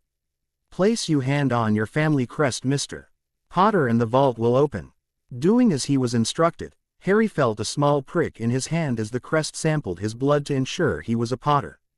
Satisfied, the vault door swung inward, revealing a massive chamber, the size of the Great Hall in Hogwarts. It was filled with mountains of galleons, sickles and nuts. The rear third of the room seemed to be devoted to the personal effects of various Potters throughout the ages. Before he walked into the vault, Harry motioned for the other 4 men to follow him. The back of the vault was lined with swords and old suits of armor, many of them with the Potter crest enameled on the chest plate. There were portraits of many of his family, with one as recent as his grandparents. Unfortunately, he learned his parents had not gotten around to having one created. Still, once the portraits were awakened again, he could get to know his extended family. Remus and Hunter were virtually drooling over a section of the wall that was covered from floor to ceiling with shelf after shelf of books on every topic ranging from history and law to Dada and charms. Harry wandered over to see what they were looking at. He chuckled and suggested that Remus pack the books into a couple of the trunks in the vault and bring them with. For Harry, Perhaps the most important thing in the vaults was his parents' old school trunks. They were filled with the Potter family signet ring, family photos, personal journals, and other mementos. After asking Sirius to shrink the trunks and bring them with, they left the vault. Ragnarok, I need 5,000 pounds. Please have it ready for us by the time we are in the lobby. Ragnarok issued a command into a round stone engraved with goblin runes. The money will be waiting for you, Mr. Potter. Their business complete, they returned to the main lobby where Harry was handed a wallet containing his money. Before they left the bank, Harry said, Ragnarok, I want my vault prepared for transfer.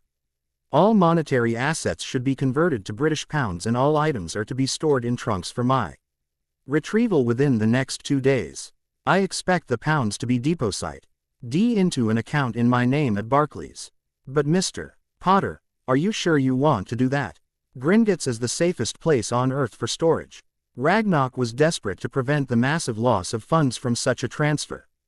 The Potter Vault was one of the largest in all of Gringotts. Apparently it isn't safe from the goblins now, is it? I want the transfer executed by tomorrow morning and Gringotts will cover any associated fees. He said resolutely. Sighing in resignation, Ragnarok went off to execute the transfer. Sirius was stunned that Harry would let the goblins off so easy. That's it, why? We're just going to close your account and let them get away with it.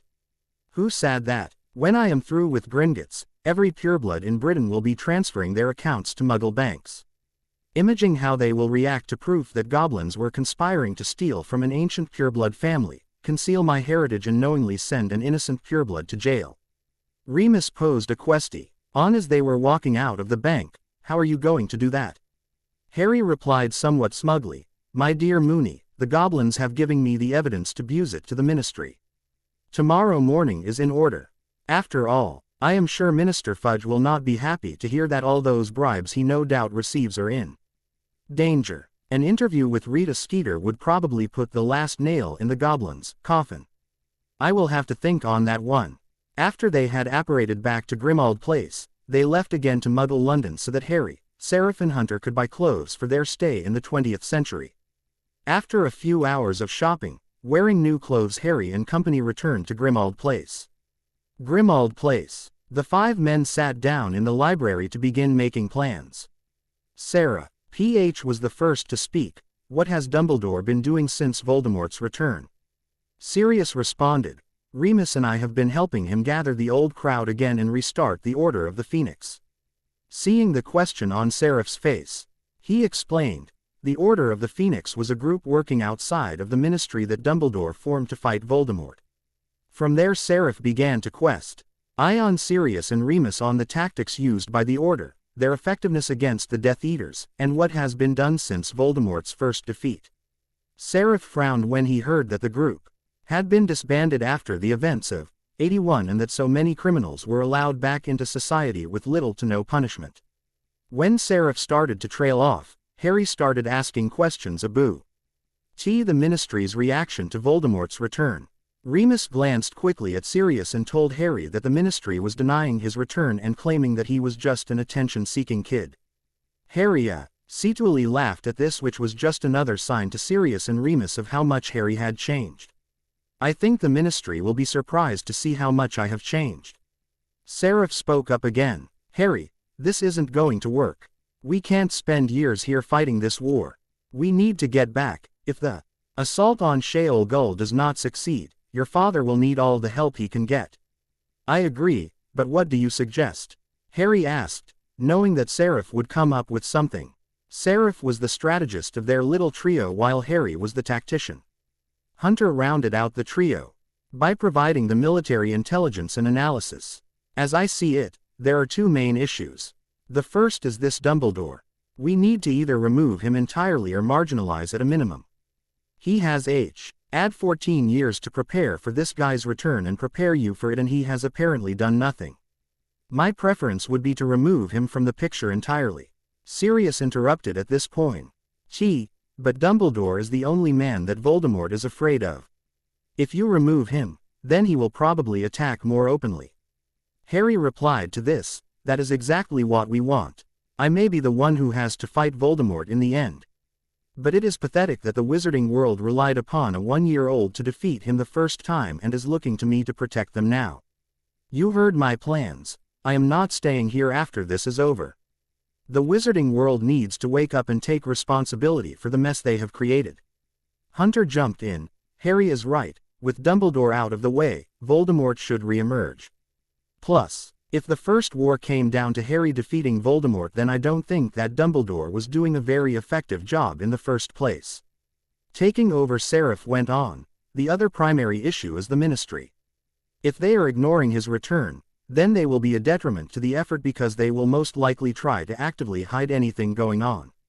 Is there anyone in the Ministry that is likely to believe the idea that Voldemort is back?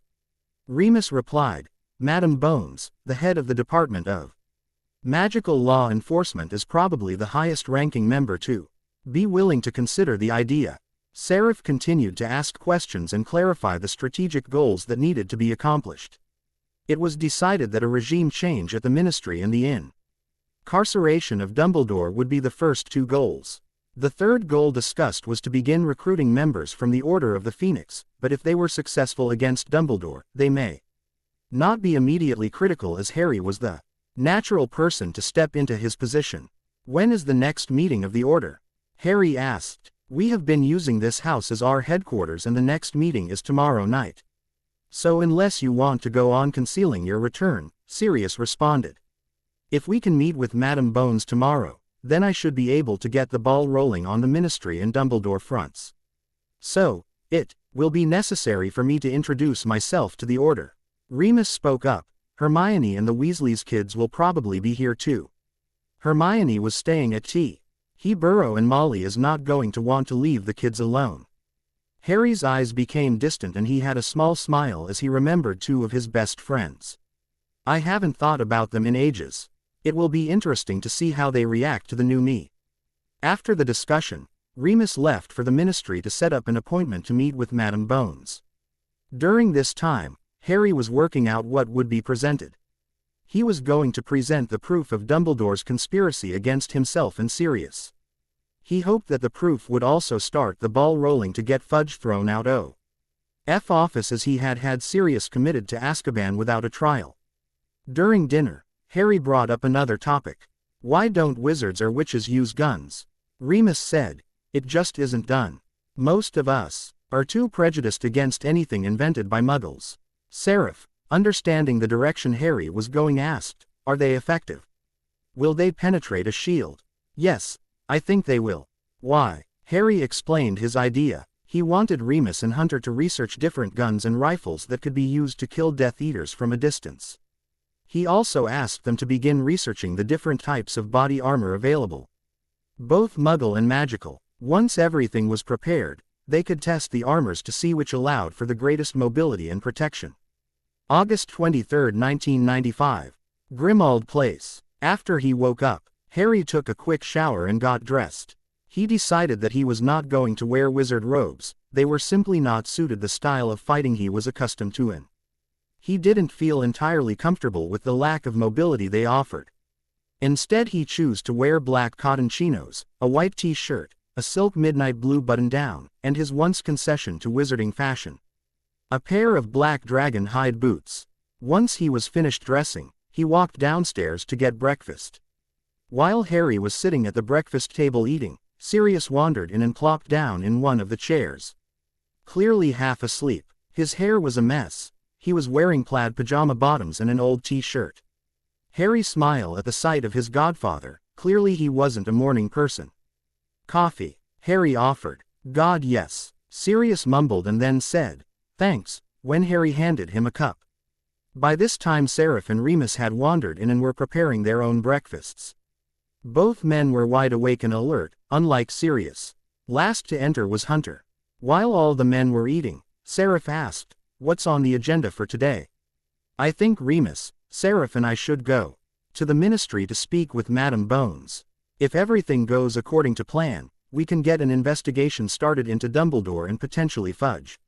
Also, I would like to get a hearing for Sirius. We clearly don't have enough evidence for a summary pardon, but the will should provide enough evidence to warrant a hearing since he was never given the chance at a fair trial in the first place. Shouldn't I come with you then? Sirius asked, finally awake after his third cup of coffee. No, this is a battle that will be fought as much in the press as it is in the political arena. We want tea. He pressed to have your story spread across newspaper headlines for days to make it harder for both Dumbledore and the Minister to den story. Grudgingly, frustration clearly showing in his clenched jaw and narrowed eyes. I suppose, but it isn't right that I have to keep hiding. Remus gave Sirius' shoulder a squeeze. No, it isn't, but then you should never have been in prison in the first place, and Dumbledore has known that all along. Hunter, I would like you to begin looking for any information you can find on where potential portal stones may be located. Sirius, can you get the dueling ready for both Muggle and magical combat? We are going to need a spot we can use to test the effectiveness of the guns, and I don't feel like going to that tropical island every time. Nice as it was. Okay, but you know I can't leave this house. Have Hunter weave an illusion around you and there should be no problems. Just don't get caught until we can get a hearing for you. Department of Magical Law Enforcement. A short while later, Remus left for the Ministry.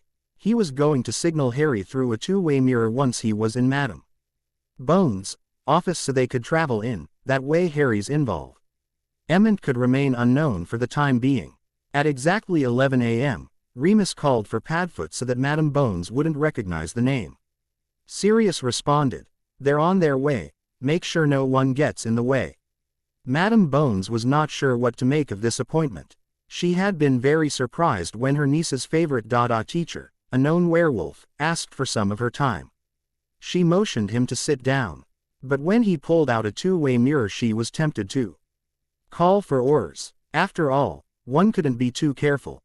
Instead, he walked to the wall on behind her desk and motioned for her to stand next to him.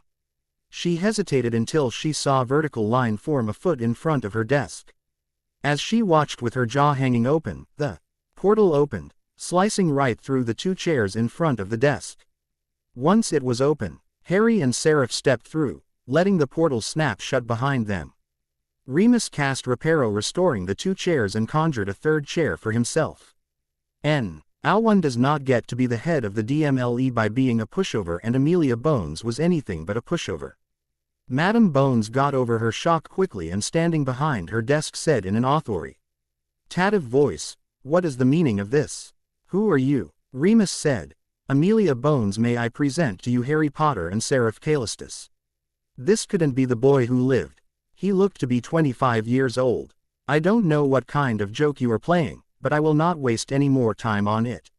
"What will it take to prove my identity to you?" Harry asked, having expected her doubts. "Veritaserum," she answered promptly. "I am okay with that. Do you have any available?" Pulling a small vial of the clear potion from her desk drawer, she administered 3 drops. After Harry's eyes lost their focus and glazed over, she asked her questions. "Who are you?" "Harry James Potter Telemann." Amelia was a little confused at the last name but pressed on. "Who are your parents?" "My birth parents are James and Lily Potter. My adoptive parents are Luz Theron Telemann and Aliena Telemann. Why do appear to be 25 years old? At the beginning of the summer I was thrown into the future where I lived for 22 years until returning back to the 20th century 2 days ago." After she heard his answer, Amelia was at a loss for words. Curiosity getting the best of her, she administered the antidote so she could get the full story. Harry shook his head, clearing the fog from the Veritaserum potion. "Frankly, I don't know where to begin, Mr. Potter," Amelia said. She had so many questions running through her head. "Madame Bones, there are too many things to discuss in one meeting. I promise that if we end up working on the same side, you will get a full explanation. Now I have a question for you. What is the penalty for violating the direct instructions of a will?" "Please call me Amelia. To answer your question, they could receive up to 5 years in Azkaban, but I did not think that your parents had a will." Harry handed over a copy of his parents'. He was not ready to hand over the original until he knew that he could trust Amelia. She frowned as she read the short document. Harry could almost see the gears turning in her head as she realized that not only had his parents' instructions been blatantly ignored, but there was a good chance that an innocent man had been knowingly sent to prison. "Mr. Poe, Harry interrupted her and said, smiling, "Please call me Harry." Harry, clearly Albus violated your parents' will, but he is very popular and will say that you were better off with your blood relatives. She was about to go on when Harry handed her the contract he signed with the goblins. If he was so confident about his decision, why did he buy off the goblins with a significant amount of money from the Potter family vault? Regardless of his popularity, he allowed a potentially innocent man be sent to Azkaban and blatantly disregarded my parents' instructions, which he was a witness to. She was still reviewing the contract with the goblins. She said, "Yes, about that secret keeper business. Just because Sirius Black was not the secret keeper for your parents does not mean he was innocent. I agree with you, Amelia, but since he was never given a trial, doesn't it at least warrant a hearing where he is allowed to present his testimony?" "Yes, it would normally, but the minister will not want it to go forward because it could be highly damaging." Harry responded in a disparaging tone. "I was under the impression that the DMLE was independent of the rest of the ministry for just this reason. Apparently I was wrong. It would certainly explain the number of Death Eaters that have never gone to Azkaban." Amelia visibly bristled at the implications of his comment. "I do not bow to the minister's need for public approval, Mr. Potter. Then I can expect to see the manhunt called off for Sirius Black and a hearing date scheduled in the near future?" he asked. "Mr. Potter, a hearing could be very embarrassing and disruptive to the ministry.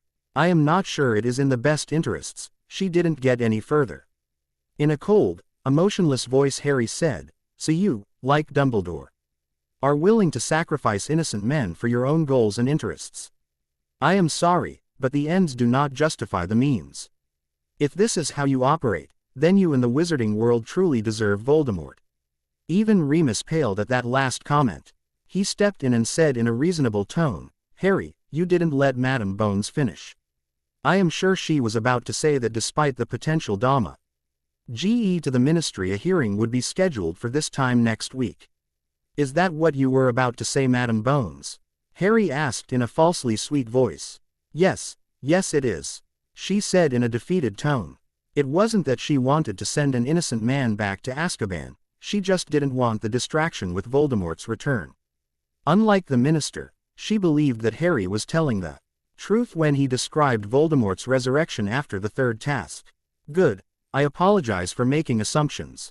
I also plan on bringing charges against Albus Dumbledore for violating my parents' will and participating in a conspiracy to embezzle funds from family's vault and hide my heritage from me." Now Amelia was dumbstruck. She couldn't believe that Harry Potter was attempting to get Albus Dumbledore thrown into Azkaban. "Surely, Mr. Potter, with Voldemort's return, you aren't serious about doing this. Dumbledore is critical to the fight." Remus decided to ask a very pointed question. "Amelia, what has Dumbledore done to fight Voldemort?" Well, she realized that he had done nothing substantive that she was aware of. "Amelia, would it surprise you to know that the prophecy mentioned in the will says that only Harry can kill Voldemort? In fact, it says that he is to kill or be killed. Albus has known that Voldemort would return for 14 years now. I can't say I am terribly surprised, given the number of encounters you have had with him," she answered frankly. He turned towards Ha. "What training have you received? Other than normal schooling, the only special training I received as from you in my 3rd year to fight the Dementors." Amelia was floored by Harry's answer. "But if he has known about the prophecy, why would he do nothing to prepare you?" "Why indeed. Dumbledore has 14 years now to prepare for Voldemort's return and to help me prepare, and he has done nothing. I will lay it all out on the table for you, Amelia. Seraph and I have been fighting a war against a far greater foe than Voldemort and on a much larger scale for 4 years now. It is quite honestly pathetic that the wizarding world needed me to defeat Voldemort in the first place and continues to look to me as their savior. That said, I am willing to play my role as the savior one final time, but I am doing it on my own terms. Dumbledore has had many opportunities and he has squandered them all. He needs to be removed from the playing field before he causes any more distractions with his manipulations. No offense, Amelia, but the ministry has been equally ineffective. You have let corruption overwhelm the office. Death Eaters are allowed to go free on the flimsiest of excuses, and you deny the return of Voldemort because it would hurt the popularity of the minister. After Sirius' hearing and subsequent acquittal, I plan on bringing charges of false imprisonment against the Cornelius Fudge. In the current environment, I truly see it as you are either with me or against me. So choose your Sid. Wisely, because I am not like Dumbledore, I don't give second chances at redemption. The costs of such an option right now are simply too high. Seraph nodded approvingly at Harry's remarks. They had seen too much appeasement early on in the War of Power. They both knew that in the end all it did was help the forces of the shadow grow in strength and numbers while allowing the forces of the light to hide from the problem for a little longer. Amelia's mind was racing as she thought about what Harry had said. Much of it was dead on, she couldn't deny that. She just wasn't sure she was ready to declare all-out war against Dumbledore, Voldemort, and the Ministry, and she said as much. Amelia, how many people are you willing to see die before you are willing to do what needs to be done? Your niece had already lost her parents. How many children will be orphaned this time? Make no mistake, either way you decide there are going to be deaths on both sides, but with my option you can at least look the survivors in their eyes and tell them you are doing everything possible to prevent it from happening again. Could you honestly do that now? Remus suggested that she take some time to think things over before she makes her decision. Amelia nodded. She had much to think about. I assume you have heard of the Order of the Phoenix? Harry asked. After seeing Amelia nod once more, he continued. There is going to be a meeting tonight. I will stop by your office at 8:50 p.m. to see if you are interested in coming. They will be given the same option you just were. Regardless of your decision, I expect to see a public announcement of Sirius hearing. Lastly, before we take our leave, can I have a copy of the charges against Dumbledore and the hearing notice for Sirius Black? I will make sure he is found and notified. Once the necessary paperwork was completed, Harry thanked her for taking the time to meet with them. Seraph opened a portal and the three men returned to Grimmauld Place to discuss the outcome of the meeting with Sirius and Hunter and to prepare for the meeting with the Order of the Phoenix that evening. As they were leaving, Amelia heard Seraph laugh and say, "It's like we never left. Political infighting, betrayals, and manipulations, I guess it is true what they say. The more things change, the more they stay the same." An 1. A little shorter than the last couple of chapters. But it seemed like a good stopping point. Next chapter will see Harry reuniting with Ron and Hermione and the Order of the Phoenix meeting. An 2.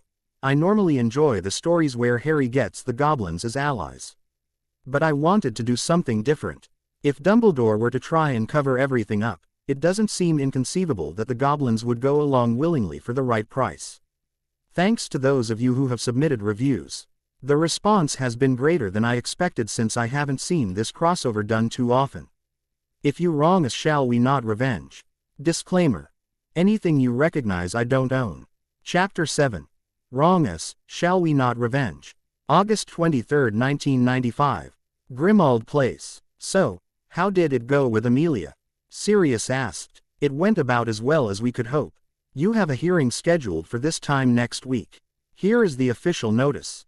Harry handed a slip of paper to Sirius. After watching Sirius' face light up with hope, Harry added, "It isn't over yet, Sirius. At least this time, you will have the chance to tell your side of the story." Sirius just stared at the paper. Remus, taking charge, led Sirius into the sitting room and said, "Come on, Sirius, let's get a drink." Remus was trying to be very quiet once they were in the sitting room until he noticed a scorch mark on the wall where a very vocal portrait once hung. "What happened to the portrait of your mother?" Sirius smiled. A great barking laugh escaped from him as he explained, "Hunter set her off somehow. Just as she was getting into full voice, he did something that set portrait on fire like Harry did with Ragnarok's desk. It was over in seconds. Now we don't need to worry about her spewing that filth anymore. That filthy house elf followed her example and offed himself too. What do you think is going to happen at the meeting tonight?" Remus asked. "I think we are going to see some major fireworks. It is going to be fun to watch." She hasn't made up her mind yet. But I think Amelia is going to be joining Harry's camp. I could tell she wasn't comfortable with the idea of essentially declaring war on Voldemort, but Harry can be very convincing. Sirius. He lost some of its life as he heard that. He's so different, Moony. It's not a bad thing. He grew up, but I can't help but think he won't want me around. Padfoot. Don't be stupid. If he didn't want you around, He wouldn't be fighting so hard to get you free. He may not need you as a godfather, but I know he wants you as a friend. Sirius and Remus looked up as they heard Harry call out, "Hey guys, when does our company arrive? Hermione and Ron should be here in an hour or so. The meeting won't start until 7:30 tonight." Remus called back, "Okay, Seraph and I are going to practice."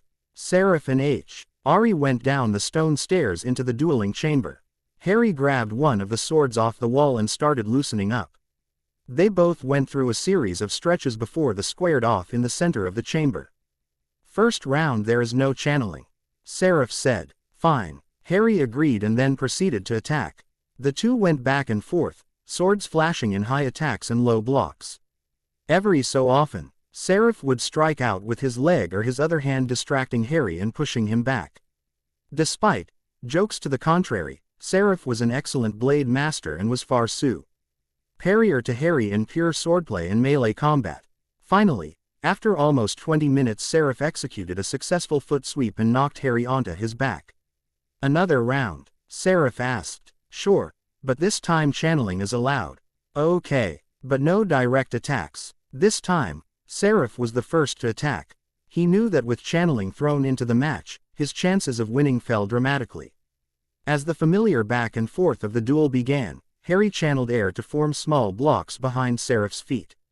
After tying the flows off, so he didn't have to concentrate on maintaining the forms of air, he went on the attack, pushing Seraph back and causing him to trip and fall over the blocks. As he fell, Seraph channeled and created a solid shield of earth and air that was much harder than steel. While Seraph pulled his legs underneath him and jumped back to his sword at the shield only to have his sword shatter on impact. "Ha, bet you wished you had a blade master's sword now." Seraph L. out as he watched Harry create a sword from solid air. Again the fight began and Harry channeled air to create a cover for his ears as he channeled a combination of earth to create a hollow sphere, and fire, water, air and spirit to create a swirling ball of light and energy inside the sphere. Seraph backed away because he was unsure of what Harry was doing. Once the sphere was complete, Harry tossed it at Seraph. Reacting on instinct, Seraph swung his sword through the sphere, releasing an incredibly bright and loud explosion heard through the entire house, which temporarily stunned him and ended the round. After a few minutes, Seraph was able to shake off the effects and stood up. He asked, "What the hell was that thing?" Looking up, he noticed a number of people on the stairs. Sirius and Remus were standing at the top of the stairs, accompanied by two red-headed teenagers and one bushy-haired teenage girl. Harry, not realizing that he had an audience, untied the flows of air, letting his sword dissipate. It was a flash bang. When I started thinking about the body armor and guns, I remembered reading about grenades that are used to incapacitate without injuring. It just creates a blinding flash of light and deafening sound that stuns everyone within a certain radius. Should we call it a draw for the day? I am fine with that. You will have to show me the flows for that flash bang. That would be very effective and we may be able to adapt it to a larger scale. You should have Hunter look into it. That's a good idea. Let's head back upstairs, Harry said and turned to ND to see the audience standing on the stairs. Seraph was laughing behind his friend's back. There on the steps stood Ron and Ginny Weasley and Hermione Granger, in addition to Sirius and Remus. Ron was flushed slightly as he narrowed his eyes and said accusingly, "Who are you?" Before Harry or Seraph could answer, Ginny smacked him in the back of his head and chastised, "Ron, don't be so rude. I don't think we've met. I'm Hermione Granger, this is Ron and Ginny Weasley. Are you new members of the Order, because we have never seen you before?" Harry just stared at them for a moment, drinking in the details. Hermione had filled out a little from the last time he saw her. Her hair was shoulder length but just as bushy as ever, while her clothes showed off a nicely developing body. Ginny had not changed as much, save perhaps to grow a little taller. Ron was the same, maybe a little taller, and still dressed in clothes that were slightly threadbare. "No, we are not new members of the Order. I didn't think introductions would be necessary. After all, we have known each other for almost 4 years now," Harry said with a smile. They just stared at Harry, totally confused by his statement. Seraph finally got impatient and said, "For God's sake, Harry, just tell them already. I want to take a shower and they are blocking the way." "Harry, is that you?" Hermione gasped as she finally noticed his scar. Harry continued to smile and said, "Of course it is. Who else has a lightning bolt-shaped scar? Look, can we take this upstairs? I am tired and believe me, Seraph really needs a shower." Together, They all filed upstairs and into the library. "Where are your parents, Ron?" "Huh, what?" he said, trying to wrap his brain around this new Harry. "Your parents, are they here yet?" Harry asked slowly. "Mum is, Dad is still at work." "Bloody hell, Harry, what happened to you? Why didn't you write to us? Do you know how worried we were?" Ron said, his voice growing louder as he asked more questions and his face getting redder. "I will give you the short version. I am sure I will be repeating it tonight at the Order of the Phoenix meeting." He proceeded to give them a condensed version of the last 22 years of his life, leaving out most of the war, his meeting with his parents, and the revelations about Dumbledore. Ginny reacted first by jumping up from her seat and giving him the tightest hug possible. She noticed how much more muscular he was now. "How old are you now?" she asked a little shyly and blushed bright red as she realized she probably had no chance with him anymore. "I am 37 years old. Believe me, I know this is strange for you. Think of how I feel. The last time I saw you I was 14 and now it has been 22 years for me and only 2 months for you." Ron asked. "Wicked, you're like older than Bill." "Oh, I can't wait to see Malfoy's face when he gets a look at you." Looking at Ron like he had gone insane, Harry snorted. "Ron, I think I am little old to be a 5th year at Hogwarts. No, I won't be going back. At least as a student." Ron sank into his chair as he realized his best friend was now 37 and would not be going to school with him. "Yeah, I know. It's not going to be the same without you there. Just because I won't be a student, doesn't mean I can't drop by. Besides, I can prank the hell out of Malfoy now and not get into trouble." At the same time that Hermione tired to scold him, Ron's face lit up with an evil grin at all the fun they could have tormenting Malfoy. "What are you going to do? Are you going to get a job?" "Seraph, Hunter and I are going to help defeat Voldemort." Harry didn't want to tell them he was going to leave just yet. "I am going to take a quick shower and let you 5 gossip about me amongst yourselves." Hermione was looking at him shrewdly and a little sadly. "You don't plan on staying here in this time, do you?" "What are you talking about, Hermione? Of course he wants to stay here, right Harry?" Ron said immediately. Ginny just looked sad because she had come to the same conclusion. In truth, she couldn't blame him. In the future he had family and he didn't have to deal with being the boy who lived. Harry sat down again for a minute and said in a soft voice, "I didn't want to tell you just yet, but Hermione is right. Hunter is going to be researching the portal stones to find their locations. Once we are done with Voldemort, we will be going back to our time. But this is your time, you were born here. What about us? Don't we count for anything?" Ron said in a surprising calm voice, but the hurt was plain to hear. "Ron, you were my first friend. Of course you count for something. If you didn't, we wouldn't bother waiting to go back. Look at this from my perspective. I have lived in that time longer than I ever did here. Avenue parents that love me and the freedom to live my life without the weight of the wizarding world on my shoulders. You know that even when Voldemort is defeated, they will still look to me to be their savior whenever there is a problem. Lastly, something I didn't tell you before, but we have been fighting a war against someone that makes Voldemort look like a cuddly kitten. It has been raging for 4 years now in Hunter. Seraph and I are needed there." Ever curious, Hermione asked, "Who could be worse than Voldemort?" With a deadly look on his face, Harry answered, "This is going to sound melodramatic. But take everything you know from modern-day religion about hell and you will know that we are literally waging war against the devil, or at least the closest thing to him that exists. I was there when he was allowed access to our world. No one knew what it was at the time, but when the accident happened and he first touched our world, there was this overwhelming sense of anger and hatred. I thought I was going to drown in it. Before the accident, there hadn't been a war or military conflict for over 1,000 years. In the span of 5 years or so, we saw the levels of violence increase dramatically and an entire city of close to 500,000 people was wiped out. The forces of the shadow left no survivors." He finished in a quiet voice and with downcast eyes. Harry stood once again and left them to their thoughts of their friend and how he had changed. Sadly, they also thought on how they didn't really know him anymore. Order of the Phoenix meeting 7:30 p.m. After Albus arrived, everyone began congregating in the dining room. They people or so. Albus took his seat at the head of the table and was about to call the meeting to order when Sirius interrupted him. Dumbledore, there are still 3 people that are missing. All of the active members are currently here. Who are you referring to? Albus asked. At that moment, the doors opened and Harry, Seraph and Hunter walked into the room. Mutt, are you an idiot? You let 3 strangers into this house in this meeting. Snape said with an angry sneer. If you learn to look before you spout your normal crap you would realize that there are only 2 strangers. The third is someone known to all of you in this room. Sirius said with equal malice. Albus stepped in and said, Severus, please give Sirius a chance to explain himself. Everyone continued to look at the 3 men with no comprehension of who they were. Remus, trying to cut the argument off, said, Are you people blind? Do you not see a certain scar?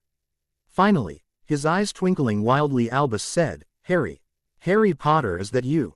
Harry smiled thinly. I am glad someone is observant. Yes, it is me.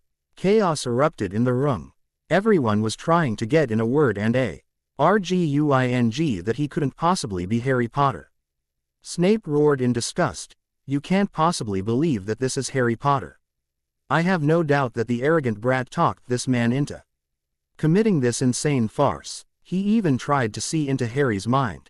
The telltale tingle of Snape's attempt to read his mind caused Harry to reinforce his occlumency shields. Eyes narrowed and hands clenched into fists. Harry growled out, I suggest you don't try and force yourself into my mind again, Snivellus, or I will be forced to respond. Practically crowing, Snape responded, Potter would never be able to guard his mind. He isn't talented enough to master occlumency. Though clearly your head is as big as his if you think you can take me. Harry decided to cut things short by saying, Can I suggest we use Veritaserum and get this out of the way? I have many things to discuss tonight and this is the least of my concerns. Albus was relieved that Harry had apparently returned. However, if this was truly Harry, then his plans would require some major adjustments. He would no longer have an impressionable teenager under his thumb. On the positive side of things though, he came back from wherever he was so clearly he did not intend to give up the fight against Voldemort. I agree. Severus, can you administer the Veritaserum? After going through a similar set of questions that he had answered with Amelia, the Order was convinced that this was indeed Harry Potter. Harry, now that everyone is convinced of your identity, perhaps you could tell us what has happened to you? Albus asked reasonably. He was readjusting his plans to account for a fully grown wizard, but strangely he didn't feel any magical aura coming from Harry or his friends. I will give you the abridged version, Harry said, and proceeded to give them the highlights of the last 22 years. Because he did not want any hints of his power to be leaked, he left out all mentions of the one power and his loss of magic. Now, Old like to know what has been done to fight Voldemort while I was gone. Harry demanded in an authoritative tone people were unused to hearing from anyone save Dumbledore. This is outrageous. Just because you have returned and somehow managed to add a few years does not mean you are entitled to any information from the Order, Potter. Snape growled. Harry responded quietly, Snape, I would think. By now you would have gotten over your childish grudge against my father. The headmaster may give you leeway to be nasty, but I will not.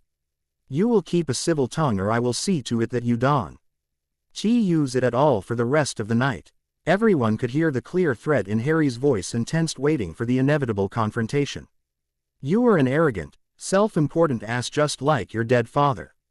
It's unfortunate Voldemort didn't finish the job when you were, Snape was saying snidely, clearly disregarding Harry's threat. Harry didn't let him finish, he channeled air and laced a gag around his mouth, preventing his from talking, and more bindings around his arms and legs, securing him to the chair and preventing him from moving. Snivellus, don't make me teach you another lesson. You won't like it. As I was saying, what has been done to combat Voldemort? Albus was mystified. Somehow Harry had incapacitated Severus without a wand or any visible magic. Trying his fatherly facade once again, he said, Harry, please release him. We are all on the same side here. No, I will not. He was warned and now he is being punished. I ask again, what has been done to deal with Voldemort? Not that the other Order members would admit it, but they were all cheering for Harry. Most had been repeatedly insulted by Snape and the headmaster never did a thing about it. Albus cast finite incantatum at Severus with no effect. He was floored. He should have been able to overpower Harry's spells with ease. This was not a welcome development. With an apologetic glance towards Severus, Albus answered, "We have reconvened the Order of the Phoenix as you see around you." Severus was clearly struggling against his bonds and glaring at Harry the entire time. There was no way he would get free until Harry released him though. And, Harry prompted, "There have been no attacks by the Death Eaters, so our primary job had been to search for you." Albus responded, not sure what Harry was getting at. What about the public or the Ministry? What do they know of Voldemort's return?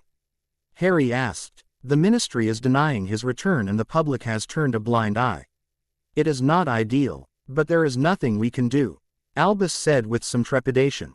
He didn't know how this new Harry would react to the news. He missed the old Harry that would get predictably upset and was easy to manipulate into position. The new Harry was calm and collected. He appeared to have a much more mature outlook.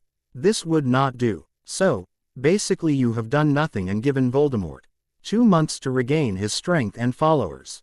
Is that about it? He asked in disgust. Molly, as expected, jumped to Dumbledore's defense. Harry, it is not for you to question the headmaster's decisions. He is a great leader and we would be lost without him. Dumbledore looked over at Molly smiling, his eyes twinkling like mad, thinking the rebuke would put Harry in his place.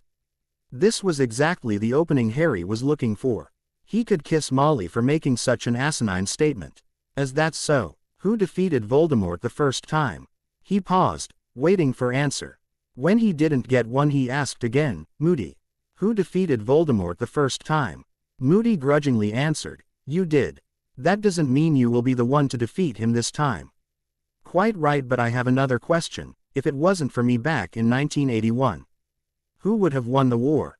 Albus was getting alarmed at this line of questioning. He could see where Harry was going and he was not happy with it. Before Albus could say anything, Moody replied, we would have lost. It was just a matter of time. And who was leading you then? Harry persisted. Albus stood up, letting his magic flare a bit, causing the Ada he was so used to seeing in many of the Order members. Harry, I insist you cease these pointless questions. The past cannot be changed and we must look to the future. We don't have time for your distractions. Moody again answered despite Albus' words. Albus was in charge. Moody could see where Potter was going, and while he disagreed with many of Albus' decisions, he hadn't found anyone better to lead. Perhaps that had changed now. Many of the Order members were grumbling about Harry's line of questioning. Harry, Albus started again, trying to regain control but was cut off by Harry. Albus, please, I am not done with my questions yet. Albus, did you believe that Voldemort was truly defeated on that night back in 1981? No, I did not. I suspected he may have been too powerful to simple. Why bide feeling he was on safe ground here? Would it surprise anyone here that there is a prophecy pertaining to myself and Voldemort? Albus got a panicked look on his face at this question. How could Harry possibly know of the prophecy? He had kept it secret for 14 years now. Not bothering to wait for an answer, he continued, there is a prophecy that was told to Dumbledore many years ago before that fateful night. It essentially says that either I kill Voldemort or he kills me. Harry, how did you find out about the prophecy? I told no one but your parents. Albus demanded, not comfortable with the direction of this discussion. He needed to do something to limit the damage and said, Harry, perhaps it would be best if we discussed this in private. You are safer if the prophecy is only known to a few. Smiling, Albus, these people have pledged to fight Voldemort and you don't trust them. Or maybe you are afraid they will ask the intelligent question here, if you have expected Voldemort to come back for 14 years. Which he has now done. Why have you done absolutely nothing to prepare the wizarding world or myself for his return? Hestia Jones and Nymphadora Tonks were demanding explanations from Dumbledore, while others like Daedalus Diggle and Arabella Figg were denouncing Harry for questioning Dumbledore's decisions. Moody is a former Auror. What is the penalty for someone who deliberately violates a will? Harry was focused solely on Dumbledore at this point. Most of the room went quiet at this question, somewhat confused by the change in topic. Dumbledore, however, knew exactly where Harry was going, and his eyes lost their twinkle, but he tried to divert the conversation. "Harry, cease this distraction. We have important matters to discuss," he said in the tone a grandfather would use to chastise a young child. Moody answered anyway. They could get up to 5 years in Azkaban. At this point, Sirius passed around copies of the Potter's will and the documentation from the G. Oblins outlining their agreement with Dumbledore. Once everyone had a copy, Harry began his attack. "As you can clearly see, I was never to go and live with my aunt and uncle. Arrangement had already been made that were ignored by Dumbledore. He also ordered the will sealed so that I did not receive a copy on my 11th birthday as outlined. Further, you can see that he actively conspired with the goblins to hide his duplicity in my heritage. Lastly, he ignored the fact that Sirius Black was not my parents' secret keeper and helped to send him to Azkaban without a trial. Albus knew he had to head this off. People were losing faith in his leadership rapidly. If he didn't do something, the order would fall apart. "Harry, everything I did was for your own good," Albus tried. Unfortunately for him, this was the wrong thing to say, as he was attacked verbally from all sides. "That's bullshit, old man, and you know it. I find it very hard to believe that you would leave the one person who can defeat Voldemort unobserved for 10 years.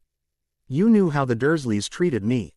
How was it in my best interests to live in a cupboard for 10 years? I placed blood wards on your home that kept you safe so that I didn't need to check up on you," Albus said, as if that ended the argument. For some people it did. They still had absolute faith in Albus. "So, that gives you the right to arbitrarily break the law by sending me to live with them and to condemn an innocent man to Azkaban. It is for the greater good," Albus said reasonably. "Unfortunately, that is not for you to decide, is it?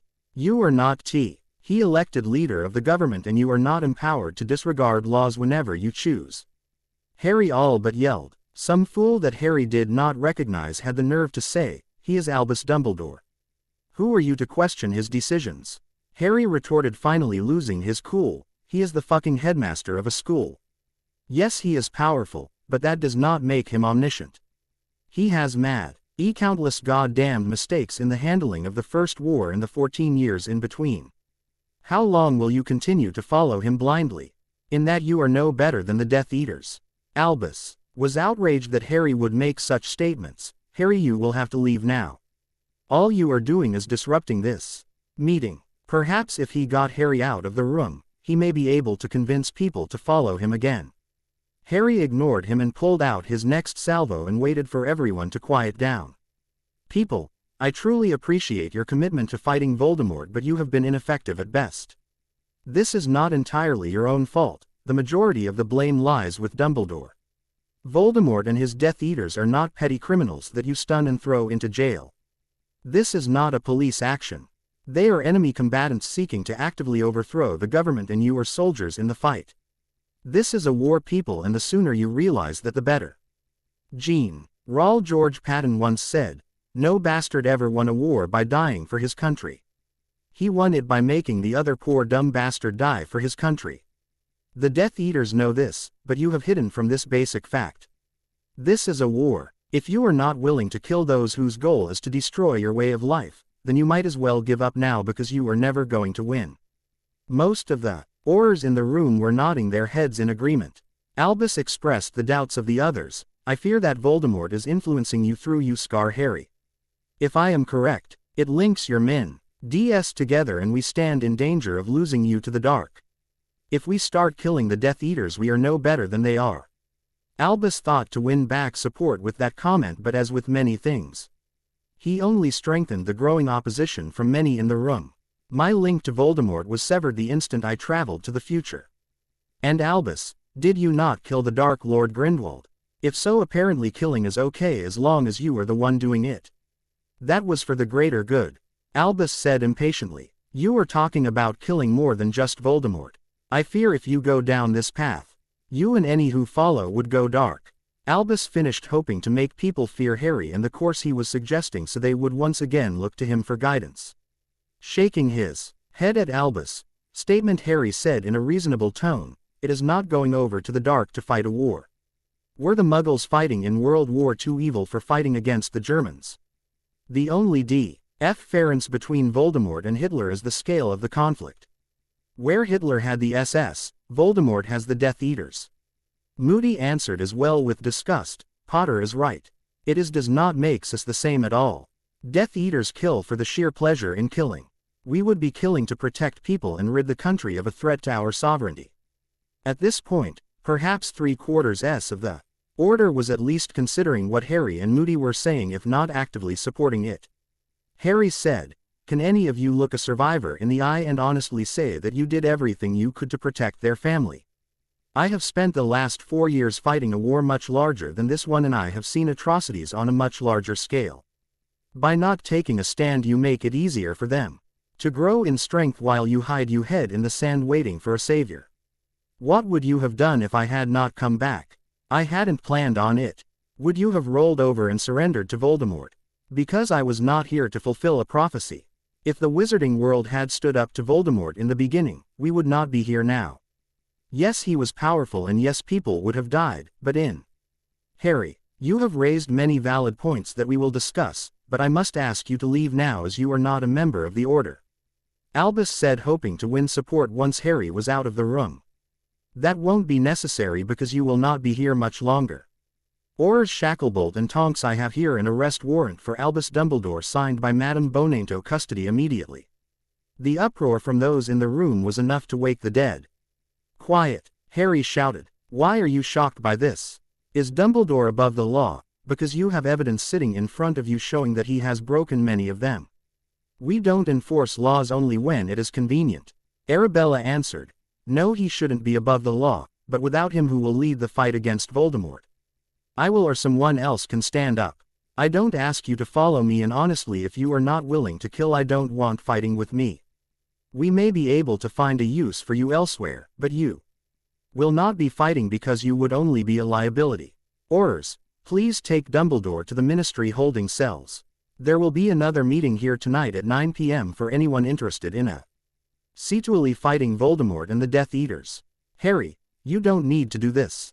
I am the only one Voldemort fears. What will happen if I am in Azkaban? Maybe the wizarding world will stand up or themselves for a change instead of looking for someone to save their collective asses. You should have been in jail years ago, but don't worry, at least you will get a trial unlike someone else in this room." Harry turned towards Remus and asked, "Remus, is there any way to replay memories for people to view? I would like to show those that show up later a few select events to help calm fears." Quote, "Yes, you could use a pensieve, but we don't have one here." Remus replied, "Is that something that Amelia would have available?" he asked. After seeing Remus nod, he said, "Please go with Seraph to pick Amelia up at 8:50 and see if you could bring one with her." Before Harry could sit down and talk to Sirius, Molly and Arthur Weasley walked over with identical looks of concern and outrage. "Molly, is you?" Sewell was the vocal one of the pair and practically shouted, "Harry, how could you treat the headmaster in such a way? He was only looking out for your best interests, I am sure. Now I want you to have these ridiculous charges dropped." "Molly, Arthur, you both have been like family to me since the day you opened your home to a lonely orphan. Right now, you have no say in this matter. Dumbledore broke multiple laws that hurt Sirius and myself. Why should he not be punished for that?" Sirius added in a growl, "Are you saying that it was okay for me to be sent to Azkaban without a trial because Dumbledore did it?" Arthur, losing some of his confidence, said, "Well, no, but without Dumbledore, what will happen with Voldemort? Arthur, what makes Dumbledore so qualified to lead this order? As far as I know, he other than headmaster. His only significant accomplishment was the defeat of Grindelwald in a duel. Those are not the qualifications I would look for in someone to lead a war effort. Look, you don't have to agree with my actions tonight, but I intend to see him prosecuted for his crimes. If you are interested in actually doing something to stop Voldemort, stay around for the next meeting." Molly struggled with herself before spitting out, "What happened to the Harry we knew? I am 37 years old, not 14. The Harry you knew grew up."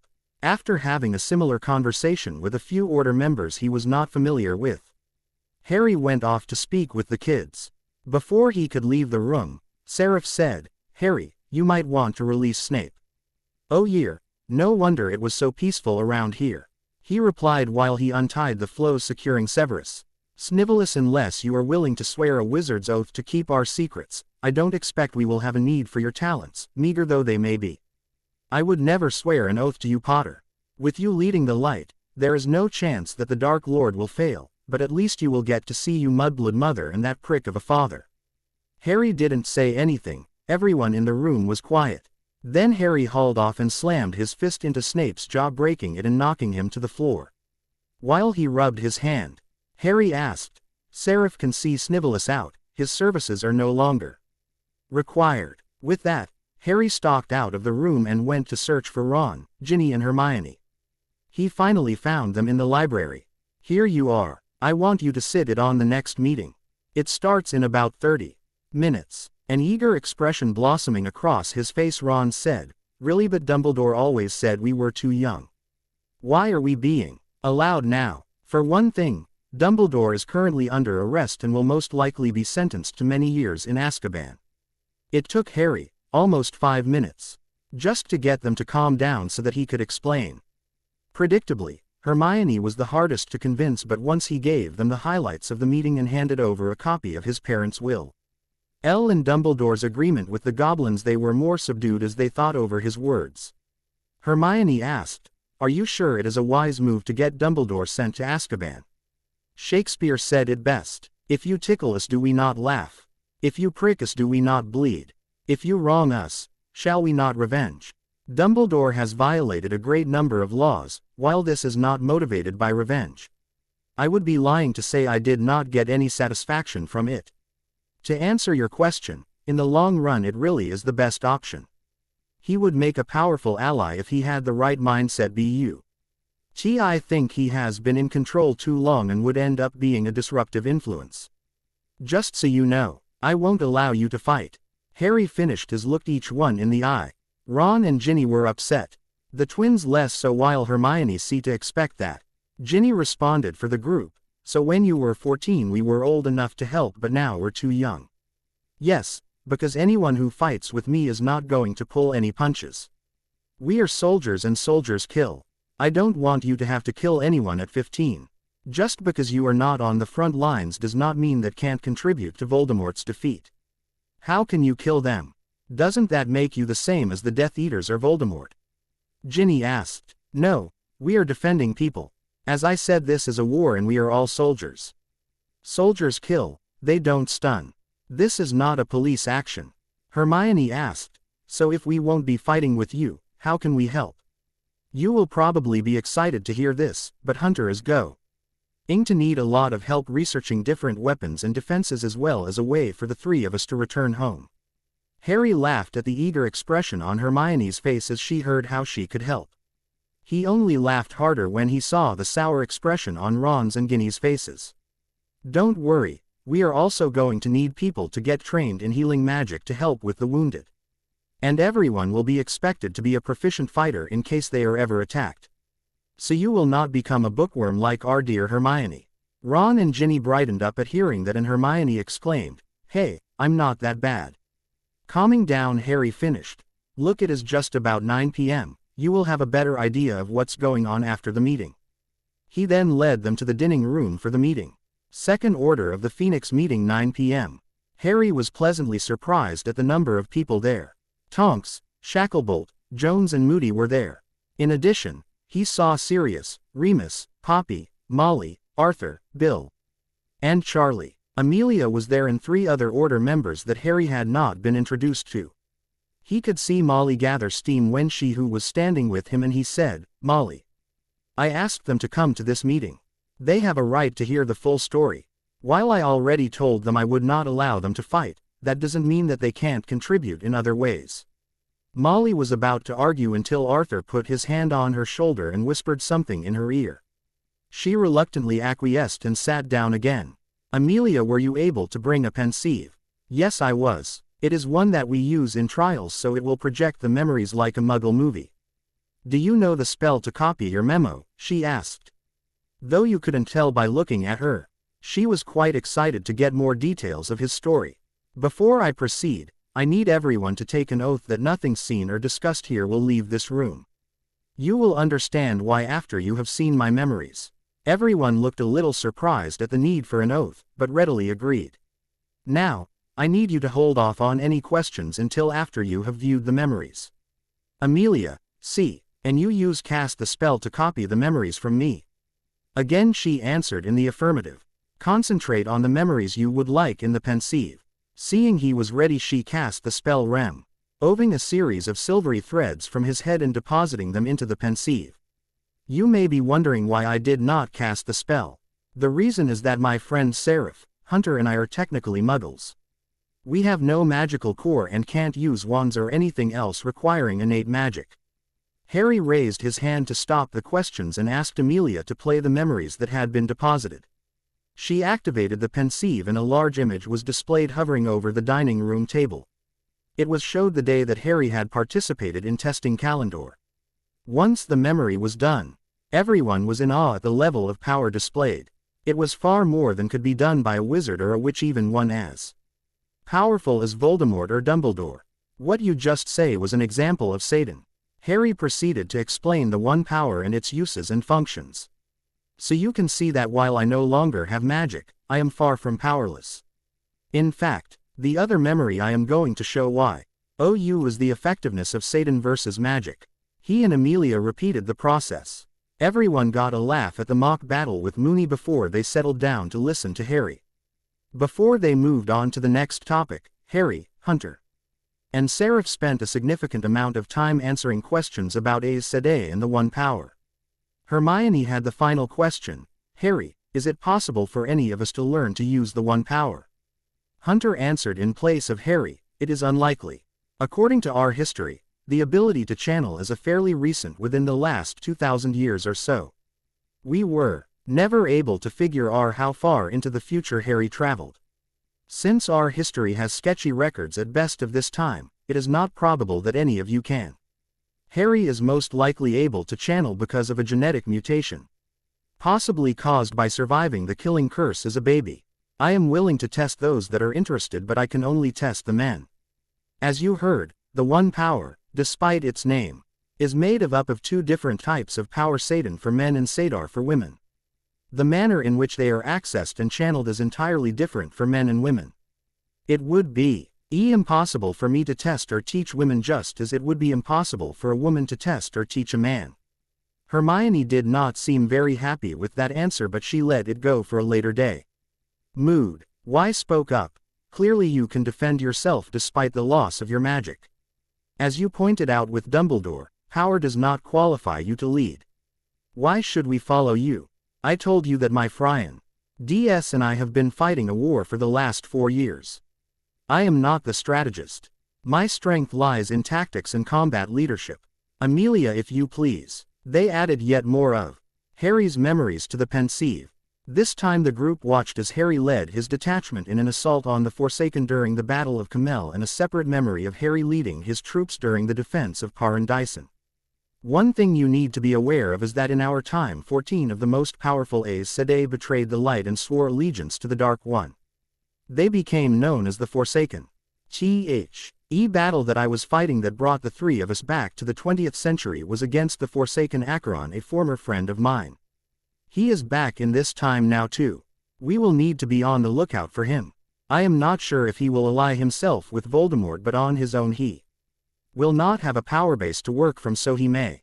Seraph stepped forward when Harry had finished and asked for some of his memories to be placed in the pensieve. Once done, the group watched planning sessions of assaults and city defenses led by Seraph. When the memories had finished playing out, the Order members looked to Hunter. Hunter just laughed and said, "Sorry, I don't have any memories for you to watch unless you're interested in watching me research or provide intelligence reports. I have always played more of a support role. Does that explain my rationale for wanting to take charge of this group, Moody, or do you have other concerns?" Harry asked. "No, it is nice to see someone with actual combat experience step up," Moody said with a touch of approval in his voice. "Unless anyone else has objections, Seraph will take the floor." Harry sat down and let Seraph take over to start talking about goals and team structure. Seraph stood up and began to speak. Based on our discussions with Amelia, Sirius and Remus on the status of the war against Voldemort and the response from the Ministry, we have identified 3 top objectives. The first objective was started this evening, and that is the removal of Dumbledore. The man has by all accounts been completely ineffective in dealing with the threat of Voldemort either now or in the first so-called war. His arrest was just the first step. The trial will further undermine any influence he has on the public and Ministry. The third step will be in the press to make sure that everyone knows the extent of his manipulations. Amelia, do you have any updates on his hearing? Yes, it is scheduled for Thursday, August 31st at 10 a.m. The trial for Sirius Black should be completed by then. If he is found guilty, it would be further evidence against Dumbledore. This caused a startled gasp from many of the Order because they did not know that Sir Hughes was finally getting a trial and the chance to prove himself. Tonks asked, "How do you know that Dumbledore will go to Azkaban? Given his reputation, he could get off. While Azkaban is the preferable outcome, the trial and attacks in the press should be more than enough to discredit him and remove him from the playing field." The second objective is related. We need to clean house at the Ministry. They are ignoring Voldemort and allowing him time to gain strength and numbers. We need a new minister, someone who is willing to deal with Voldemort head-on and is not going to release his followers to line his pockets. Who here is in the best position to evaluate potential ministers and identify those within Ministry that are either agents for Voldemort or are willing to take bribes? Arthur and Victor Harris, an unspeakable, volunteered to begin looking into replacements for Fudge and identifying those Ministry employees that were already compromised. If Sirius is found innocent, we will be able to use that against Fudge in the press and in court. We will also need a list of all the Death Eaters that have been arrested since the end of the First War. We can use our leverage with goblins to determine if Fudge was complicit in the release. Amelia spoke up. I can provide a list of the Death Eaters. Amelia, we will also need to work with you to get recognition for this group. The people here are putting their lives and families on the line. They should be free from persecution for anything done to a Death Eater. It will also make it easier to coordinate activities with the Aurors. That will take some effort, but given time I should be able to grant you the same authority as an Auror. The last objective is Voldemort. There will be multiple teams involved with the effort to defeat him. There will be a team devoted to researching different weapons and defenses that can be used against him and his Death Eaters. 2 areas that have been identified already are Mug-Glay long-range weapons such as rifles, and determining what type of armor, either Muggle or magical, will provide. The second team will be led by Harry. It will consist of all the frontline fighters. You will work with him to learn and perfect group tactics to take advantage of the various strengths. As the research team identifies the optimal Muggle weaponry, there will be new tactics that are to incorporate the weapons and take full advantage of them. The third team will be led by myself. Everyone will be expected to participate in at least 3 training sessions a week. I will teach hand-to-hand combat. We expect the Aurors to take part in these sessions to train the other members in magic. Even if you are not one of the frontline fighters, you all need to be able to defend yourselves. Harry stood up at this point, saying, "It is getting late. I think we should meet again next Wednesday after Sirius trial. That gives you all time to decide if you still want to be part of this grow and whether you want to be on the research team, frontline team, or the training team." Some of the members had already decided that they would stay and fight. Sirius, Remus, Moody, Tonks, Jones, Shacklebolt, Harris, Bill and Charlie all walked over to Harry to speak with him. Each of them wanted to be part of the frontline team that would be fighting against the Death Eaters. Harry reiterated again that if they weren't prepared to kill, then they should be on one of the other teams. All of them agreed that it was a war they were fighting. Seraph was approached by Amelia and Poppy. Amelia suggested that working together they could incorporate Auror training methods in addition to the lessons that Seraph would provide. After the Order had received an official recognition from the Ministry, Amelia would see to it that instructors from the Auror Training Academy were provided. Poppy offered to host special training courses to teach combat healing and provide her services in general for those injured both in training and actual fighting. Hunter was talking to most of the kids. Research was the best area for them to help out. Hermione was particularly excited to work with him and learn more about what Harry had been through. Before he went to bed that night, Harry sent off a letter with Hedwig to Rita Skeeter. It was time to get the ball rolling against Dumbledore, and Fudge and the press was going to play a key role. Rita, if you are interested in an exclusive interview with me, show up at the Leaky Cauldron tomorrow at 11 a.m. Ask Tom for me and you will get the story of your dreams. If you don't already have an idea on what it is about, look for an announcement from the DMLE regarding a hearing scheduled for next week.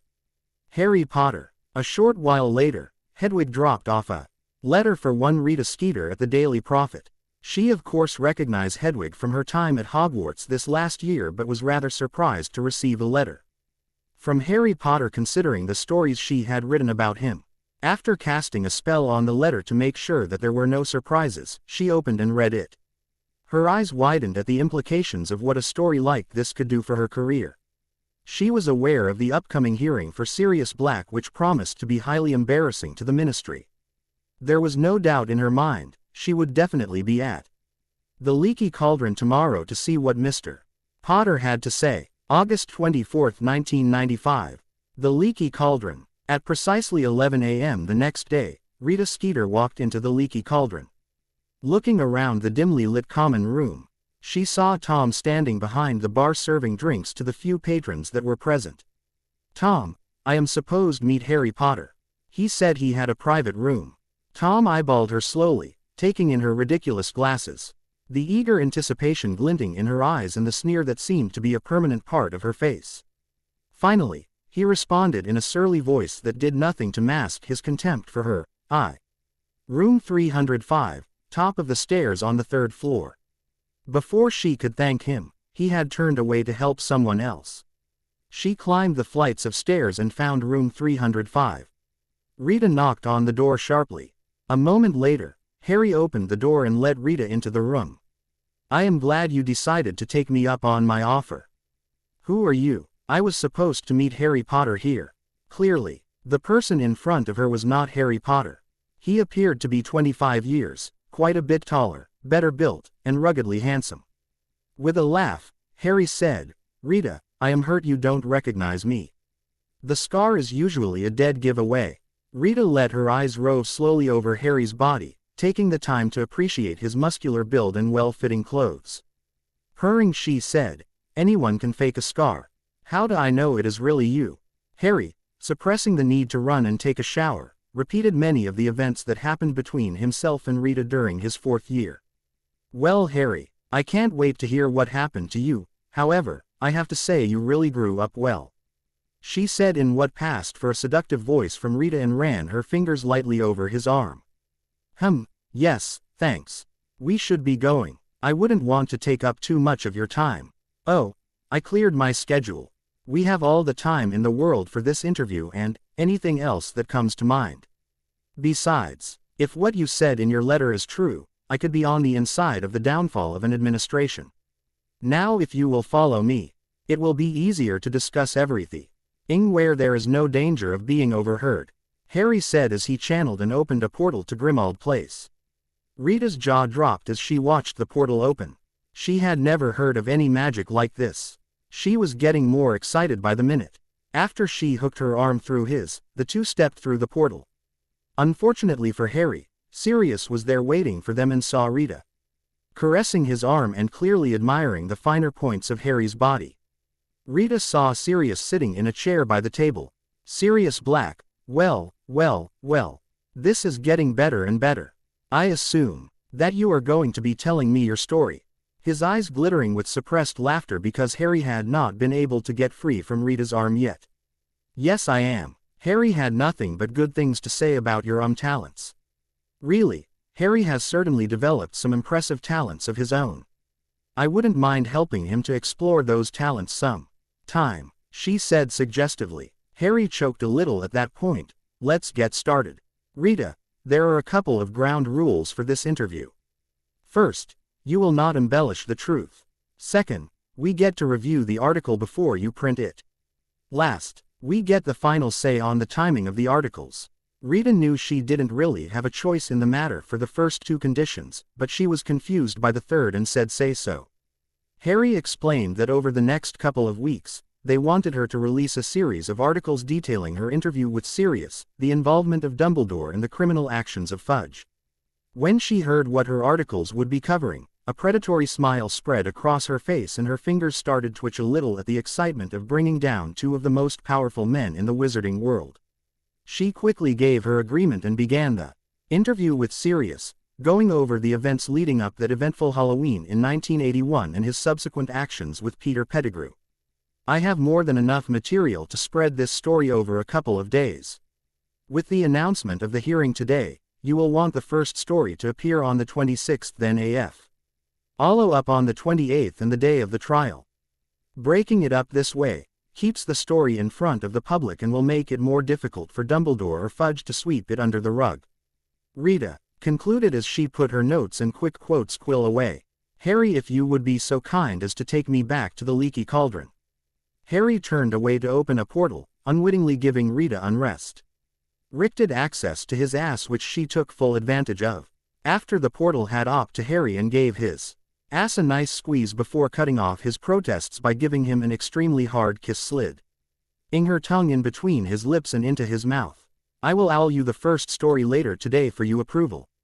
Then, licking her lips, she said, yes, we definitely need to further explore He's changes from the last time I saw you.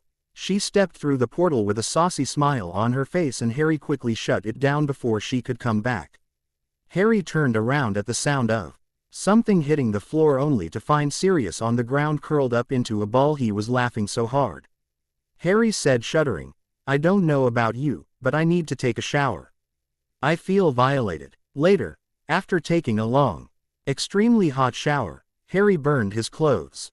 He didn't think he could ever wear them again after the Rita incident.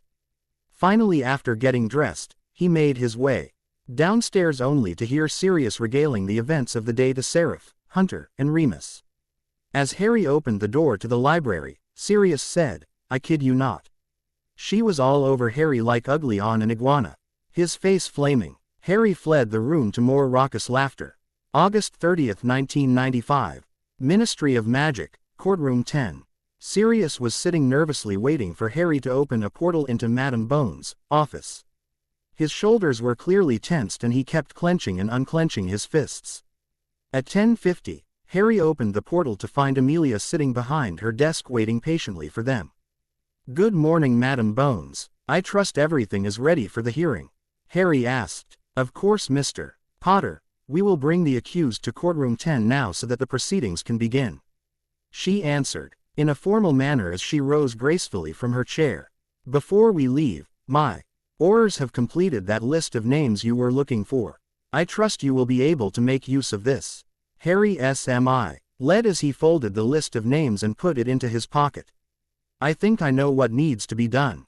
Would you like to help you escort this foul miscreant to his hearing? She watched as Sirius SPLUT stared at the comment before answering with a slight smile. Of course, thank Merlin that you are here to protect my virtue from this dastardly convict. Sirius laughed a little at hearing Amelia's comment. As she saw Sirius relax a little, she led them down to courtroom 10. Remember, I am the judge in this case and therefore I am supposed to be impartial. If everything goes as planned, you will be free by the end of the day. Sirius nodded and tried to look confident as they entered the courtroom. All of the chatter in the courtroom stopped as those in attendance recognized Sirius Black and Amelia Bones. They did not know who the third man walking with them was. Amelia walked to her position as judge and promptly sat down, preparing to call the hearing to order. Sirius reluctantly sat down in the defendant's chair and let the chains wrap around his arms, securing him down. Harry took a seat next to Sirius and prepared to help his godfather defend himself. Amelia called the courtroom to order and explained the proceedings to those involved. Minister Fudge, are you prepared to argue your case? Of course I am. This murderer does not even deserve this opportunity. He will be given the kiss this time. I will not waste the taxpayers' money by throwing him back into Azkaban. Fudge said in a belligerent tone. Sirius tensed up at his words and would have said something had Harry known. He rested his hand on Sirius' shoulder and whispered something into his ear. With a visible effort, Sirius relaxed and caught a brief flash of disappointment on Fudge's face. Clearly he had hoped to rise out of Sirius and show the court how dangerous he was. Mr. Potter, are you prepared to argue for the defendant? The crowd and reporters started whispering and chattering at Harry's name.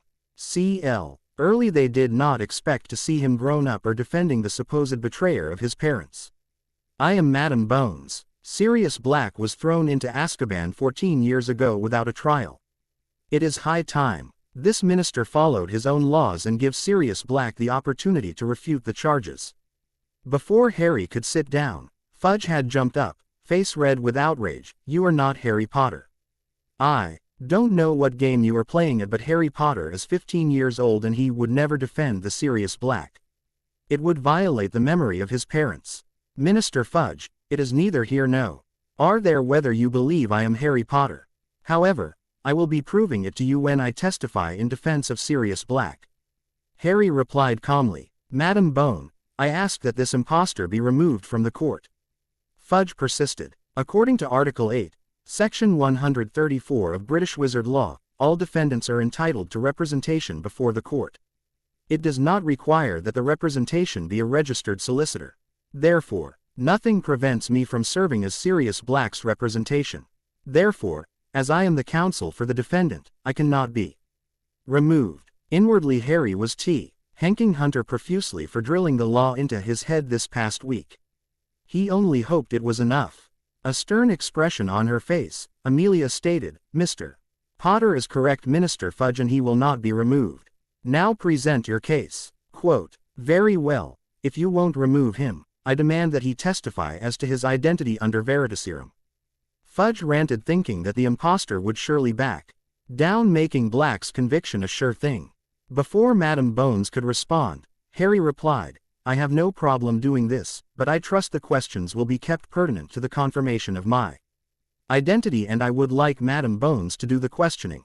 Amelia nodded her agreement while Fudge turned red at this because he would not get a chance to humiliate Potter or whoever this man was. Harry approached the witness box and sat down. An Auror administered the Veritaserum and Amelia began her questioning. She ran through the same list of questions she had asked last week when he first came to her office. By the end, the reporters were snapping picture after picture of the new Harry Potter, and many in the gallery were whispering to themselves about his story. Harry was returning his seat after the Auror had administered the antidote when Fudge lost control of himself. He smiled as he saw reporters eagerly writing notes on his testimony. He had no doubts that tomorrow's news would include a story about him and his amazing journey to the future. Fudge stood up again, his face almost purple as he blustered, this story is preposterous, you can expect us to believe it. He is just an attention-seeking brat trying to stay in the limelight since everyone knows his ridiculous claims about you-know-who are false. Minister Fudge, you know that no one can lie while under the effects of Veritaserum. This has been well proven and documented. While I can't attest to his claims regarding you-know-who, based on the testimony you just heard, this is clearly Harry Potter. Now if there is nothing else, call your first witness. Grumbling and with obvious resentment, Fudge called his first witness to the stand, Auror Jameson, who had been one of those to arrest Sirius back in 1981. Fudge proceeded to question the man, obtaining the details of Sirius' detainment and statements alluding to his guilt. Fudge sat down with a smug look on his face as heard many in the gallery umble and send accusing remarks towards Sirius. Amelia nodded to Harry to proceed. Auror Jameson, were you present at the time of Peter Pettigrew's supposed death? No, I wasn't, but we heard first-hand accounts of his attack on Pettigrew. Quote, I see, and what exactly did those accounts say? Did anyone actually see Sirius fire a spell? Well, no they didn't, but they heard Pettigrew say Sirius betrayed James and Lily Potter. Harry pressed on, I am sure. Did you check the wand of Sirius Black to see what spells had been cast recently? No, but he was caught at the scene, surely it was him. Auror Jameson said, trying to shore up his testimony. What did he say when you questioned him under Veritaserum? Harry asked. Clearly looking uncomfortable, Jameson admitted that they had never questioned Sirius. He had simply been thrown into Azkaban. Harry concluded by saying, I certainly feel safer knowing that we have such a stalwart defender of our laws protecting us. Just to sum things up, you had no witnesses to the attack. You never checked the defendant's wand to determine if he cast the spell, and you never questioned him under Veritaserum or otherwise. Did I leave anything out? Oh, you didn't, but I was just following orders. Jameson knew his career was over as he confirmed Harry's statement. Oh really? Who gave you those orders to violate our laws? Harry asked, sounding true. Lee curious but knowing full well they came from Cornelius Fudge. He spared a glance over to Fudge to see him sink in his chair a little in anticipation of the answer. Jameson mumbled softly, "It was Cornelius Fudge." Amelia jumped in and asked him to repeat the name so that everyone could hear. Cornelius Fudge gave us the orders. Seeing that Harry was through with questions, Amelia let Jameson return to seat in the gallery. People were not so supportive of Fudge now. As with everything else, the wizarding world was fickle and was quickly turning away from Fudge towards Sirius. When prompted, Fudge called another Auror to the stand. This Auror had a similar story, and under Harry's questioning confirmed that Sirius was never given a chance to defend himself and verifying that nothing had been done to prove that he had committed the crime in question. Finally, Fudge called Sirius Black to the witness stand. Despite everything, he was convinced that Sirius was the murderer. Given that the defendant is an escaped convict, I demand he be questioned under Veritaserum. He is not an escaped convict since he was never given a trial, but the defendant has no objections to be questioned under Veritaserum. Harry couldn't believe that Fudge would do something so stupid. The Veritaserum was administered to Sirius. After his eyes lost focus and glazed over, Fudge began the questions. "What is your name?" "Sirius Orion Black," Sirius answered in an emotionless voice. "Why did you betray the Potters? Do you know who?" Fudge asked eagerly. "I never betrayed them. You were their secret keeper, were you not? How else could they have been located?" "I wasn't their secret keeper. We switched at the last minute to Peter Pettigrew. We didn't think anyone would believe he was the secret keeper and they would go after me instead." Quote, "If you didn't betray them, why did you claim it was your fault?" Fudge was hoping to get something on Sirius to save his career at this point. "Because it was my idea to use Peter. If I hadn't convinced them to switch, they would still be alive," Sirius said, and a tear rolled down his cheek. The reporters were whispering excitedly, if Sirius Black were innocent, that meant that Fudge sent an innocent man to Azkaban without a trial for 13 years. This would be the story of the century. Fudge heard the whispers and knew he was running out of time to save his career. "Is that why you killed Peter Pettigrew, for revenge?" He could still get Sirius convicted for Pettigrew even if he didn't betray the Potters. "I didn't kill Peter. I went after him, but he outsmarted me. After I had him trapped in the alley, he shouted out that I betrayed James and Lily and then shout out the spell killing all those muggles. Then he cut off his finger and changed into his rat form and ran into the sewer." "What do you mean rat form?"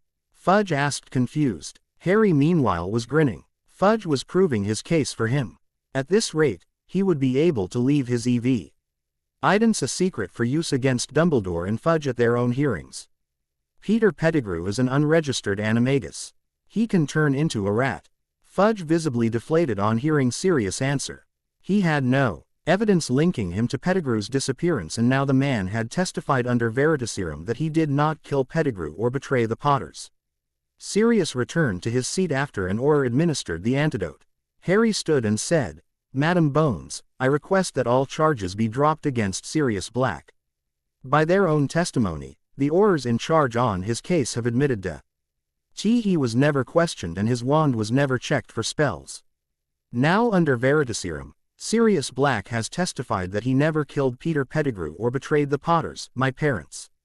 Minister Fudge, I am inclined to grant this request unless you have some objection. Amelia asked. Fudge was too busy thinking of ways to save his career and quickly nodded his assent.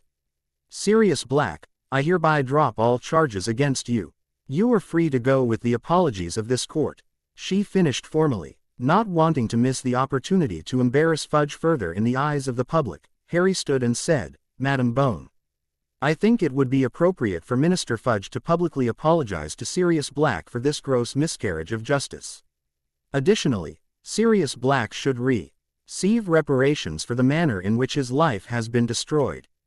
"I agree. Minister, you will apologize to Sirius Black in this courtroom and the ministry shall pay his reparations in the sum of 500 000 galleons for every year he was unjustly imprisoned. Amelia ordered and closed the court session. To the press's delight, Minister Fudge publicly apologized to Sirius Black in the middle of the courtroom. Sirius was practically blinded by the near-constant flash of cameras, but he was beaming. After 14 years, he was a free man. Everyone was buzzing with the news that Sirius Black was in it.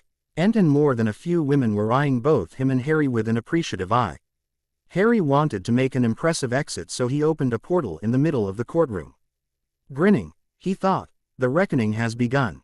Soon Dumbledore, Fudge, and Voldemort will pay for what they cost my family and the wizarding world.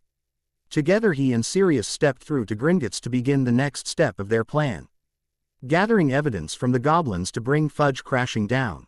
The press was stunned by this exit, and only Rita Skeeter and her photographer were quick enough to get pictures of his exit, guaranteeing a huge readership for the next day's Daily Prophet. Not much action this time, but next chapter we finish up with the hearings and move on to dealing with Voldemort and his crew. 2. Please excuse any glaring typos or grammar mistakes. This written while I was traveling for work. The Breaking Storm. Disclaimer. I don't own anything related to Harry Potter or Wheel of Time. Chapter 8. The Breaking Storm, August 30th, Gringotts. The portal opened into Ragnarok's office, taking the goblin by surprise when Harry and Sirius stepped through. Ragnarok paled at the sight of Harry Potter. There was nothing he could do though. Potter had enough evidence against Gringotts to bury the goblins. After clasping his hands together to hide the shaking, Ragnarok said, "Mr. Potter, what can I do for you today? I was under the understanding that you had closed all of your accounts with us, Mr. Potter. Do you wish to reopen your accounts?" "No, I do not wish to reopen my accounts. However, intend to offer you the opportunity to redeem yourselves for the crimes you have committed against myself and Sirius," Harry said in a bored tone as he watched Sirius conjure 2 chairs for them to sit in. Ragnarok's ears perked up at this. "What is this opportunity you speak of?" Harry removed the list of Death Eaters that had gone free during Fudge's time as minister along with the dates of the trials from his pocket. After placing it on the desk he explained, "That is a list of known Death Eaters from Voldemort's first rise. I want a record of any transfer of funds from those families to Fudge prior to their release." "But, Mr. Potter, any records of those transactions would be confidential. We would be violating the trust of our clients." Once he realized what he had said, Ragnarok's shoulders slumped, knowing that he had already violated the trust of the Potters. "It is either this or I publish your contract with Dumbledore in the Daily Prophet. How will you clients feel about the trustworthiness of goblins then? This way you can claim you are doing it to aid in the war against Voldemort," he said reasonably. "It will take some time to gather these records. We should have them for you by the end of the week," Ragnarok said in attempt to stall for time. If he was able to delay them, he may be able to come up with a way out of this mess without alienating the pure-blood families. Harry remained calm and relaxed while he countered, "If you don't have the records for me by the time Sirius and I have returned from his vaults, the story will be run in tomorrow's Prophet." Sirius was struggling not to laugh at the defeated expression on Ragnarok's face. It had been like watching a tennis match, but there was no question in his mind who was the professional and who was the amateur. Back and forth they went with counters offers, but Ragnarok had no leverage over Harry and everything to lose. In the end, Ragnarok agreed to have any documentation ready for Harry in an hour's time. Before they left the office to go to Sirius' vault, Harry added one more item to the list. "Ragnarok, please include any transactions that occurred between Dumbledore and Fudge." Seeing Ragnarok's nod of acquiescence, the two asked Griphook to take them to the Black Vaults. After a 15-minute cart ride, Sirius and Harry arrived at the Black Vaults. Sirius placed his hand on the family crest and vault doors swung inward, revealing a massive vault filled with gold and jewels along with a sprinkling of other odds and ends. Surprised at the lack of items in the vaults, Harry asked, "Sirius, though? UGHT family vaults were usually filled with books, weapons, and whatnot in addition to gold. Many of the vaults do contain that kind of thing, but the Blacks have never fully trusted the goblins." Both men heard an insulted huff from Griphook, who clearly heard Sirius' statement. Apparently, that mistrust was well placed. "Anyway, the Blacks have always wanted their history available, so it is Tashed away in different properties scattered throughout Europe. Oh, that actually makes sense. Do the Blacks have any other properties in London that we could use? I have already checked and the Potters don't. Why? What's wrong with Grimmauld Place? There's nothing wrong with it. I intend to keep using it as our main headquarters. We need a spot we can use for deliveries. Hunter is ready to begin purchasing different types of body armor and weapons, so we need a spot that we can use for deliveries without compromising the Fidelius on Grimmauld Place. That's a relief. I thought you wanted to move out. I know you are older than me now, but I am not ready to let you go just yet. Harry clapped a hand onto Sirius and gave it a squeeze in acknowledgement. There should be a LEDG book showing all the properties owned by the Blacks somewhere in here. You know, Sirius, with Dumbledore arrested, we need someone to redo the wards on Grimmauld Place. Plus, not all of the Order Joe in my little rebellion, so we will need to keep them out too. We should be able to get the goblins to do that. Of course it will cost, but if we are leaving after all this is done, then I won't need the money anyway. No, you won't. You do realize, though, we could be going into the middle of another war. I would certainly understand if you didn't want to do that. Not that he would openly admit it even to himself. But Harry needed Sirius. Even though he had found family and had gotten to know James and Lily, he would always have a connection to Sirius. I have missed out on enough of your life. I am going, there is no talking me out of it. Besides, this is my second war. I'm not sure what I would do in peacetime. Sirius said, only half joking. Harry nodded with a smile, and the two men began looking for the ledger Sirius had mentioned. Finally, after 10 minutes of searching through collapsed mounds of galleons and old trunks, Sirius found the ledger and began to leaf through it. Harry, do we need a lot of space, or will we just be using the address as a mail stop? I suppose we could use it as a secondary HQ, but given the number of properties we have between the two of us, old probably best be used as just a mail stop. Why? Apparently, I the proud owner of a 2-bedroom flat near Hyde Park. Would that work? I don't see why not. If you don't need anything else, let's add back up and see what Ragnarok has found. Turning, both men left the vault and rode in the cart with Griphook back to the lobby. Minutes later, Griphook took them into Ragnarok's office. Ragnarok looked up to see Harry Potter and Sirius Black walk into his office for the second time that day. This time, however, he had something to offer the two men that would hopefully ease the debt he had incurred with his actions against them. He shuffled and then tapped the documentation he was reviewing on his desk before beginning. I have good news for you. Each of the names you provided me made substantial transfers in the sum of 25,000 galleons or more to Minister Fudge's account 2 days prior to their release from Azkaban. This news earned predatory grins from both Harry and Sirius. Sirius spoke up though. What about Dumbledore? Did he make any transfers to Fudge? Responding with a feral grin himself, Ragnarok replied, yes he did, though the sum was smaller. Also, he appeared to make regular Mont HLY payments to Fudge in the same amount until the time of your escape from Azkaban. Sirius chuckled softly even as his eyes darkened in anger and said, I never knew Fudge had it in him to blackmail Dumbledore.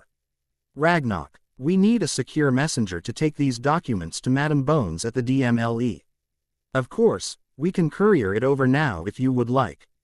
I have prepared duplicates for both of you in either case. It was obvious that Ragnarok was hoping that Harry viewed their cooperation in a favorable light. Ragnarok, I am pleasantly surprised by your actions today. I will not say all is forgiven or forgotten. But you do have a reprieve.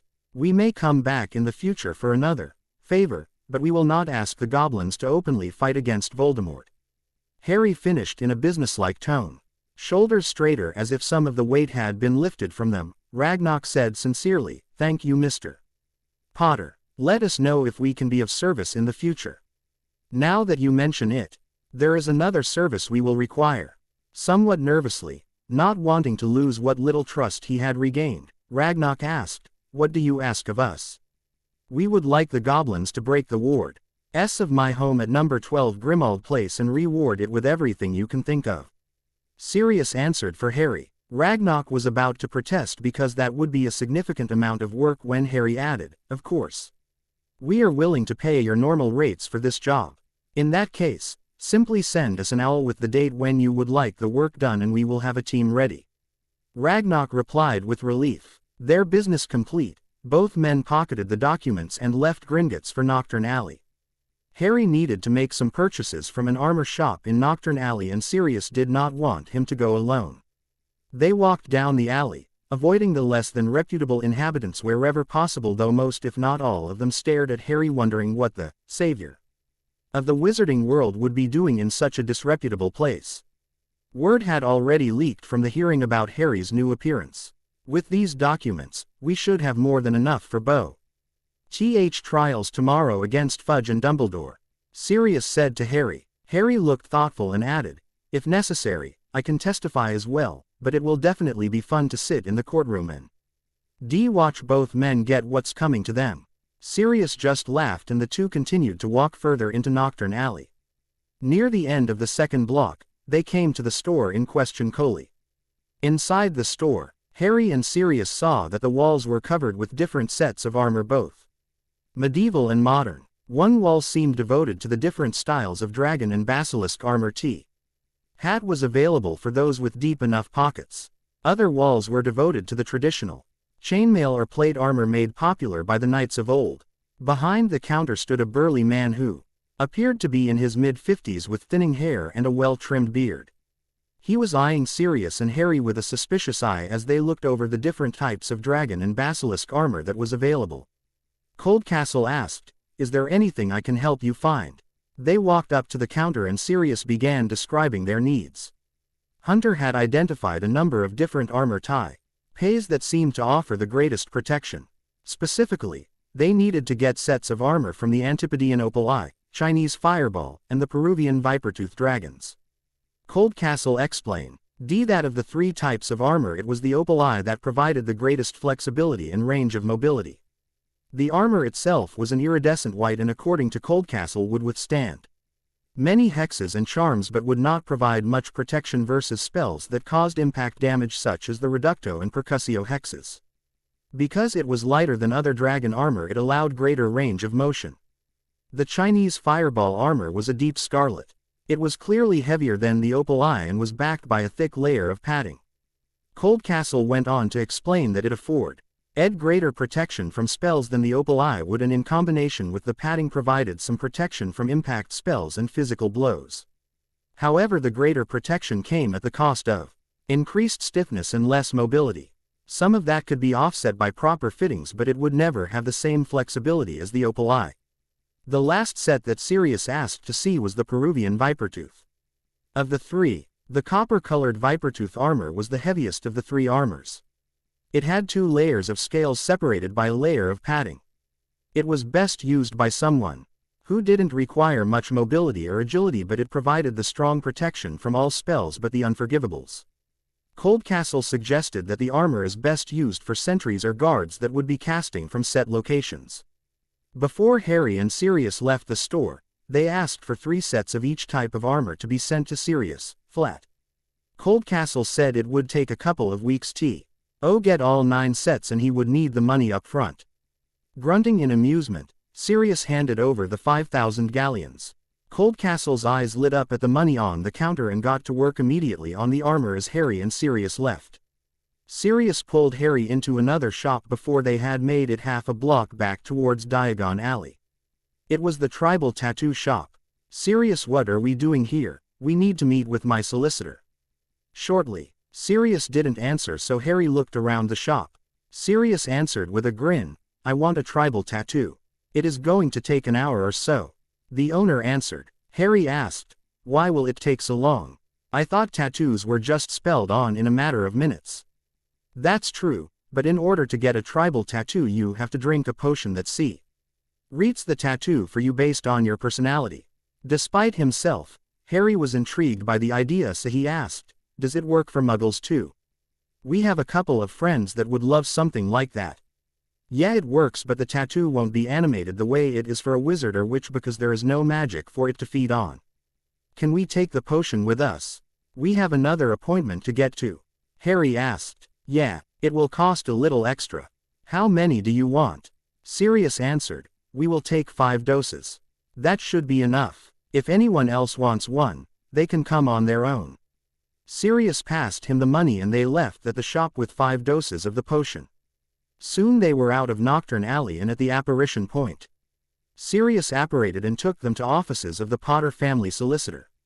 Acheron stepped out of the shadows after Sirius and Harry had apparated away.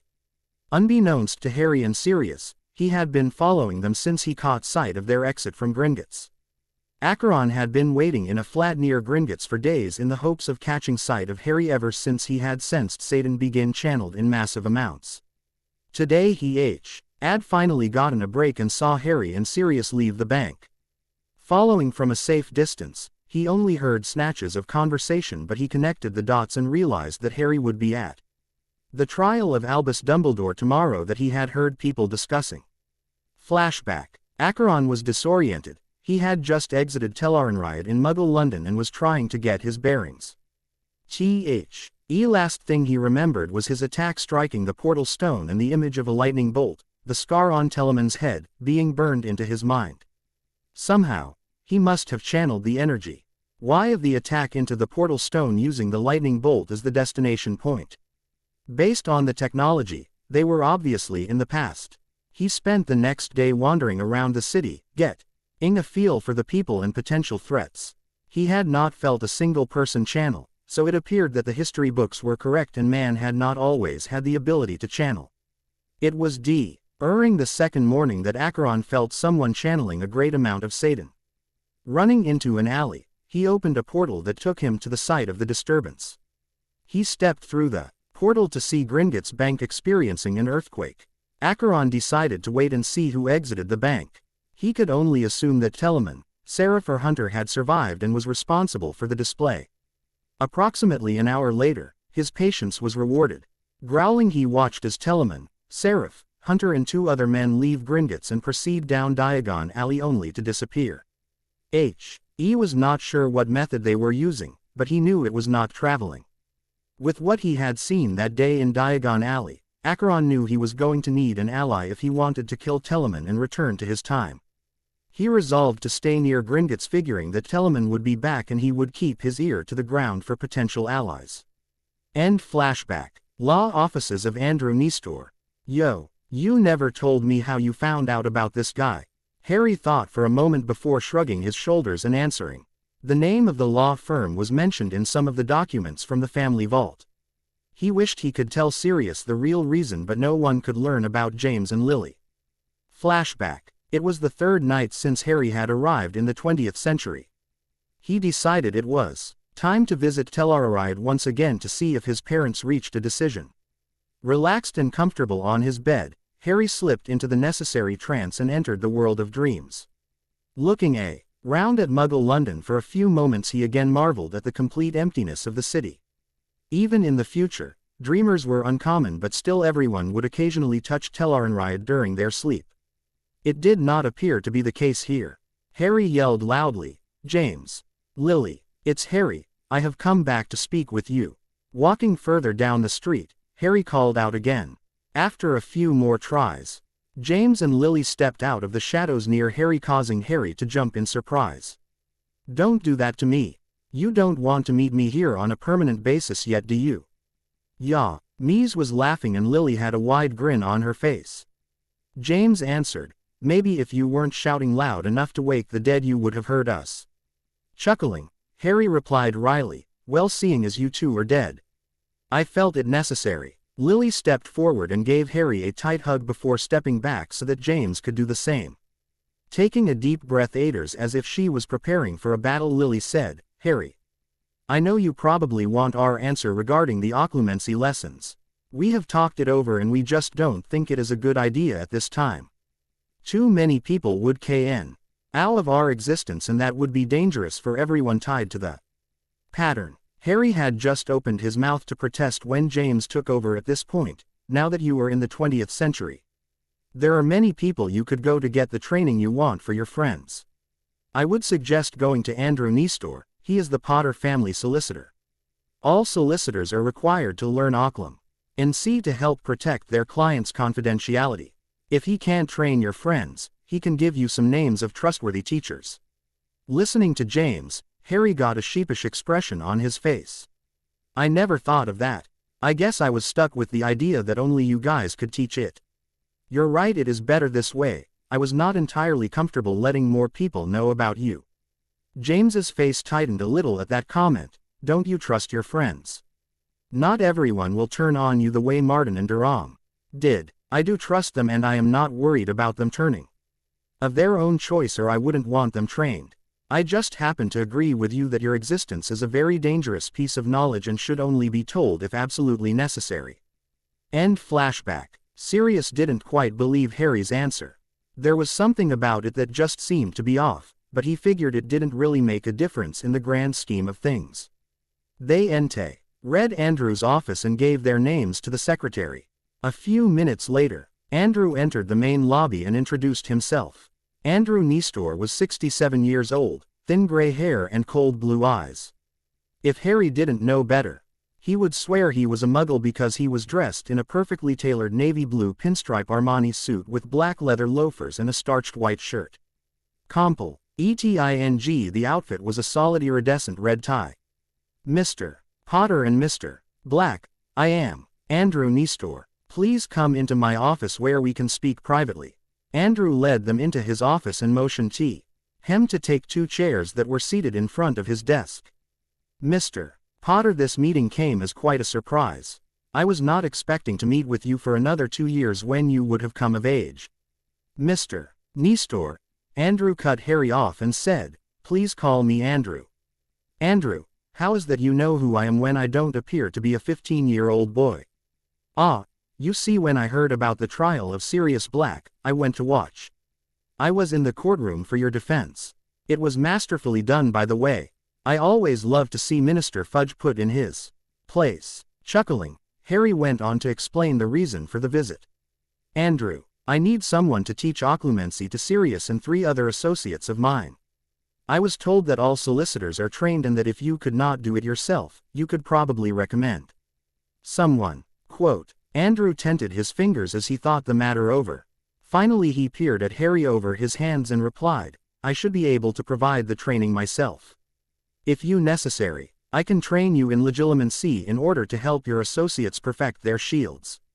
Harry turned to Sirius and asked, Sirius, please cast some privacy wards around this room. Turning back to Andrew he said, Andrew, I apologize for this, but I need a wizard's oath that anything I am about to tell you remains secret. This goes beyond even attorney-client privilege. I will say, it is nothing criminal. Surprise flickered briefly across Andrew's face before he responded, I admit that I am intrigued. Pausing to consider the matter, Andrew went ahead and gave Harry his oath. Once the flare of magic had dissipated, Harry explained why he could not learn legilimency and provided a brief overview of his background. Andrew, I am not asking you to fight, but your help could be invaluable in our dealings with the Ministry. I do not find the prospect of fighting to be appealing. However, as you say, I could be of assistance with the Ministry, and I think I would enjoy helping with some of the research. I owe much to the Potter family, and this may be my opportunity to pay it back. When would you like the lessons to begin? Tomorrow night would be best. My friends would be extremely dangerous if they were to fall under the control of the Imperius. Either Sirius or I will be by to pick you up at 7 p.m. I look forward to it. Standing, the 3 men shook hands. Sirius and Harry then left the office and apparated back to Grimmauld Place. Grimmauld Place. Sirius and Harry popped into the kitchen of Grimmauld Place with a loud crack. Sirius grinned for a moment at Ari before stating, I don't know about you, but I could go for a drink. You know they say that acceptance is the first step to recovery. Ha! Bloody ha! Just have a drink with me in the library. Muse and Hunter are probably there anyway. Besides, the tribal tattoo is supposed to be moderately painful, so this will help deaden the pain somewhat. Whatever you need to tell yourself to get through the day. Harry replied with a grin and ran off to the library, but not before channeling a little water and thoroughly soaking Sirius. Sirius chased after him, casting jinx after jinx which Harry somehow managed to dodge. Then an idea came to him, and just as Harry was about to reach the stairs, he conjured a block of wood right in front of his foot, tripping him up. Seizing the opportunity, Sirius S changed into Padfoot jumped onto his chest and covered Harry's laughing face with slobber. After a couple of minutes, Harry was able to shove Padfoot off his and wipe his face. Padfoot, you really crossed the line with that one. Do you know how bad dog breath stinks? Changing back, Sirius defended himself. Hey, my breath doesn't stink. Grumbling some more to himself, he grunted out, come on, let's get that drink now. Harry shrugged and walked upstairs to the second floor and into the library. Not surprisingly, they found both Hunter and Remus reading. Quietly, before either man could say anything, Sirius announced, I'm a free man again. Padfoot, that's brilliant, exclaimed Remus before he gave Sirius a strong hug. Hunter echoed the sentiment before returning to his book. Remus poured Sirius a drink without bothering to ask and said, tell us everything. I want to hear all the details. Sirius described the hearing and the testimony of the different Aurors and his own questioning by Fudge. Harry added his own spin to the events and soon Remus was laughing hysterically at the way Fudge hung himself with Sirius' testimony. After finishing his second drink of brandy, Harry asked, where is Seraph? Hunter replied, he is downstairs working out. Said he doesn't want to get rusty because of the lack of competition. Let him work out all he wants, it just makes him easier to beat when he is overconfident and tired. Harry said smugly. Unfortunately for him, Seraph was standing in the doorway at time and was currently glaring at him. I will remember that the next time we spar. No more going easy on Mr. I not a blade master, Seraph said with a feral grin. That's nice. It isn't going to save you though. But what is this present? Sirius went into the events of the rest of the day. He described their meeting with Ragnarok and the evidence they had showing the bribes that Fudge had received from the Death Eaters that had gone free. Remus actually shattered the snifter he was holding when he heard that Dumbledore had been paying Fudge regularly to keep Sirius in Azkaban. Eventually though Sirius got to the tribal tattoos. Predictably, Hunter and Remus were more intrigued by the way the potion worked than in actually getting a tattoo. Seraph, Harry and Sirius were all eager to take the potion though. After Sirius had passed a vial to Seraph and Harry, he gave a quick toast and they swallowed the potion as one. It wasn't painful per se.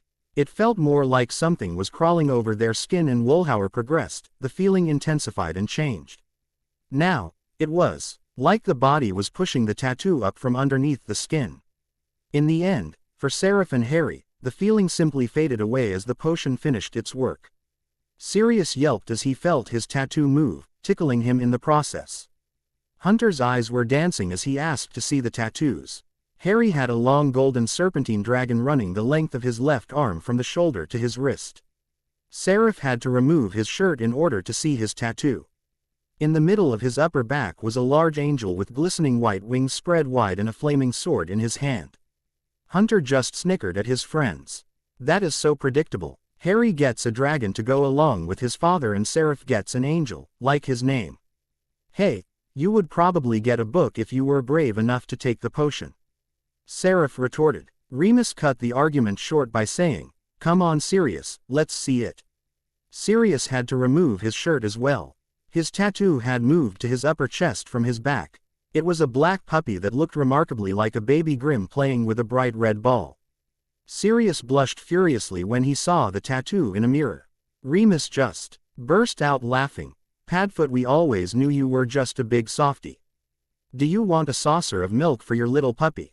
Harry, Seraph, and Hunter joined Remus and laughed at the expression on Sirius' face and his tattoo. After everyone had calmed down, Harry described their last appointment of the day. For the benefit of Seraph and Hunter he described occlumency and the reasons for learning it. Do you think this can work as a defense against compulsion? Hunter asked. It could, but Dad and I never tested it. I suppose we should have, but I could never bring myself to use compulsion on him. Harry replied. It certainly sounds like it would. I doubt the flows would be able to penetrate the shields as long as they were strong enough. The Dark One's influence may even be thrown off, but we won't know until we get back. Andrew will be coming by tomorrow night to begin your training. He may also be helping out Hunter's research team. Remus, I know you haven't decided yet if you are going to be coming with us to the future. But I would like you to take the training as well, just in case. I also want you and Sirius to learn legilimency so that we can train other Aes Sedai once we get back. Okay, I have to admit, it is something I have always wanted to learn. Remus answered after a moment's thought. August 31, 10 a.m., Ministry of Magic Courtroom Number 10. The courtroom was packed with press and witnesses. A pair. NTLY. During his time as Minister of Magic, Cornelius Fudge had managed to alienate a great number of people but always managed to win just enough votes to stay in office. Amelia smiled as she surveyed the crowd while walking towards the judge's seat. She didn't think that Fudge would have too many supporters left once the trial was over. She noticed Harry was sitting in the back of the courtroom and doing everything he could to avoid attention. After she had taken her seat, she rapped the gavel to get everyone's attention. We are here today for the trial of Cornelius Fudge, Minister of Magic. She paused for a moment as the press began taking photo after photo, practically blinding her and the members of the Wizengamot behind her in the process. Cornelius Fudge, you have been charged with the wrongful imprisonment of Sirius Black and corruption. How do you plead? Fudge rose from his chair and stared at the members of the Wizengamot proudly. I plead not guilty. These charges have been brought by people out to slander my good name. Though she did not expect anything different, she had hoped that Cornelius would do the smart thing and plead guilty.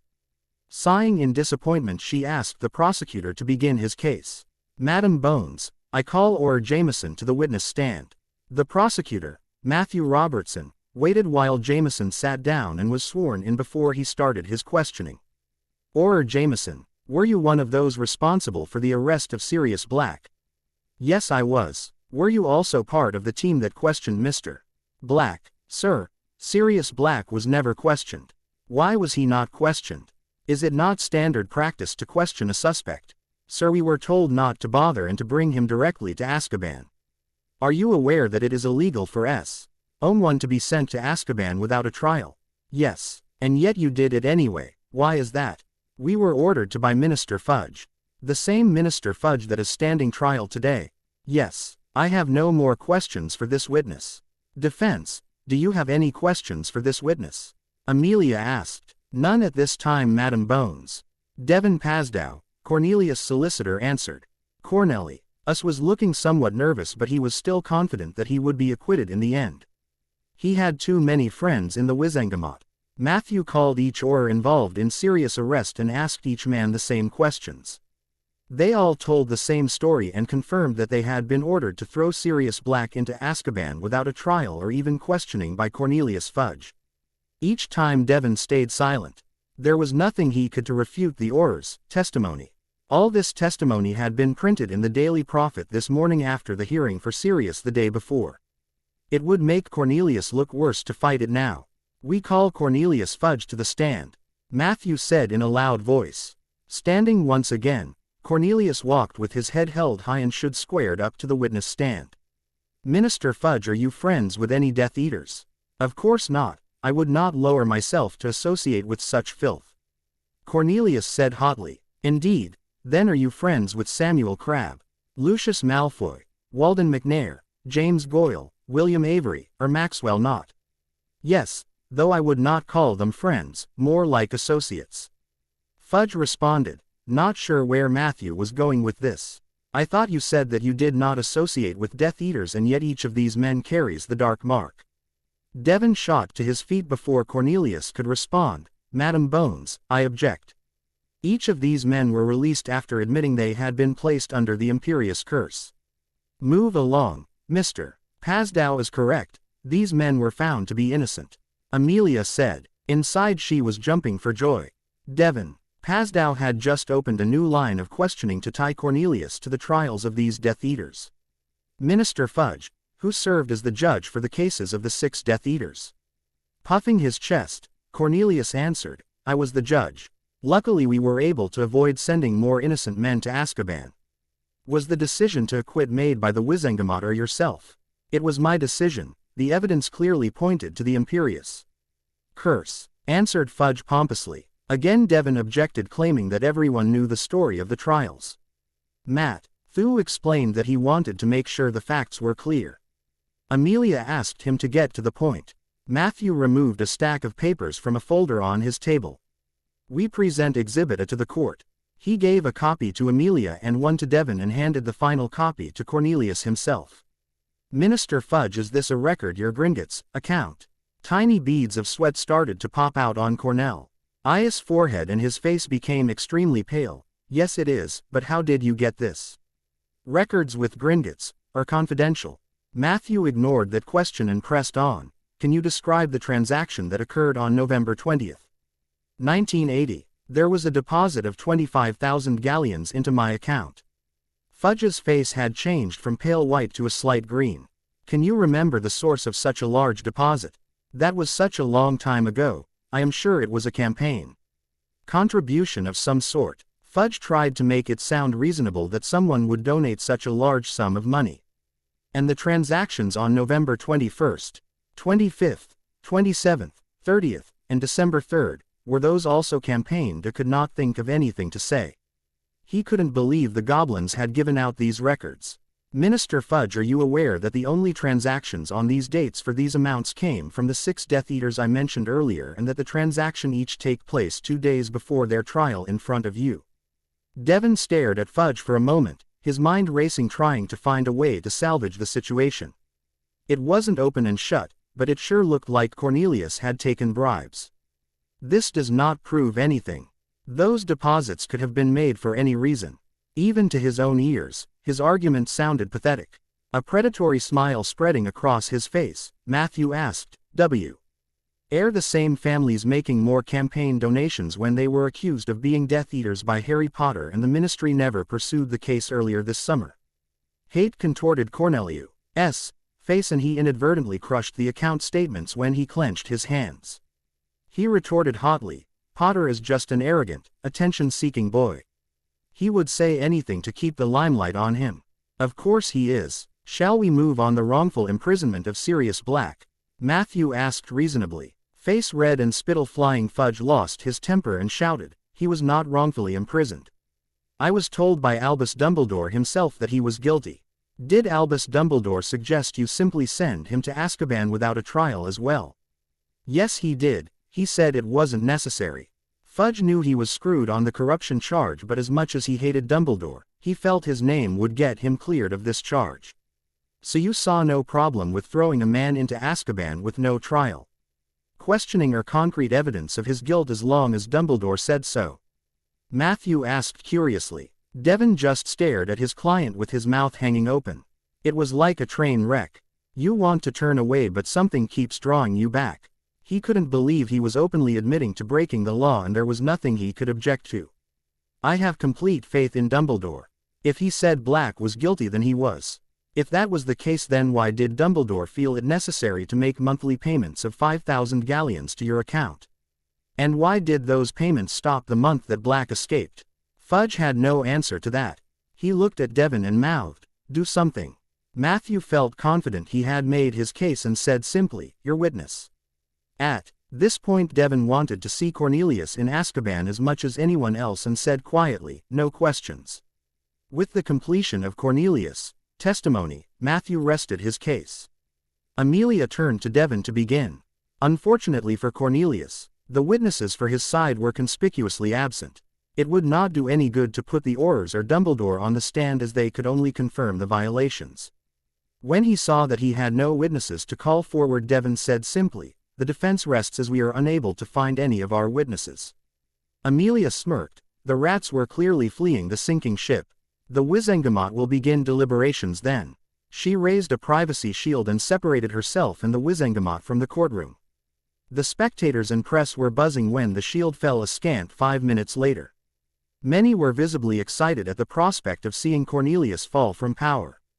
Amelia again rapped the gavel and announced, Cornelius Fudge, please stand. The Wizengamot had found you guilty on both charges. You were sentenced to a term of 10 years in Azkaban and your Gringotts account is to be confiscated and used for the war effort. Fudge was furious. He had spent thousands of galleons bribing different members of the Wizengamot and he was still found guilty. Yelling, you can't do this to me. I am the Minister of Magic. I order you to release me. At the direction of Amelia, 2 Aurors were dragging a struggling Cornelius back to a holding cell. Amelia rapped the gavel one final time and announced that the trial of Albus Dumbledore would begin at 2 p.m. That she started to walk out of the courtroom only to be mobbed by members of the press. They wanted to know who would be the minister now that Fudge was going to Azkaban.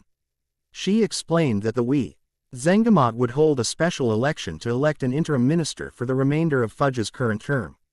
Other questions focused on the evidence provided by Gringotts and Dumbledore's role in the imprisonment of Sirius Black. She brushed by the involvement of the goblins. She did not want to expose their involvement with Dumbledore until his trial. Harry quietly slipped out and returned to G. Grimmauld Place to give everyone a recap of the morning. August 31, 2 p.m., Ministry of Magic Courtroom Number 10. Harry entered the courtroom shortly before 2 p.m. with Seraph in tow. He wanted to see the reaction of the press and public if Dumbledore was found guilty.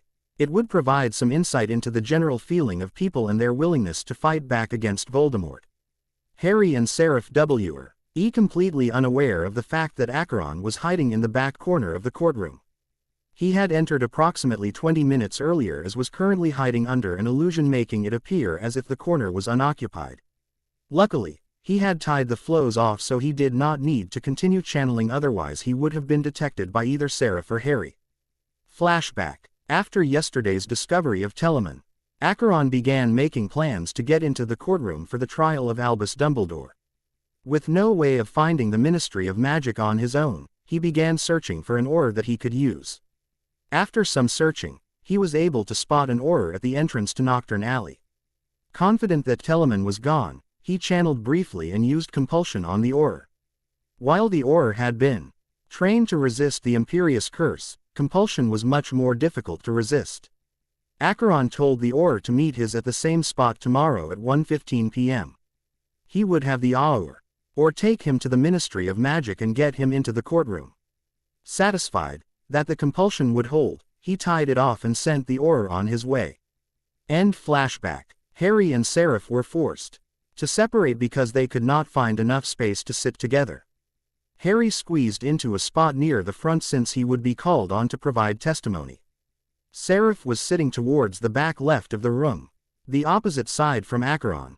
After he had taken his seat, Harry noticed that Dumbledore was already present, sitting in the defendant's chair with a grandfatherly expression on his face as he looked over the crowd. Precisely at 2 p.m., Amelia walked into the courtroom with the members of the Wizengamot following her. Once everyone was seated, Amelia began the trial. We are here today for the trial of Albus Dumbledore, headmaster of Hogwarts. Albus Dumbledore, you have been charged with the violation of the Potter's will, conspiracy to wrongfully imprison Sirius Black, and conspiracy to hide a family's inheritance. How do you plead? I plead guilty, Dumbledore said humbly and with a sad expression on his face. Gasps could be heard throughout the courtroom, and the press was frantically writing out this latest surprise. Amelia was shocked. She couldn't believe that Dumbledore wasn't going to be fighting the charges. Surely, he had something up his sleeve. Despite her wishes to simply accept his plea, she had to question him now on his crimes. As you know, before we can accept your guilty plea, we must question you on the crimes. Dumbledore's eyes were twinkling, and he had his grandfather act going strong as he responded, of course, I will answer any questions you have. Why did you not heed the Potter's will? They listed quite clearly who was to serve as Harry Potter's guardians in the event of their death. Amelia asked. I felt that it was better for Harry Potter to grow up away from the attention he would have no doubt received had he been raised in the wizarding world. Albus replied reasonably. I was just trying to interests of Harry. Is that why you conspired with the goblins to hide the will? If you were so confident of your decision, then why did you conceal it? Harry's safety was more important than anything that his parents had arranged for him. Dumbledore answered, some of the grandfatherly tone lost from his voice. Why couldn't they all see that it was for the greater good? Sacrifices sometimes have to be made. Harry's safety was important enough to knowingly and purposefully send Sirius Black, an innocent man, to Azkaban for life. Dumbledore frowned at this question, not wanting to give away too much information. Sirius Black comes from a dark family. He would not have been a good influence on Harry. It was critical that he be kept away from him. Harry seethed at this remark. Sirius was a good man and he would have made a great father. What influence did his family have? He had already been disowned, so there was little to no contact or influence. The risk was too great. I could not take the chance that Harry Potter would grow up in an environment that did not wholly support the light, Dumbledore said heatedly. Amelia pressed on. Why was that so important? Is there something about Harry that you aren't sharing with us? Dumbledore's eyes narrowed at that question and he replied in a low tone, It would not be advisable to answer that question in public. So if you won't answer that, then I will sum it all up.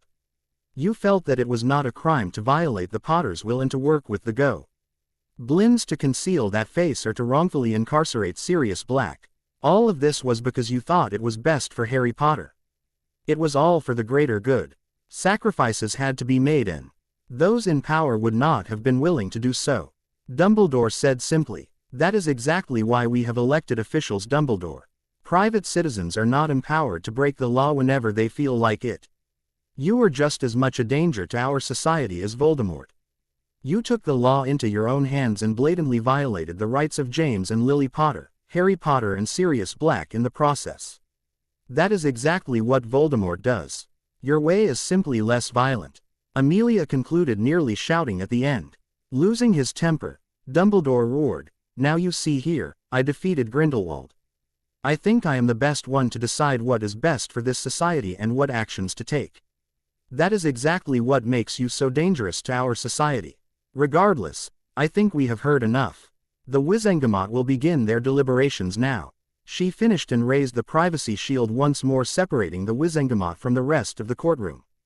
Dumbledore sat in his chair, not happy with this turn of events. He was confident nonetheless that his history and reputation would pull him through.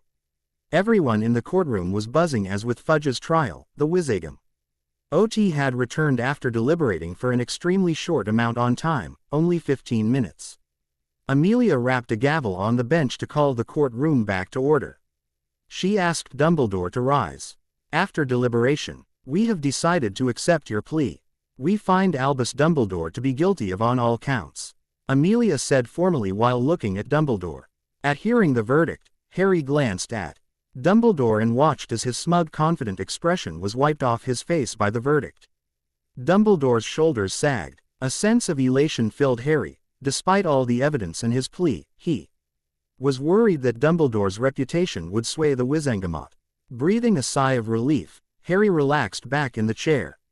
Albus Dumbledore, you have been found guilty on all counts.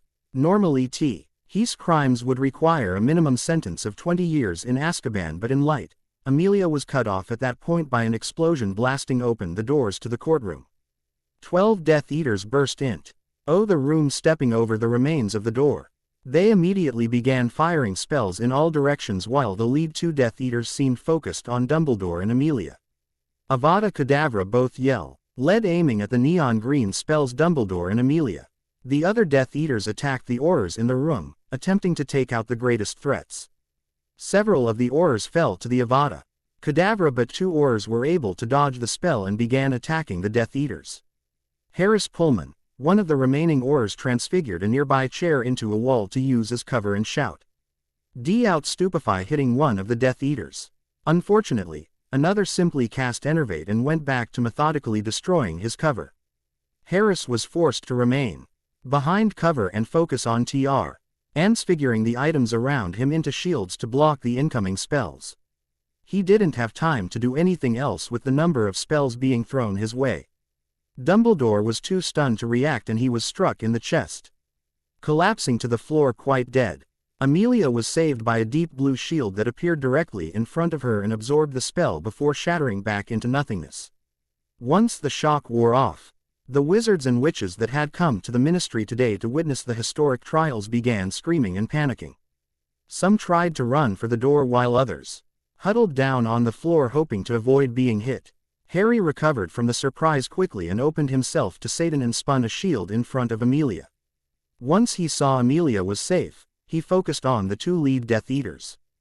Harry formed a block of solid shimmering air and slammed into the Death Eaters, slamming them against the wall hard enough to shatter the concrete and crush the Death Eaters. Before he could attack again, he sensed someone else channeling. Turning, he saw Seraph wading into the main group of Death Eaters with his sword drawn, and then he saw Acheron fade into view. He was standing in the corner of the courtroom staring at him. Harry reacted as soon as he felt Acheron attack, diving to his right towards the center aisle, hitting the floor and rolling to a crutchin. G positioned to see a bar of balefire tear through 3 people racing for the door and shoot into the chair where he had been sitting.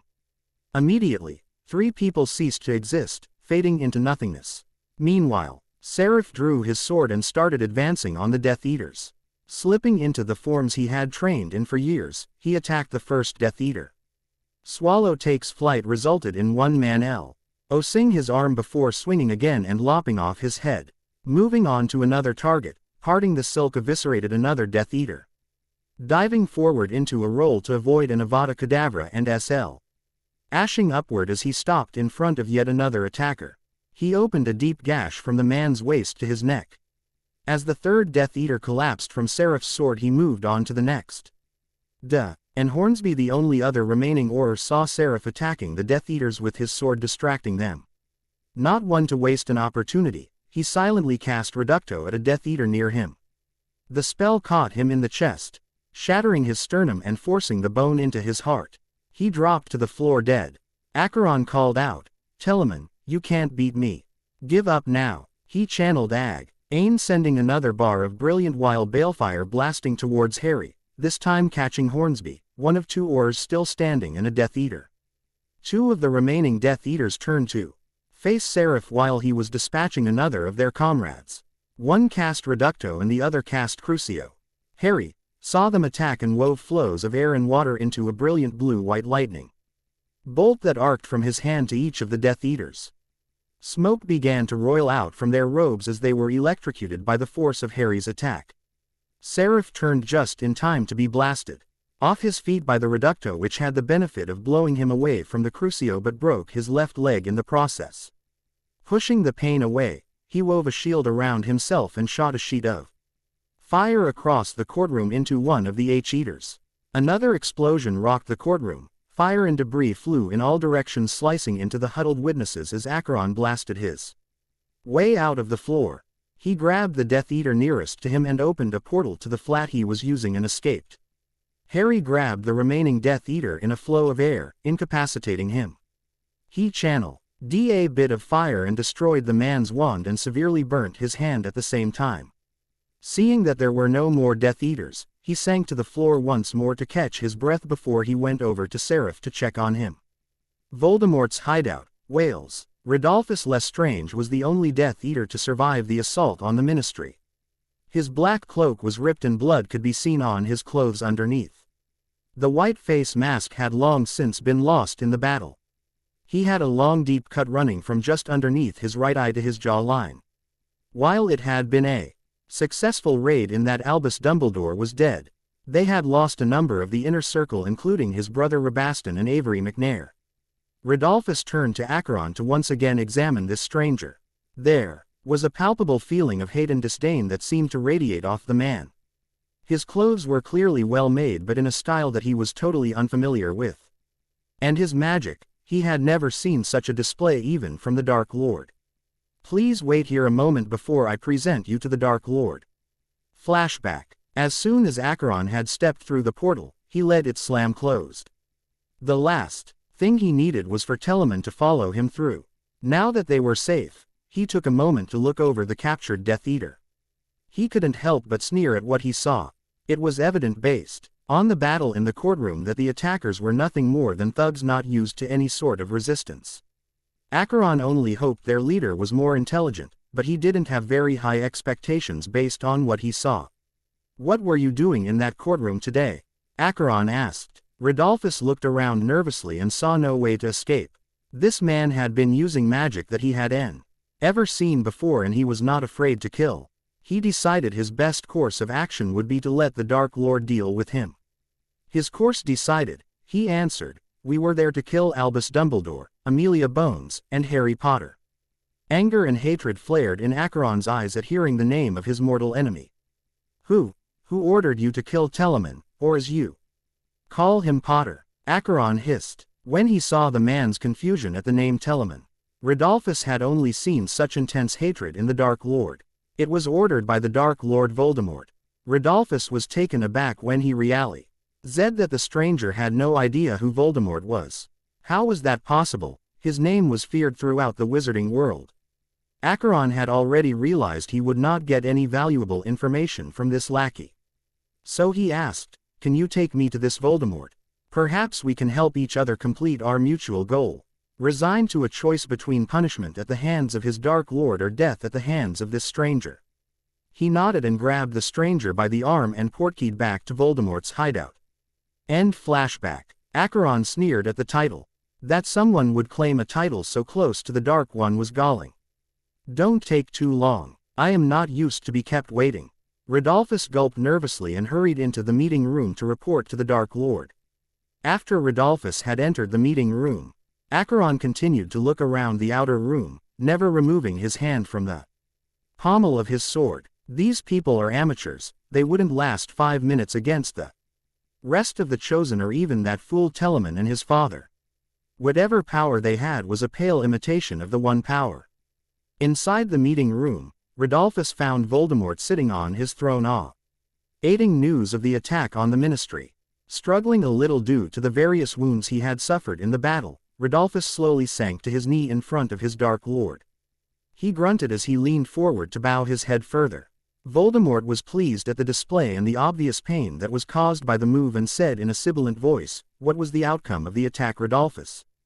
Did you kill Dumbledore, Bones, and Potter?" "My lord, we were able to kill Dumbledore, but Potter and Bones escaped." Rodolphus waited nervously for Voldemort's response, tensing his body in preparation for the crucio he was sure was coming. "Where are the others? Did not Rabaston and Avery not go with you and 9 of my followers?" Anger was evident in his voice and his eyes were glowing a bright red. Sweat started to break out across Rodolphus' forehead as he tried to formulate an answer that may allow him to avoid punishment. In the end, he was forced to go with the simple truth: "They are dead, my lord. Potter and his friend were wielding magic I have never seen before. The 2 of them killed the others and were able to save many of those in the courtroom." Red eyes flashing, Voldemort's Rob.S began to ripple as he briefly lost control of his magic when his rage at Rodolphus' report flared. "Crucio!" he yelled, aiming the spell at the kneeling form of Rodolphus. Rodolphus felt the spell hit, and he collapsed to the floor, writhing and screaming in pain as every nerve in his body began firing. Voldemort finally released the spell before Rodolphus was permanently damaged and asked in a cold voice, "And how is that you managed to survive where everyone else did not?" "I am the reason he survived," Acheron's voice called out from the now open door, drawing Voldemort's glare. "Your men could barely manage to kill one old man before they got slaughtered by Telemann and Seraph." While Acheron appeared to be perfectly calm, he was filled with Satan and prepared to channel in an instant. He had seen some of the attacks these people had, and even though they were primitive, they were still effective. "Who are you?" "And I thought it was Potter that killed my Death Eaters," Voldemort said while fingering his wand, preparing to cast a spell should this stranger do anything remotely threatening. "Potter is Telemann, you idiot." Voldemort hissed at the insult and immediately stood and shouted, "Crucio!" The spell splashed harmlessly against a hastily erected shield of air and fire. Voldemort started throwing more spells as he advanced on Acheron. Percussio was followed by a blasting hex. Both spells had little effect on the shield. Despite the attack, Acheron was leaning casually against the door frame, buffing his fingernails on the sleeve of his shirt. "Are you about finished?" Acheron asked. "I didn't come here to fight you. My only goal is to kill Telemann and return to my time. I could care less what you do after that." Voldemort was thinking fast. He had never seen a shield that LD withstand an unforgivable, and it absorbed 2 different blasting hexes and never even wavered. Perhaps he could use this fool to kill Potter and steal his power in the process. "Very well, I am willing to accept you as one of my followers and am willing to make you a member of my inner circle." Acheron rolled his eyes and laughed a bitter laugh. "You misunderstand me. I am not offering to serve you. We will be allies. That is all. Once Telemann is dead, we will go separate ways and you can do whatever you want with these primitives." Voldemort returned to his throne and sat down. He studied the man before him and he came to the conclusion that if Potter was wielding similar magic to this man, he would indeed need him as an ally. After he slid his wand back into his sleeve, Voldemort agreed to the alliance. What is your name? Quote, you may call me Acheron. Very nice, the River of Woe if I am not mistaken. Allies then, until Potter is dead and washed away in his own River of Woe. Voldemort said. Acheron simply smiled. Plans were forming in his mind to trap and finally kill Telamon so that he could return to serve the great Lord of the Dark. A.N. Those are the last trial scenes you will see God. This chapter would have been out sooner but I had problems writing them. As always, thanks to everyone who has reviewed this story. Ideas, comments, criticism are always welcome. Cry havoc and let slip the dogs of war. Disclaimer. I don't own anything related to Harry Potter or Wheel of Time. Chapter 9. Cry havoc and let slip the dogs of war, August 31, 1995. Courtroom number 10, Ministry of Magic. People were still screaming and running even though the battle was over and the last Death Eater was incapacitated. The courtroom was in ruins. There were holes in the walls and floor from the balefire. The Death Eaters had not been as lucky.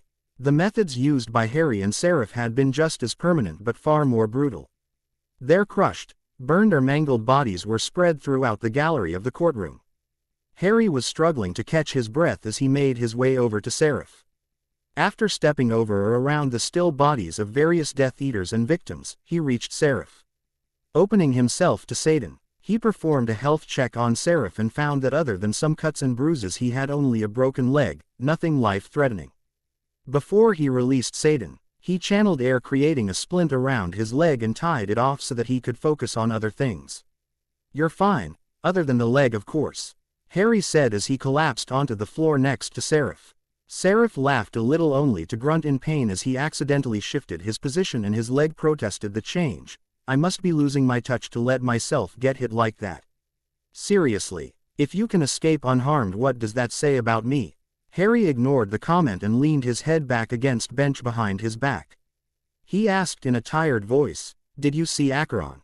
With a brief sidelong look of sympathy at Harry. Seraph responded, yes, it was too much to hope that he would have died in our trip through the portal stone. I want to know why he took that Death Eater though. Harry jerked his head towards Seraph. He had only seen the portal close, not who went through it.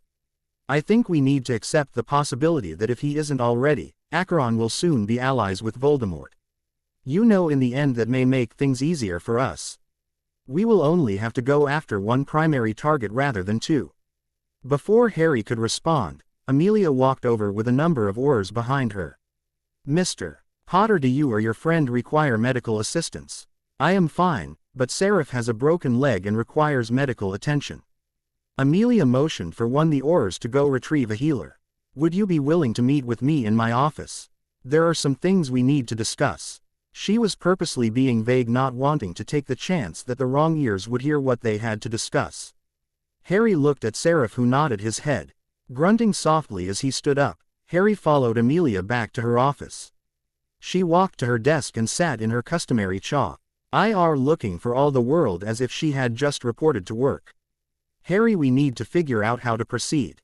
With Fudge convicted and Dumbledore dead, Voldemort will most likely come out in force now that his return is out in the open. As Minerva, the headmistress of Hogwarts, I assume they would have assigned it to her at least as a temporary measure until Dumbledore's trial was complete. Yes, she is, though after today, the position will most likely be permanent. Amelia sighed. As much as I disagreed with the man, I had no desire to see Dumbledore dead. Neither did I, Amelia, but you did not fire the spell that killed him or even force him to break laws that put him in that position in the first place. There was little sympathy in Harry for Dumbledore. The man had brought it on himself. It was unfortunate that he was dead, but part of Harry was thankful that he wouldn't have to worry about the man's manipulations either.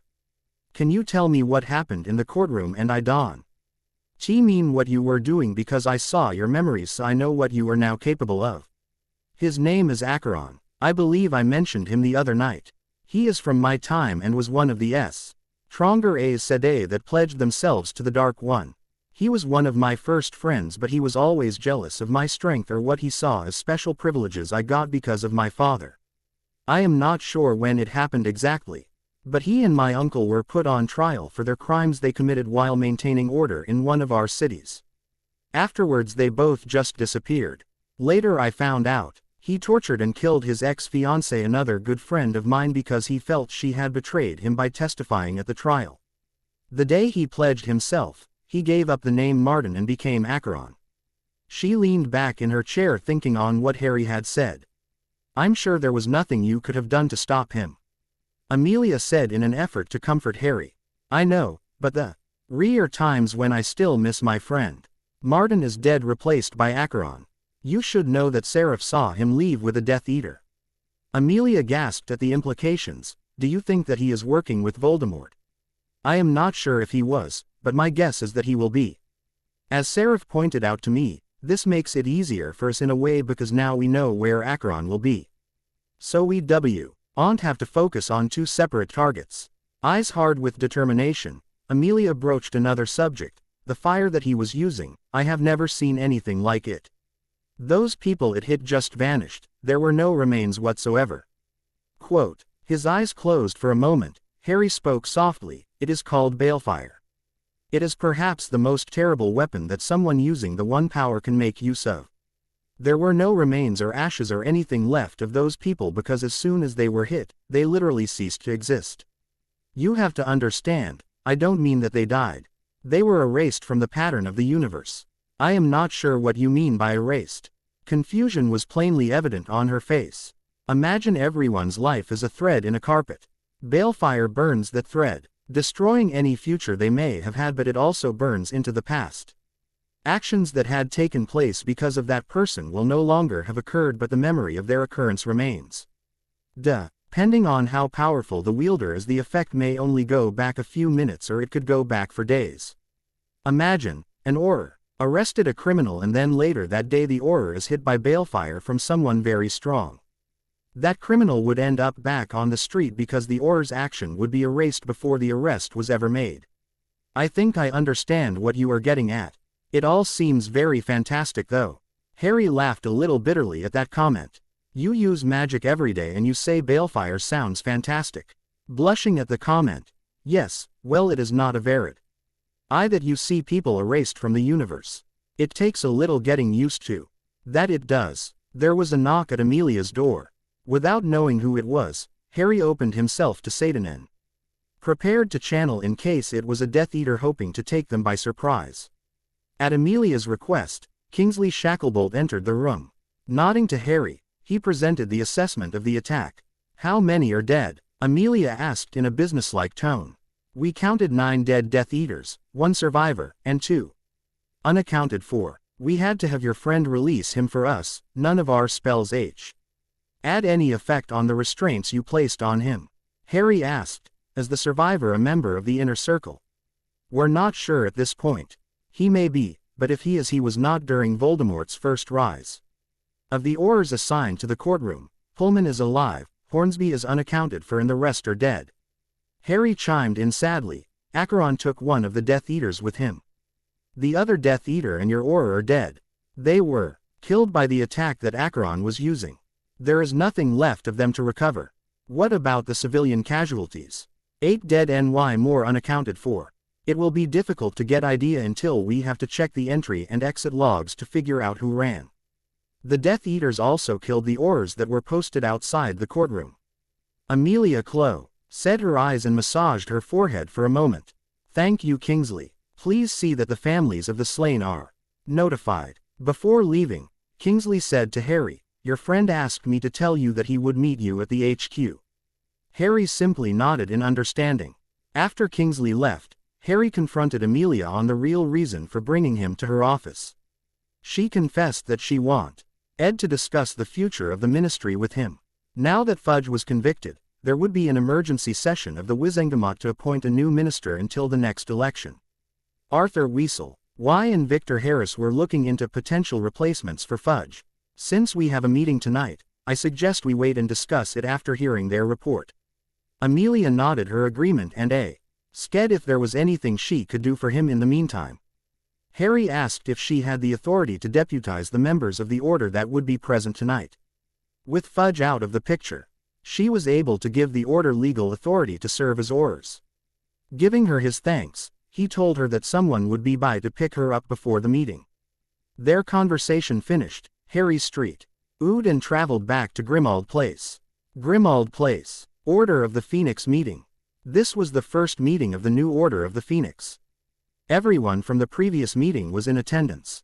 People were chattering amongst themselves about the attack on the Ministry and what it might mean for them in the war against Voldemort.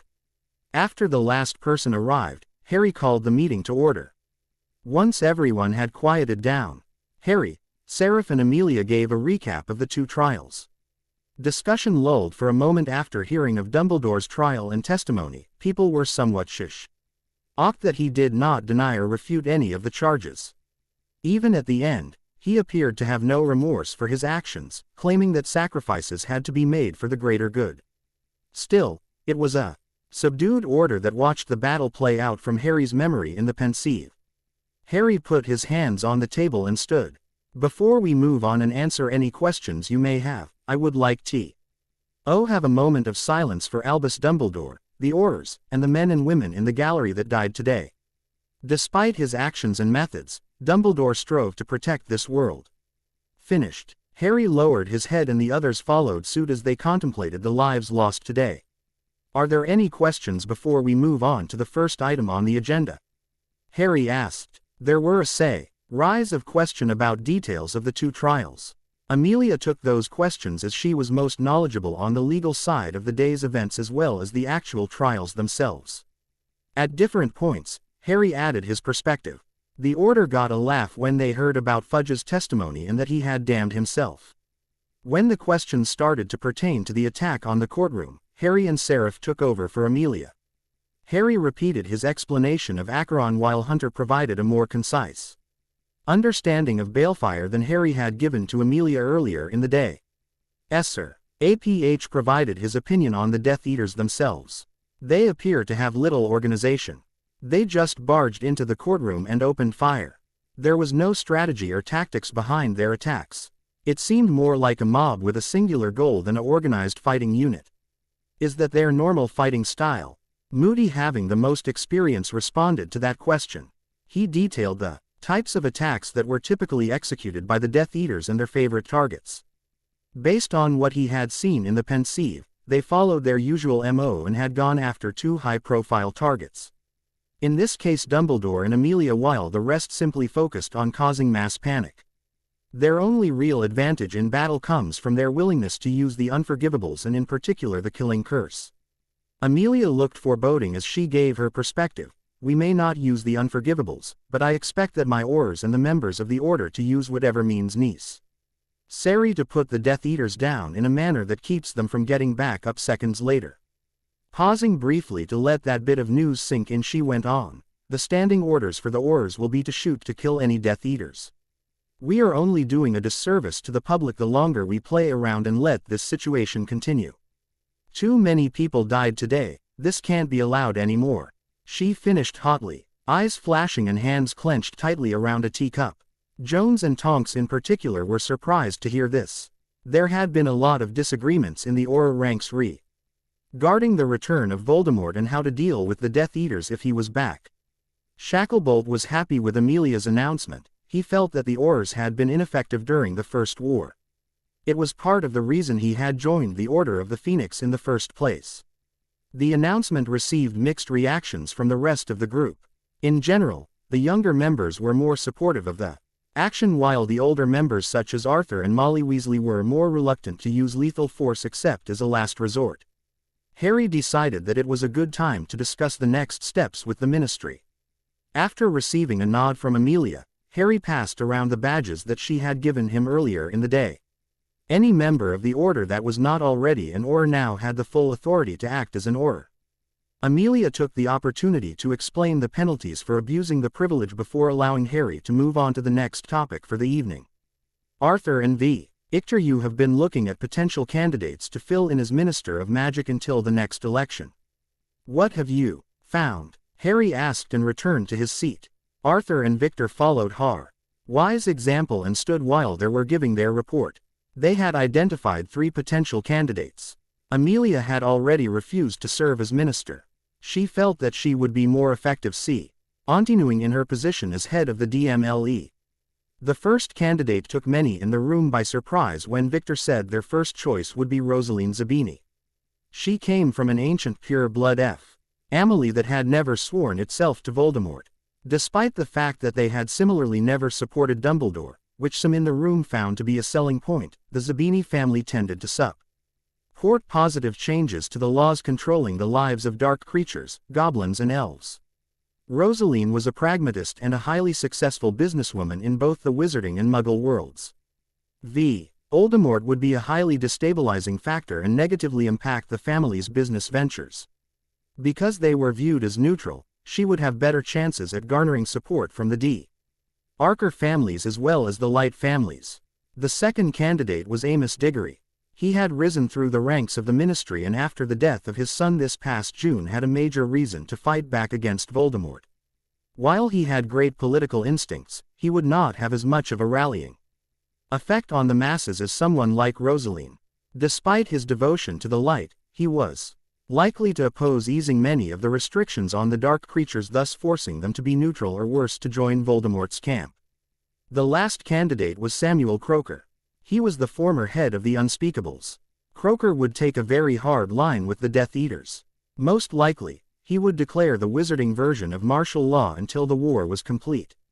While that was not necessarily the wrong approach, not everyone was comfortable with giving that kind of authority to someone.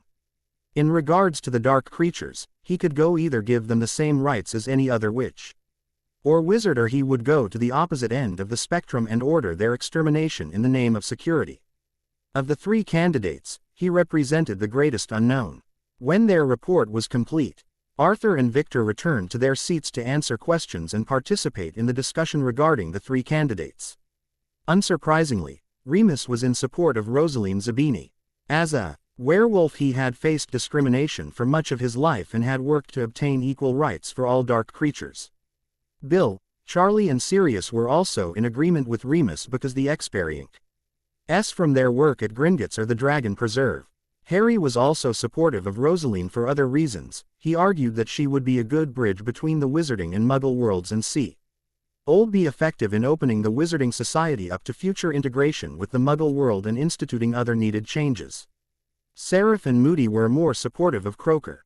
Despite the SKS in the vagueness of some of his positions, it appeared that he would be the most aggressive in taking on the Death Eaters and destroying their infrastructure after Voldemort was defeated. Shacklebolt and Jones were in agreement. Molly and Arthur were supporting Diggory. They did not feel comfortable supporting Rosaline since she had never openly sided with Dumbledore or the Light, and they were not comfortable with the aggressive tactics that would most likely be utilized if Croker were the minister. Everyone else was sitting on the fence. Discussion went on for another 30 minutes before they finally called a vote. In the end, it was decided that Rosaline Zabini would be approached to run for the position. If she refused, then Croker was their second choice. With the ministry matters decided for the moment, Harry asked for an update on the research projects. Hunter took over the meeting at this point. He explained that his team had made the most progress on researching different firearms and which type was appropriate for different types of situations. He asked Hermione to go into greater detail. Hermione, in her element as she took on a lecturing tone, stood and began to describe the difference between handguns and rifles. Many of the wizards in the room were pure bloods and have never seen or fired a gun before. After making sure that the chamber and clip were empty, he passed around a 9mm Sig Sauer Pro so that people could get a feel for the size and weight. These are best used in close quarters because their stopping power and accuracy fall off sharply as the distance increased. The second type of gun they were looking at were rifles. So far, they had mainly looked at hunting rifles, which had a longer range and did more damage than the handguns, but were best used from stationary positions. Passing around an empty rifle, she explained that they would be ideal for setting up an ambush or being used in the defense of a fortified position such as Grimmauld Place. Hermione went on to explain that the bullets seemed to penetrate the standard Protega and the Aura shields with little problem. Practice was critical to achieve any sort of consistent firing accuracy. Some of the members added their own experiences. Remus and Victor were both familiar with rifles and had used them for recreation in the past. Hunter progressed to the next research topic. Hi, team had not made much progress in identifying the optimal body armor just yet. The dragon armor that Sirius and Harry had purchased was not due to arrive for another week or so. Until that time, S team had been working on identifying the different types of Muggle body armor that they would purchase. It appeared that there were two main types of armor. The first type was Kevlar body armor as mainly used to protect the torso, but additional pieces could be purchased to protect the arms and legs. Based on the documentation they had read, the body armor was very effective at stopping bullets and piercing attacks such as knives. Until they had examples to conduct tests with, they would not know its effectiveness against spells. The second type was Kevlar with a layer of Nomex that provided greater protection from heat and fire. It allowed the armor to withstand incredibly high temperatures while not affecting the protections offered by the Kevlar layer. Orders had been placed that for multiple sets of both types of armor so that the research team could conduct field tests to see how it reacted to different types of spells. One advantage held by the Muggle body was that it was easily concealable underneath clothing. So if it was able to provide protection from different spells, the Death Eaters would not know the reason. The last item that Hunter wanted to discuss was a new research topic for his team. We need to find a way to incorporate Muggle communication technology into a magic environment. I understand from Hermione and Ron that electronics do not function in a heavily magical environment, Hunter stated. Despite his love of Muggle gadgets, Arthur never really saw them as necessities and asked, "What is wrong with the flow or owls?" Those are fine, however. In a combat situation you don't have time to write a note or find a nearby fireplace. Hunter stopped for a moment and he rifled around in one of his pockets, finally removing a small cell phone. Ding it up, he explained. This is a cell phone. It allows Muggles to communicate to virtually anywhere on the planet instantaneously. Having the best and most accurate information can make the difference. In a battle where the odds are otherwise even. People began speaking excitedly at the possibilities offered by the simple device. It began to dawn on them that perhaps magic was more of a crutch at times than a benefit. The Muggles didn't have magic at their disposal and they had accomplished incredible things such as airplanes and landing a man on the moon. Everybody jumped when they heard a crash outside the doors. Hunter strode over to the door and jerked it open only to have Fred and George tumble into the room. Looking at everyone a little sheepishly, they tried to explain that they were just wondering where Ron, Hermione, and Ginny had run off to. Arthur held up a hand to stop Molly from shouting at them and said, "If you are going to help, you need to take this seriously. Something like this could make a big difference in the war against Voldemort." Grinning like madmen, Fred and George stood up. Fred stated, "Actually, we have already started researching something similar. To let kids as CD players and other things in Hogwarts, so we have some ideas on how to proceed."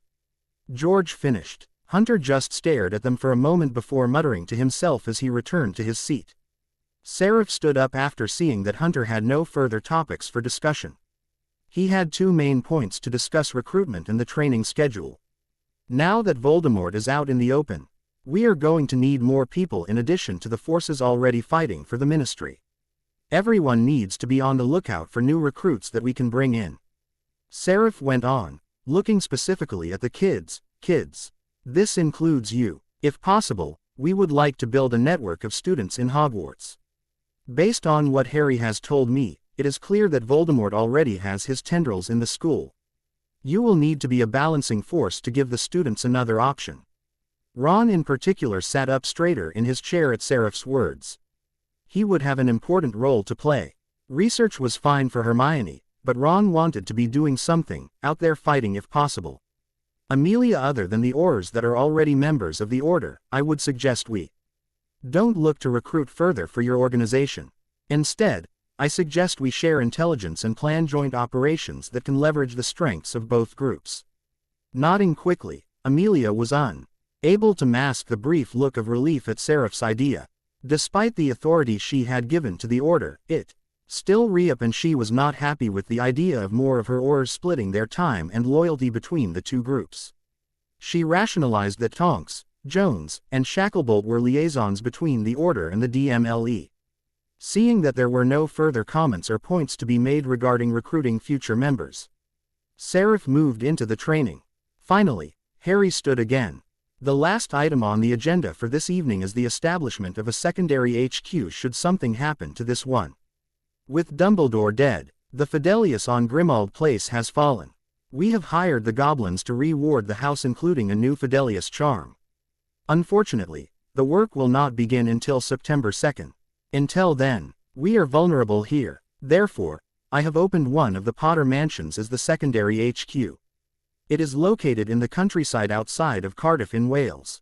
Flashback. August 25, 1995, Cardiff, Wales. Sirius, Remus, Hunter, Seraph and Harry apparated to the coordinates provided on the property deed that Harry had retrieved from his vault. They weren't really sure what to expect. Sirius and Remus had never heard of this particular property from James, so he may not have been aware of it. Arriving in the middle of a wide open field, the 5 men took a few minutes to look around. Directly in front of them were what appeared to be the ruins of a large stone manor.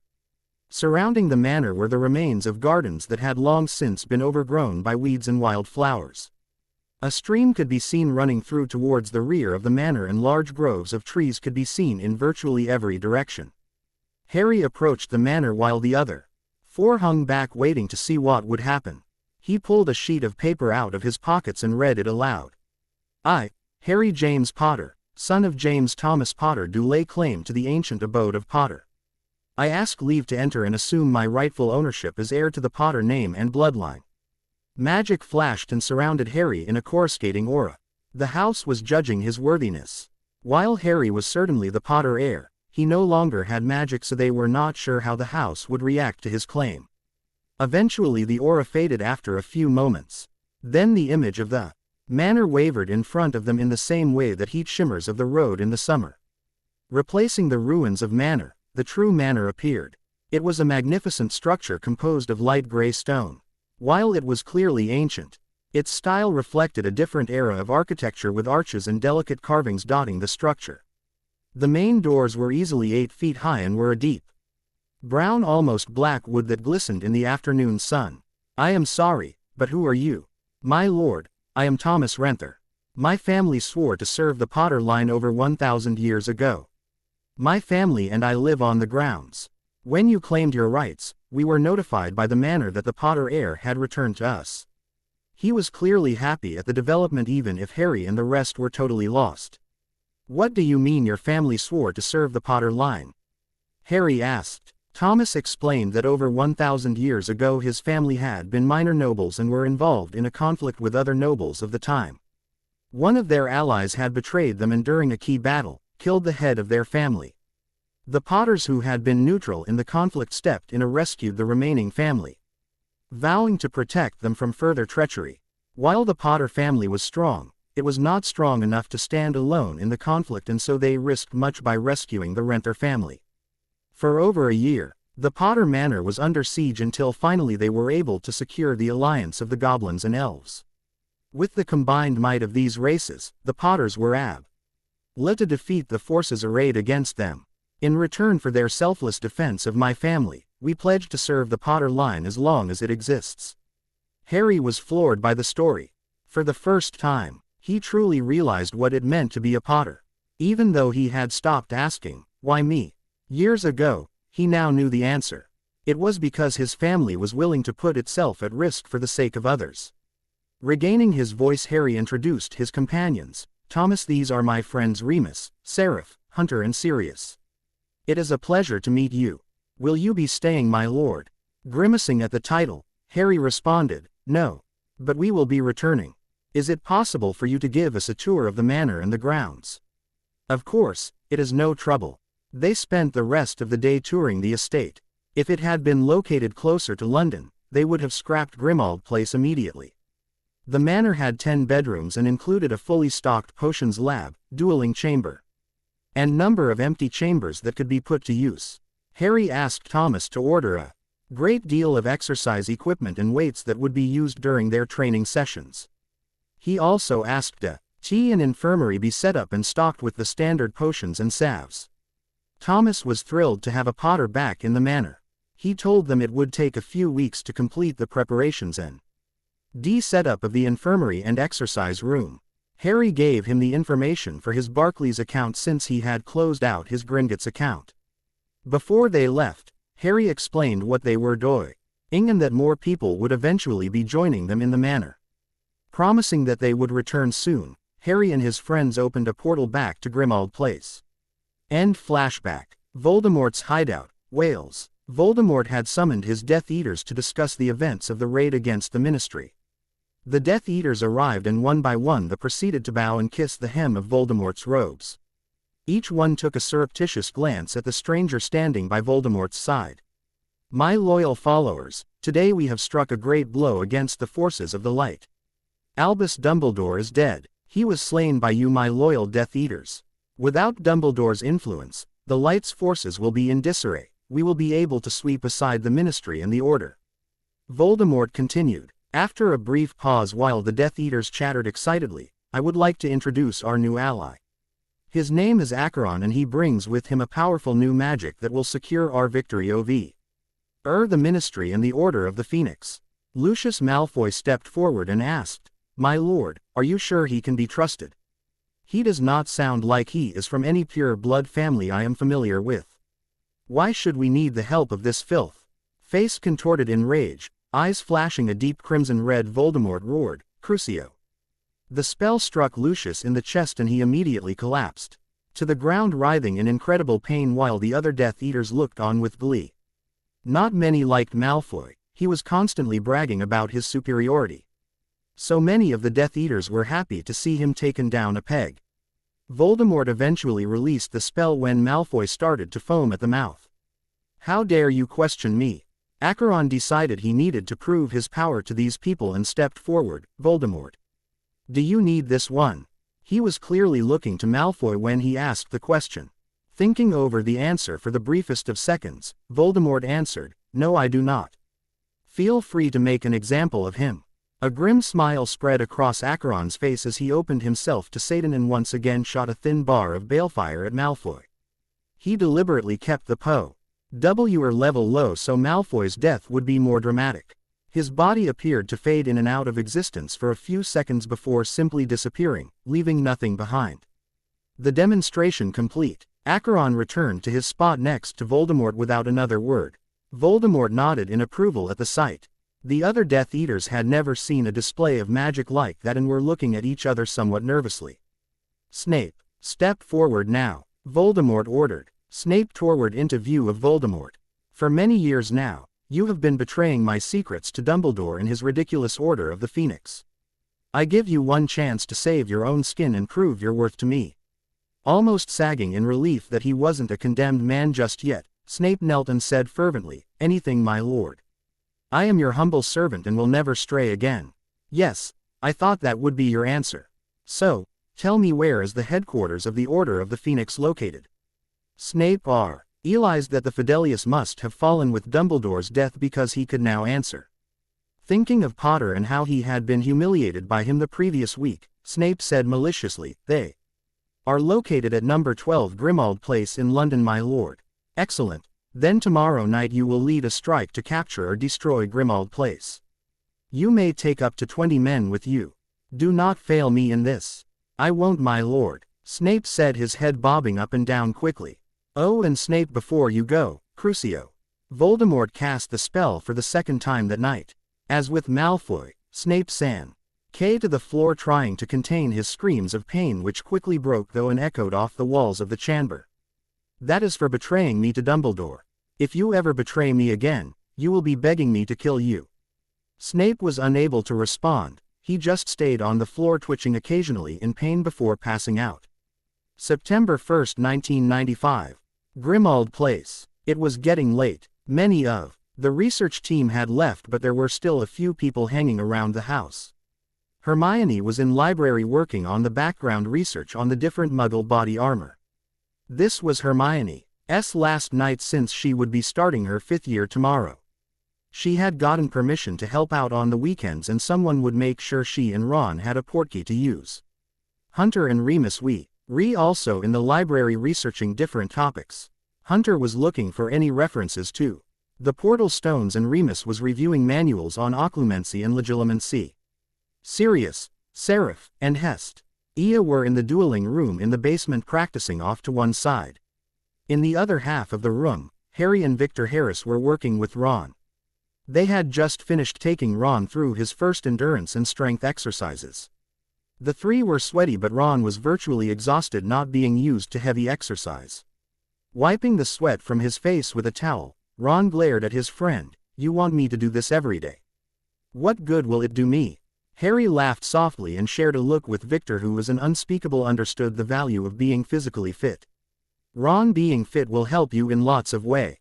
You will probably be able to use more magic without getting tired, and who knows, it may even help with Quidditch." Victor added, "If you are serious about being or, then physical fitness SS will be critical for your success and a long career. I am sure Hestia or Moody would tell you the same thing. Come on, let's head back upstairs and get something to eat." Harry smirked as he saw Ron's face brighten up at the suggestion.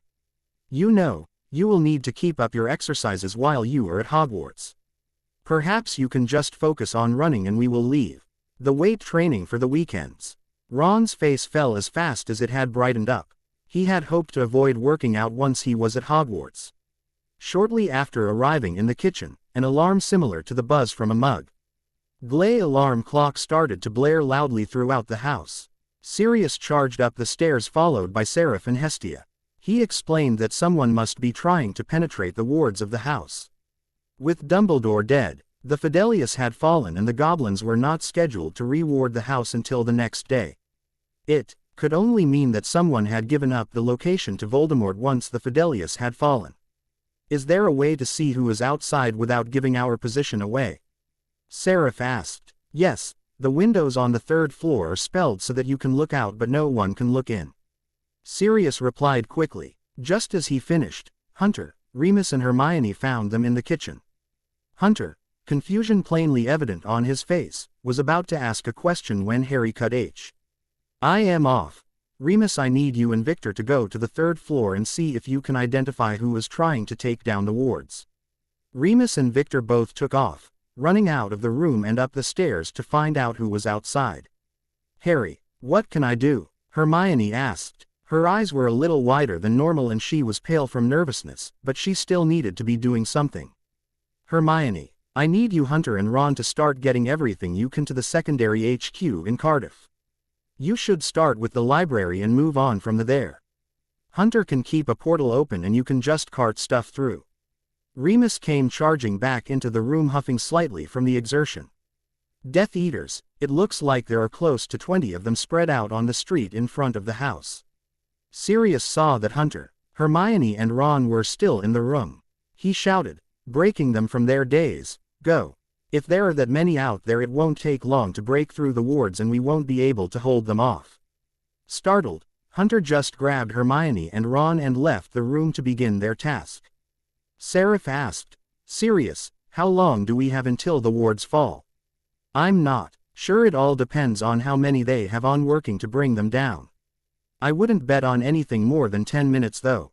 Harry was thinking, "I know we haven't had much practice, but Remus can you and Victor take any of them out with the rifles that we have?"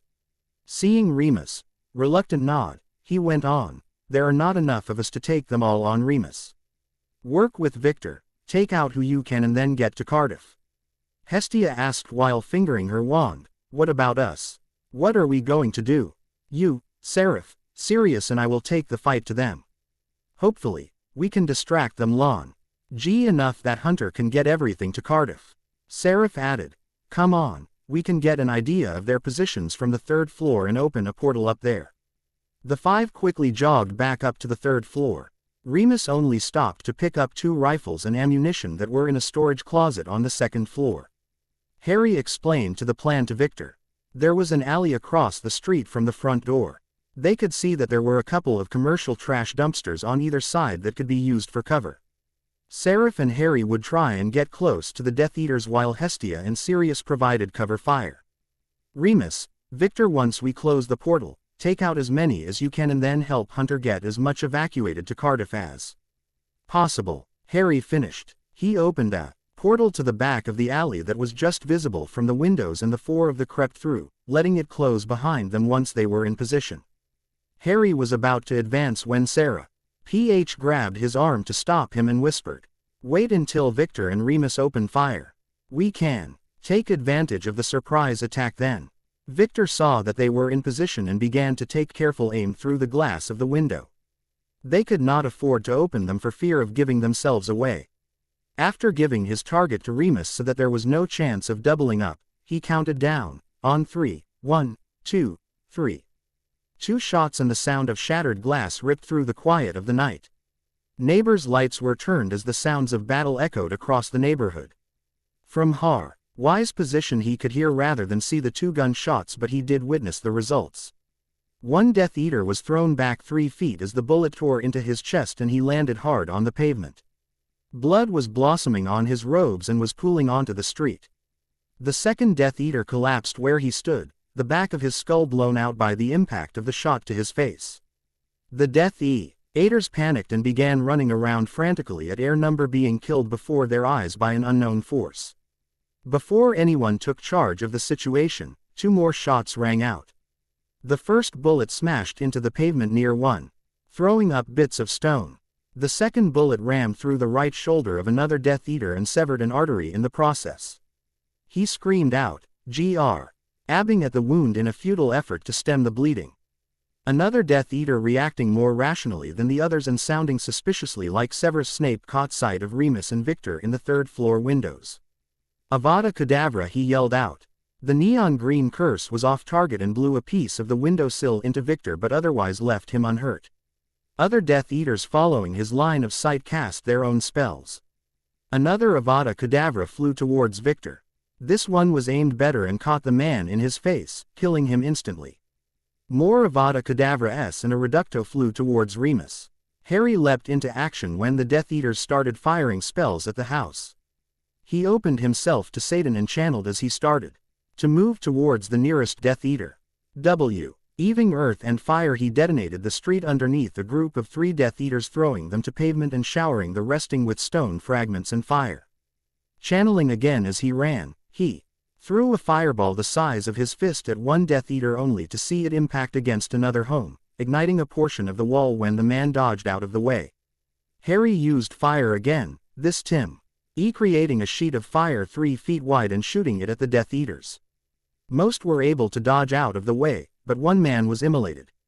Finally, with his sword drawn, he slipped into Lightning Street. Reichs the field form and tore into his original target, severing the man's hand before shifting into parting the silk and running the man through the chest.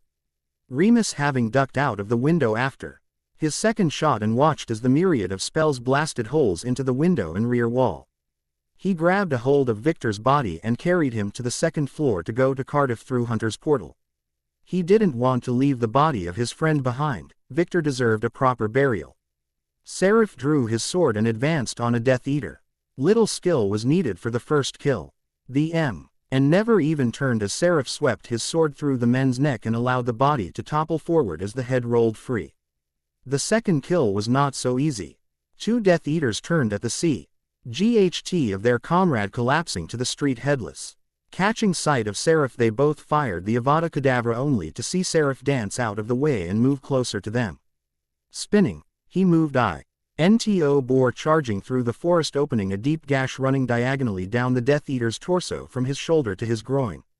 The man struggled frantically to hold in his intestines, which were spilling out.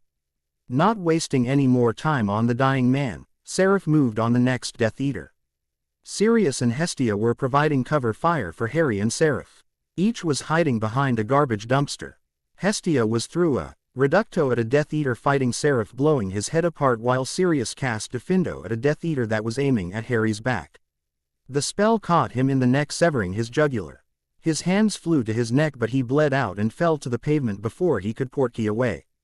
Other Death Eaters, seeing spells coming from the alley, fired a series of blasting hexes and percussios. Most of the spells went sailing past Sirius and Hestia, blasting away parts of the alley. Fragments of stone covered the ground. One blasting hex struck the wall near Hestia. Already weakened by the other blasting hexes, it collapsed outward into the alley, crushing her underneath the debris. Harry was no longer trying to take Death Eaters down, he could only focus on dodging the spells he could and blocking those he couldn't. Rolling to the right to avoid a string of Avada Kedavras, he wove the deep blue shield that provided the greatest protection. The dome shattered, a moment later from the impact of another Avada Kedavra. As he was standing to dive out of the way, he was hit on his right leg by the bludgeoning hex which managed to fracture his femur. He leg crew. MP led and he crashed to the ground, getting hit by a defindo on his left arm, cutting through the bicep to hit the bone underneath. An incendio hit the same arm a second later, burning away his shirt sleeve and roasting the skin underneath. Harry was struggling not to pass out, but he was losing blood and blackness was engulfing him.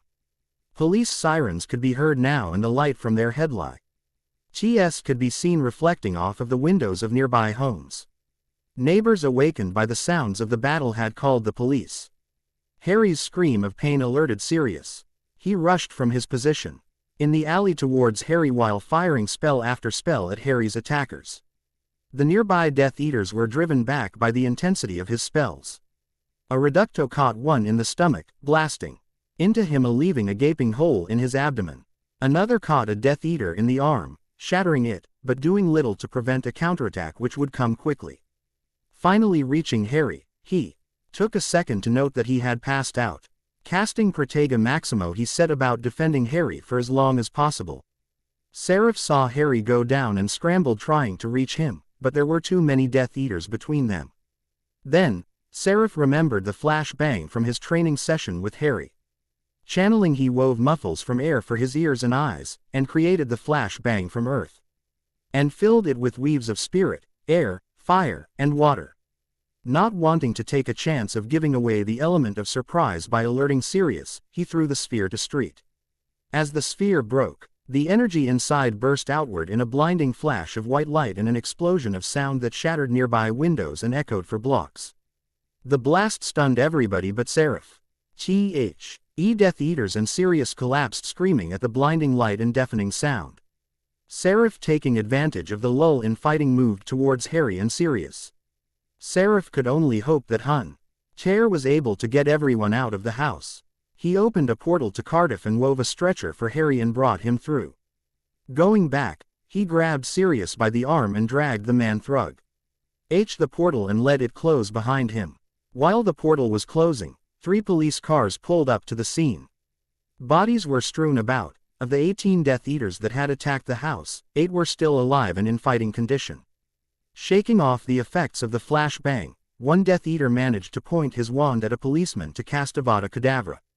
The police saw the threatening movement and opened fire, hitting the man in the chest 3 times before he was able to fall. The remaining Death Eaters watched their comrade die at the hands of the Muggles and portkeyed away, leaving behind the bodies of 12 men. 10 minutes earlier, inside the house, Hunter, Ron and Hermione were working frantically to get everything they could to Cardiff before the Death Eaters managed to break in. One was working on transferring the library and anything else of value on the 2nd floor. Ron was working on the 3rd floor while Hunter was clearing out anything of value from the training room and 1st floor. Hermione was just picking up a stack of books when the 2 rifle shots rang out. She jumped at the sound and dropped the books only to knock the stock over again when another 2 shots were fired. Losing her nerve, she grabbed the books and ran through the portal. She looked back at the open portal after dropping off the books. There were still a lot more to get, but her whole body was shaking and she was afraid. Harry was always with her before when they were facing life and death situations, and now she was alone.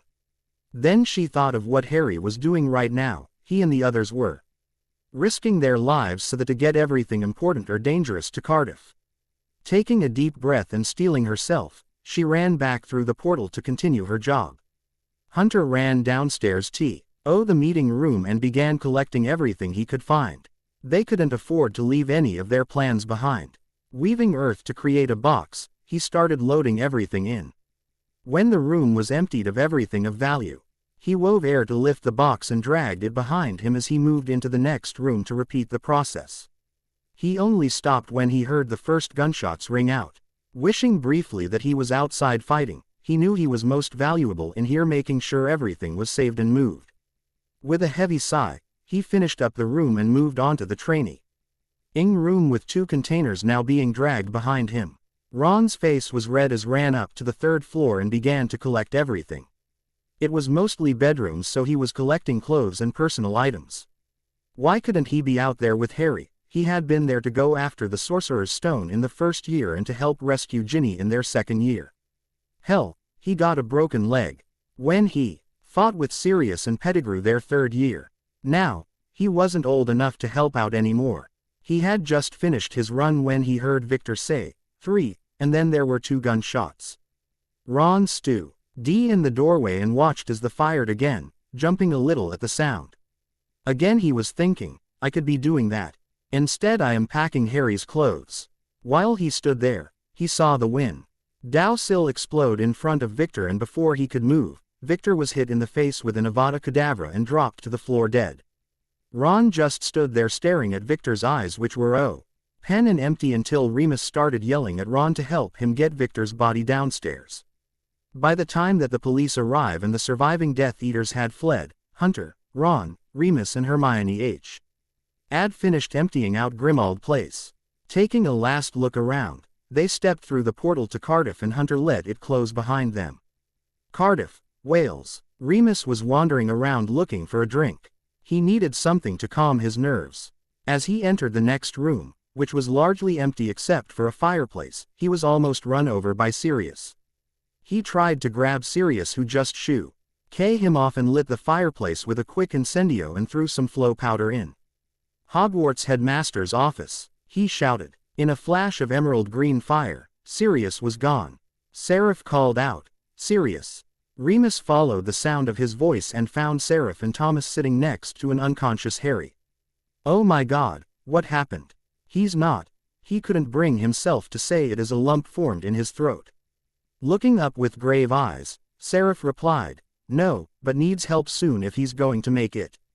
Sirius went to Hogwarts to get that healer. I just hope he gets back in time." His chapter was much easier to write now that I didn't have any more court scenes, and consequently I was able to update sooner. As always, thanks to everyone who has reviewed this story. Ideas, comments, criticism are always welcome. The Fallen Shroud. Disclaimer.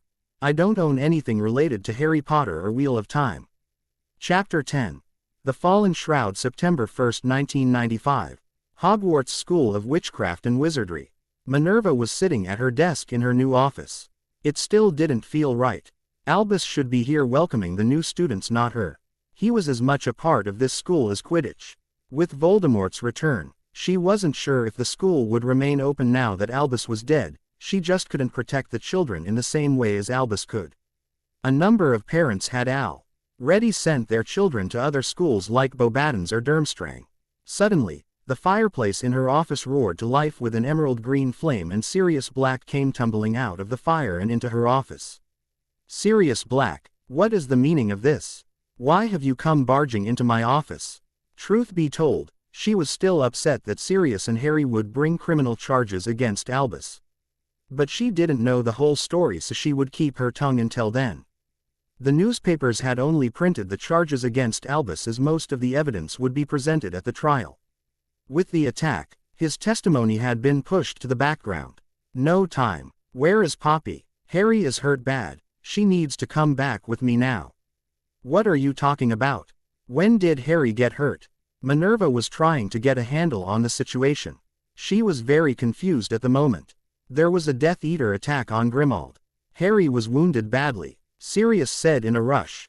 Then grabbing flow powder, he called Poppy in the infirmary. "Poppy. Poppy, are you there?" Sirius was close to panic now. Poppy heard someone screaming her name and ran into the infirmary from her office. To find Sirius' face calling to her from the fireplace. Yes, I am here. What do you need that has you shouting loud enough to wake the dead?" she asked with some asperity.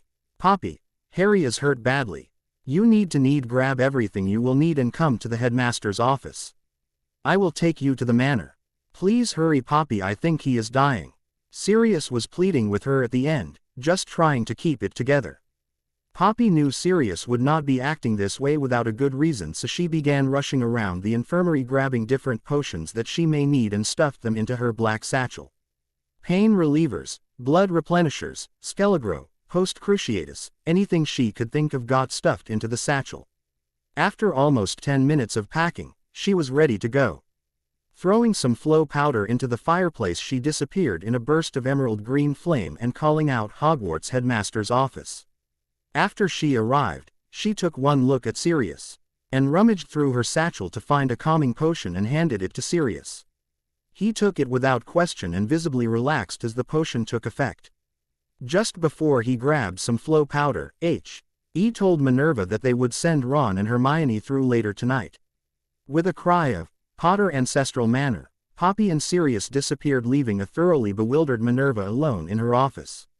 Potter Ancestral Manor, Cardiff, Wales. Seraph and Hunter were pacing around the room waiting for Sirius to get back.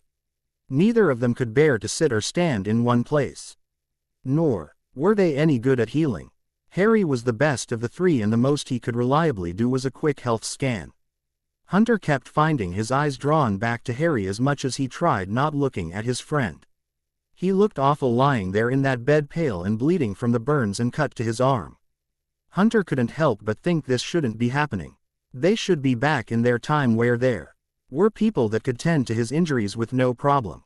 Seraph was feeling useless right now. He wanted to be doing something for Harry, but there was nothing he could do but wait. Seraph sat down in a chair next to the bed for the third time, only to stand up again a minute later. Nervous energy was coursing through him as he worried about his friend. The bandage on Harry's arm caught his attention. It was soaking through again. It was now a glistening red. Swearing softly to himself, he went to grab some more bandages. At least this gave him something to do. Remus just sat next to the BD, watching Harry or staring off into space. Occasionally he would push Harry's hair back from his face like he was a little kid again. Guilt was eating at him as he thought about Harry's childhood with the Dursleys. He should have done something. Even if he couldn't have raised him because of the werewolf laws, he could have checked on him. Instead he blindly trusted Dumbledore that everything was okay. A low growl issued from his throat as his thoughts turned to all that Dumbledore had cost him and his family. Thomas had left the room shortly after Remus arrived. He was doing his best to occupied. They were presently in the library putting the books that Hermione had brought into some semblance of order. Every so often, though, Thomas would glance towards the direction where Harry was being kept. Ron was getting frustrated. He knew Harry was injured and he wanted to see him. Thomas, sensing that Ron was about to leave the room, said, "Please, stay here. You will only be in the way right now. I'm his friend. Why shouldn't I be in there with him?" Ron said hotly. "Because right now you can do more good by helping Hermione, and I put this stuff away until Sirius gets back with a healer. There is nothing that anyone here can do." Ron opened his mouth to say something else, but Thomas cut him off. "You can't be involved in everything with Harry regardless if you are his friend or not. He is older than you are. He has more experience with fighting and war than you do. You need to grow up and learn that you can't always have your way despite how much you may want it." Ron's face gone impossibly red by the time Thomas finished. "I was old enough to help him when he needed it before." Ron shouted. "He wasn't killing people before. You were 15. You have no business fighting in this war. You don't have the experience, the skill or the power, and until you do, you will be more of a liability than an asset. If you want to be treated like an adult, you are going to have to start acting like one first," Thomas said in a cold voice. Ron was seething, but he didn't know what to say. Finally, he just turned away and started throwing books on the shelves. How dare he say I am not good enough to be fighting? Why should Harry get to fight just because he is older? Everything always happened to Harry, and now he was even head of the Order of the Phoenix. Ron's thoughts continued to spiral to darker topics as he slammed more books onto the bookshelves. It never occurred to him that without Harry at Hogwarts he would have an opportunity to step into the spotlight and show everyone his worth. Hermione had been listening to the conversation as she continued to put the books away. Like Ron, she wanted to see Harry, but recognized a futile battle when she saw one. Instead she was focusing on other things to take her mind off her worries. Unlike Ron, she recognized that her relationship with Harry would never be the same. There was no way it could be. He was 22 years older than she was now. It didn't make it hurt any less to see her how close Harry was with Hunter and Seraph. A lone tear ran down her cheek as she came to understand that Harry didn't belong here anymore. He truly did belong in the future now. He had told them from the beginning that he was not going to stay, and Hermione had always thought he would change his mind. Now she realized that her best friend D was gone, and he had much stronger ties to the future with the family and friends that had accepted him as Harry and not as the boy who lived. With that understanding came new determination. Hermione would do everything she could to help make sure that Harry survived to return home once more, even if it meant she would never see him again. Thomas rushed out of the room when he heard a glass shatter. Running into Harry's room, he saw that Harry was convulsing violently. Seraph and Hunter were struggling to hold him steady so that he wouldn't worsen his injuries. Remus was trying to push Sommet, hanging in between his teeth to prevent him from biting through his tongue. Harry's skin had taken on a gray pallor, most likely from continued blood loss, and despite the temporary cast that Seraph had created around his leg, the femur had pushed through the skin. Thomas cast the healing charm he knew in the hopes that it would keep Harry alive long enough for Sirius to return. A soft blue glow spread from his wand and covered Harry's entire body. It didn't seem to have any visible effect, but Harry's convulsions stopped for the time being. By the time Sirius returned with Poppy, Remus was pleading with Harry to hold on a little longer. Poppy took one look at the scene and started casting spells to run different scans over Harry to identify the different injuries and his current status. The others just watched, not wanting to distract the healer while she worked. Rooting around in her satchel, she pulled a number of vials that were filled with the blood replenisher potion. Asking of the men to prop Harry, she administered the potions. Harry's color improved almost immediately as the potions worked to restore his lost blood. She turned to Hunter and Seraph and asked, "Can one of you remove this cast? We will need to set the bone before I can heal it." Nodding, Seraph cut the flows and released the cast. The blue translucent cast shimmered and disappeared from around Harry's leg. "Sirius and Remus, I need you to hold his chest and arms. Keep him as still as possible, this is going to hurt. Hunter and Seraph, I need you to hold his legs steady." Once everyone was in position, she snapped the bone into place. Lining up the fracture, Harry jerked, or would have had the four men not been holding him down when she set the bone. Muttering a soft incantation, a bright green light spread from her wand to his leg. Slowly, the bone fused together. Returning to the satchel, she pulled out another pain relief potion and a dreamless sleep potion. After she healed the cut to his arm, she administered the two potions. Lastly, she applied a burn salve to his arm and wrapped it in clean bandages. Sighing, she sat down on an available chair. Sirius asked the obvious question, "How is he?" To everyone's relief, she replied, "He is going to be fine. If we had taken too much longer, I am not sure he would have pulled through. He had a broken femur and severe blood loss from that and the cuts and burns to his arm. The salve should be applied once a day for the next 3 days and wrapped. It will be a few days before he is up and around, and he should stick to light exercise or the next week to give the bone and burns time to fully heal." A collective sigh of relief went through the room. After resting for a few minutes, Poppy announced that she would head back to Hogwarts. She would firecall the next day to check on his progress. Thomas suggested that Hermione and Ron return to Hogwarts with her since they had classes to attend. After another argument with Ron regarding his maturity, Ron and Hermione returned to Hogwarts with a message from Minerva to expect them in a few days. Voldemort's lair, Wales. Voldemort was sitting in his throne room discussing future plans with Acheron. Now that the public and ministry were aware of his return, he did not need to keep a low profile. The raids would begin once more. The people would again fear his name, cower at the sight of the dark mark floating in the night sky. "I suggest you start small and escalate to larger attacks," Acheron suggested. "Why start small? Why not wipe out the ministry before they have time to prepare? Based on what I saw the other day, your forces are not ready for such a large attack. I will begin training them to handle themselves better in battle. They need to be organized and efficient, not a random mob of people pairing off with opponents." Voldemort's eyes flashed at that remark, and he gripped his wand tightly for a moment.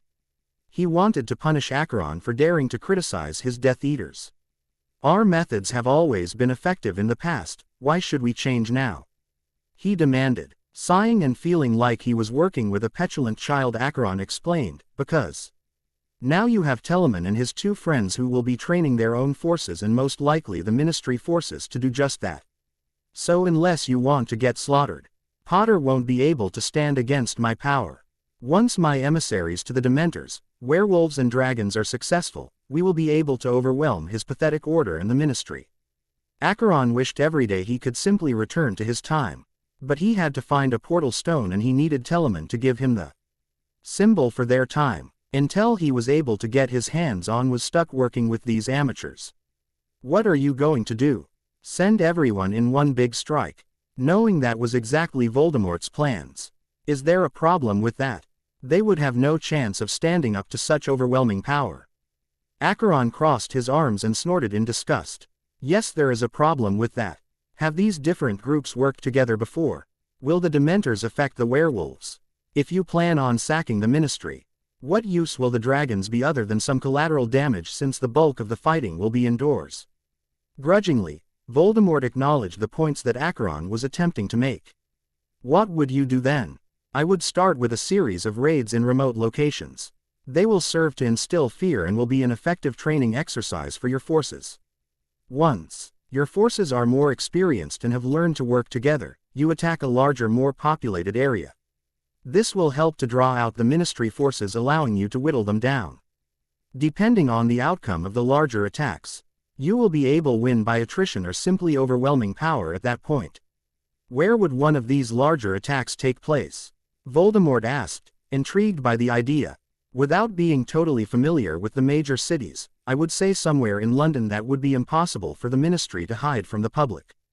Before Voldemort could respond, a bell rang throughout the base notifying them of an incoming portkey through the wards. Straightening in his throne, Voldemort prepared for the arrival of Snape's attack force. Seconds later, the 8 survivors of the raid on Grimmauld Place appeared in the throne room. Where were the rest of his Death Eaters? Before he even asked a question, Voldemort yelled, Crucio, aiming the spell at a random Death Eater. His screams echoed off the chamber walls as pain ripped through his body. Acheron watched the display impassively, thinking of Semirhage and her talents in causing pain. Voldemort had no subtlety or finesse. He was a poor replacement for Semirhage, as most of his followers were poor replacements for any of the Chosen. After releasing the spell, Voldemort ordered, Snape, what is your report? Snape nervously knelt before his lord and began to give a recap of the raid. It simply reinforced Acheron's criticisms. 18 men were unable to penetrate the wards around the house and could not defeat 4 defenders. Voldemort's magic was flaring around, causing the Death Eater's robes to flutter in the wake. Before Voldemort could further punish his men, Acheron stepped up and asked a question. Was Telemann there? Snape looked confused for a moment before he remembered Potter's adopted name and answered with a sneer, yes he was. That arrogant prick took out 2 men and wounded 3 others before we finally had him cornered. By your expression, I assume you were not able to finish him. No, one of those men that he brought with him did something that stunned all of us. They were gone by the time we came to. Eyes filled with again, Voldemort pointed his wand at Snape and yelled, Crucio. Quote, 2 minutes later, Voldemort released the spell and Snape slowly regained control of his body, though his muscles were still cramping occasionally as he returned to his feet. Did you penetrate the wards at Grimmauld Place? Eyes darting around, Snape answered nervously in a scratchy voice, his throat raw from screaming. No, my lord, we did not. The Muggle authorities arrived as we were recovering, so we did not make it. Inside, Voldemort shot to his feet, wand clenched tightly in his fist. You ran from Muggles. Expelliarmus. Snape's wand flew to Voldemort's hand as he was blasted off his feet. Bella, take Snape for further punishment. Snape paled at that pronouncement as he struggled to stand up once again from where he had been thrown by the force of the spell. Bella grinned insanely as she dragged Snape off at wand point. Acheron stepped forward. Lestrange, hold for a moment. Bella paused and Acheron proceeded to question Snape regarding the tactics used. After a few minutes listening to Snape describe the types of attacks used by Sirius and Hestia, Acheron cut him off.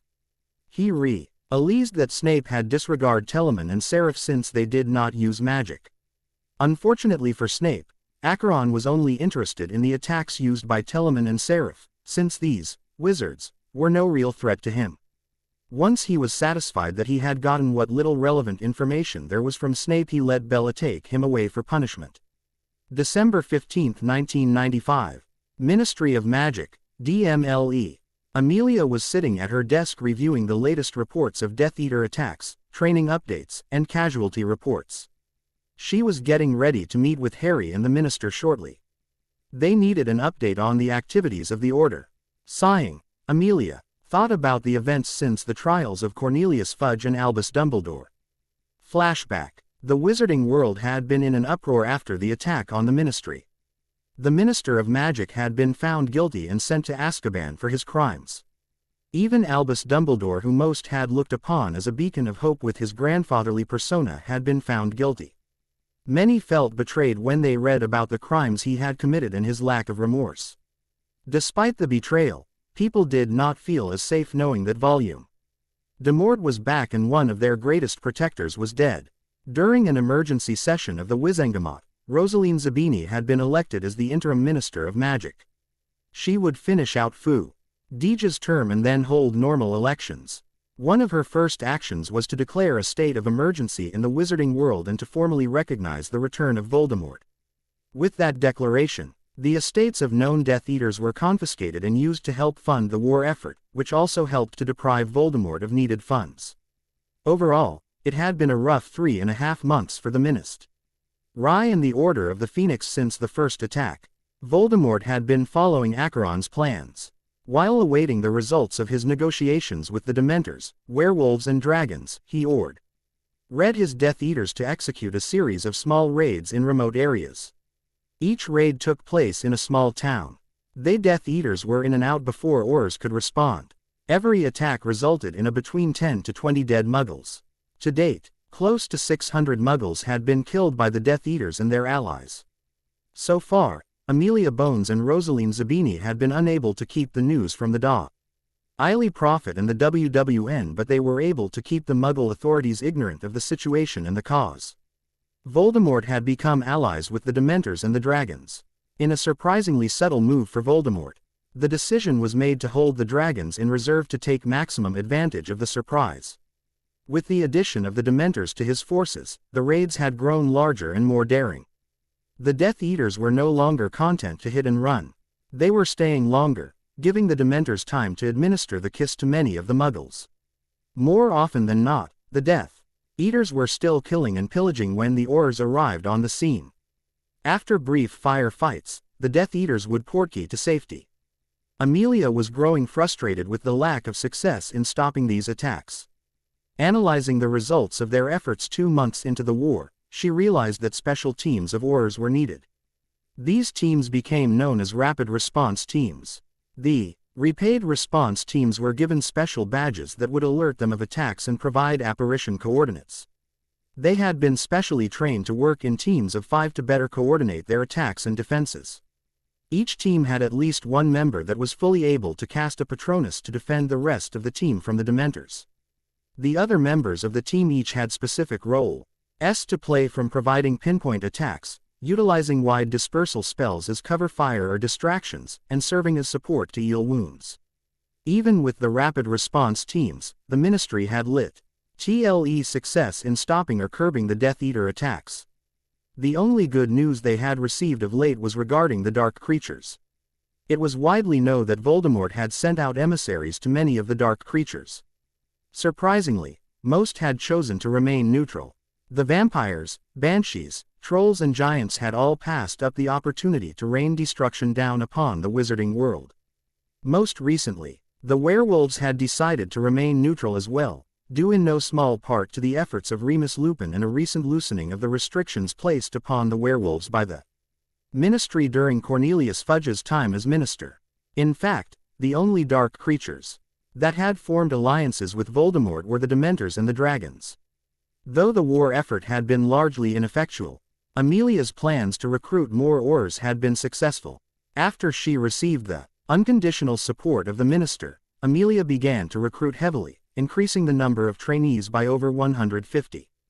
The trainees were not yet ready for duty, but within the next 6 months, they would have a sizable force to use in the fight against Voldemort. The inclusion of the Order of the Phoenix X in the ranks of the Aurs had not gone unnoticed by the new minister. She was very supportive of the move. By officially recognizing the order, they became an effective special ops group independent of the Aurs. There were weekly drills with the rapid response teams and the Order to work on coordinated maneuvers and strikes. The Order, because of their research into Muggle weapons and defenses, was serving as a combination of long-range support and front-line unit. Hunter had broken his team into 3 primary groups. Each of his research teams had made great headway in their different research projects. After they had received sets of Muggle and Dragon body armor, they proceeded to run a battery of tests to see which held up better against spells. To everyone's surprise, the Kevlar N.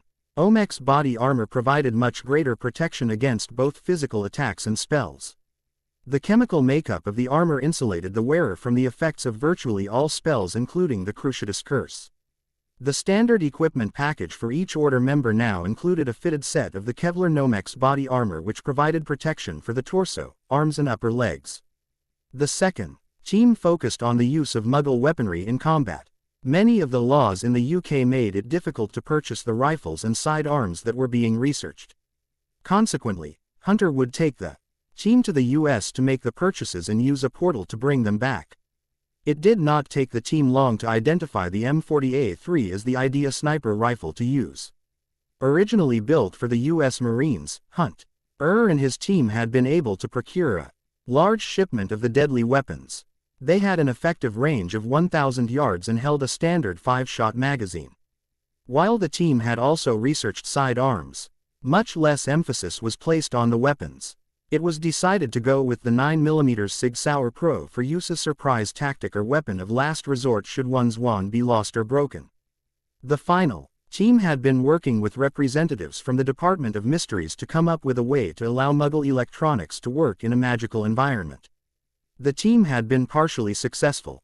By applying a custom-designed shield charm to the Muggle device, they were able to insulate it from the magic energy present in such high concentrations in the wizarding world.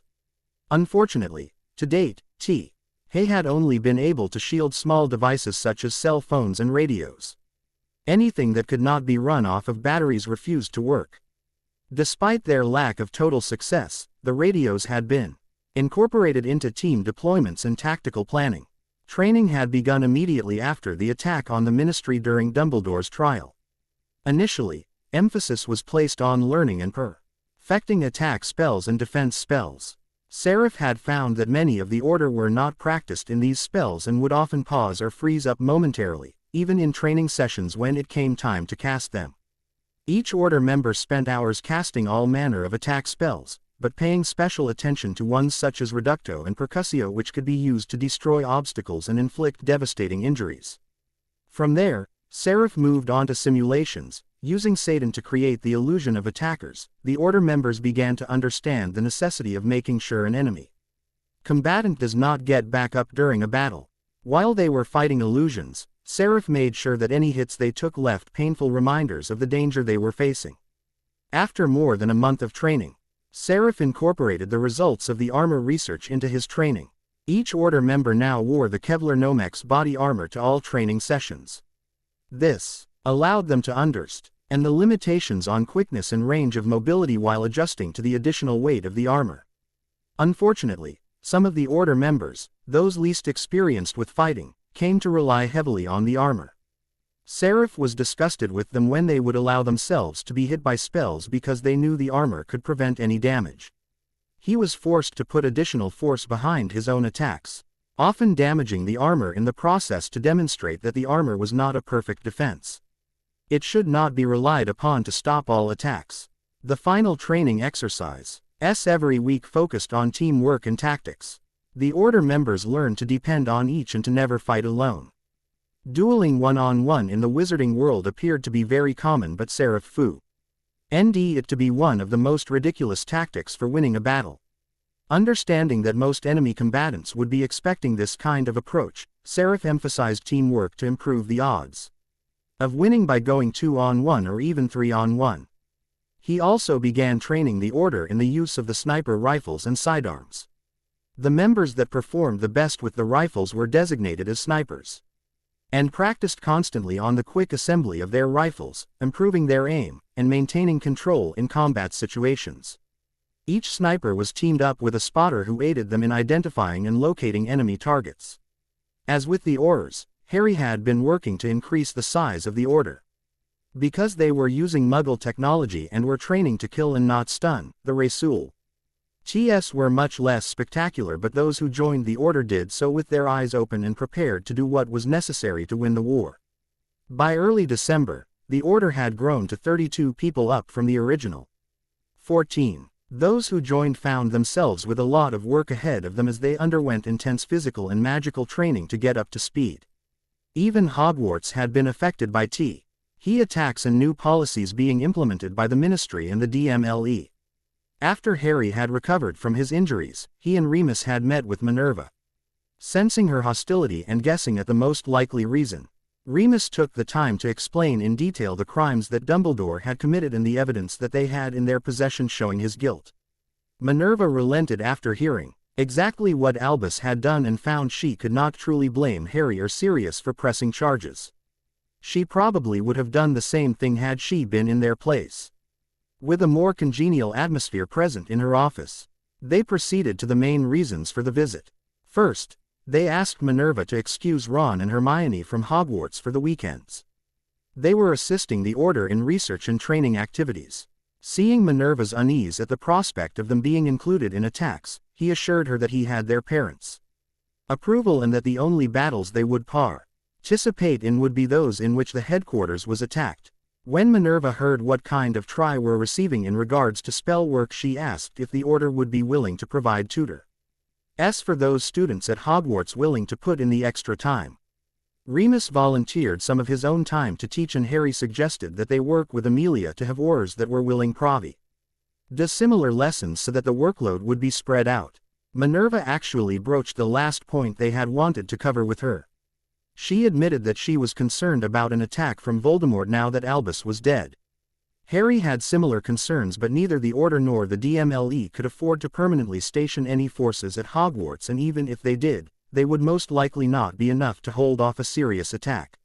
In lieu of that, Harry told her that they were working on a means of communication using Muggle technology. Once they had the kinks worked out, he would see to it that each of the professors was equipped with a phone so they could contact Amelia and Harry immediately if there was an attack.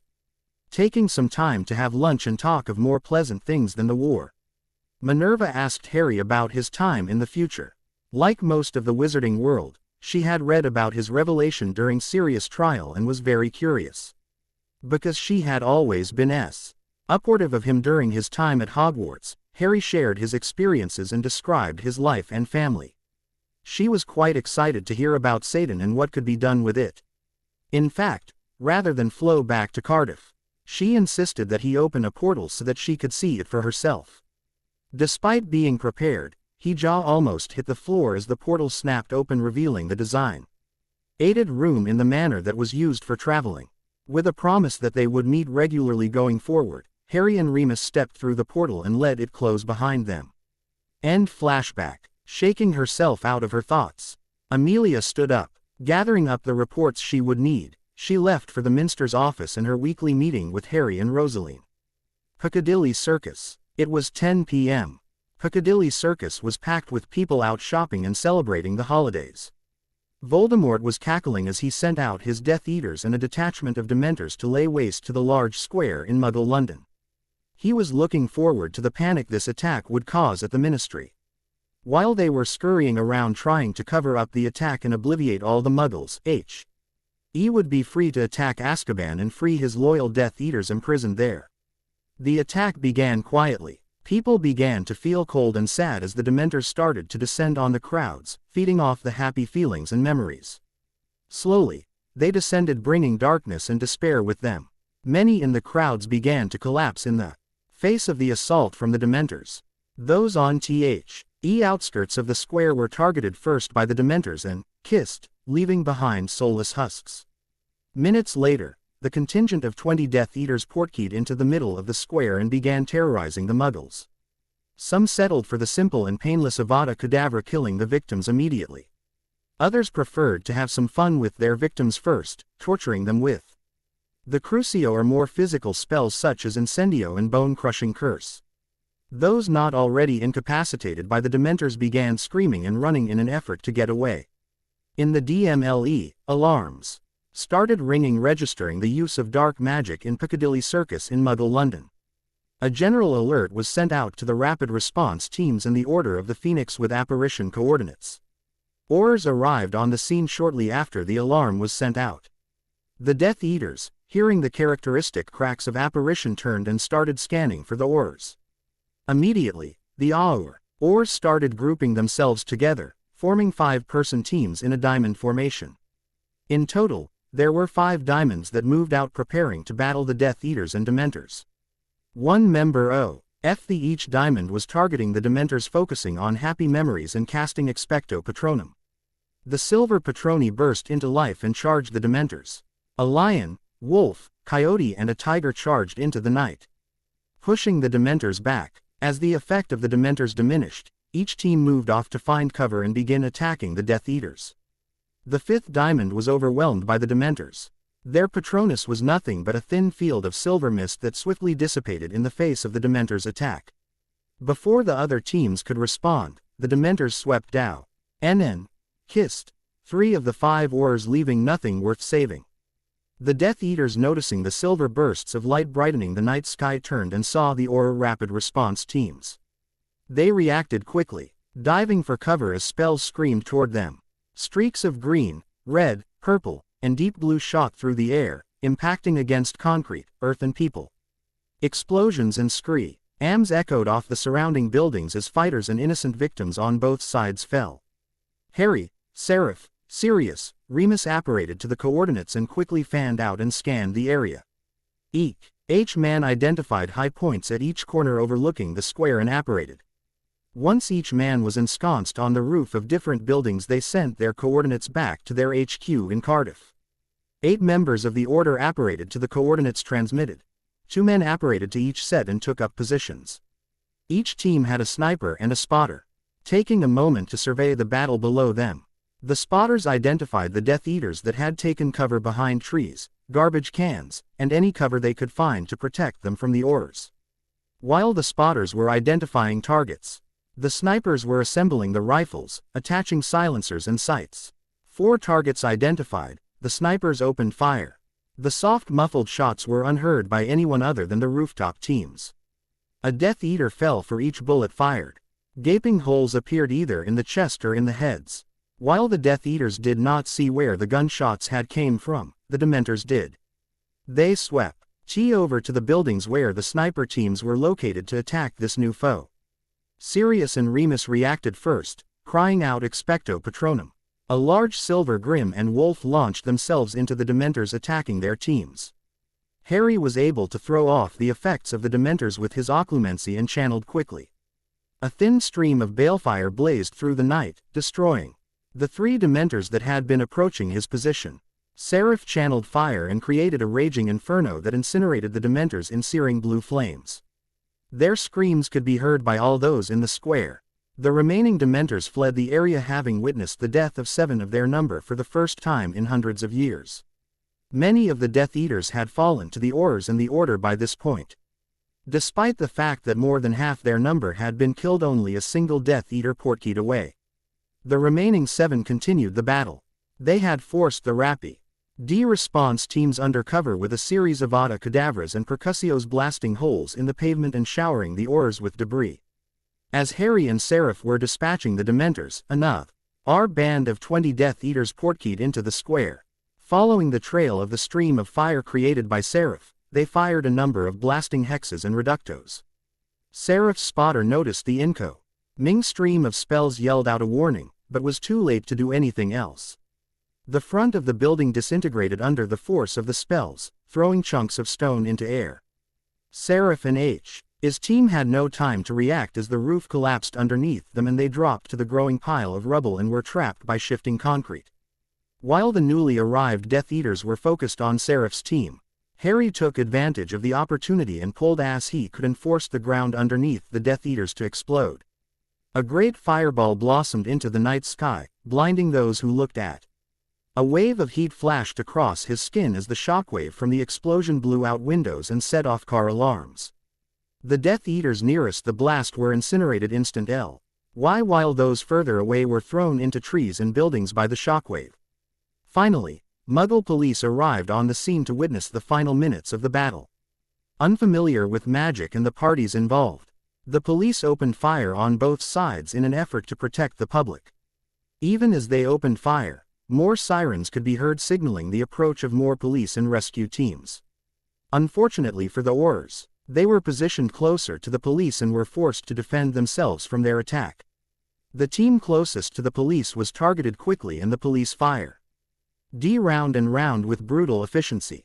After witnessing the destruction of Piccadilly Circus, the police were not taking any chances, so they were shooting to kill. In the span of time that it took for the Death Eaters, Aurors, and Order of the Phoenix to realize that a new player was involved, the first rapid response team was wiped out.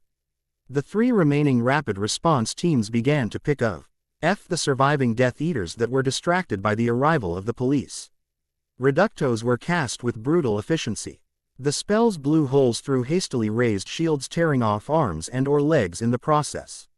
Of the original attack team, only 3 or 4 were left in fighting condition, and the entire relief team had been killed in the explosion created by Harry.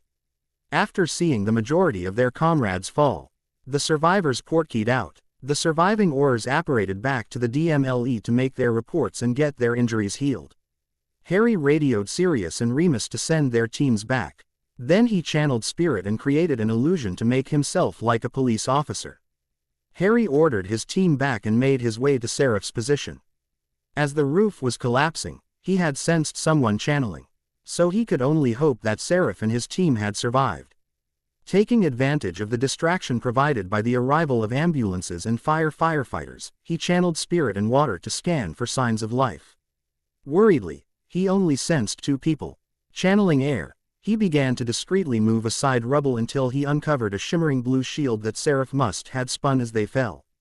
Through the shield he could see that it was the sniper who had died. He must have hit his head as he fell and broken his neck because his head was lying at an unnatural angle. Knocking on the shield like a door, he got Seraph's attention. Seraph's face filled with relief at the sight of Harry. Shifting the weaves, he created an opening in the shield so that he could get the TTER and the body of the sniper out of there.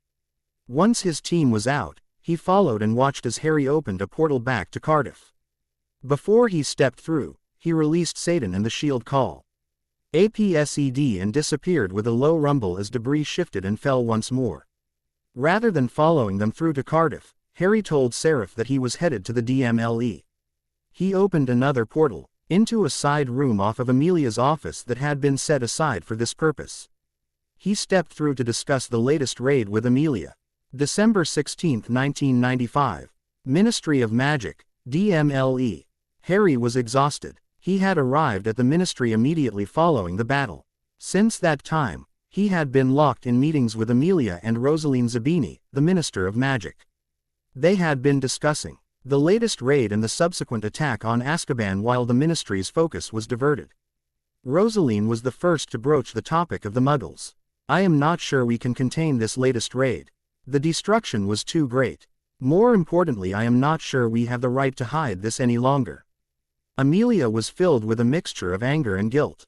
Many of the surviving rapid response TAMs are understandably upset that their teammates were killed by the Muggle authorities. I am not sure how they would react to another encounter with the Muggle authorities. Harry jumped in. The police are not at fault. They were simply responding to the situation. From their perspective, there were 2 unknown groups waging battle in the middle of a crowded square. That is why we need to inform the Prime Minister at a minimum.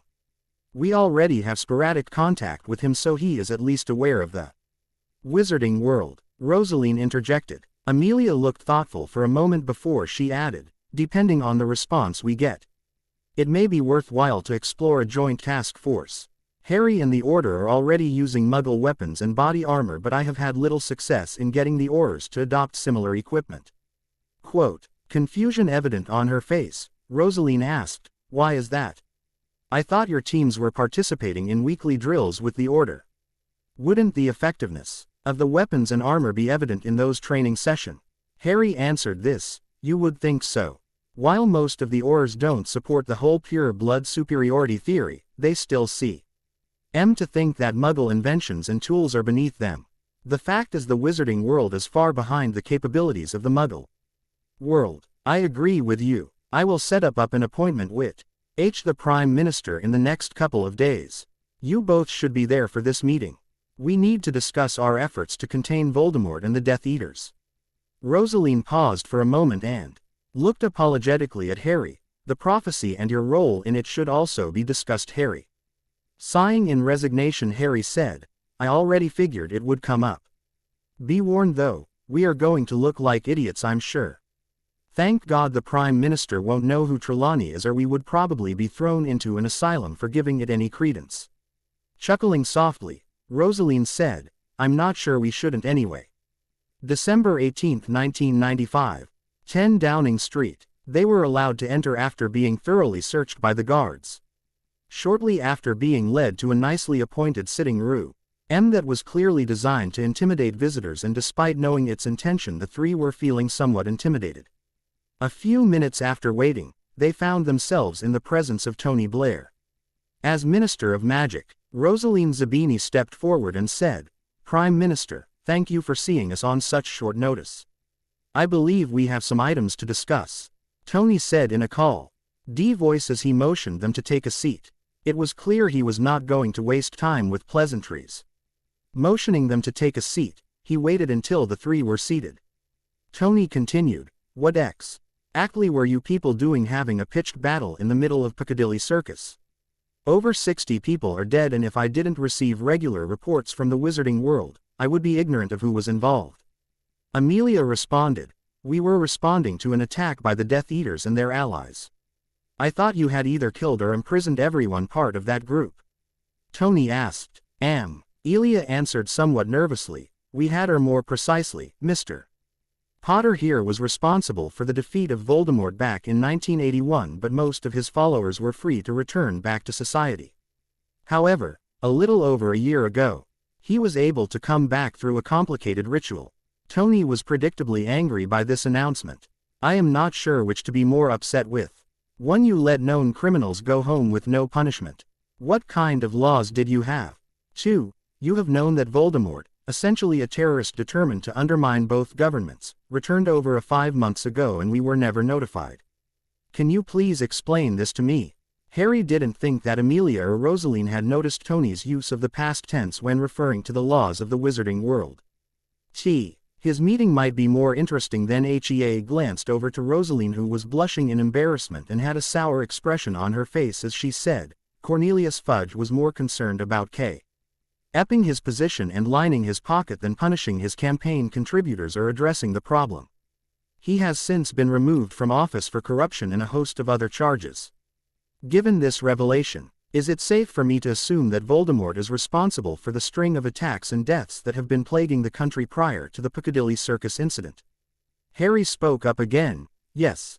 He has been able to gather allies from within the Dementors, and we believe that recently the dragons have joined his as well. We also believe that he has been using these attacks as training exercises for his forces. Yet you didn't feel it was important to let us know that what was going on, even though non-magic people were clearly the primary targets in these attacks. Rosaline answered, we have hidden from your world for so long, it has become the norm to cover up any attacks and try and handle the situation on our own. I will be honest with you, that will no longer going to be an option. Those of us in the government that are aware of the existence of your world have been debating the pros and cons of bringing you into the light of day. At a minimum, the British ministry will no longer be autonomous. Both Rosaline and Amelia paled at this announcement. Harry was actually pleased with the turn of events. Based on his experiences in Aes Sedai, he knew that in time both societies could live together without issue. Nodding in agreement, Harry surprised everyone by saying, it is long past due. The wizarding world is extremely backwards in many respects and far too insular. You surprise me, Mr. Potter. I did not expect to get a favorable response from any of your world's leadership. I have a somewhat unique perspective on things. Why is that? And I was under the impression that you were a baby when you defeated Voldemort back in 1981, yet you were clearly in your mid-20s.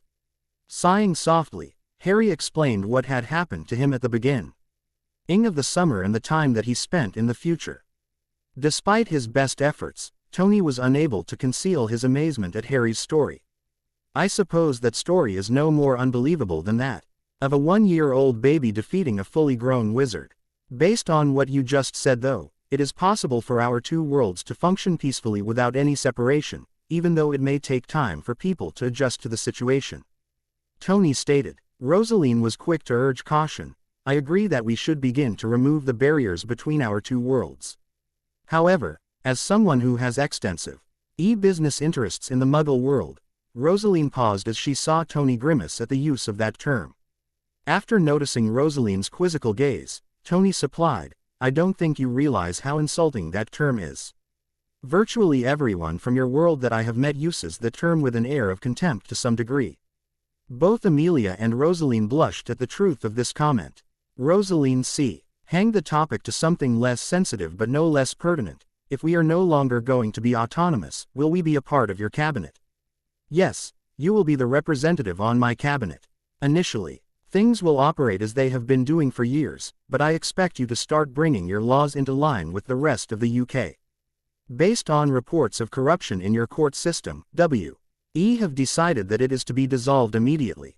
After what I have been told about the quality of your court system, I don't think you can be trusted to give criminals a fair trial. Amelia opened her mouth to rebut that, only to close it again with a click of her teeth as she realized the damage that Fudge had done to their credibility. Even if he was responsible, the fact was that they had allowed it go on. So she settled for, what about the Aurors? I would expect that they would remain the primary force to police wizards and witches. In the future that may change, but for the time being, they will remain the front line, as I imagine that police would not be as effective. Actually, I think you should look to combine the two forces. The group I represent has found that Kevlar Nomek's body armor is extremely effective in stopping most spells. Additionally, we have incorporated sniper rifles and sidearms into our efforts to against Voldemort's forces.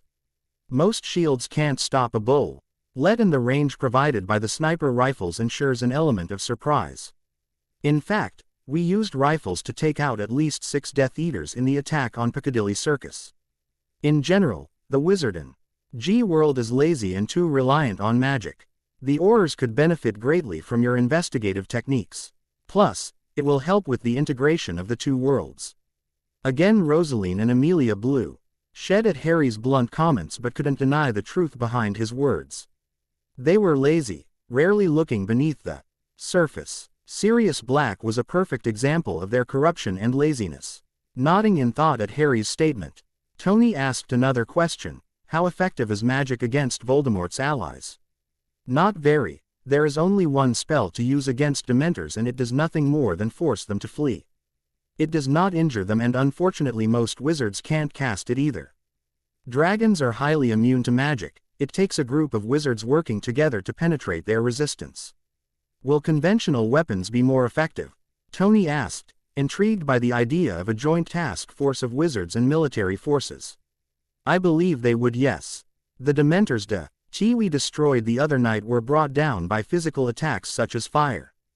Dragons will be harder because their armor will offer them significant protection from bullets, but I would imagine had guns of a particularly high caliber or rockets of some sort would be more than sufficient to take them out of the fight. Harry answered. Tony was quiet for a few moments as he considered the implications, but inaction would be worse in his mind as the wizarding world had already ignored the problem for far too long. I will speak with my defense minister to get his opinion. Expect to meet Agai on the 21st to discuss this further, as well as the next steps to transition judicial authority over to the British judicial system. I apologize for the delay.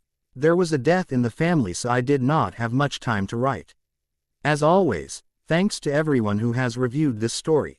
Ideas, comments, criticism are always welcome. The Necessary Evil. Disclaimer. I don't own anything related to Harry Potter or Wheel of Time. It was pointed out that Tony Blair did not become Prime Minister until 97. However, I couldn't find the names of John Major's cabinet members, so I am leaving Tony in office. Chapter 11. The Necessary Evil, February 22, 1996. Diagon Alley, 1 p.m. It had been just over 2 months since the British government had revoked the autonomy of the wizarding world. The existence of magic had not yet been revealed to the general public, but it was slowly being disseminated to key government groups and military.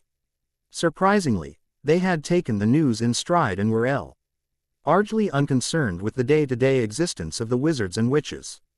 They were more concerned with the fact that there was a terrorist group that had been in operation for some time that had been intentionally hidden from them by the ministry. Rosaline and Amelia had to scramble to defend their actions and justify remaining in their positions. It was only the well-known incompetence of Cornelius Fudge that allowed them to escape retribution. The changes to the ministry and the opening of their world were not being taken well by all the inhabitants of the wizarding world. Pure Blood in particular were having the strongest reaction. They firmly believed that the Muggles were beneath them and anything not created with magic was worthless. As a consequence, many of those who had previously been Voldemort's Death Eaters in an effort to protect their culture and autonomy. They were unable to see any of the benefits of ending their isolation. They only saw the destruction of their world. Half-bloods and Muggle-borns in general viewed the change as a positive one. Many felt that their world was backwards and far behind the innovations available to the Muggles.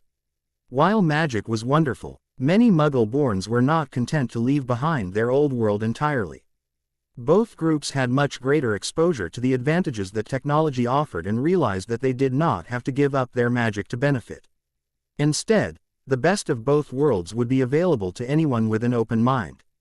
The level of unrest in the wizarding world had risen sharply when their courts were disbanded after the level of corruption was exposed, and they would now face the same justice as the rest of the British. After his incarceration, investigators went through Fudge's personal papers and discovered that Sirius Black was not the only man sent to Azkaban without a trial. Throughout his time as Minister of Magic, Fudge had sentenced more than 30 witches and wizards to Azkaban without a trial. More often than not, their only crime was speaking out against Fudge or being a political enemy. Many of the pure blood families were outraged at the changes to the judicial system. They had counted on the fact that they could buy their way out of any legal problems. Now, the influence gained from their money and their family name was rapidly dwindling away. Now they would be held responsible for their actions. The changes were fracturing the wizarding world into two distinct camps, those supporting the changes and those against them. There was little love lost between the two groups. The sky was clear and it was a cool February afternoon. Tensions were near the boiling point and the Pure Bloods were staging another protest in Diagon Alley. The large group included well-known members of the Greengrass, Davis, Bulstrode, Baddock and Pritchard families. The group of 30 wizards and witches began harassing shoppers and business owners that were known to be in support of the changes to the ministry. Half-bloods and Muggle-borns used to these protests were not intimidated by the group and began shouting obscenities at them. For too long, half-bloods and Muggle-borns had been discriminated against or looked down upon by the Pure Bloods. Now that things were changes, they were willing to stand up for themselves and fight back. One particularly angry shop owner conjured fruit and began throwing it at the protesters. Other shoppers and business owners followed suit and soon the protesters were being pelted from all directions by fruit. Feeling humiliated, some of the Pure Bloods began retaliating. Reginald Greengrass cried out reducto, aiming for a small outdoor stand after getting pelted again with another piece of fruit. Because his emotions were running high, the spell was particularly powerful and blew a large hole into the stand, destroying most of the merchandise in the process. Other Pure Bloods followed suit and a string of blasting curses, reductos, and percussios flew from the group. Explosions echoed off the walls of Diagon Alley and people were thrown off their feet from the impact of the blasting curses and percussios. Windows shattered as debris flew through the air and people cried out as they were struck with rocks and glass. A roar of outrage rang out over the alley. The shoppers and business owners began fighting back. Giving up on fruit, one business owner cast the bone-crushing curse at Reginald Greengrass and caught him in the chest. Greengrass collapsed as his shattered rib cage was smashed into his lungs and heart. At seeing one of their number fall, Francis Herzog cast Avada Kedavra, striking down the business owner. Members of both sides panicked when they heard Herzog cast the killing curse. Some began screaming and running in every direction, while others continued to throw spells back and forth. Patrick Bulstrode took aim at one of the fleeing shoppers and muttered a quiet reducto to drill a hole right through the woman's spine and chest. As with the pure bloods, not all the shoppers and business owners were running. Marie Malkin started throwing stupefies, red jets of light springing from her towards multiple targets. She was hoping to halt the violence without getting more people hurt. Unfortunately for the pure bloods, not everyone was so kind. Martos, the owner of the trunk shop near Nocturne Alley, said Exal Esco while slashing his wand in a zigzag motion. A pale yellow beam struck a pure blood on his right thigh. The light spread across his entire body, causing the skin to decay and slough off, leaving exposed muscles and arteries. While the situation was escalating, 2 rapid response teams apparated to the entrance of the alley to take stock of the situation and try to regain control. Separate from He rapid response teams, a portal spun into existence and Shacklebolt, Seraph, and 8 SAS soldiers stepped through. A stray percussio caught one of the soldiers in the chest and threw him back against the wall at the edge of Diagon Alley. Luckily his body armor absorbed most of the damage, but he still collapsed to the street, dazed and out of breath. The other soldiers reacted to the attack and opened fire on the mob with short controlled bursts from their M16A2 semi-automatic rifles. Bullets sliced into the crowd, cutting down pure bloods, shoppers and business owners. Sensing a new threat, many members of the mob forgot their current targets and focused on the soldiers. Seraph saw the change and quickly channeled Satan and slammed a shield up between the soldiers and the mob. Splashes of GHT spread across the shield as spells slammed into it. For now the shield was holding, and it was giving Seraph, Tonks, the Aurors, and the soldiers time to plan their next actions and get into position. As often happened, fate had to throw something new into the mix. Loud roars and gouts of flame caught everyone's attention as a wing of 3 dragons strafed the alley. Sleek black bodies with wings swept back as the Hebridean black dragons dove through the air and left a swath of destruction in their wake. Buildings and people were set aflame in the first pass, with the screams of the dying rising above the chaos. The pure bloods rallied after seeing the dragons attack. They realized that the Death Eaters would no doubt be showing up shortly to help them attack the Muggle lovers. Focusing their efforts on the shield, a group of 3 wizards were able to shatter it with a cluster of blasting curses. The Aurors responded with their own spells, and beams of light flashed between the 2 groups. Unlike the soldiers, the Aurors refused to wear the Kevlar Nomex body armor and thus were badly injured or killed when struck by the curses flying their way. Most were able to dodge incoming spells, but some were too slow and were struck with blasting hexes. The 2 Aurors that were unlucky enough to be hit simply disappeared in a cloud of red mist as they were blown apart by the strength of the explosions. After ordering his men to open fire again, Captain Thomas, the officer in charge of the SAS soldiers, radioed in for reinforcements and requested an artillery team. While waiting for them to show, his men cut down 4 of the pure blood wizards that had tried to target the soldiers before they were forced to dodge as the dragons made another strafing run and forced them from the IR position to avoid the streams of fire pouring from their gaping jaws. Moments later another 6 SAS soldiers portkeyed into the alley. 3 of them were armed with shoulder-mounted missile launchers. Shacklebolt and the remaining rapid response Aurors apparated the 6 soldiers to building tops so that they would have an unobstructed view of the dragons and the battle before returning to the street level. Seconds later, the first missile roared off into the sky, targeting the lead dragon. The explosion tore through the dragon's underbelly, killing it instantly. The body plummeted rough the roof of Madame Malkin's. Glass shattered and the building collapsed around the body of the dragon, showering those nearby with fragments of wood and dust. After watching one of the number die, the other TWO dragons separated and came in from different directions. As the dragons swerved, a second missile streaked toward them and impacted on the right wing of the dragon, tearing the wing apart.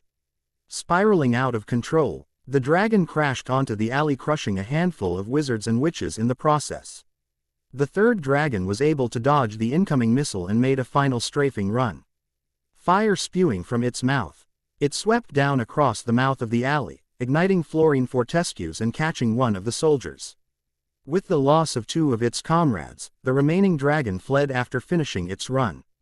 Even as the dragon was strafing the alley one final time, a portal opened up near Gringotts. Acheron along with a contingent of 20 Death Eaters stepped through the portal and entered the battle. Hearing the rattle of gunfire, he ordered the Death Eaters to take care of the crowd and he would focus on the soldiers. The Death Eaters fanned out but stayed pairs as they began to pick off different members of the crowd. Under the direction of Acheron, most of the Death Eaters no longer used Crucio. It was dangerous to play with your victims because it gave them a chance to retreat or retaliate. So most were simply dispatched with the Avada Kedavra. It was like a sheet of green energy was flying towards the mob as every Death Eater cast at the same time. One Death Eater foal, load up with flagro and black flames rose from the ground underneath the shop owner engulfing him until the only sound were his screams and the crackling of the flames as he burned. Acheron began macking his way towards the main entrance to the alley. He stayed close to the buildings and out of the direct line of fire. Finally, he spotted the soldiers and Seraph.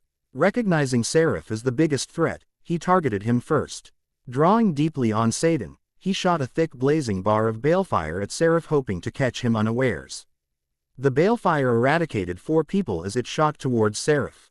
Sarah, sensing someone channeling paused to look around and saw balefire shooting towards him.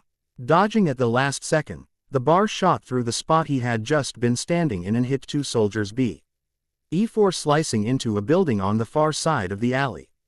Rolling back to his feet, Seraph felt himself sink into pavement. Acheron had been channeling earth and water turning most of the alley into a shallow mud pit. Many in the mob began flailing around in an effort to regain their balance and dodge out of the way of incoming attacks. Seraph channeled air and water into lightning and cast at the mob. The bolt arced from person to person, stunning them momentarily but too weak to do anything more permanent. People collapsed into the mud as they were struck by the lighting and stunned. It exposed Acheron's position. He was located to the rear and off to the side of the mob when the lightning spread over the shield he had hastily erected. From their vantage point on the rooftops, Acheron and the Death Eaters were easily spotted as the mob collapsed from Seraph's attack. Sighting quickly, a shoulder-mounted missile launched and streaked towards Acheron. He saw the missile coming towards him and reinforced his shield as much as possible. The explosion shattered his shield and echoed off the walls of the alley. Though he was protected from the blast itself, the concussive force of the explosion slammed into Acheron and he flew through the door of the apothecary shop behind him. A second missile, roared to life and fired just seconds after the first, detonated inside the apothecary shop. The fire from the explosion ignited the volatile potion components, setting off even more explosions. Shards of glass and wood sliced through the air and into the combatants as the entire building exploded. A few of the pure bloods that were struggling to regain their feet after the lightning were blasted back to the earth or into their neighbors by the force of the explosion. Others just all lapsed to the ground in pools of blood as glass or wood sheared through limbs or severed arteries. A third missile targeted a group of Death Eaters that had grouped together near the entrance of Gringotts. It impacted at their feet. The explosion killed many of the Death Eaters instantly and others were slammed against the walls of Gringotts by the force of the blast. Bones shattered with audible cracks and only a handful of Death Eaters remained standing and able to fight. The SAS team on the ground advanced on the mob and the remaining Death Eaters. Firing with pinpoint accuracy and control, shots rang out as the SAS took out the remaining attackers. 3 more Death Eaters fell to the hail of gunfire before the remaining 4 portkeyed away to safety.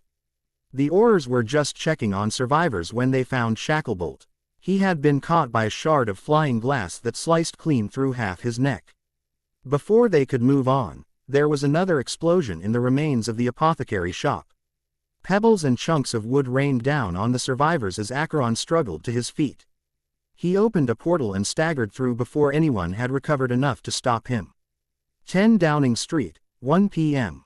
Harry, Amelia, and Rosaline were once again meeting the Prime Minister. This time they were joined by the Secretaries of State for Defense and for the Home Department. The topic of T.'s week's meeting was to review the ongoing transition of authority from the Ministry of Magic back to the British government, the reaction of the wizards and witches, and updates on the war effort. R.O. Saline, how is the transition progressing? Tony asked. We are making headway in switching over the different departments and marrying them up with those in the non-magical world. Nodding and taking a sip of coffee, Tony asked another question. How are the people reacting? Are you still getting a lot of resistance? As you know, the reaction has been mixed. Most of the half-bloods and E-term Muggle-borns are in support of the change. They have greater experience with the non-magical world and recognize that the wizarding world is largely backwards in comparison to the non-magical world, both in customs and technology. In fact, many admitted to feeling torn when it came time to graduate from Hogwarts. They did not want to leave behind the comforts and benefits offered by the non-magical world just to practice magic freely in an anachronistic society. Rosaline responded. Amelia provided more detailed information before Tony could ask another question. The purebloods are still having the hardest time adjusting to the changes. We have intelligence that most of the families that were neutral in the First War have now joined Voldemort.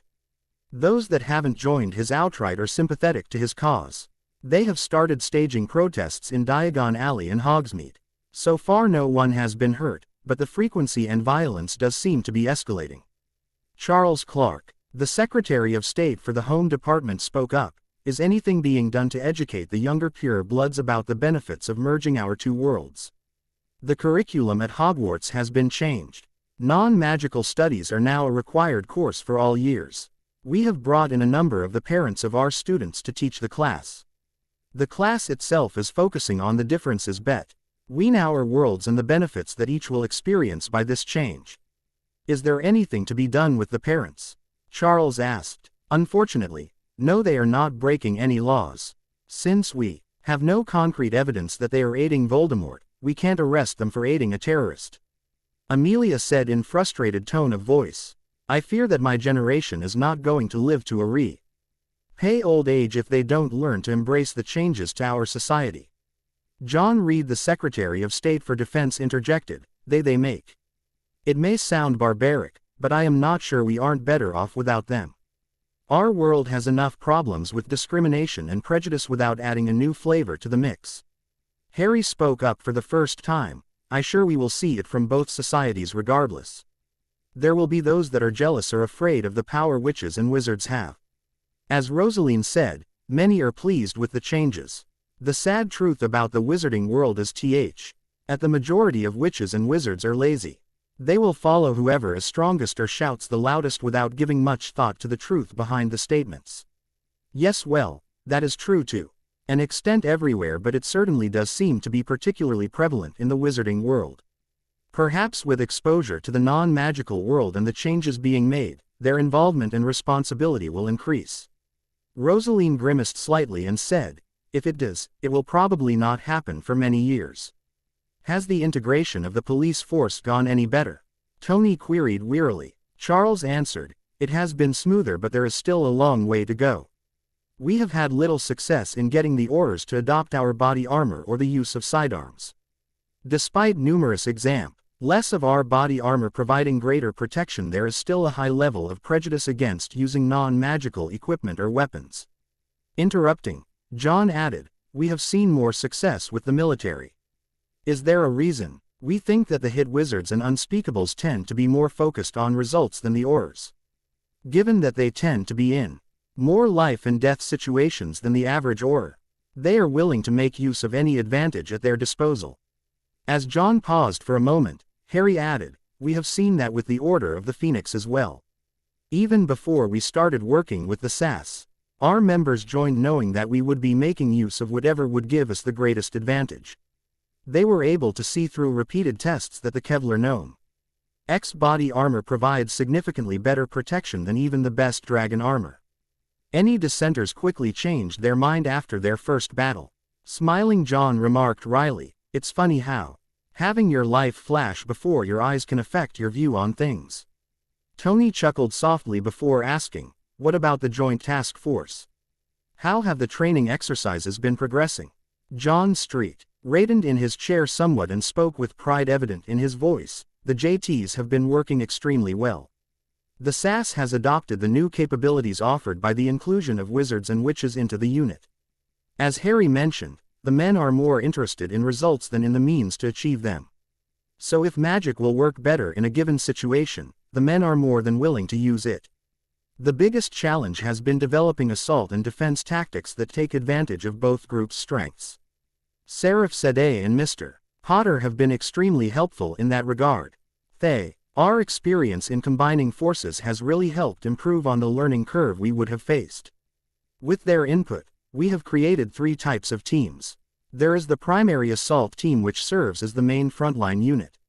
It is comprised on 2 wizards or witches and 8 SAS troops. The other 2 teams are more specialized and fill specific needs in battles. The second team has been jokingly called the Firebugs. It is made up of 4 SAS soldiers armed with flamethrowers, 4 SAS soldiers with standard weapons, and 2 wizards or witches for defense and transport. The last group is the long-range support or artillery unit. It is the smallest, consisting of only 2 men. 1 SAS soldier armed either with the standard sniper rifle or a shoulder-mounted missile launcher depending on what is called for. The second member is either a witch or wizard that provides defense, and serves as the spotter.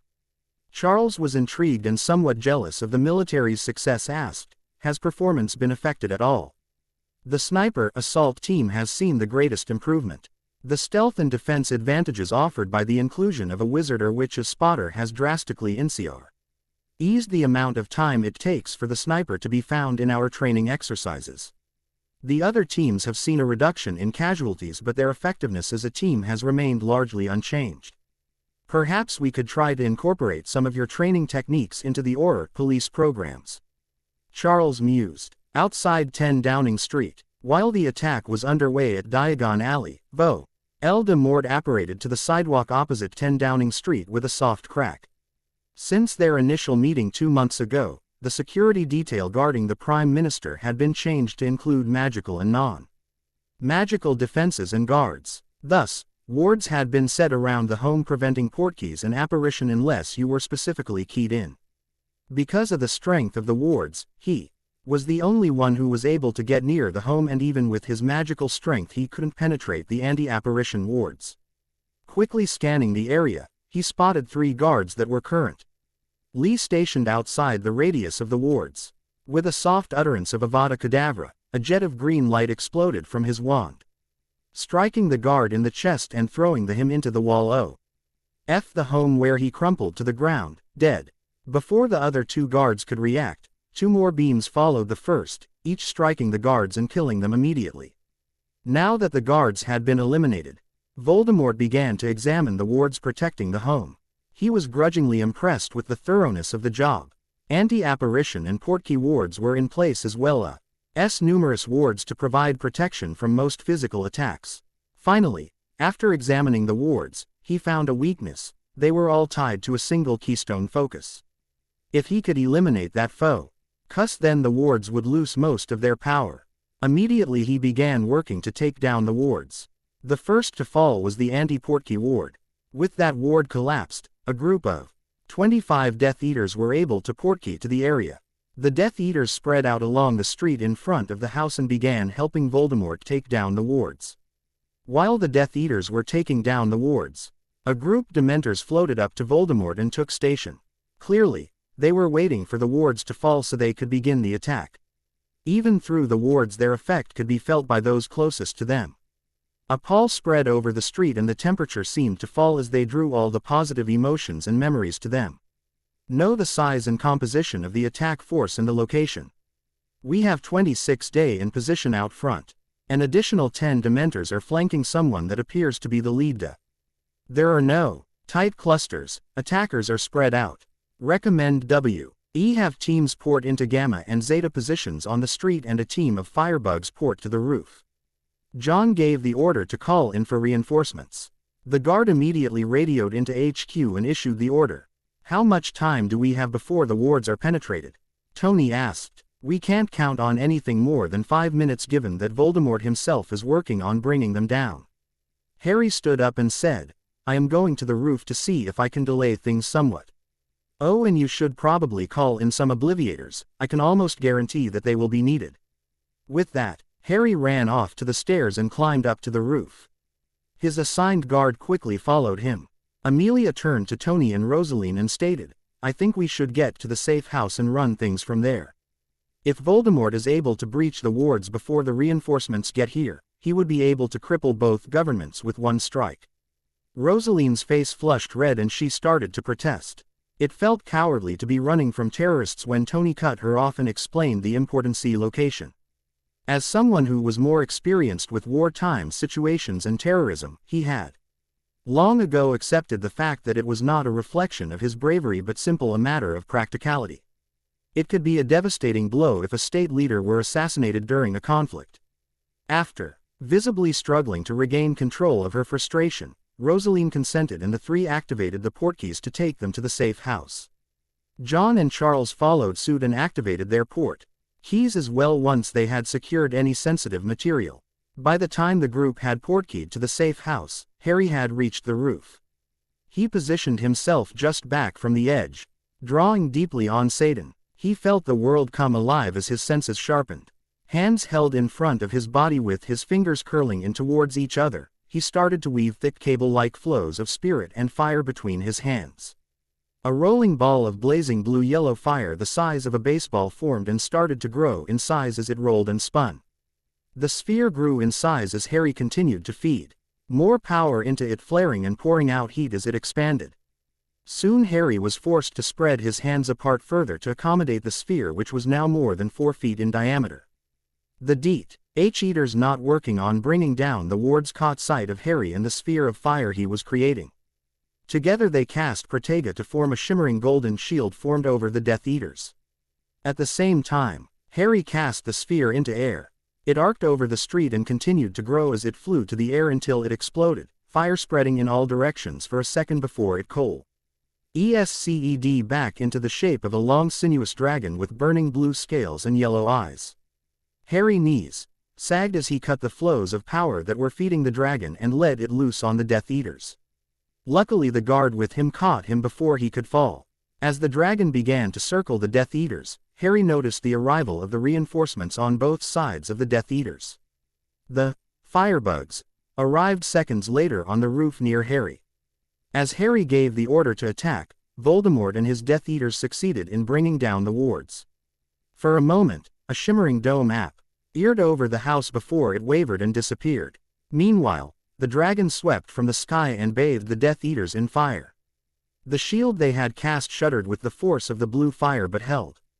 Sweat popped out on the foreheads of many Death Eaters from the intense heat, and more than a few stared with gaping jaws as the dragon swept past them and began to circle around. From the rooftop, the firebugs took aim at the Dementors with their flamethrowers and let loose. Streams of liquid fire shot from the muzzles of their weapons. The burning Gelatrol fuel splashed over the Dementors, setting them ablaze. Horrid high-pitched screeches could be heard from the Dementors as they flailed around attempting to escape the flames. One Death Eater cast Diluvio and blast of water spraying from his wand to drench the Dementors. Unfortunately, the water was not enough to extinguish the Gelatrol and it kept burning. The blast spread the Gelatrol further under the force of the impact, spreading to more Dementors until all were on fire. Other Death Eaters decided to target the source of the attack. A particularly intelligent Death Eater standing near the rear of the group cast Fulgur and waved his wand in a what appeared to be a random jagged pattern. The tip of his wand glowed a deep white blue for a few seconds as it built a charge. Then a bolt of lightning arced out of the wand, to connect with the muzzle of one of the flamethrowers.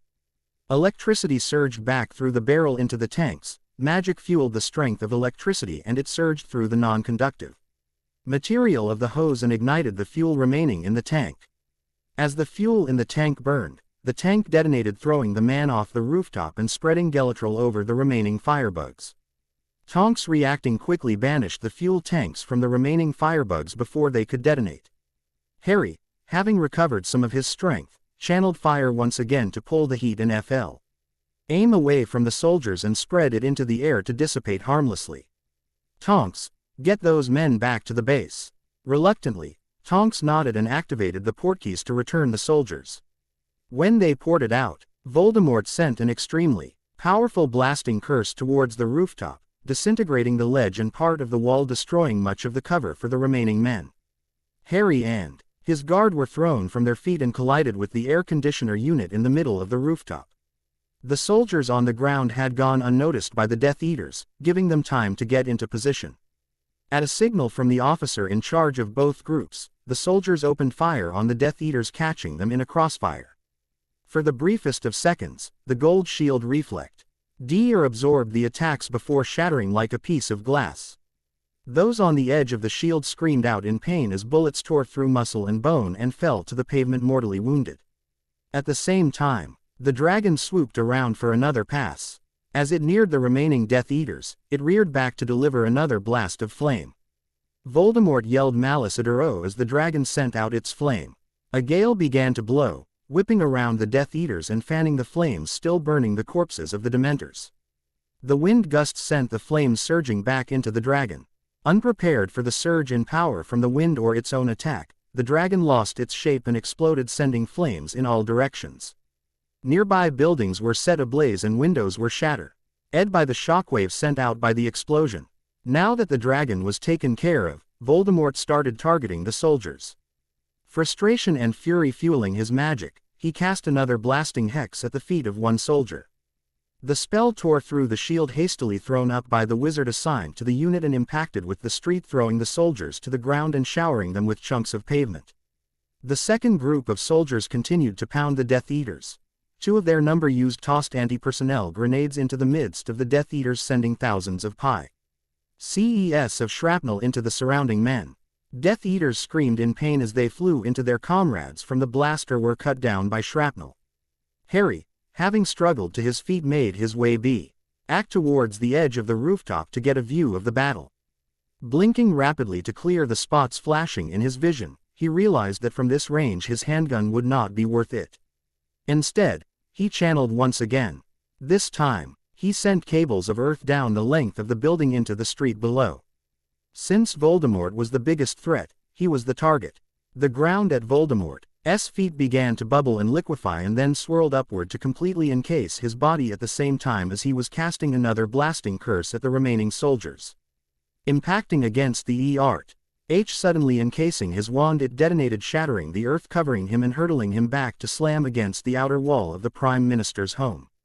Voldemort regained his feet only to be hit by some pebbles knocked loose by Harry. He glanced upward to see Harry target him with another attack. Rather than stay and fight, Voldemort activated the emergency portkeys and escaped with his surviving Death Eaters. The balefire sliced into the pavement where Voldemort had been standing, clear into the bedrock, leaving nothing but a smooth hole still steaming from the force of the attack. The guard radioed in for medics, a cleanup team, and obliviators after Voldemort and the surviving Death Eaters retreated. Harry made his way down to the street and began checking on survivors. The first assault team that had been targeted by Voldemort suffered the most injuries, were 3 men dead and another 4 were injured. The wizard assigned to the team had been killed by the blasting hex from Voldemort. The second team had been largely spared, suffering a few minor injuries but nothing more. The cleanup teams arrived while Harry was discussing the attack with the officer. They began fanning out, detaining witnesses for the obliviators and where possible repairing damage to the surrounding area. The medics ignored the Death Eaters and began to treat the soldiers first. Harry made a quick count of the Death Eaters and then opened a portal to the safe house. After he and the guard worked through, it snapped shut behind them, leaving the cleanup teams to finish their work. Government safe house, British countryside. Once they emerged from the portal room, he was directed to the war room, where everyone was currently sitting waiting for news and updates. It took Harry a few minutes to catch on to the fact that Diagon Alley had been attacked at the same time as 10 Downing Street. Apparently, from what he was able to piece together, Acheron had led the attack, but he had been forced to retreat after the 3 artillery teams were able to take down the attacking dragons and a large chunk of Death Eaters. When he heard that Acheron had been at the attack, Harry began cursing under his breath. After everything that happened, he wanted to be the one to bring Acheron to justice. Amelia asked, "Have the families of the dead been notified?" The officer replied sadly, "Most of them have been notified. But we have been unable to reach Kingsley Shacklebolt's family. Apparently, he sent them out of the country to be safe." A wave of grief and shock spread over Harry as he realized that Kingsley was dead. He was a good man who had stood up for what he believed in and was willing to do what was necessary to fight the Death Eaters and Voldemort. Letting out a deep sigh, Harry said, I can take you to his family. Sirius Black, Remus Lupin, Seraph, Hunter and I know the locations of the family for every member of the Order of the Phoenix. Nodding briefly in gratitude, the officer was asked to wait outside until the debriefing was complete, after which Harry would take him to Wales so that he could contact Kingsley's family. Once the officer left the room, the attention turned to Harry and the outcome of the attack. He gave a quick rundown of events and described the effectiveness of the different units. We need to figure out a way to protect the flamethrower unit better. One spell pretty much took out the entire team. John explained. That has always been a problem with the flame units. Their fuel supply runs out quickly and they are extremely vulnerable to return fire. I will see if Hunter's team can come up with something. They were able to wipe out the Dementors with a single attack, so they are certainly valuable, but I don't want to throw men away either. Harry stated firmly. John looked appreciatively at Harry. He felt that he had found a kindred spirit in Harry, someone who understood the importance of force, but at the same time, he was not willing to sacrifice everything in order to reach his goal. Soldiers risked their lives enough without their commanders putting them in danger needlessly. Charles brought up the topic of Voldemort. We need to find Voldemort's base of operations. He does not appear to have the necessary organization to pose a dire threat against Britain, but he is certainly able to destroy the lives of thousands of people. Amelia said, we have tried getting spies into the Death Eaters, but somehow they are always discovered. I don't know if he has a spy in our ranks, but something has to be done before we try to plant someone else. Acheron could be using compulsion on the Death Eaters to ensure their loyalty. Harry mused. Tony asked the question they were all thinking, what is compulsion? Face darkening slightly, Y answered, it is a form of mind control similar to the Imperious spell, but it is virtually impossible to resist. He paused for a moment before continuing. We may be able to draw Acheron out by using me as bait. He has been trying to kill me for a while now. Rosaline snorted in a very unladylike manner before saying, Harry, is there anyone who doesn't want to kill you? It seems that you manage to gather quite the array of enemies whatever time you are in. Everyone laughed as Harry blushed at her comment. Yes, well, you wouldn't want my life to be boring, would you? You can have all the enemies you want. You just need to stop bringing them home with you. Now that you are minister, we will have to see about getting you some of your own. I wouldn't want to be greedy and grab them all for myself. Perhaps Amelia would like one or two for herself as well. He said cheekily, your generosity truly knows no bounds, but I don't think it would be fair to deprive you of the excitement. Oh, I don't mind. To be honest, after a while they become bothersome, always demanding my attention like little children. It must be hard being you. I mean, to be famous, rich and good-looking is such a heavy burden to bear. Raising an eyebrow at her last comment, he asked, you think I am good-looking? You realize that according to official records I am only 15 years old. Blushing lightly, she opened her mouth to respond when the door opened and the officer in charge of the cleanup crews at 10 Downing Street walked in to give his report. Tony waved his hand at an open chair, motioning for the man to take a seat. Getting a nod from Charles, he began to give his report. He explained that the cleanup teams should be done repairing the damage from the attack by this evening. The Obliviators were continuing to work. The battle had drawn a lot of attention and it would be virtually impossible to find every witness. This caused some concerns, but as there was nothing to be done, they agreed to deal with the problem when it happened. Finally he reached the worst part of his report. They had lost 4 soldiers and 3 guards. Another 4 soldiers were injured, with 1 unlikely to survive. The Death Eater casualties had been much heavier. 16 had been killed outright or died before they received medical attention. Harry added that he believed all of the Dementors involved in the attack, but because the flames had consumed everything, there was no way to be sure. When the officer had left the room, they returned to their previous topic and began discussing ways to infiltrate the Death Eaters in order to find the location of Voldemort's HQ. Harry spoke first. I think we need to eliminate Acheron first. Without him, Voldemort won't have compulsion as a defense anymore. So we will have a better chance at infiltrating the Death Eaters. Charles responded. That's all well and good, but he is just as hard to find and even harder to contain, since magic doesn't seem to affect your traveling. There is only one thing that he wants more than my death. He wants the location of a portal stone and the symbol necessary to travel back to my time. What makes you so sure that he does not want to stay here in this time? John asked. Based on your own demonstrations, he would be far more powerful than most if not all of the witches and wizards. Quite frankly, this time is rather primitive compared to where we came from. More importantly, in this time there is no connection to the Dark One. Without more Aes Sedai, there is no chance to drill through to his prison, even if he could find the location. It took 15 of us working together to do it the first time. Harry explained. How does that help us though? If we can find a way to leak the location information to him and let him know that I will be there to test it out, we should be able to draw him away from their HQ. Amelia suggested. We could leak something through the students at Hogwarts.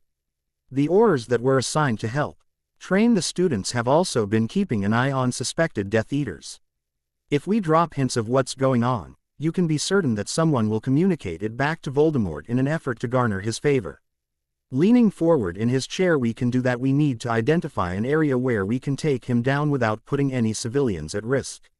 It should also be an area that is fairly open so that we will have line of sight for surprise attacks. Location aside, we should use multiple snipers stationed around the area.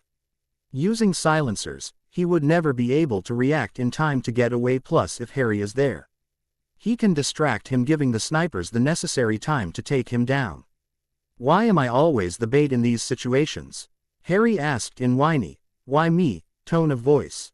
Because you are the one that gathers enemies like children collect candy. Tony answered with a straight face.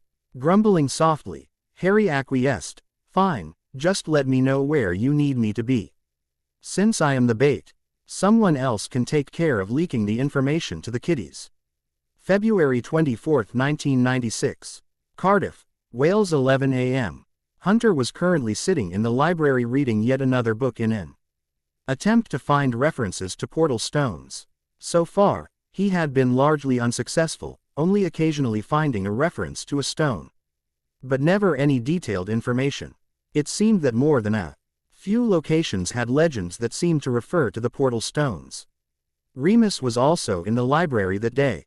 He was doing background research on ways to improve the safety of the flamethrower units.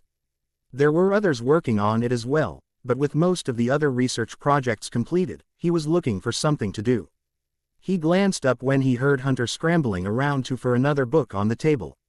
Hunter was excitedly searching through it and then comparing against the book open in front of him. Remus started to smile at Hunter's antics.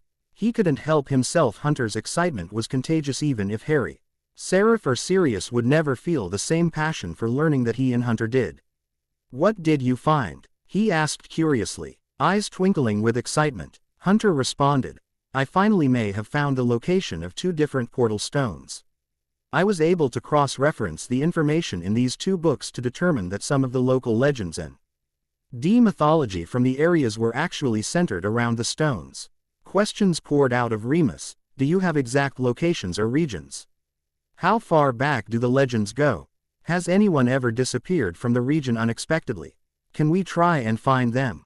What about the symbol or rune to take you back to your time? I don't have the exact locations, but based on the legends, one of the stones is located outside a town in southeastern Germany.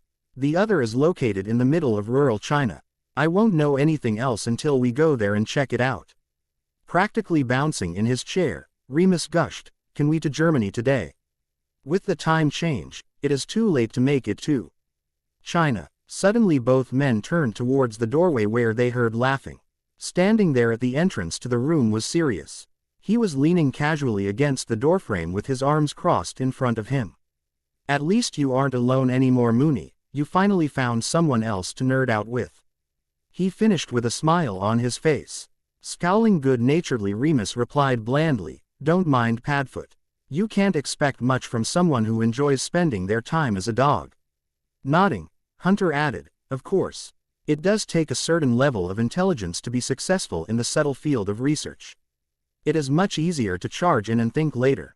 That is something he has always been good at. If we ever need someone to charge blindly into a situation, Sirius is our man. Well, that and he is a handy person to have around if you need someone for heavy lifting. Hey, I'm right here. You know and can hear everything you are saying about me, Sirius said in an effort to get them to stop. Of course you can hear us. The better question would be whether you can understand us, Hunter replied. Sirius threw in the towel and stalked from the room only to hear raucous laughter from Hunter and Remus at his departure. After composing himself, Hunter stood and said, "Let's go to Germany today. I can take us there now." Taking some time to change and gather any materials they would need, Hunter and Remus went off to find Sirius to ask him if he wanted to go to Germany with them.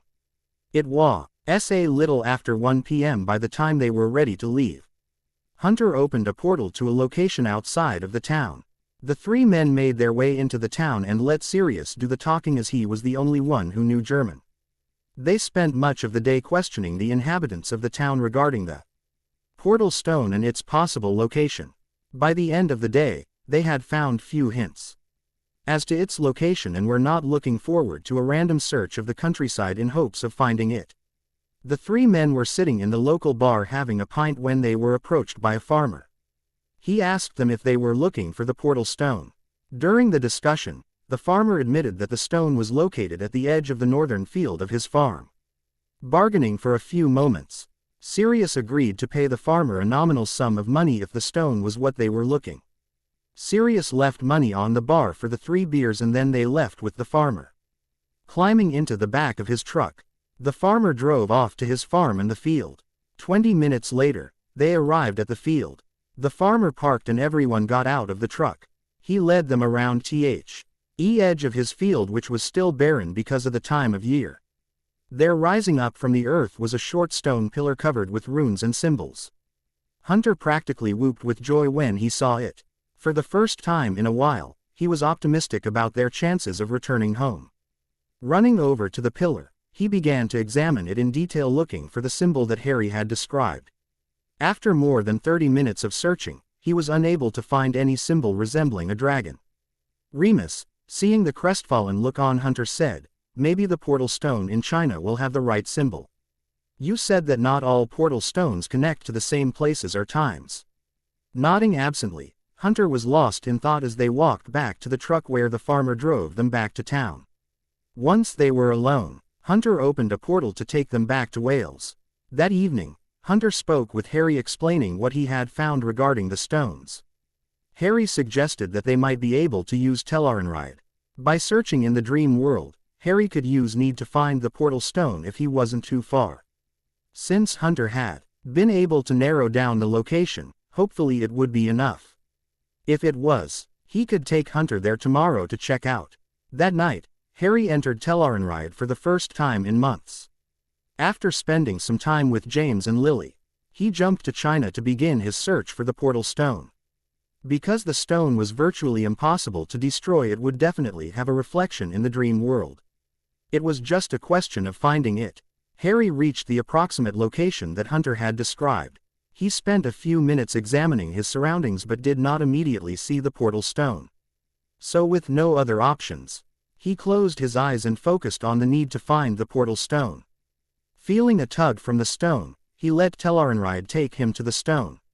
This was an incredibly useful technique for finding land objects, but the only drawback was that you had to be within a certain range in order for it to work.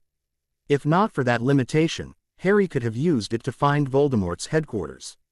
Of course, it would have meant that Acheron could have used it to find the Order of the Phoenix too. When he no longer felt a pull from the portal stone, he opened his eyes. Standing in front of him was the 3-foot-tall weather stone pillar covered with the characteristic symbols and runes. Like Hunter, Harry felt a surge of hope at the sight of the portal stone. He longed to return to his home and family, especially now Remus would be returning with him. Harry spent some time looking over the pillar and examining the different symbols and runes. Finally, he thought he found what he was looking for. It had been 22 years since he had last seen it, so his memory was a little fuzzy, but the symbol was undeniably the same as the sinuous dragon that ran the length of his arm and was his father's chosen symbol. There in front of him was a symbol containing twin dragons, one atop of the other. With hope and excitement burning in him, he left Tel'aran'rhiod for the night and sank into a dreamless sleep. In the morning, He could give the coordinates for Hunter to check out and confirm the symbol, but he knew that they had found their way back home. As always, thanks to everyone who has reviewed this story. Ideas, comments, criticism are always welcome. Breaking Dawn. Disclaimer. I don't own anything related to Harry Potter or Wheel of Time. A.N. I apologize for the delay. Work has not been cooperating and has cut into my writing time. Chapter 12. Breaking Dawn. Flashback January 8, 1996. Hogwarts School of Witchcraft and Wizardry. Amelia and Sirius were sitting in the Minerva's office.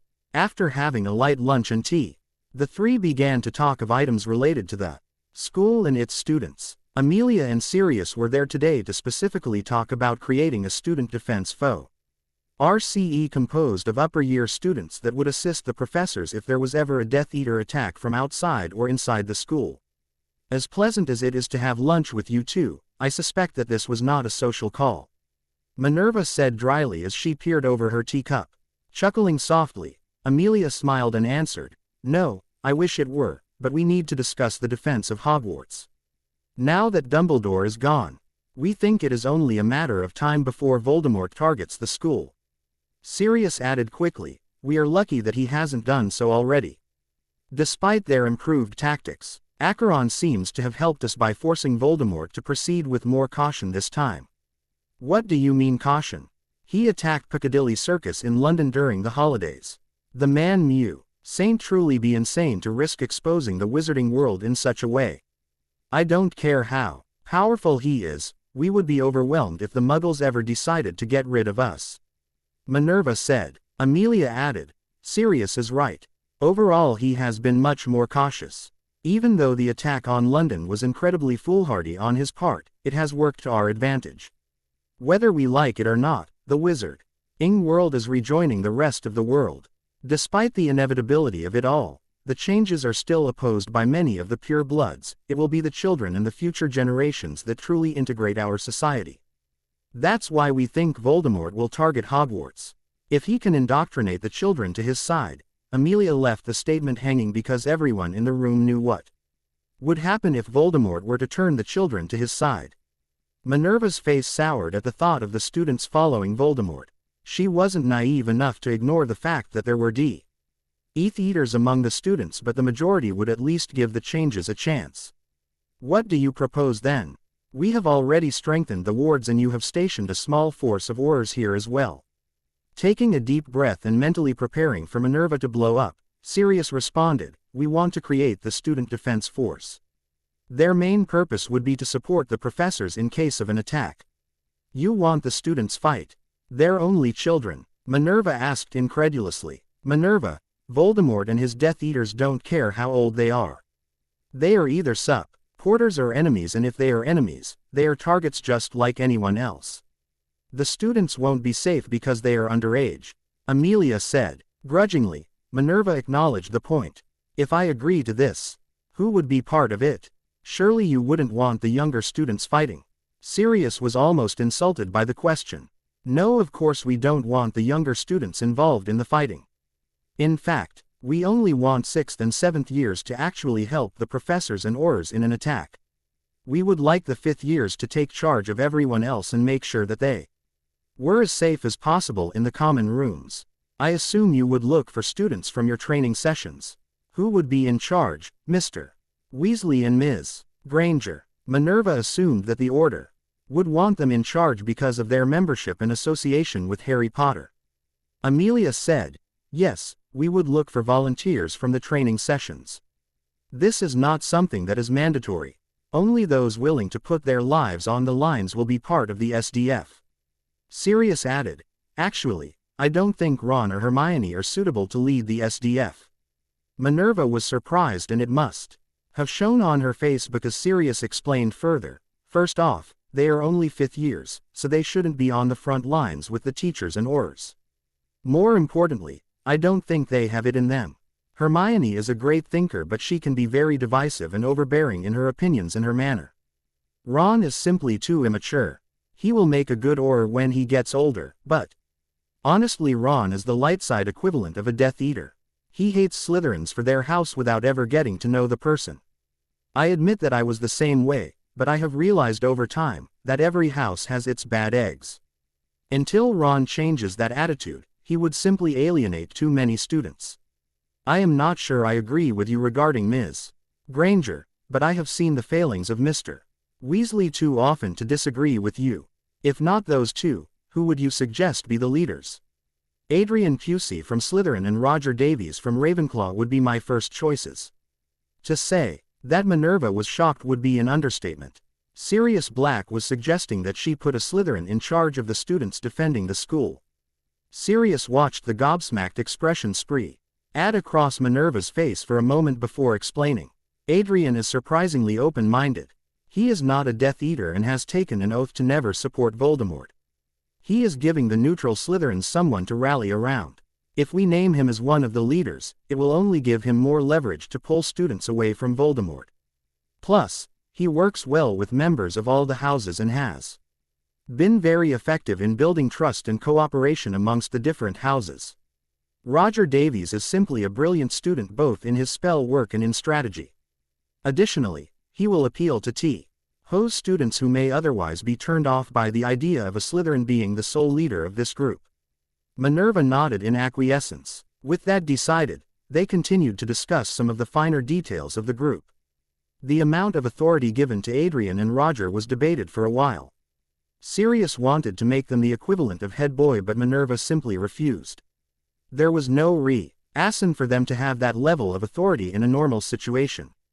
She agreed that in emergencies, they should answer only to the professors and that the students would be their responsibility with the prefects and head boy girl taking direction from them. End flashback. February 25, 1996. Cardiff, Wales. Sirius and Seraph were in the dueling room engaged in a practice duel. Sirius was not much of a challenge for Seraph, but the purpose of the duel was more for exercise and to help Sirius improve his skills. After almost an hour of advances and retreats, Seraph ended the duel by disarming Sirius and holding his sword at Sirius' neck. Wisely, Sirius conceded defeat and Seraph removed his sword. Sirius grunted as he tiredly stood up from the floor and surreptitiously rubbed his backside, which was sore from where he had fallen. Walking over to a chair near the door, he grabbed the two towels hung over the back and tossed one to Seraph. Sirius glared briefly at Seraph while his face with the towel and said, "Why'd I bother to spar with you?" Seraph looked at him for a moment and in a deadpan said, "It's your lesson in humility. You need to understand your place in the order of things." He paused to let that sink in before ruining it by adding with a slowly widening grin, "Of course, your place will always be at my feet, but that is a cross you must bear. In your dreams, the only time I will be at your feet is when I am rolling on the ground laughing at your sad attempts to show me up. Really, perhaps we should go another round and you can show me up now," Seraph suggested. Answering quickly, Sirius said, "No.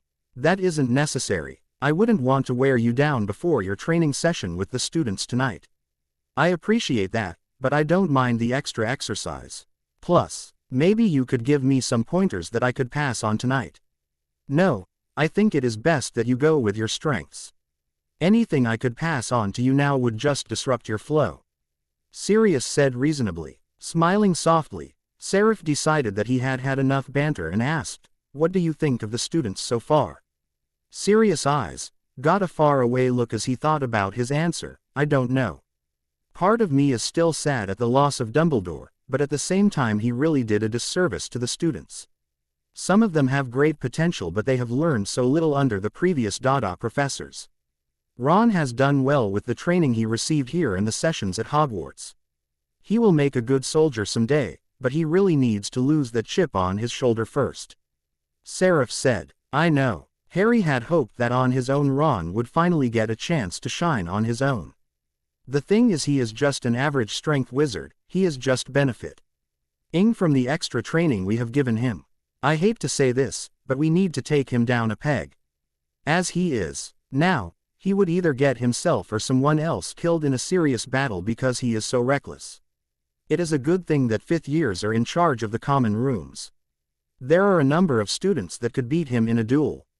We might want to consider a tournament of some sort. We will need to be careful though. He is already smarting because he wasn't placed in charge of the student defense force even though he isn't old enough to be part of the frontline fighting force.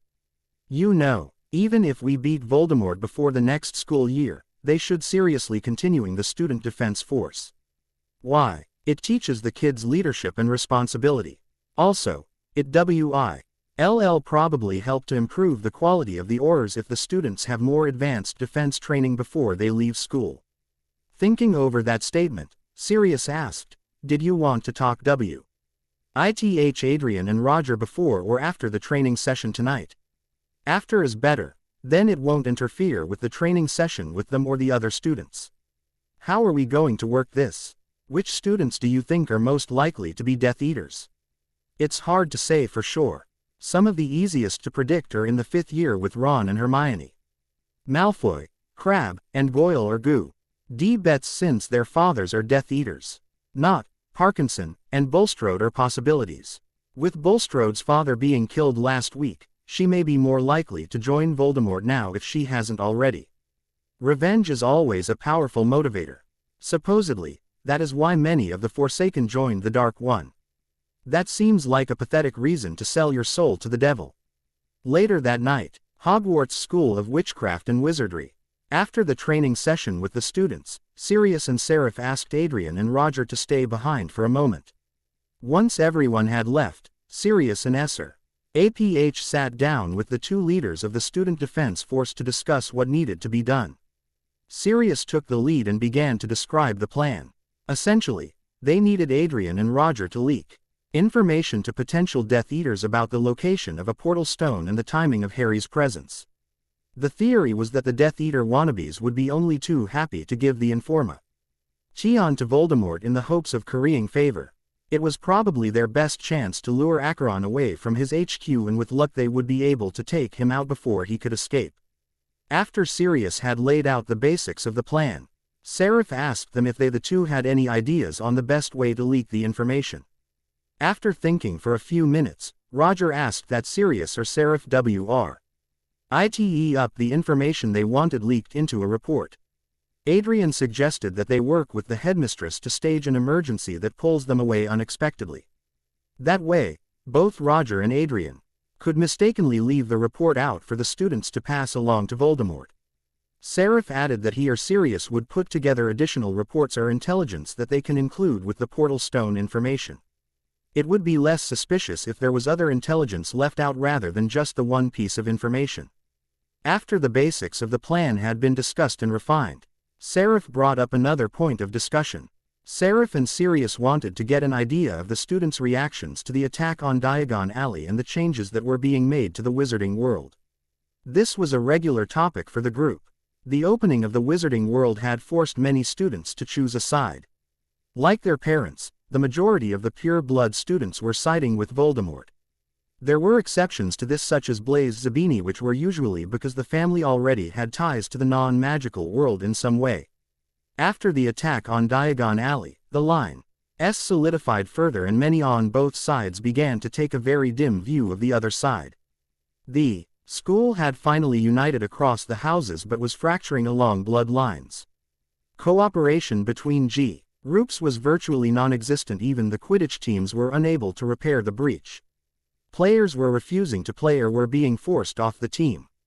Tensions in Hogwarts were escalating as they were outside of the school. Adrian, Roger and the professors felt that it was only a matter of time before there was a confrontation on the school grounds. There was a clear line between the pure bloods and the rest of the school.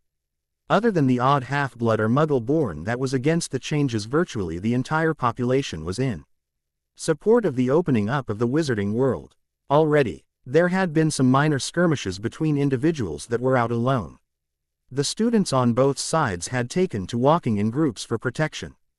Flashback. February 23, 1996. Hogwarts School of Witchcraft and Wizardry. Ron and Hermione were standing in the corridor outside of the potions lab waiting for Snape to show up and open the door. They were there early and the corridor was empty. The other Gryffindors were still at breakfast. Ron and Hermione were talking about the latest attack on Diagon Alley and the Prime Minister. Hermione was generally enthusiastic about the changes being made. She thought that the joint task forces were a good idea and was happy to see the wizarding world being forced to modernize many of their views about the world.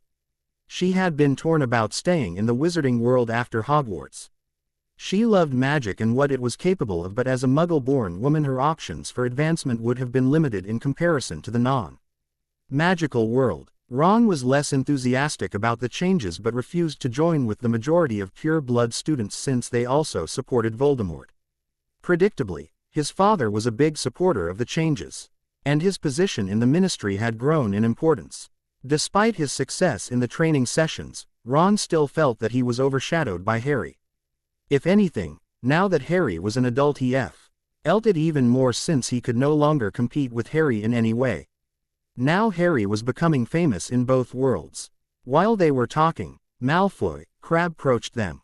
"If it isn't the Weasel and the Mudblood, I suppose you are happy that Potter is destroying our world. You're just upset that your money won't be able to buy your way out of trouble anymore. Daddy won't be able to get out of Azkaban anymore," Ron said snidely. Draco's face paled. Most people didn't know that his father was dead. He knew exactly where Ron was most sensitive and attacked. "At least I don't have to ride the coattails of my friend. What has Potter done for you lately? You're not even one of the SDF leaders." Ron's face went purple and he drew his wand. Hermione was trying to calm Ron down but she was having no success.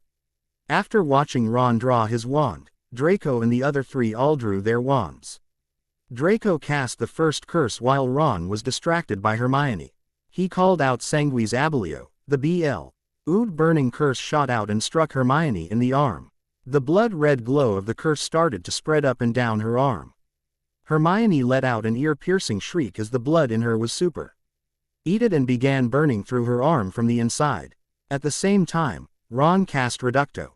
The spell struck Draco in the shoulder, spinning him around and shattering the collarbone and shoulder blade. He then heard Hermione's scream and tried Finite Incantatem to no effect. Though the spell was spreading any further than her arm, she was losing blood quickly as her heart pumped more to the area with each beat. Yelling Protega, a shield came up separating Ron and Hermione from the four boys. Ron took the opportunity to pick up Hermione and raced to infirmary. Ron screamed for Madame Pomfrey as he ran into the infirmary. She took the situation in with a quick glance and ordered him to place Hermione on a bed. By the time Poppy began running her scans, Hermione had passed out from blood loss and pain. Blanching when she saw the spell that was boiling away the blood as it was pumped to Hermione's arm, she quickly cast Demore or Anima, putting Hermione in a state of suspended animation for a short time.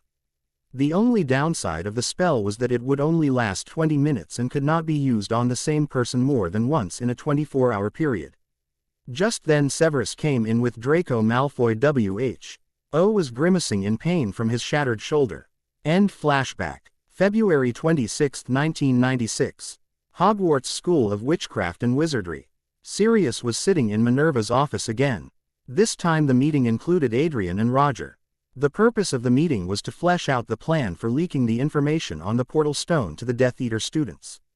They agreed that on the night of March 1st, Minerva would raise the alarm signaling an attack. This would provide Adrian and Roger with a plausible reason to leave the reports out in the open where they could be picked up by anyone. "Sirius, do you think that Voldemort will attack Hogwarts?" Roger asked. Sharing a glance with Minerva and getting a slight nod from her before answering, he said, "Yes. Hogwarts is a strong symbol of hope for the Wizarding world and its capture would elevate Voldemort's position. Also, with the changes that are being made, capturing the students would give Voldemort a better chance at controlling the future. That is being done to protect Hogwarts in case he attacks. I assume there is more than just the student defense force and a handful of Aurors," Adrian said. Minerva responded, "We have been working with the Muggle government to get additional security." "You mean like some of the assault teams that were involved in the defense of Diagon Alley and the Prime Minister's residence?" Sirius spoke. "Yes, Here are a number of teams stationed nearby that can be in position by the time Voldemort breaches the wards. Do you think he will attack before the end of term? We are hoping that he does. If we are able to take out Acheron, his ally, then he and his Death Eaters will stand alone with the few creatures that have joined him." Sirius handed a copy of the false reports to Adrian and Roger before heading out for the night. March 1st, 1996. Hogwarts School of Witchcraft and Wizardry. Adrian and Roger had been working with Minerva to coordinate a false alarm so that they could leak the information to the suspected Death Eaters without being too suspicious. After dinner that evening, Adrian was sitting in the Slytherin common room reviewing the false reports that had been put together by Seraph and Sirius.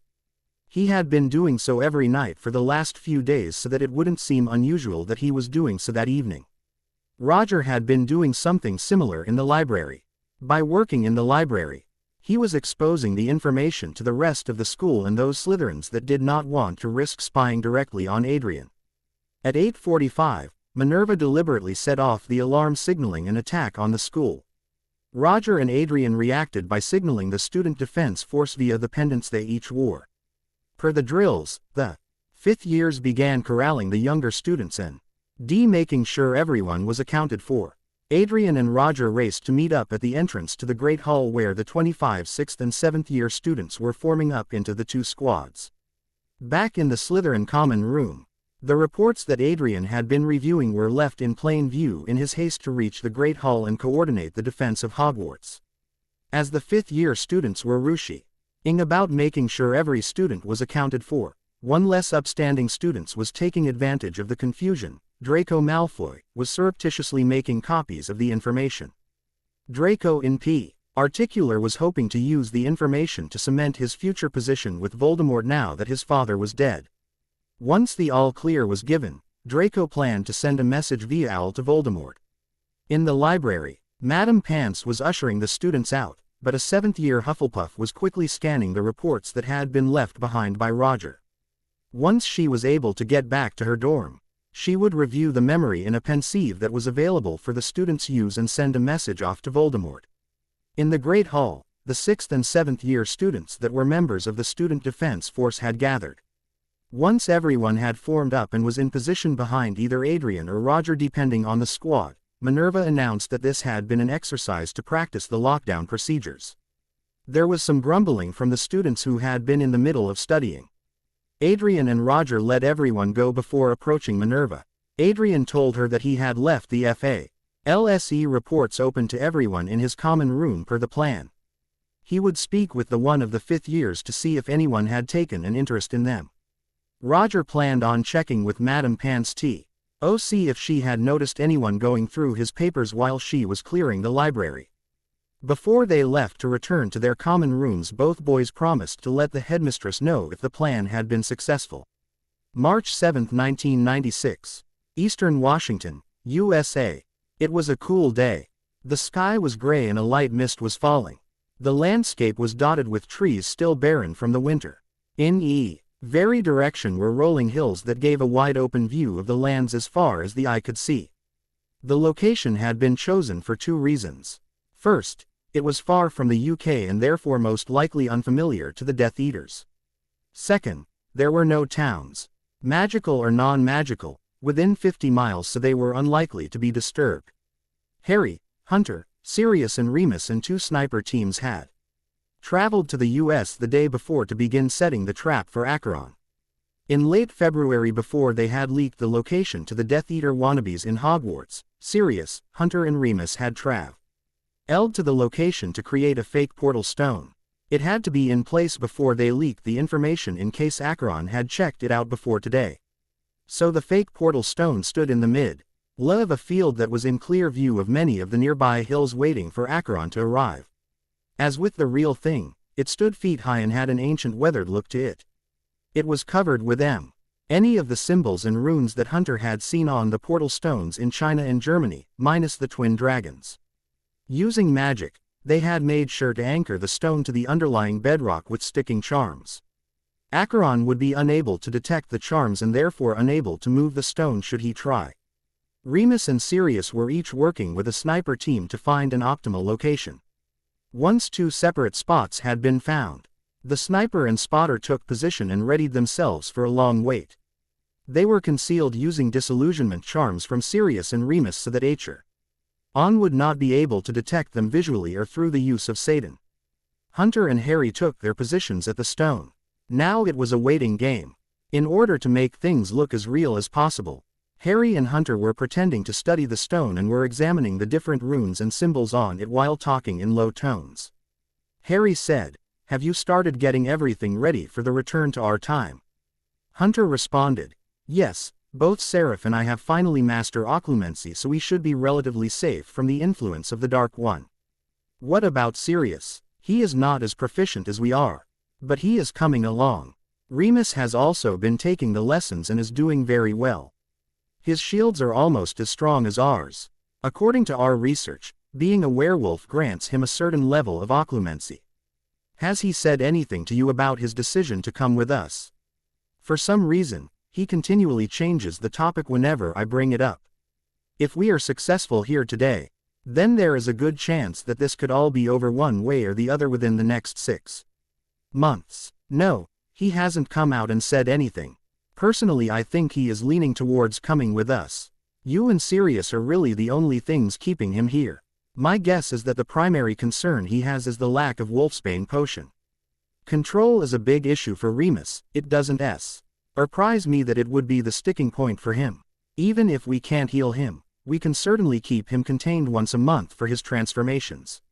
What about your friends Ron and Hermione? Are you going to do anything about them?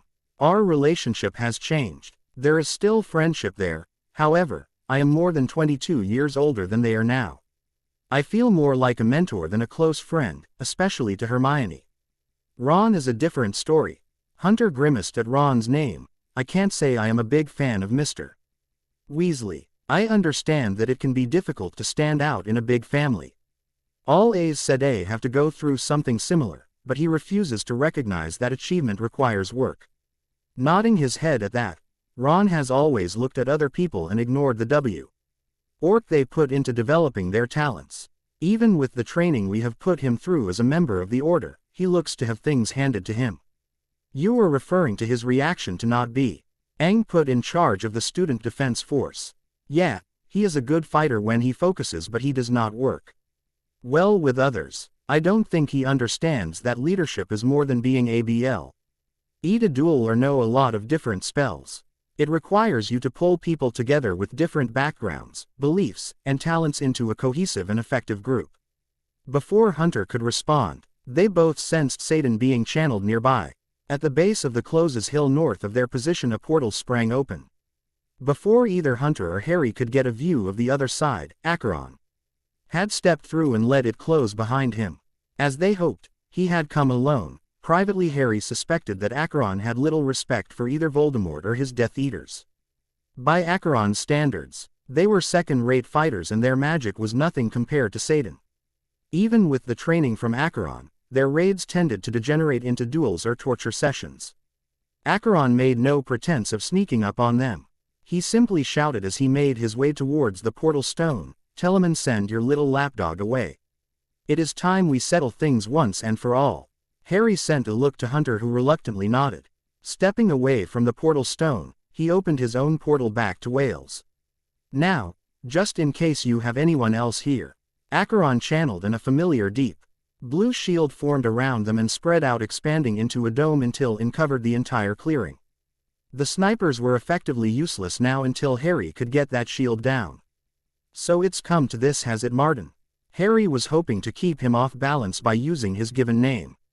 Acheron snarled at his old name but was smart enough not to rise to the bait. "Just give me the symbol to get home and I will make your death quick." "Why would I do something like that? I have nothing to be afraid of. If I remember right, the only time you have ever beaten me in a duel was when we stayed with swords." Harry watched as Acheron drew his sword and moved into position. "You deserve the Dark One if you think I am going to face you in a sword fight. Apparently, my uncle did not rub off on you. If this is the best strategy you could come up with, of course, you would belittle any strength of mine. Can't have Telemon, son of the dragon, looking weaker than anyone else," he said snidely as he continued to advance slowly. "What happened to you, Martin? We used to be friends, and despite what you may think, I never used my father or his connections to get anything," Harry said sadly. Even as he was speaking, he was moving his hand down towards the holster he had concealed under his jacket. "That's a lie and you know it. You and Daddy were never content to have the spotlight on anyone other than yourselves. Why else would Bilal and I have been shipped off to govern that pathetic city while you spread your lies about us? Even after all this time and the power he had gained, Acheron's dry Ving goal was to humble and kill Harry, proving that he was the stronger of the two. We may have ignored your actions in the city for too long, but we never spread any lies about you. You and Bilal did more than enough to hang yourselves. And what about Devra? She loved you. Bitterness filling his voice, Acheron spat. Devra's was the biggest betrayal. I had come to expect the petty jealousy from you, but she turned against me. She chose you over me. The day she testified against me was the day I knew that she would always choose you over me. Is that why you tortured her? Because she refused to hide the crimes that you and Bilal had committed. As ever, you took the coward's way out. Rather than admit what you had done and pay the penalty, you run away like a little boy hiding from his parents. Acheron's face turned beet red at Harry's comment, and before he could respond, Harry's hand plunged into his jacket and pulled his Sig Sauer from its holster. Not taking time to aim, he fired a shot off at Acheron. Reacting with speed that only comes from experience and long hours of training, Acheron rolled out of the way and channeled flows of fire into the gun, heating it until it was too hot to hold and began to glow a dull red. With a cry of pain, Harry dropped the gun just seconds before the clip exploded as the bullets cooked off. Shrapnel tore through Harry's right calf. Blood as coming from his calf in a steady pace. Unable to support his weight, Harry crashed to the ground. While he was falling, he could feel Acheron channeling. He didn't think it would be balefire since he hadn't gotten the symbol from Harry yet. Not wanting to take any chances, he rolled to the side and filled himself with Satan. Even as he rolled, he was thrown into the air as the ground where he had originally exploded. Power that was radiating off him in waves. The air was visibly distorted like heat rising from a paved road in the middle of summer. Struggling to stand, Harry wove two separate flows, creating a shield around himself at the same time weaving spirit and air into a small Lahey shot towards Acheron. Part of Harry was aware of the fact that while he was attacking, Acheron was channeling what felt like balefire. The sphere hit Acheron in the chest and detonated in a deafening boom that propelled Acheron through the air and slammed him into his own shield at the edge of the field. Flying backwards through the air as Acheron released the blast of balefire, it shot up at a steep angle, slicing through his shield but never coming near Harry. Harry realized he needed to end things quickly. With his leg, he wouldn't be able to dodge attacks very effectively, and there was no shield that would work against balefire. So taking a chapter from Acheron, he shot his own bar of balefire at Acheron, but missed as he staggered out of the way. Acheron and Harry both channeled at the same time. Harry used fire to cover Acheron in flames, attempting to burn him alive. This forced Acheron to change his attack, and he attempted to use water to force the fire away from his body. Harry saw that the flames weren't reaching Acheron's body, so he fed more power into the flames and watched as the color changed from an orange-red to a deep blue, throwing off waves of heat. Acheron responded and fed more water against the flames, but only succeeded in creating a cloud of steam that scalded him immediately, raising blisters on his skin. Even wrapped in the void, Acheron could feel the pain from the burns that were forming on his face and arms. The void began to tremble as Acheron fought to resist the pain and maintain his hold on Satan. Before he could change his defense, Harry channeled earth and fire into a small explosion underneath Acheron. Blasted off his feet by the explosion and covered in burns, Acheron lost his grip on Satan. Using Satan was always a risk. It was a constant battle of control. If the wielder lost that battle, they risked having their mind destroyed by the power. Power flooded into Acheron, sweeping his mind away, scouring his mind clean of any thought or substance. Harry watched as Acheron's lost focus and his mouth fell open. Limping, he slowly approached Acheron, but he no longer sensed any Satan coming from his former friend. Taking a moment, he cut the weaves that were holding the shield together. It flashed once before falling apart back into nothingness. Harry stood there waiting, filled with Satan, as he saw Sirius approach him. Together, they approached Acheron. Still Harry sensed nothing from him. Harry said, "I think his mind is gone. It felt like he lost his hold on Satan when I blasted him off his feet." Slightly green, Sirius, who had had long discussions with Harry, Seraphim Hunter regarding the nature of Satan said, "Then what do we do with him? If you are right, there is nothing that could be done. Even back in your time he would be nothing but a vegetable." Internally, Sirius was surprised that he didn't consider this to be Harry's time anymore. Even though he knew he would leave with Harry, it felt strange to acknowledge that his godson did not belong here. The adrenaline that had helped Harry to ignore his wound was wearing off. Without the void, pain was shooting up his leg and he was beginning to feel a little lightheaded. Sirius, seeing Harry sway slightly on his feet, noticed his leg for the first time. He conjured a compression bandage that should stop any further bleeding until they returned to headquarters. By this time, Remus and the sniper teams had made their way over to Harry and Sirius. Harry had made a decision. He couldn't take the chance that magical healing would somehow reverse the effects on Acheron's mind. Channeling one last time, he sent a slim bar of balefire, burning bright white in his vision, into Acheron, erasing him forever from time. Despite everything, part of him mourned for the final death of his friend. There would be no redemption, no remorse. Everything that was Martin was gone forever, never to be spun out from the wheel again. As always, thanks to everyone who has reviewed this story. Ideas, comments, criticism are always welcome. The Death of Kings. Disclaimer. I don't own anything related to Harry Potter or Wheel of Time. Chapter 13. The Death of Kings, March 8, 1996. Voldemort's hideout, Wales. Voldemort was sitting in his throne room eating breakfast when Severus Snape entered. Voldemort's eyes glowed for a moment before putting his foot down and asking, "Severus, I assume you have a good reason for interrupting my breakfast." Bowing until his forehead practically touched the floor, he said with a small quiver in his voice, "My lord, have you read today's Daily Prophet? What lies are they spreading today?" he said with a sneer. "What has the great Potter done this time?" Snape's face paled even more than his usual pasty self and he opened his mouth only to close it again, not sure what to say. Voldemort ground his teeth in annoyance. His hand moved toward his wand.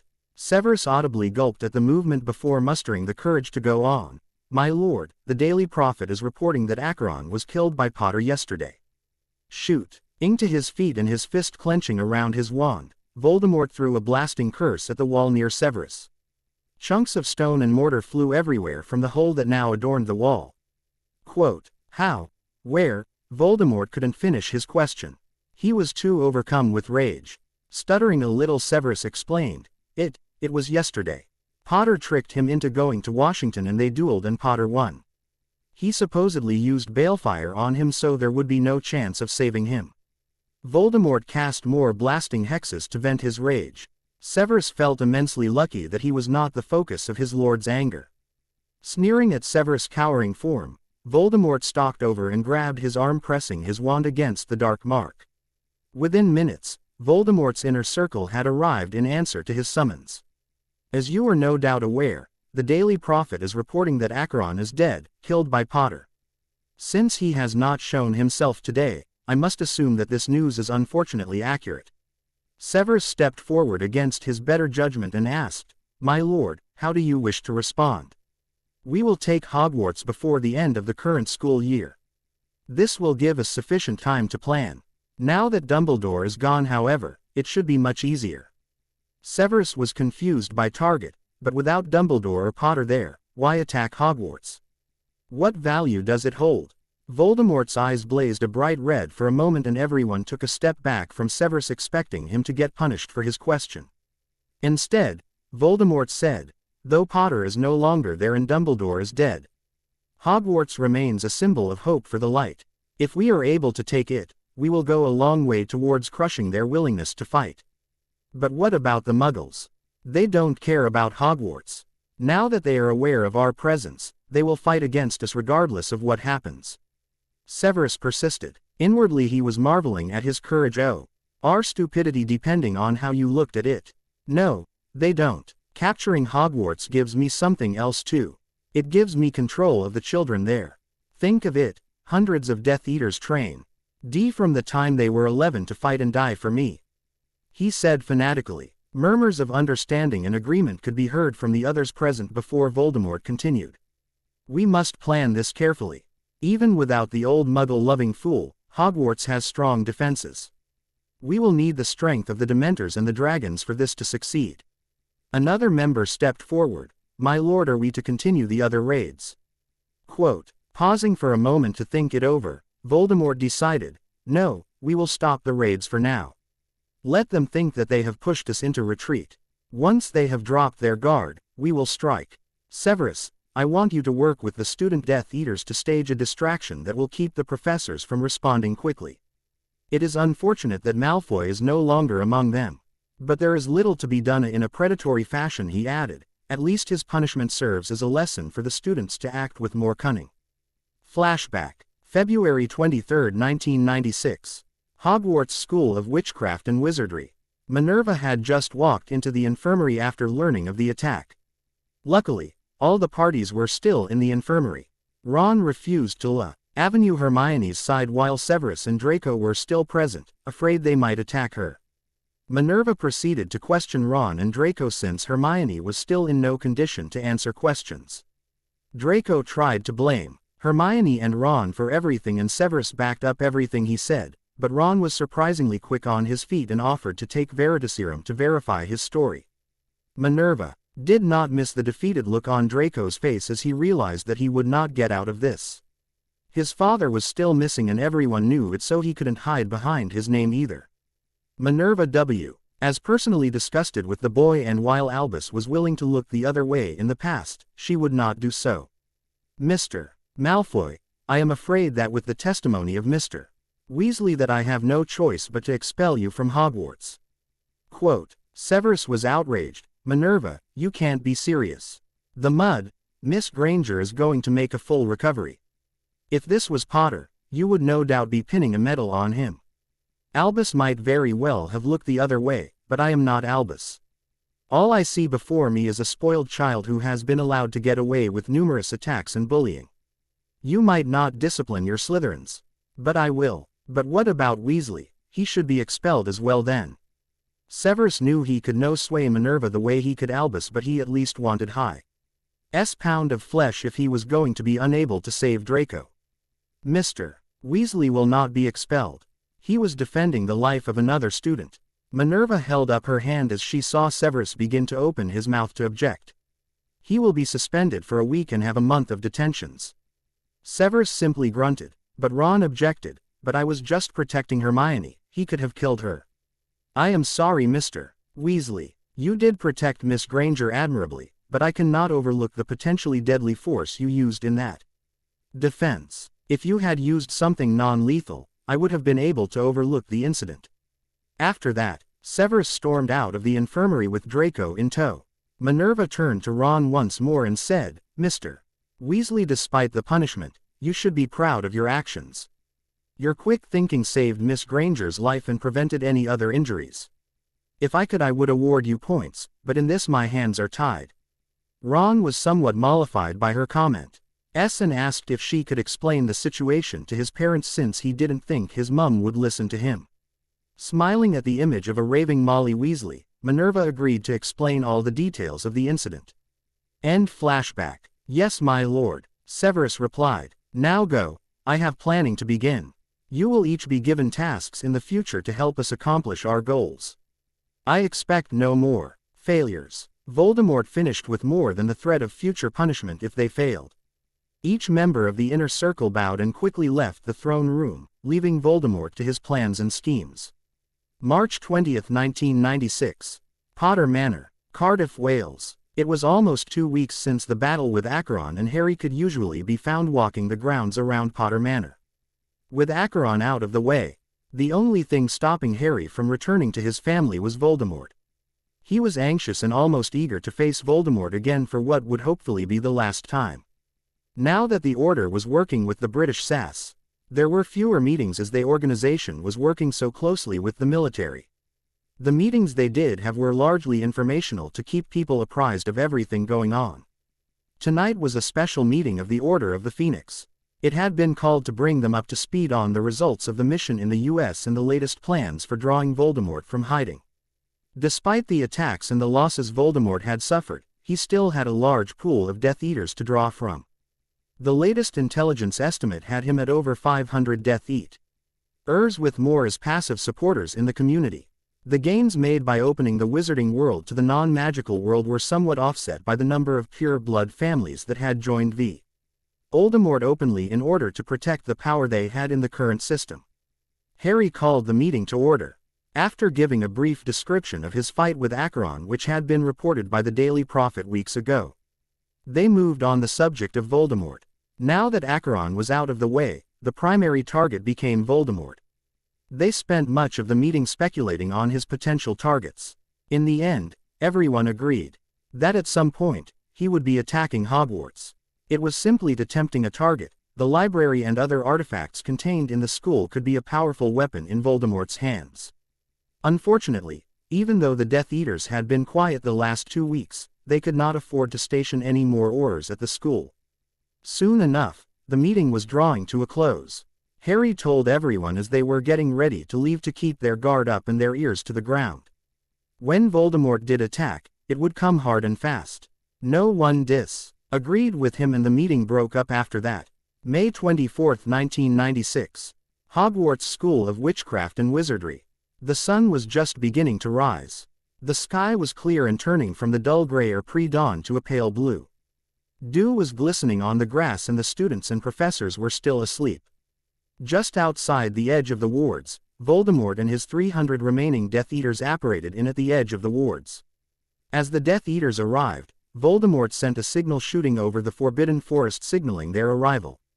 While the spell was still arcing over the forest, the temperature began to drop and the dew froze when the Dementors emerged and floated over to join Voldemort's forces. An ear-splitting roar rose up from the forest. 10 large winged shapes rose up into the air and began to soar towards the castle. A mixture of Hebridean blacks and Peruvian viper-toothed dragons were flying in a loose V formation. Voldemort, upon seeing the forms of the dragons in the distance, shot off another spell to signal the dragons to attack the wards once they were in range.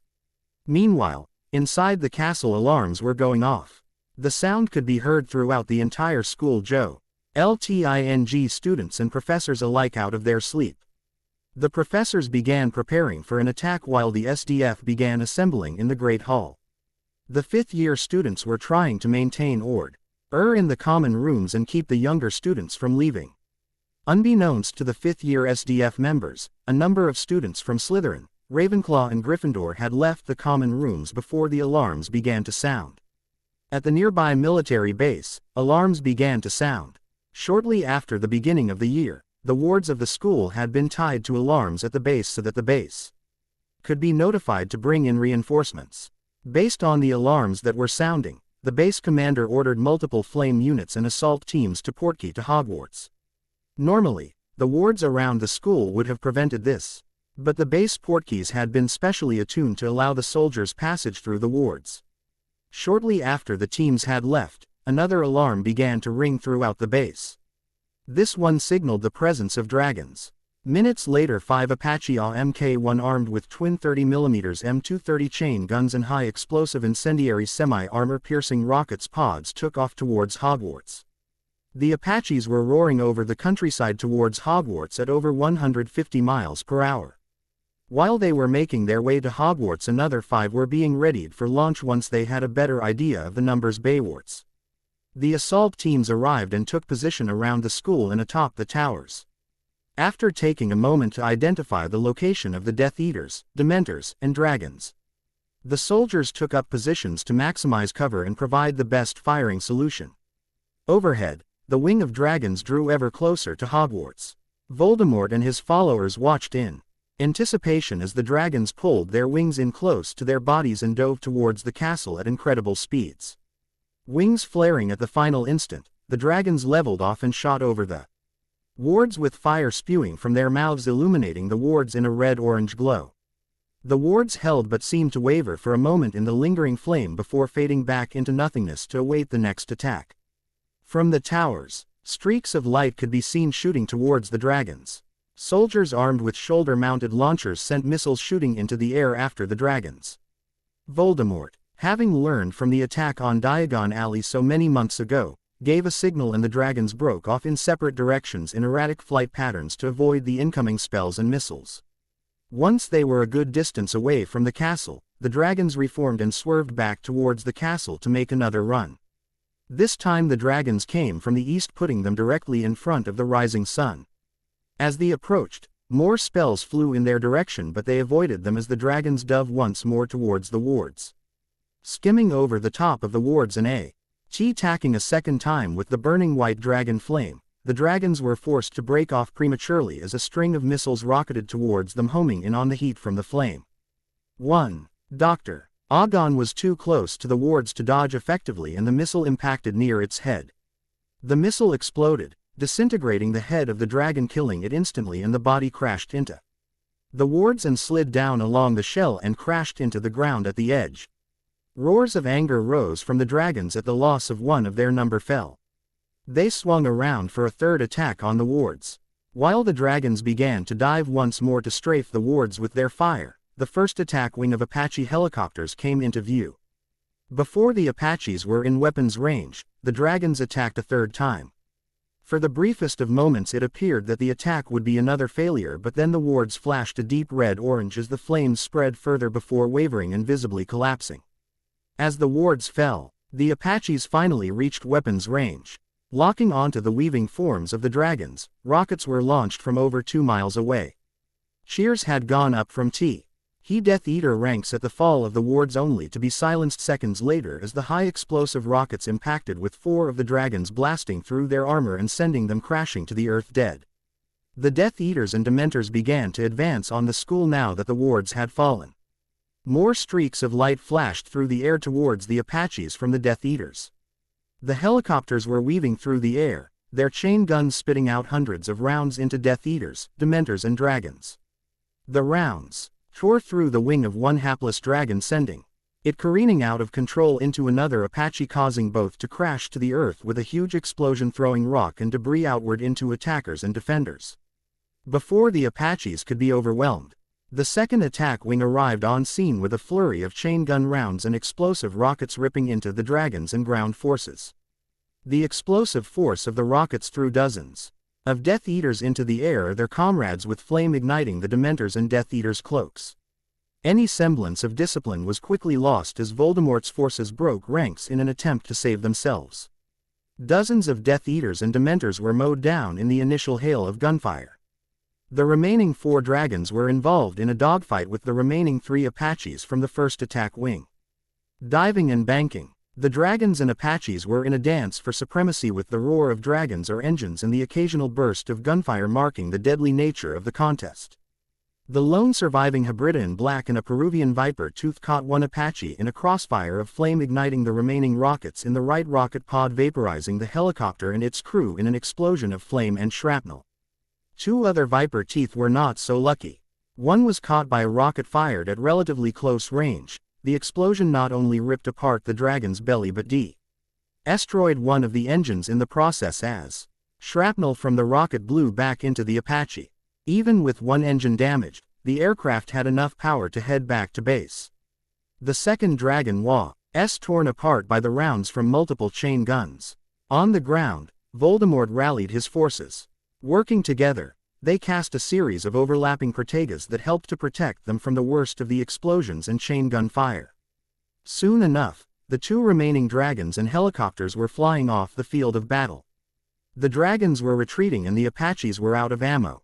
Inside Hogwarts, the SDF and professors had gathered at the entrance to the Great Hall.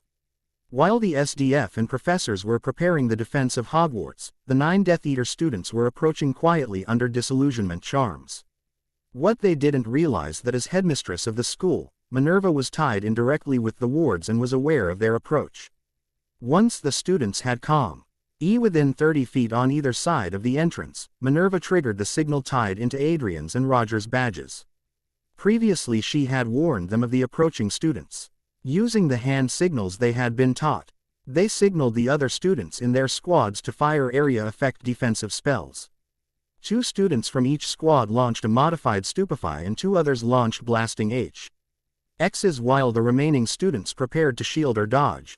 One Death Eater rolled with the explosion from the blasting hex and came to rest in a crouch.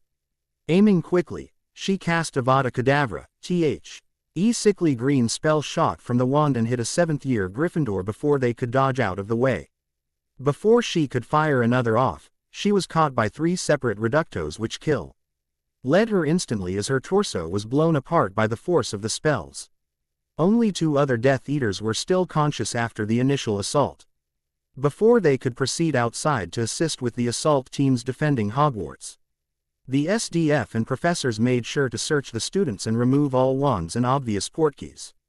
The students were then restrained and left in the Great Hall under the guard of Professors Sprout, Vectra and Sinistra. Just as they reached the main entrance of Hogwarts, the doors were blown inward under the force of numerous blasting hexes and reductos from the Death Eaters outside.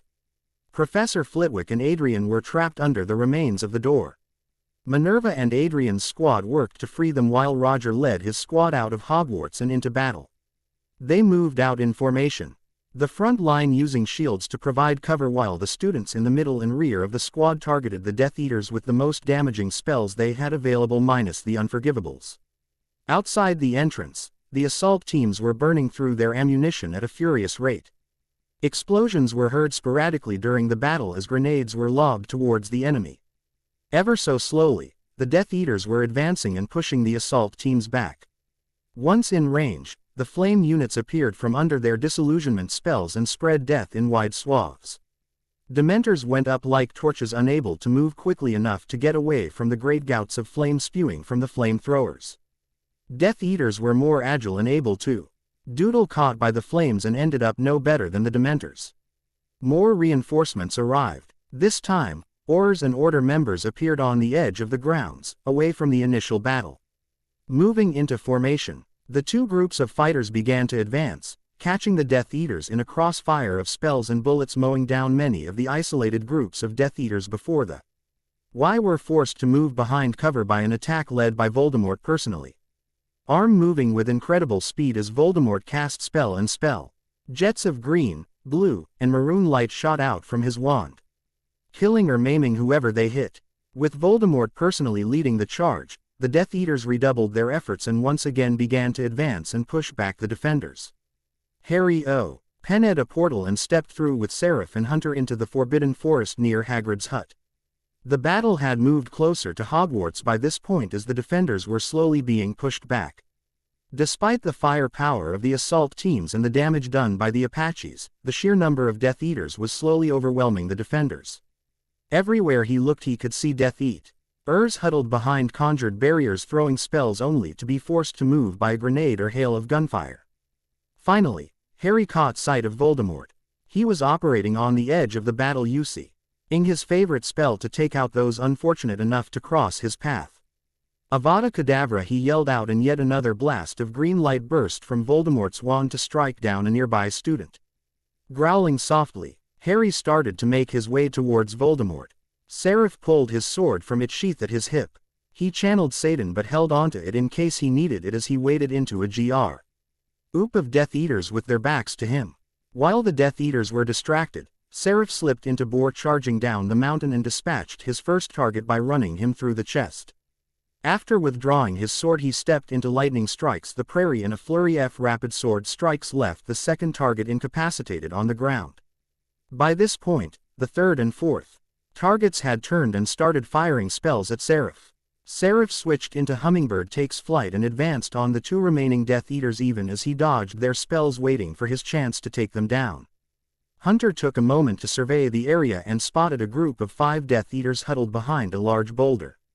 Channeling water and earth, he pushed the flows down into the ground.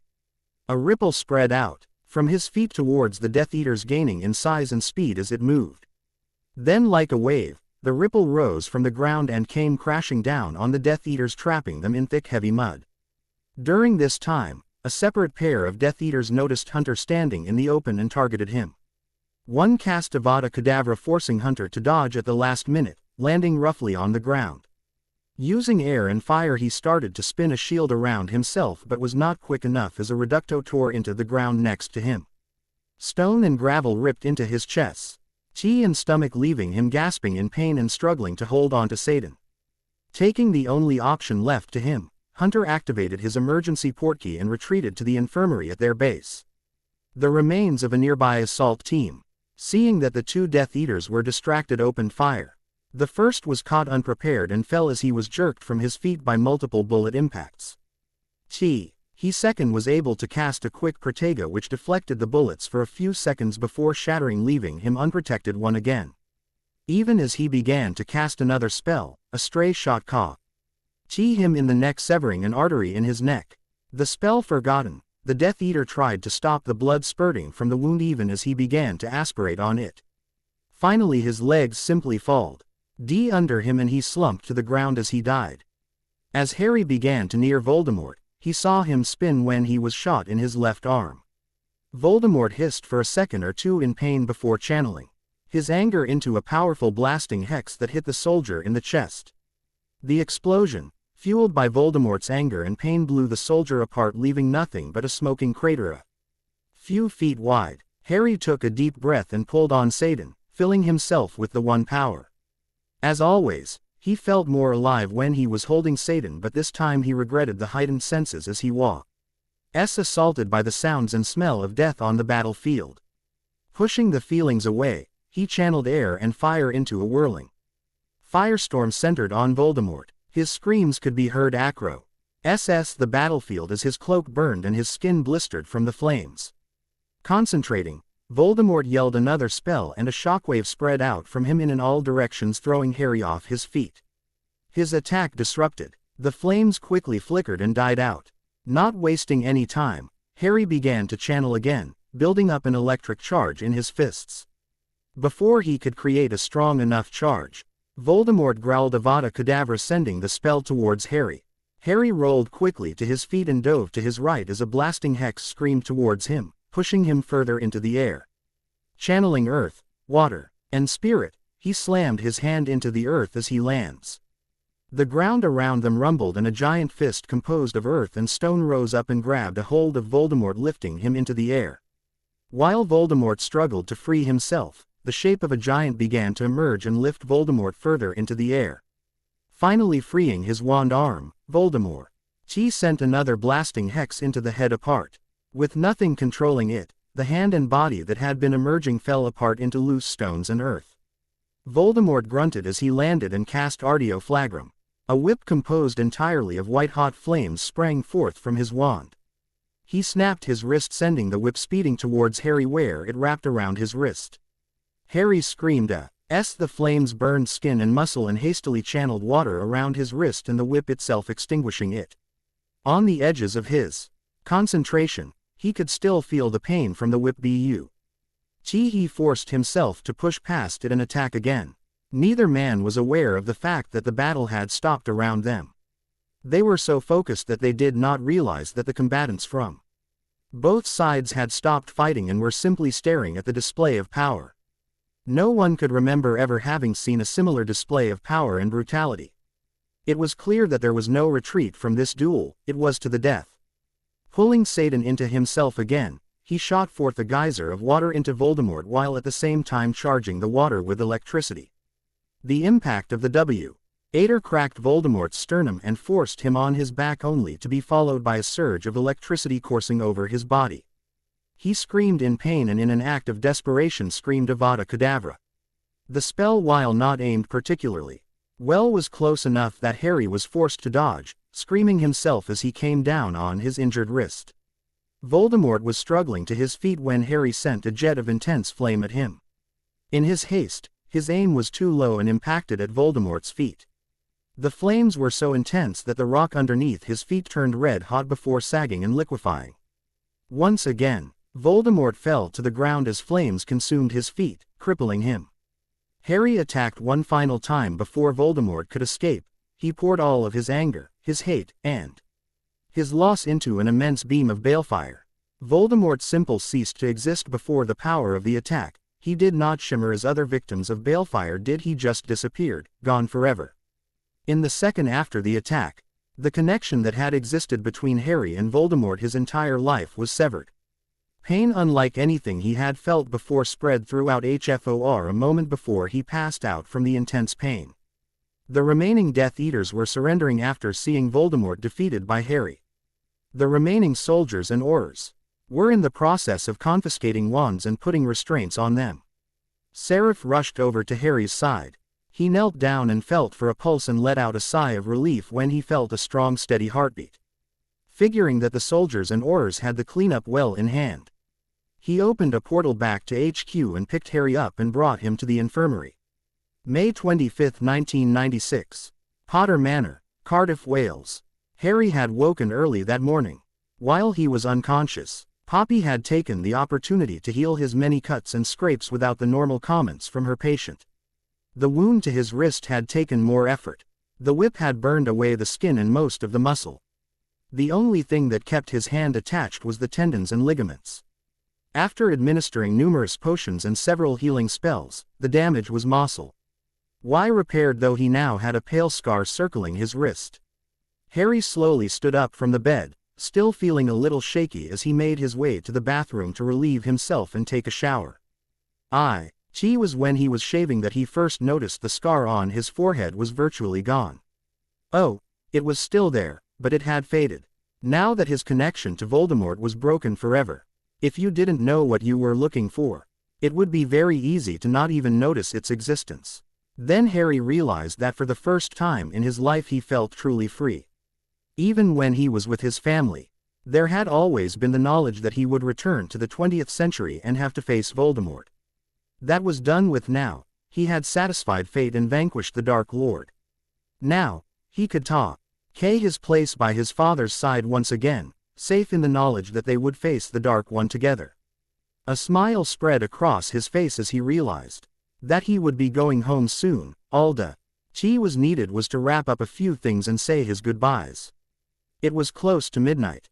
The manor was silent but for the laughter coming from the library. Voldemort was finally dead and not coming back. Harry, Seraph, Sirius, Remus and Hunter were all in the process of getting extremely drunk as they celebrated the end of the conflict. Earlier in the day, they had sent the Order members home to celebrate the victory with their friends and family. The Weasleys had been participating in the impromptu celebration as well, but most had long since passed out or staggered off to bed. Bill and Charles, had lasted the longest, but they were presently passed out on the other couch in the library. Seraph, Sirius, Remus and Hunter were marveling at the happiness and contentment that had been radiating off of Harry since they had first seen him that morning. Hunter, after many drinks, decided to ask him about it. So with extremely slurred speech and many pauses as he struggled to get the words out, Hunter finally asked Harry why he was so happy and apparently content. Harry laughed, and this was yet another indication that something had changed for him. He explained his revelations from that morning, that for the first time in his life, he was free of the threat of Voldemort. Even in the future it had hung over him, though it had been distant. Now, they were going to return home and he could once again be Harry James Potter Telemann, Aes Sedai and son of the dragon. He would never again be the boy who lived, and he would never again have to worry about the hypocrisy of the wizarding world or their pathetic reliance upon a small boy to save them from the evil of Voldemort. Remus flared suspiciously at Harry when he realized that the explanation was far too coherent. "Why aren't you drunk?" Harry just smiled at him for a moment before answering, "Because I have been taking a sobering potion every hour since we started drinking," he finished blandly. Remus' eyes narrowed at that. "Why would you do that? Are you afraid one of us will prank you?" Abruptly, Seraph and Hunter broke out laughing. Hunter almost fell out of his chair, he was laughing so hard, and Seraph had tears running down his face. Harry just glared at them, but Seraph pointedly ignored this and answered for him. Harry was a bad boy, and when he was still a novice. Sirius perked up at this, eager to hear anything that may embarrass his godson. "What did he do?" Harry growled. "Don't answer that, K." Abruptly Harry was cut off by a quick silencio from Remus. Now we don't have to worry about any more interruptions from tall, dark and sober.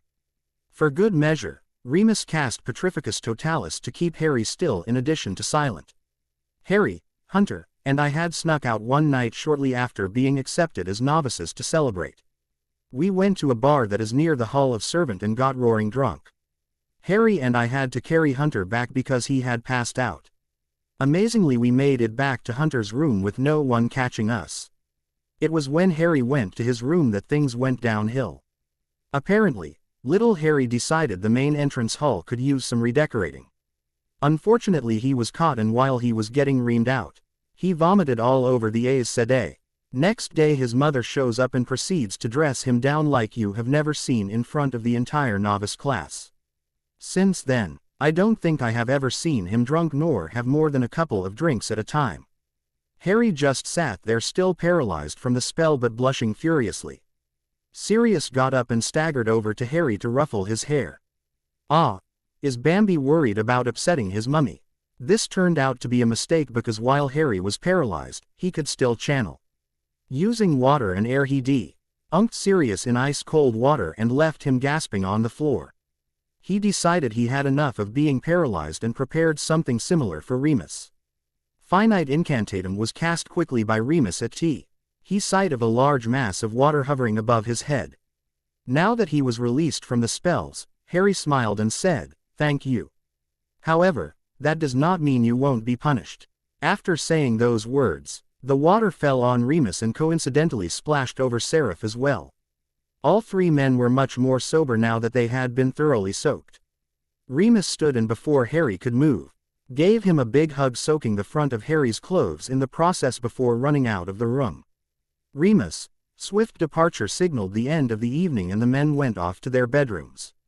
The next morning, Harry was eating breakfast when Remus and Sirius sat down at the table. Both men looked more than a little hungover, but they shared similar somber expressions. "What's going on? Why the serious expressions?" "Pardon the pun," Remus answered after being nudged in the ribs by Sirius. "Harry, I have decided to go with you. You and Sirius are all I have left, there is nothing holding me here." Harry grinned and said, "That's great news, but why the long face? You know we won't be able to brew Wolfsbane potion. I am not sure what kind of danger I will be putting people in. Remus, you have seen the types of things that we can accomplish with the one power. Even if we can't heal you, we will have no problems keeping you contained one night a month." That's what I told him, but he was sure it would be an issue. Sirius said, "Remus, you will always be welcome with me and will never be a burden." Harry said, knowing that Remus' biggest fear was being a burden on his friends and family. It was clear that Remus was still a little insecure but more relaxed than when he had come in. "So when are we leaving?" "Within the next couple weeks. I need to meet with the Prime Minis. Chair and probably should meet with Minerva as well before we go. So you should get your affairs in order because this will be a one-way trip. Only the epilogue remains. Oh, and there will be more of the direct aftermath of the Battle of Hogwarts. If anyone is interested in being a beta for the sequel, send me a message. Thanks." As Alwy, who has reviewed this story, ideas, comments, criticism are always welcome. Our revels now are ended. Disclaimer: I don't own anything related to Harry Potter or Wheel of Time. Chapter 14. Our revels now are ended. May 24, 1996. Hogwarts School of Witchcraft and Wizardry. The damage to Hogwarts was severe. The southeast tower lay in ruins. The gate and doors at the entrance to the school were destroyed beyond recognition. Inside, the school was largely undamaged save for the entrance to the Great Hall where the SDF had briefly fought off the student Death Eaters. The grounds surrounding the school showed the effects of the spells and non-magical weapons that had been used with devastating effectiveness. Blast craters spotted the fields. Some craters, those caused by weak spells or small arms fire, were barely noticeable. Other craters were large ragged edges and deep enough for a full-grown man to stand in. Wide swaths of grass had been burned away by dragon's fire or flamethrowers or explosions. Many of the outlying structures such as Hagrid's hut and the stables were destroyed either by stray missiles, grenades, or fire. After Minerva had sent the professors and SDF back into Hogwarts to see to the other students, she began to mock her own rounds to see who would be mourned. Over the months since the Hogwarts had been working with the British military, she had come to know many of the officers when they had visited Hogwarts for one reason or another. She stopped for a moment and sighed softly when she found one such officer dead near the main entrance. There were no visible wounds, so it was evident to her that he had been hit with the Avada Kedavra. Kneeling for a moment by his side, she closed his eyes and let her mind wander through his time at Hogwarts. She thought back to the time she first met him. Flashback. Minor. VA was sitting in her office reading ministry reports about the latest changes that were being made to her world as they opened up and joined the non-magical world. Despite the relative ease of the transition, she still had her misgivings about allowing the military access to Hogwarts even if it would provide additional security that was necessary now that Albus was gone. A knock at the office door took her by surprise. She had been so engrossed in the reports that she hadn't noticed that someone was here to see her. A moment later, a young military officer walked into her office. He had short black hair and dark brown eyes. He couldn't have been older than 25. She couldn't help but smile as he looked around wide-eyed with enthusiasm at the various portraits and devices scattered about the office. "This place is amazing. My superiors told me what to expect, but this is way beyond that." Minerva actually chuckled softly before asking, "May I ask your name and what I can do for you?" "My apologies, headmistress. I am Major Christopher Medry. I have been given command of the SAS teams that are to be stationed here." Thus began an unlikely friendship between a young major and a stern headmistress. Despite her misgivings about the military presence at Hogwarts, Minerva found that Christopher's enthusiasm and openness gave her hope for the future of her world. If people could respond that positively, then maybe all these changes will be good in the end. End flashback. A tear ran down her cheek, leaving a small trail in the dust and grime from the battle. Sighing again, she stood and moved on to see who else had died. Minerva eventually found someone she never thought to see again. Severus Snape was still alive if just. He had been shot numerous times but the worst wound was the C-utting curse he had taken to his abdomen. It had been sliced open and his organs were visible despite the thick blood that continued to ooze out of the wound. Their eyes met briefly, before Minerva again moved on. She didn't waste her time signaling for help. Severus had made his choices in life and now he was reaping the rewards. Severus just watched as Minerva walked away. He never thought that a Gryffindor would leave someone to die even if they were the enemy. It was positively Slytherin of her. If it had been someone else dying, he would have laughed at the development. As it was all he see. Old Do was grimace as he began to cough up blood, his lungs slowly filling from his wounds. Flashback. Severus was leading his detachment of Death Eaters. He had picked the 5 men personally and was confident in their ability to work together and not get distracted.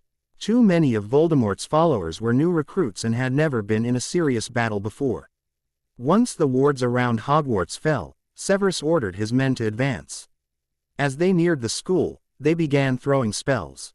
Incantations rang from their throats and beams of colored light shot forth from their wands.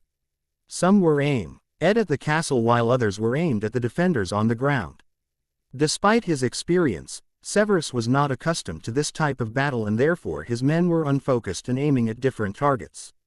In the heat of battle Severus' group had become separated from the main mass of Death Eaters and was pinned down behind some hastily conjured boulders.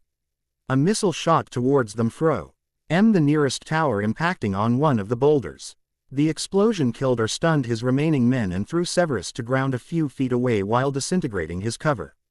Staggering to his feet, he saw an assault team approaching from the forest. Before he summoned a shield he cast Avada Kedavra twice. Twin beams of sickly green light shot from his wand. One soldier dodged the spell, but he second hit killing another man instantly. The soldiers ignored the loss of their comrade and opened fire. Bullets pinged off the golden shield in front of Severus until a well-aimed grenade exploded in front of it. The shield shattered from the force of the detonation. An opportunity presented itself with the collapse of Severus' shield and the soldiers were quick to capitalize on it. He never had time to cast another spell because bullets struck him in his wand arm and both legs. Finally, as his knees were buckling, the wizard assigned to the unit caught him in his abdomen with a Defendo. Cast a simple healing charm because he had lost his wand when he was shot in the arm. Closing his eyes, Severus prepared himself for death. After all these years of being a double agent to ensure he would be on the winning side, he was still going to die regardless of the outcome. The soldiers stalked by him as they moved on to the next group of Death Eaters. None of them spared so much as a SCORNFUL glance for the former potions professor. They were more than happy to leave him there to die slowly.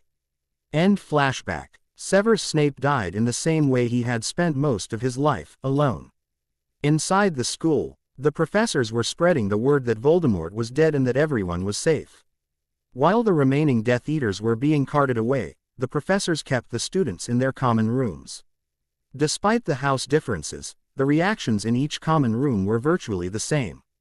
The only difference being the number of students on each side. After hearing that Voldemort was dead, each student either began to cheer and whoop or sank into a state of sullen resignation.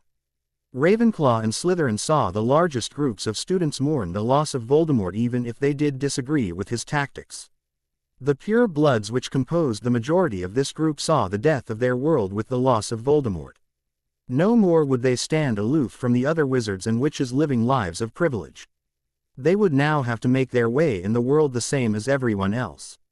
The other group cheered the death of the Dark Lord. A shadow that had hung over the School for close to 5 years had finally lifted. The students danced and yelled and whooped at the news. For most it meant that they no longer had to fear a Death Eater attack on their family or themselves. Many had lost parents or loved ones during Voldemort's second rise, but now those ghosts and memories could be any window of the Gryffindor common room sat Hermione. She had watched the battle from the safety of the common room. She had even caught glimpses of Harry's battle with Voldemort as they moved in and out of view from the common room. Like most if not all of the other Muggle-borns, she was relieved at the news of Voldemort's death. But she couldn't be as carefree about it as everyone else. With Voldemort dead, she knew that Harry would be leaving them to go home to his family. She had heard many stories of Harry's life from Hunter and Seraph and even a few from Harry himself. It was no surprise to her that he would want to return even if there was a war going on. He had been able to finally escape his fame and live his life away from all the expectations that came with title of the boy who lived. Sniffling softly, Hermione couldn't help but think that she had already lost her friend. There was more than a 20-year age difference between them now. While they would always have the first 4 years, he had grown up while he was away and experienced things she couldn't imagine. Even if he stayed with them, they could never be close the way they once were. They were simply at different points in their life. Completing Hermione's emotional confusion was a liberal dose of guilt. She and Ron had always been with Harry when he faced Voldemort.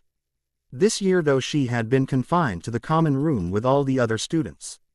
Shaking her head a little, she realized that wasn't why she felt guilty. No, she felt guilty because she was grateful that she hadn't been out there fighting. As long as she was being honest with herself, she could admit that the other times had been adventures, but this year, they had been at war. There weren't any cute riddles to solve, it was kill or be killed. Despite all that, she felt like she belonged by Harry's side where she had been so often before, but that role had been taken by Seraph and Hunter. Finally, she got up and joined the rest of the Gryffindors in the celebration. Brooding about things wouldn't make any difference. She had to move on and be happy that she had 4 years of strong friendship with Harry Potter. Joining some of the 5th years, she heard Seamus and Dean telling stories about Harry. She laughed with everyone else at the injuries and escapades that he had gone through in his 4 years at Hogwarts. As she laughed, her heart began to feel a little lighter and she was able to revel in the fact that she was 16 years old and had a future free from Voldemort ahead of her. Another 5th-year Gryffindor had yet to join the celebration. After hearing the news, he went up the stairs to his dorm. Ron had been watching the battle from the window with Hermione.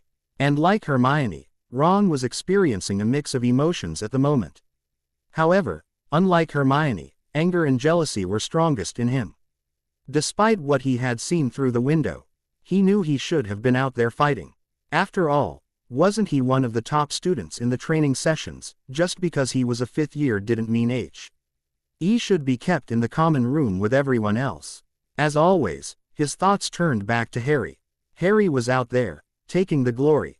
He had no doubts that all anyone would be talking about would be Harry's duel with Voldemort. No one would care about him for anything except his time spent with Harry. Frustrated and in no mood to celebrate, Ron cast a disillusionment spell over himself and made his way back downstairs.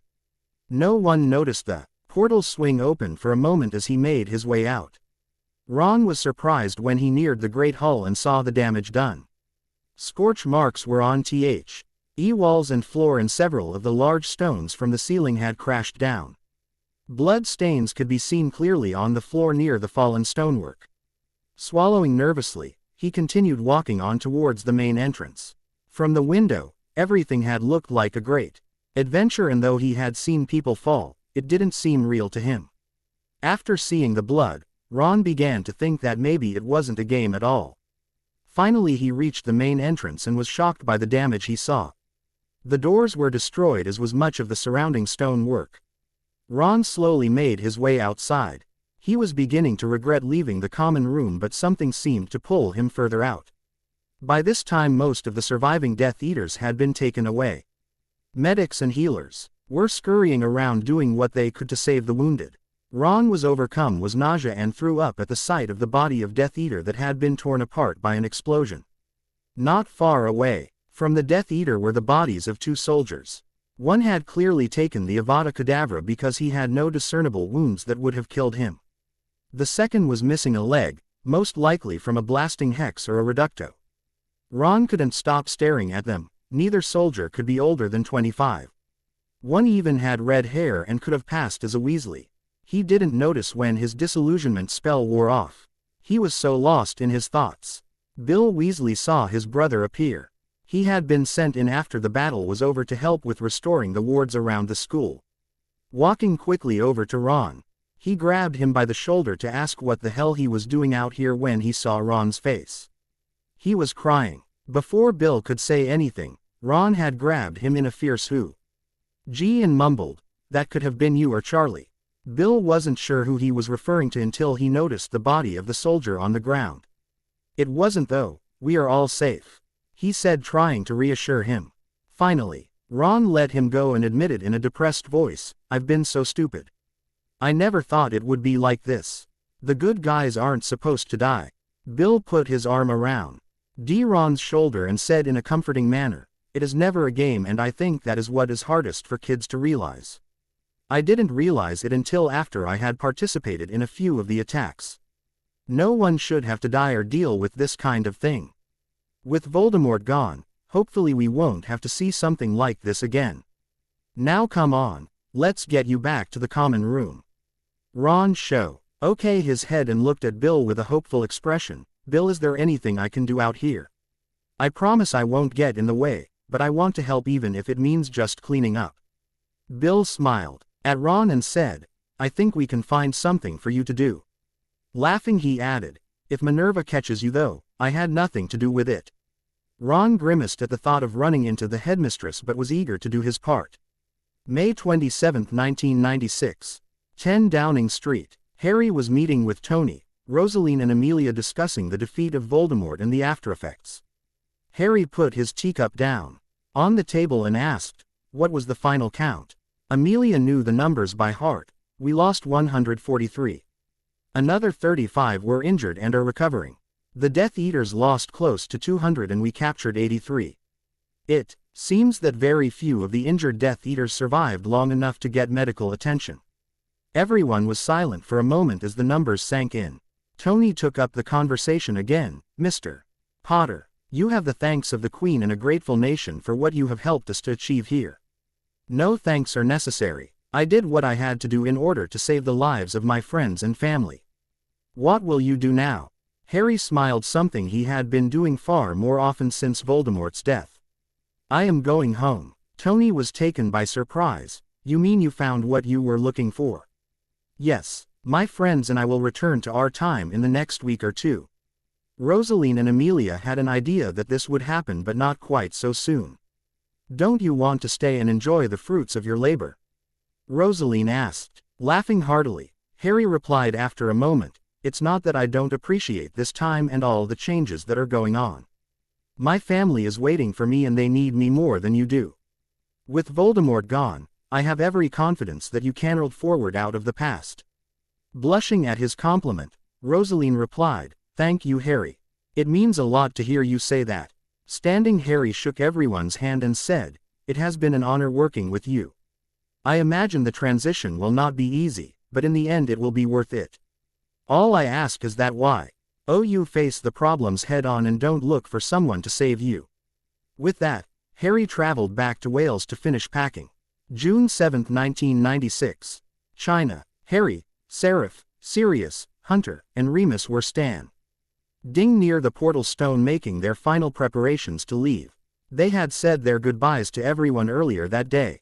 Sirius had reinstated Andromeda back into the Black family and named her husband, and Tonks as his heirs. He left them everything since he would have no need of it in the future. Remus had said goodbye to his few friends in the Order and put his affairs in order. Little money he did have was given to the Weasleys as a thank you for the way they took Harry into their family. Seraph and Hunter had said brief goodbyes to their comrades from the Order. They had kept their distance from everybody because they knew that they would not be staying and had no wish to form strong relationships with anyone outside of Remus and Sirius. Harry had spent the previous day with the Weasleys and Hermione. Even though he was excited to return, there was a part of him that would always treasure his time with them. They had been his first friends and would always hold a special place in his heart. He also had his bank create an account for each of the Weasleys and Hermione with £1 million each. They would receive notice through Amelia after he had left so they could not refuse the money. The remaining money would be put into a trust to help orphans and the victims of war. When Hermione had heard of his plans for the trust, she asked to be involved. She wanted to help make sure that no one ever grew up the way that Harry had. Ron had surprised everyone by also asking to help. His walk through the battlefield had a bigger effect on him than everyone realized. He had come to understand what Harry was returning to. It was something that Ron had known all his life. Despite his sadness that Harry was leaving, he couldn't begrudge him the family he was returning to. By helping with the trust, Ron would help other children grow up in the same environment that he had. Harry took one last look around at the Weasleys, Hermione, Amelia and the Order standing around them in a large circle. Harry directed Hunter, Seraph, Sirius and Remus to stand close to him. Taking a deep breath, he filled himself with Satan and focused it on the symbol of the two dragons. A shining white light began to pour out of the portal stone and encompassed the 5 men. It continued to get brighter until it was almost painful to look at. Then it was gone, and with it the 5 men. Those left behind looked at each sadly in silence before gathering by the portkey to return home. They vowed to rebuild their world and avoid the mistakes of the past. The safety and future of their world would never again be placed on the shoulders of a 1-year-old child. June 7, 999 Nay. Portal stone on the slopes of Ruidine. It was nearly midnight on this dark and silent night. It was a new moon, so the only sources of light were the campfires of the Isle surrounding the ancient and barren city of Ruidine. The darkness of the night was shattered by a blinding white light that shone like a beacon from around the portal stone. Warning shouts and bird calls rang through the night, alerting everyone of a possible attack. A group of 10 IL approached the light with their black veils drawn across their faces and spears at the ready. The Shamad Conde or Thunder Walkers had just reached the perimeter of the light when it disappeared. In place of the light stood 5 men, 4 of whom lapsed into unconsciousness immediately. Harry took one look at the advancing IL before his eyes rolled to the back of his head and he joined his friends in blackness. I expect to have the Saint chapter for the sequel out sometime in mid-April. I am also taking over another story, but I will be alternating chapters, so while updates may be a little slower on the sequel initially, it will move forward. As always, thanks to everyone who has reviewed this story. Ideas, comments, criticism are always welcome. Announcement. Disclaimer. Don't own anything. Author's note. Sorry to give people tea. Wrong idea, but I just wanted to say the Return of the Dragon is officially abandoned. If someone wants to take it over, I'd be happy to send them the chapters I was able to recover. I apologize to anyone who was still hoping for a sequel, but I can't bring myself to write that story anymore for some reason.